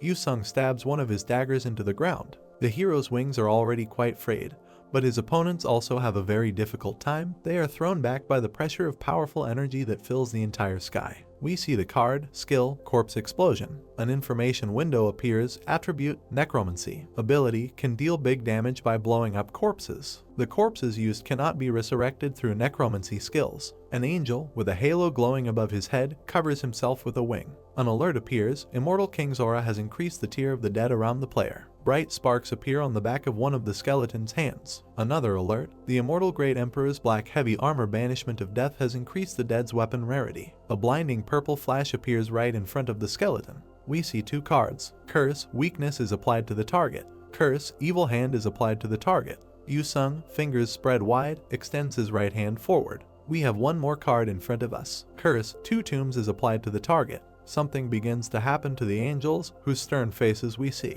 A notification appears, Locust Swarm is applied to the blade. Hordes of locusts appear next to the hero. He looks angrily through the slits of his helmet and gives the order, side deck, exchange 3 cards. An alert appears, changing class from Cursed Dark Mage to Dark Magic Assassin. The cards change places. More blue windows appear. Curse synergy has been destroyed. Assassination synergy is formed. Yu-sung folds his fingers to form a square and then looks into the resulting figure. Charlotte's Web, he says. The locusts begin to attack the angels, and we see that for them this effect is very sensitive. We see one such insect in extreme close-up, and behind it is at least one dismembered angel. It looks like the pests have turned into carriers of rays cutting everything in their path. The angels go berserk, they open their mouths and scream loudly. Yu-sung rushes at them, his daggers ready to fight. Judging by the fact that the marks of the blows pass along the torsos of the angels, and the severed wings of these creatures are visible in the air, the hero achieved remarkable success. Something is shining very brightly above the city buildings. We see a crumbling yellow surface, behind which we can see a city street and a hero standing on it. A series of alerts appear. The barrier has been lifted. Buff Black Wings has been cancelled. You have defeated all enemies. The tower break has been stopped. Yu-sung, whose foot is standing on the angel's corpse, wearily takes off his helmet. Seriously, these irritating bastards, he says. Alerts keep popping up. You have leveled up. Your second awakening quest has been unlocked upon reaching level 70. Assassination notice has reached its maximum level. Journalists are rushing toward the hero, stumbling and screaming loudly. Yu-sung looks at them in surprise. Reporters, he asks himself, although he knows that his eyes are not deceiving him. A dense purple cloud appears under his glove. The hero sits on a huge ghostly cat, and the journalists try to shout to the young man. Mr. Kang Yu-sung, why did you give up on the tower raid? You were confident that you could stop the tower break by yourself. Yu-sung smiles modestly. I will answer your questions if you ask them to me one by one, he says. Journalists, whose faces are distorted with excitement, pull their microphones towards the hero. Player Kang Yu-sung, is it true that you gave up on the tower raid on purpose? The hero hears. Yu-sung looks at the reporters with a serious expression on his face. Yes, that's right, I did it on purpose, he says. The journalists look at the hero sitting on the ghostly cat with their mouths open wide.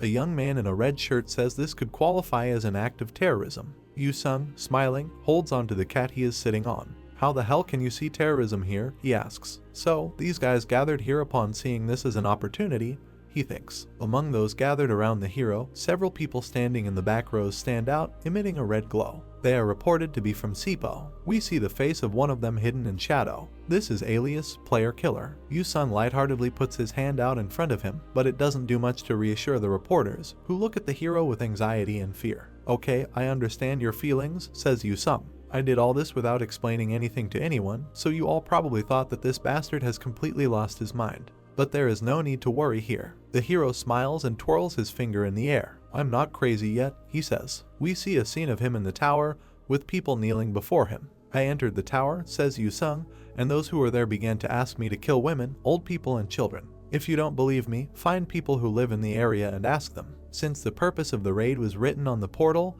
and it was massacre, reporters still look at the hero with fear and mistrust. For this reason, I just took it and came back, says Yu-sung. Yes, if you don't believe that this is what I actually saw in the tower, ask the players who went there before me and did exactly the same thing. We see the shocked young people in question. An angry young man in a sweater and tie takes the floor. Don't you think that was very reckless? He asks to cheers from those present. This could have ended in a huge tragedy. Yu-sung sighs tiredly. In any case, I managed to prevent the tower break cleanly and without any victims, didn't I?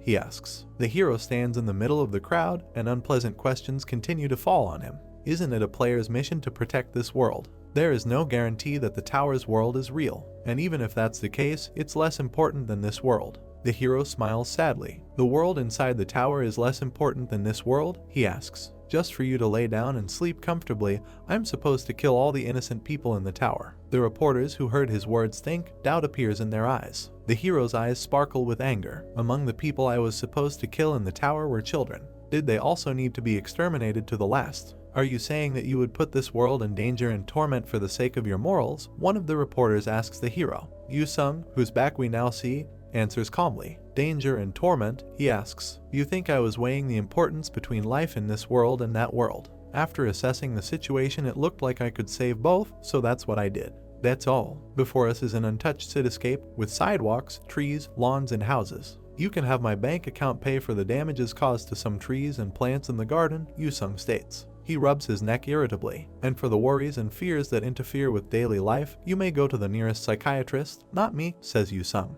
The guy in the red shirt smiles. That delicate moral dilemma could end up bringing destruction to the world, he says. The hero rubs his chin with his glove. Moral dilemma, yes, he asks. Yu-sung smiles brightly at the guy who joined the discussion. There is a more important moral dilemma than that, he says. Why should I save the world? Hero King, one of those present objects to him. That is nothing more than a childish defense mechanism that you are obviously showing, holding the world as collateral. Yu-sung, with many microphones pointed at him, smiles ironically. Oh my, what do I do? He says. The world is being held as collateral in this bastard's hand. The hero closes his eyes, raises his head, and begins to speak in some riddles. How can a sparrow know the will of a phoenix, and how can a bronze, silver, or gold tier see the vulnerabilities that a challenger sees? He extends his hands forward as if putting them under handcuffs. Let's get this over with, says the hero. The phoenix is running it down mid. A young man in a red shirt looks at the hero somehow strangely. Someone quickly rushes past the reporters surrounding the hero. We see that several people are attacking him at once, some with a spear, some with a dagger. A guy in a red shirt approaches the hero with his arms outstretched and calls out to him.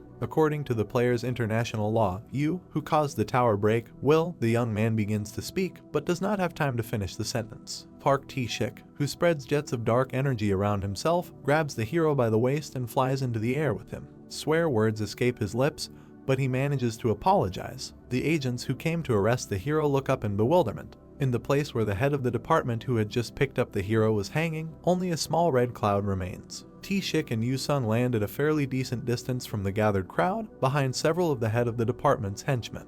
The young man covering the jumpers comes forward and prevents anyone from approaching them. Before the player's international law, based on player Kang Yu-sung's nationality and country of origin's procedures under the criminal law, we will first be taking in the accused in accordance with domestic law, he says. Agents from an international organization are gritting their teeth with anger. Handcuffs are snapped onto the hero's hands. He, however, smiles happily as he stands in front of the guy who protected him.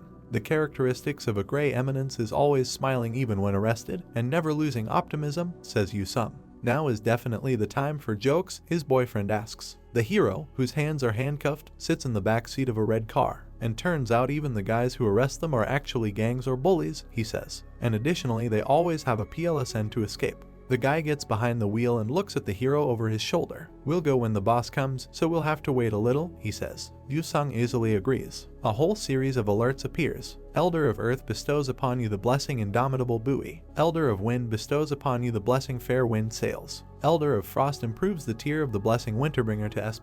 Elder of Destruction bestows upon you the blessing Keyword Breaker. Elder of Gestures expresses satisfaction. Yu-sung looks up somewhere distantly. T-shik gets into the car and looks very angry. Let's get out of here quickly, he says. My hair has already started to fall out, and stress like this will only make it happen faster. The guy sitting behind the wheel turns to the boss. Statistically speaking, in your case, manager, aren't you already at the age of hair loss even without external stress?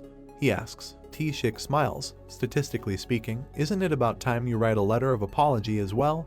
He says to the hero. T-shik removes the handcuffs from the hero's hands. To be honest, I do not take responsibility for the baldness of the head of the department, says Yu-sung. Thank God, there were no casualties, T-shik sighs with relief. The hero looks out the car window. By the way, how much longer is left until the Tier 8 tower is revealed? He asks. Yu-sung stretches his hands, which are a little numb from the handcuffs. Don't change the subject, T-shik tells him. It will be revealed based on the player's growth. Huh, I guess even Manager Park didn't know about it, says the hero. What are you talking about? Asks T-shik. The hero looks out the blue window that appeared in front of him. I didn't know that either, he says. I wasn't sure about it even until the last season, but I just found out now. 3 car passengers look at the status windows in surprise. Ordinary passers-by on the city streets do the same. We see the notification that everyone is so interested in. Towers of Tier 8 and above have been mass opened since player Kang Yu-sung has completed the special achievement, Challenger's Qualification. The hero, whose face we see in the car window, smiles joyfully. Thanks to my activity, Tier 8 towers have been unlocked earlier, he says, and the opportunity to protect world peace has been advanced. We see planet Earth, space, and many towers. Someone's trembling hand is holding a mug. We understand that it belongs to our old friend. His name is Jorg Vilmaer, and he is also looking at the blue window hanging in front of him. 2 more alerts appear. Endless Labyrinth. Additional updates. Tier 13, 14, 15, and 16 towers have been added. Defend the world against new and various forms of threats that cannot be compared to anything up until now. We see a phone lying on the table and someone's fingers on it. Mr. Kang is charged with intentionally causing a tower break coming from the device. KPA President Lee Seong-go and our old friend Jorg Vilmaer are sitting at the table. Master Park, that brat was one step ahead once again, says the first of them to the interlocutor talking to the 2 of them on the phone. As Mr. Vilmaer said, we have to stop the Hero King's rampage. The old man looks intently at the president of the association. So, the tower update didn't discourage you? He asks. Seong-go responds by raising his left hand. As the tower's tier increases, the players also become stronger, don't they? He asks. Once again, what a complacent thing to say, he thinks. Jorg raises his mug, about to take a sip from it. Okay, let's get back to our discussion, he says. The old man casts a piercing glance at his interlocutor. It's true that some high-ranking players and even entire states collaborate secretly, he says. We see a picture from the past, when the hero triumphantly won despite the opposition of those who stand and sit in front of him. They even tried to keep Kang Yu-sung in check last season. The old man continues. We are reminded how the hero mournfully complains that his so-called allies are constantly trying to stab him in the back. Jorg Vilmaer continues to communicate with the KPA president sitting opposite him. Of course, what Mr. Kang Yu-sung revealed in the tower is excessively distorted and exaggerated, he says. Lee Seong-go rests his head on his hands. Excessively distorted, you say, he asks. It's true that within our organization there is a hardline faction led by China and Russia that advocates for eliminating the Hero King. We see a hero with several daggers sticking into his chest. But this world is being maintained through the Hero King's efforts, says Seong-go. The old man takes a sip from his cup. His death is not what the world desires, he expresses his opinion. Jorg empties his mug. Our goal is simply to suppress his unpredictable actions and prevent the world from falling into terror for the sake of world order, he says. The old man extends his hand forward. That's why the cooperation of KPA, the largest player organization in this country, is most essential, he says. The KPA president rubs his chin thoughtfully. He ends up shaking the old man's outstretched hand. We will cooperate with you to the best of our ability, he says. Well, then they will contact you soon, Jorg reports. He turns to leave, but Seong-go asks if he can ask one last question. Yes, of course, the old man answers. The KPA president glares at him. Without the Hero King, what do you think is the probability of clearing this season successfully? He asks. Jorg closes his eyes. Player Kang Yu-sung earned the title of Hero King after solo clearing a season's boss tower, he reports. We are reminded of how this happened. We see a shocked young man and girl. And then a hero appears who, standing at the stairs, raises a sword glowing with blue energy. Let me remind you that one raid on him failed in the 2nd season, says the old man. Seong-go looks at his interlocutor carefully. Since the appearance of the towers, he is also the only one with experience in solo clearing a tier 12 tower, continues Jorg. Without such a Hero King, the probability odd clearing this season. Looking down, the old man pauses. Is 0%, he finally completes his sentence. Yu-sung sits at a table in an interrogation room in front of a young man in a suit who is flipping through some papers. The hero turns his gaze away and looks up somewhere. Please, Mr. Kang Yu-sung, his interlocutor asks. The world is in chaos with tower tiers up to 16 showing up now, and yet the Hero King is locked up in a room chatting away, says the hero. Grinning, he shows off his handcuffed hands. The young man looks at a tablet with papers. This is just a formality, he says, so I ask you to cooperate with me. Because the government needs to submit an official report stating that your mental evaluation results are normal. You are just going to do things up anyway, aren't you? Asks Yu-sung. Still the recording is running? The young man answers. Okay, let's get started, he says, visibly nervous. Beads of sweat run down his cheek. I will say the word, and you answer the first thing that comes to your mind. The hero nods in agreement. Hero, says the young man. Idiots, Yu-sung replies, rubbing his handcuffed hands. The young man says that you can't answer like that. Saintess, the hero corrects himself. It's better that way, the interlocutor says. Apart from her, All the other characters are complete idiots, says Yu-sung. The young man does not know what to do next. He is clearly shocked. You will still edit everything as it should, says Yu-sung. Hero King, the guy says the next word. The hero, smiling, raises his finger. The lightning rod for those idiots, he says. Tower, continues the young man. A gathering place for idiots, Yu-sung answers. The guy smiles, looking at his tablet. Let's try to change the approach a little, he says. The hero, feigning boredom and fatigue, stretches out his handcuffed hands in front of him. Just answer my questions as if we are having normal conversation, says his interlocutor. We see that in the next room, behind the one-way mirror, is parked T-shik. How do you feel about your life as a player, asks the guy leading the interrogation.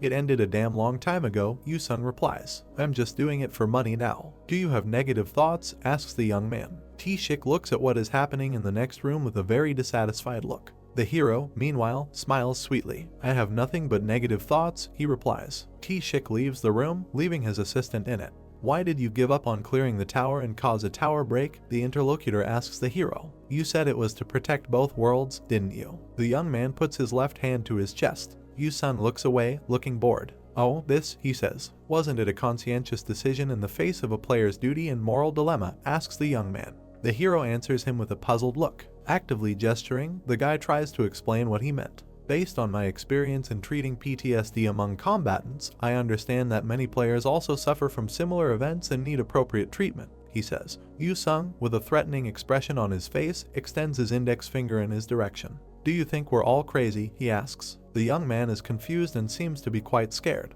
Mr. Kang Yu-sung, time is up. Please, step out, someone says over the speakerphone. The hero puts his head on his handcuffed hands and begins to laugh loudly. What's so funny? The young man asks him. Yu-sung looks into his eyes, smiling. Nothing, I just remembered one joke, he says. The guy looks at the hero in fear. Can you tell it? He asks. I'm not sure about that, answers Yu-sung, who has already gotten up from the table. Turning away, he starts laughing again. You still won't understand her, he says. When the guy conducting the interrogation leaves, the hero sighs with relief. How difficult it is to pretend to be crazy, he says. But you did well, someone tells him. We see that a smiling T-shik is standing next to the hero. Don't worry about it, we're just playing along with them anyway, says the head of the department. Even if you cooperate with them, they'll just spout nonsense about psychological treatment. T-shik uncuffs his comrade. They already did though, he says. We see that there are noticeable marks from the bracelets on the hero's hands. Nothing is wrong with you, says T-shik. The US and France have expressed their support for the Hero King's actions. T-shik and Yu-sung are standing in the middle of the corridor. Our government's stance is similar. Russia and China are making a fuss, but it's not their first or last day doing that, reassures his friend T-shik.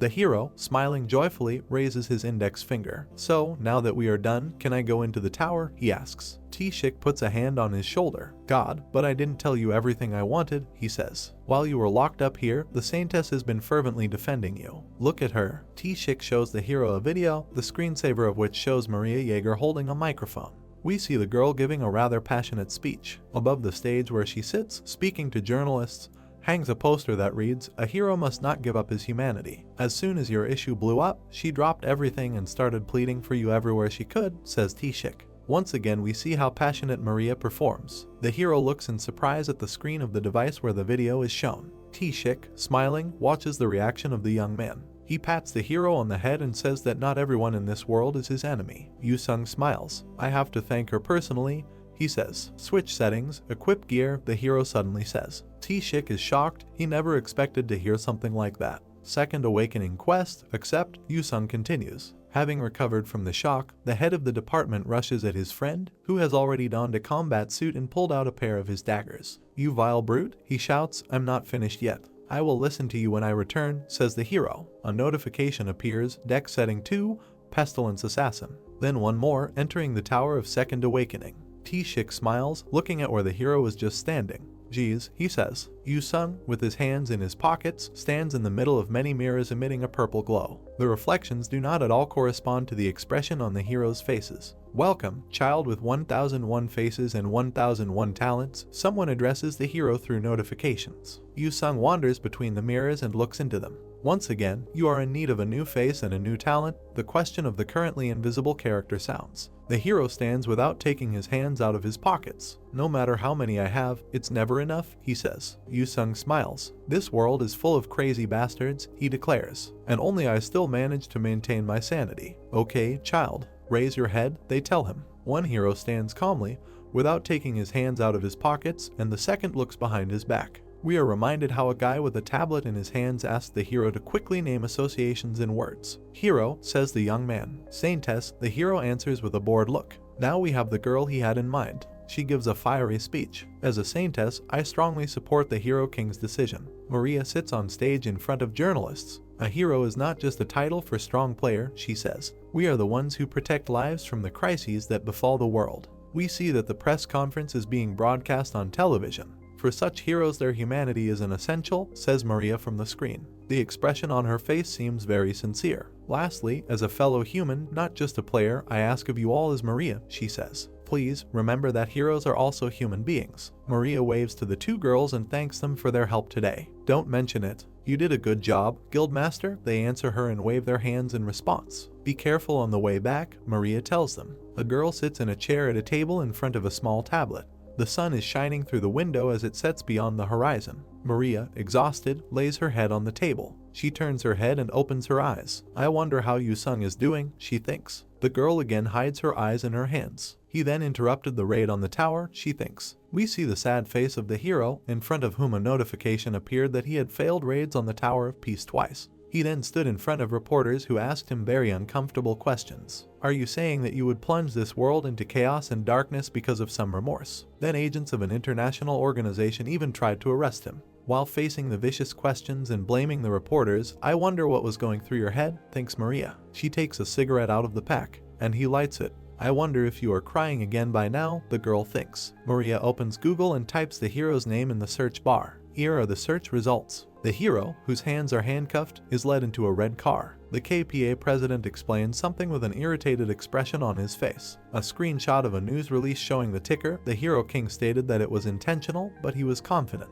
Yu-sung, wearing a dark suit and yellow tie, speaks into a microphone. Yu-sung grinds his teeth angrily. T-shik puts his hand on the shoulder of the hero, who is holding a portrait in his hand. Finally, we see the hero's smiling face on the laptop screen. The title you all gave me, I strive to live up to it without shame, says Yu-sung. Yes, there was such a time, Maria thinks to herself. She looks at the laptop screen, where the hero continues his speech, I will continue to do my best to protect the world. Sadness appears in the girl's eyes. She leans back in her chair and closes her eyes. Can't we go back to that time, she thinks. Before us is a magnificent building with many sculptures along the walls. Maria raises her hand to greet the three girls standing in front of her. Good morning, Saintess, they say in unison. Yes, good morning, Maria answers. One of them comes up and hands the tablet to the head of the guild. This is the schedule for today, says the assistant. Maria thanks her. At 9, Maria stands at the interactive whiteboard and explains something to the audience sitting at the table. At 11, she answers questions from journalists. At 13, the girl meets with some woman in a long skirt. Then she laughs merrily with the children, and we see wreaths of candy on both her and their heads. At 17, Maria interviews a Catholic priest. We see a joyful smile on the girl's face. When evening comes, she leans tiredly on the luxurious railing and looks up. Her gaze is fixed on the star-filled sky. Is this the right thing? She asks someone unknown. Maria, whose back hurts, leans over the stone railing. I haven't cleared a single tower all week, she says. Is this really the path of a so-called hero? The girl reaches into her pocket, turns it inside out, but does not find what should be there. She recalls how the assistant took away her cigarettes. You don't plan smelling like cigarettes when you meet with the Pope, do you? The girl in the suit and tie said then. You should quit smoking while you are at it. Maria lowers her head onto the railing. Her assistant appears in the doorway behind her. What are you doing here? She asks. Maria turns to her with a joyful smile. Have you come to return my cigarettes? She asks. No, is the answer. The assistant approaches the head of the guild and stands next to her, also leaning on the railing. Is it because of Kang Yu-sung? She asks. It's already tough, and that's just making things tougher, Maria answers. The conversation on the roof continues. Let's hang in there a little longer. Maybe this season will be the last one, says the assistant. Her words do not leave the head of the guild. She remembers a smiling girl with blue hair, who stood with her and the hero and rejoiced at the victory. We cleared the season boss tower without anyone dying. The players rejoiced then.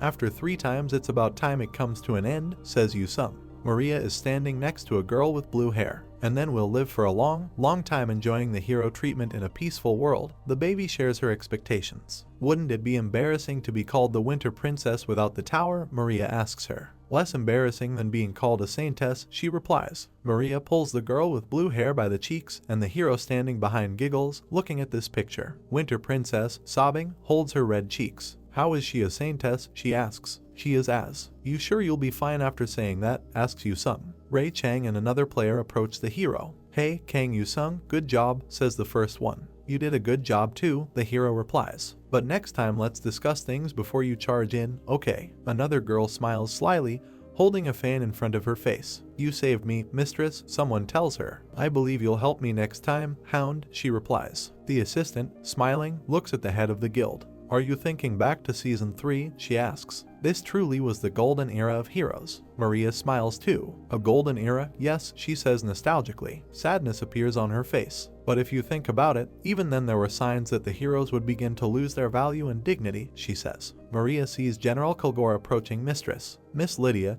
can we talk before you leave the tower? He asks. This is important, asks the girl, whose look seems sad. The general looks at her strangely. Depends, he replies. A young man stands not far from them. At least 3 people realize then that the golden age was over, says Maria. The 2 girls continue talking while standing on the roof. When the next season began, Maria says, I realized that politics had consumed the characters. We see her frightened eyes. A huge point pierces the player, who is identified as the little girl with blue hair whom we met just recently. An alert appears, player Aaron Mackinnon is dead. Winter Princess, shouts Maria, distraught with grief. She holds the fragile body of her friend in her arms. Her grief knows no bounds. How could you? She screams, bursting into tears. She extends her hand to one of the players. It's Jorg Vilmayer, and Maria grabs his cloak. You were there, how could you let this happen? She screams. I don't have to take care of other players, the old man replies. I'm not their nanny. You should have tried to help her, the girl reproaches him. Jorg releases his cloak and pushes her hand away. I'm really sorry, he says, but I don't make losing deals. The old man looks at the girl with some strange look.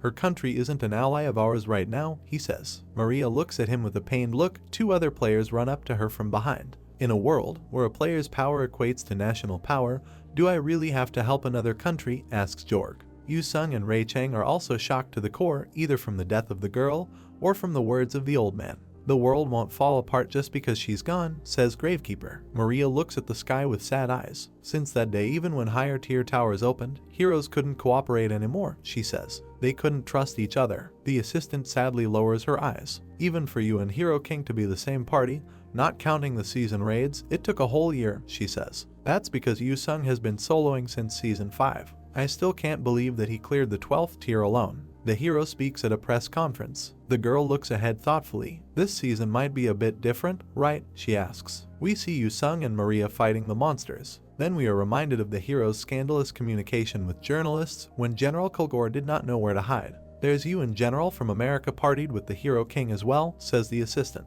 The guild leader looks at her sadly. I'm not sure about that, she says. It might be tough for things to return to how it was before, she says. The girls continue to talk, standing at the magnificent stone railing. Still, if I get the chance, I'd like to see the heroes party again, states Maria. Her assistant imagines what it would look like, and she thinks it's a great idea. Heroes assemble, she exclaims. This is incredibly cool. I want to see the elite party of the top 10 heroes. Maria turns to her, and, smiling, strokes his head. The girl doesn't really like it. Don't treat me like a child, she says. Oh my god, says Maria, you are exactly the same height, she says. Sorry, you don't seem to feel guilty, the assistant says. Maria smiles and rolls her eyes dreamily. Then I'll try going to a tower with a large headcount alone sometime, she says. Let's give Heroes Assemble thing a shot. Really? Her assistant asks. Yes, I will do it as soon as Yu-sung is released, Maria states. The girl remembers something and screams, her mouth open wide. That's why I came. The Hero King has been released, and it looks like he immediately entered the Tower of Second Awakening.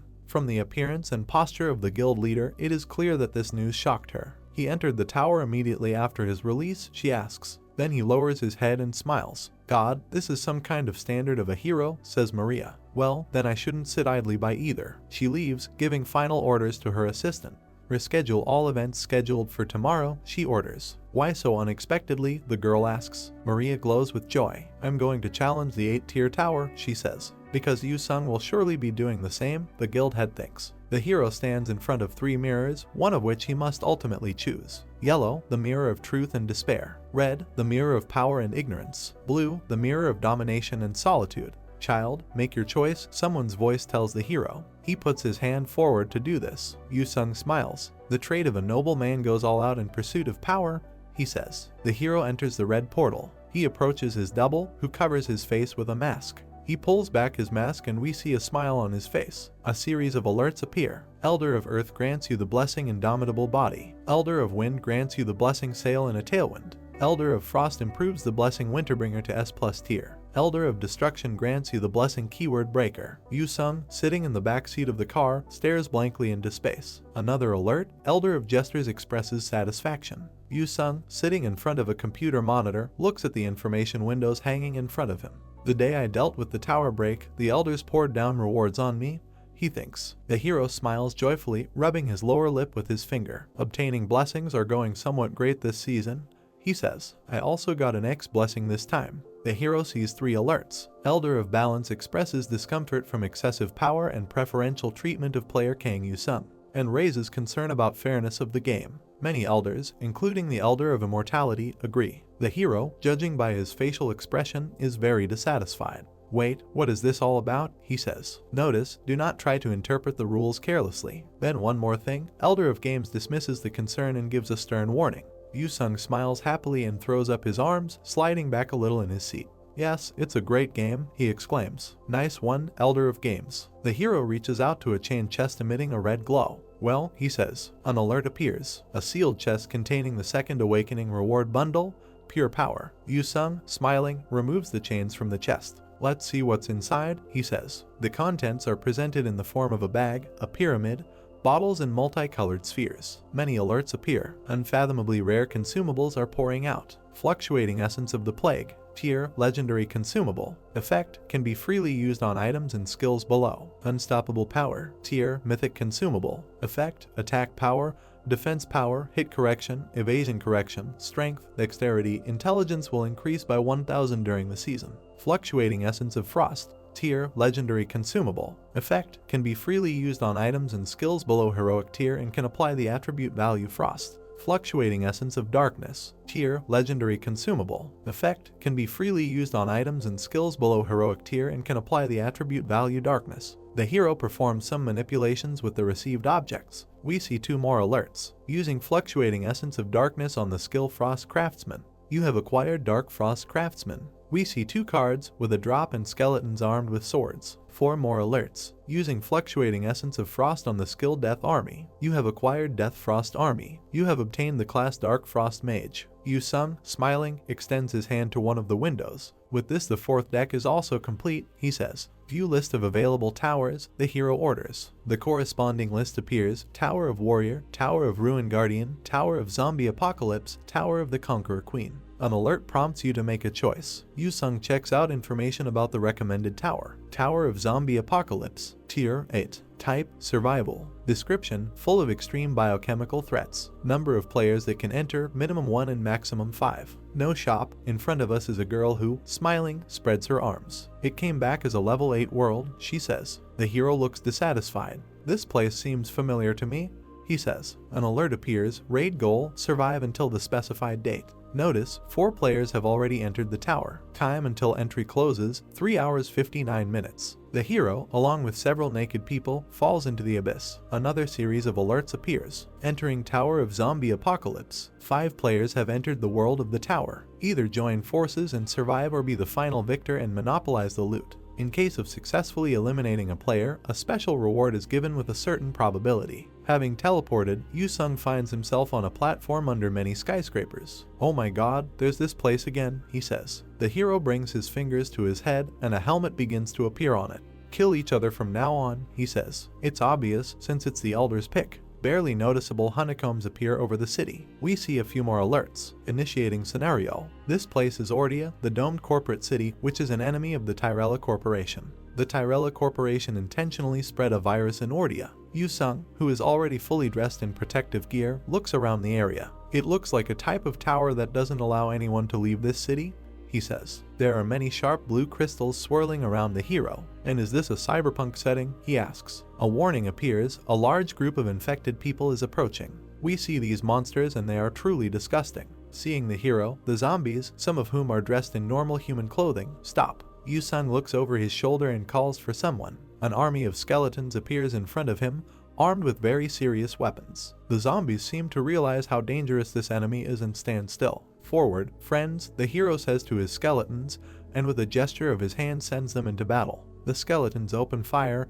and the bullets they fire begin to destroy the zombies. Yu-sung, with his hand to his forehead, stands on a hill and looks at the unfolding battle, which is shaping up in his favor. "Nothing much is happening here yet," he says. Suddenly, a zombie appears behind him with its mouth gaping wide. "Maybe this is some kind of trick," says the hero, who does not seem to notice the danger. It turns out that he was not particularly in danger, since the zombie dies, pierced by several blue blades at once. The tower is one thing, Yu-sung thinks, but I'm also curious who the other players are. I think they will be more of a threat than the tower itself. The hero looks very sad. A powerful yellow flash suddenly occurs behind him. We see that this is a monstrously powerful beam that pierces through several skyscrapers. Yu-sung looks at someone with a serious expression on his face. Not far from the hero, a girl appears with a huge shield and a staff, which lies on her shoulder. "This can't be true," she says. "This is Maria," and she smiles joyfully. As if assassin, darkness, and plague attributes weren't enough, now it's necromancy, she asks. "How does your character get more evil every time I see you, Mr. Yu-sung?"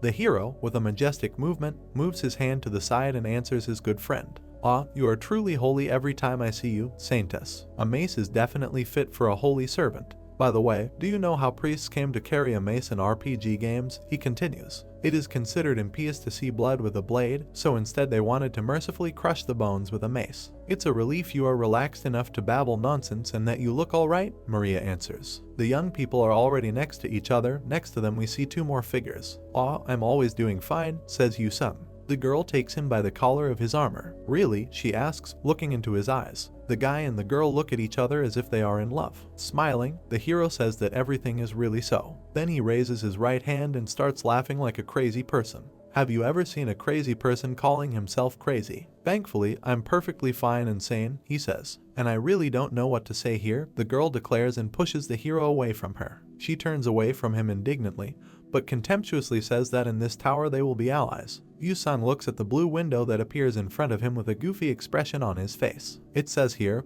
"Will you join player Maria Yeager's party? Yes or no?" Another series of alerts appears. Saintess blessing gets amplified. Blessing Saintess protection. Tier, effect, defense power plus 100, evasion correction plus 300. When the Saintess is with you, effect is increased by 1000%. Buff Area of Valor blesses player Kang Yu-sung and his summons. Buff Guardian's Resolution blesses player Kang Yu-sung and his summons. The skeletons feel a surge of strength and ability and smile joyfully. "I love you, Saintess," the hero shouts and reaches out to the girl. "It's been a long time since I got this buff." Maria moves away from him in horror. "Are you crazy?" she shouts. Yu-sung leans on her shield and laughs at the girl. Looking at the skeletons getting a buff through the rower of light, "Don't you get a weird sense of immorality?" he asks. "Oh, yes, of course," Maria answers embarrassedly. The hero closes his eyes. "But anyway, thanks for the help," he says. The girl looks at him in surprise. A smile appears on her face. "I just did what I had to do," she says. "Mr. Yu-sung, you are..." The girl begins a new phrase, but she fails to finish. Something strange begins to happen to the skeletons and, apparently,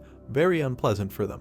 "You shall be reborn as one," the hero hears. A notification appears. Elder of Abominable Fusion greatly increases his influence on the world of the tower. Yu-sung, spreading his arms, looks up and says that something interesting is finally starting to happen here. We see an entity surrounded by red skeletons, looking down at a blue sphere containing a city. The real threat in Tier 8 and above towers is the fact that the elders sitting on the throne can exercise their authority unlike anything before. We see deforming ghostly forms. A huge muscular monster appears in front of the young people, with either tentacles or multicolored jets instead of a head. The heads appear, but disgusting appendages protrude from their holes, resembling very fat worms. A red eye and a mouth with sparse teeth grow on the monster's belly. The processes turn into horns. The hero covers his mouth. He is sick of this obscene sight. "A little more and I'll throw up," he says to the girl standing in front of him. "You can eat something else later," she encourages him. The skeletons open fire with their machine guns on the disgusting monster. The branches of this creature twist into huge ropes that begin to throw enemies in different directions. Sharp blue crystals, which, as we remember, are regularly used by the hero, are cut into the body of the vile creature. Maria, raising her mace above her head, also rushes to the attack. She bends her knee and hangs onto the monster. An incredibly powerful yellow beam, which a little earlier pierced the skyscrapers, rushes down. The skeletons, standing around the girl, applaud her admiringly. Yu-sung also claps his hands. Even your character seems to change to something more violent as seasons pass, Saintess, he says. Maria, whose face is covered by a helmet, answers the hero. Oh my, no way. Violence in games truly does change a person. Do you want to see how violent I've become that much? Yu-sung looks at the girl and imagines what her face looks like under the helmet.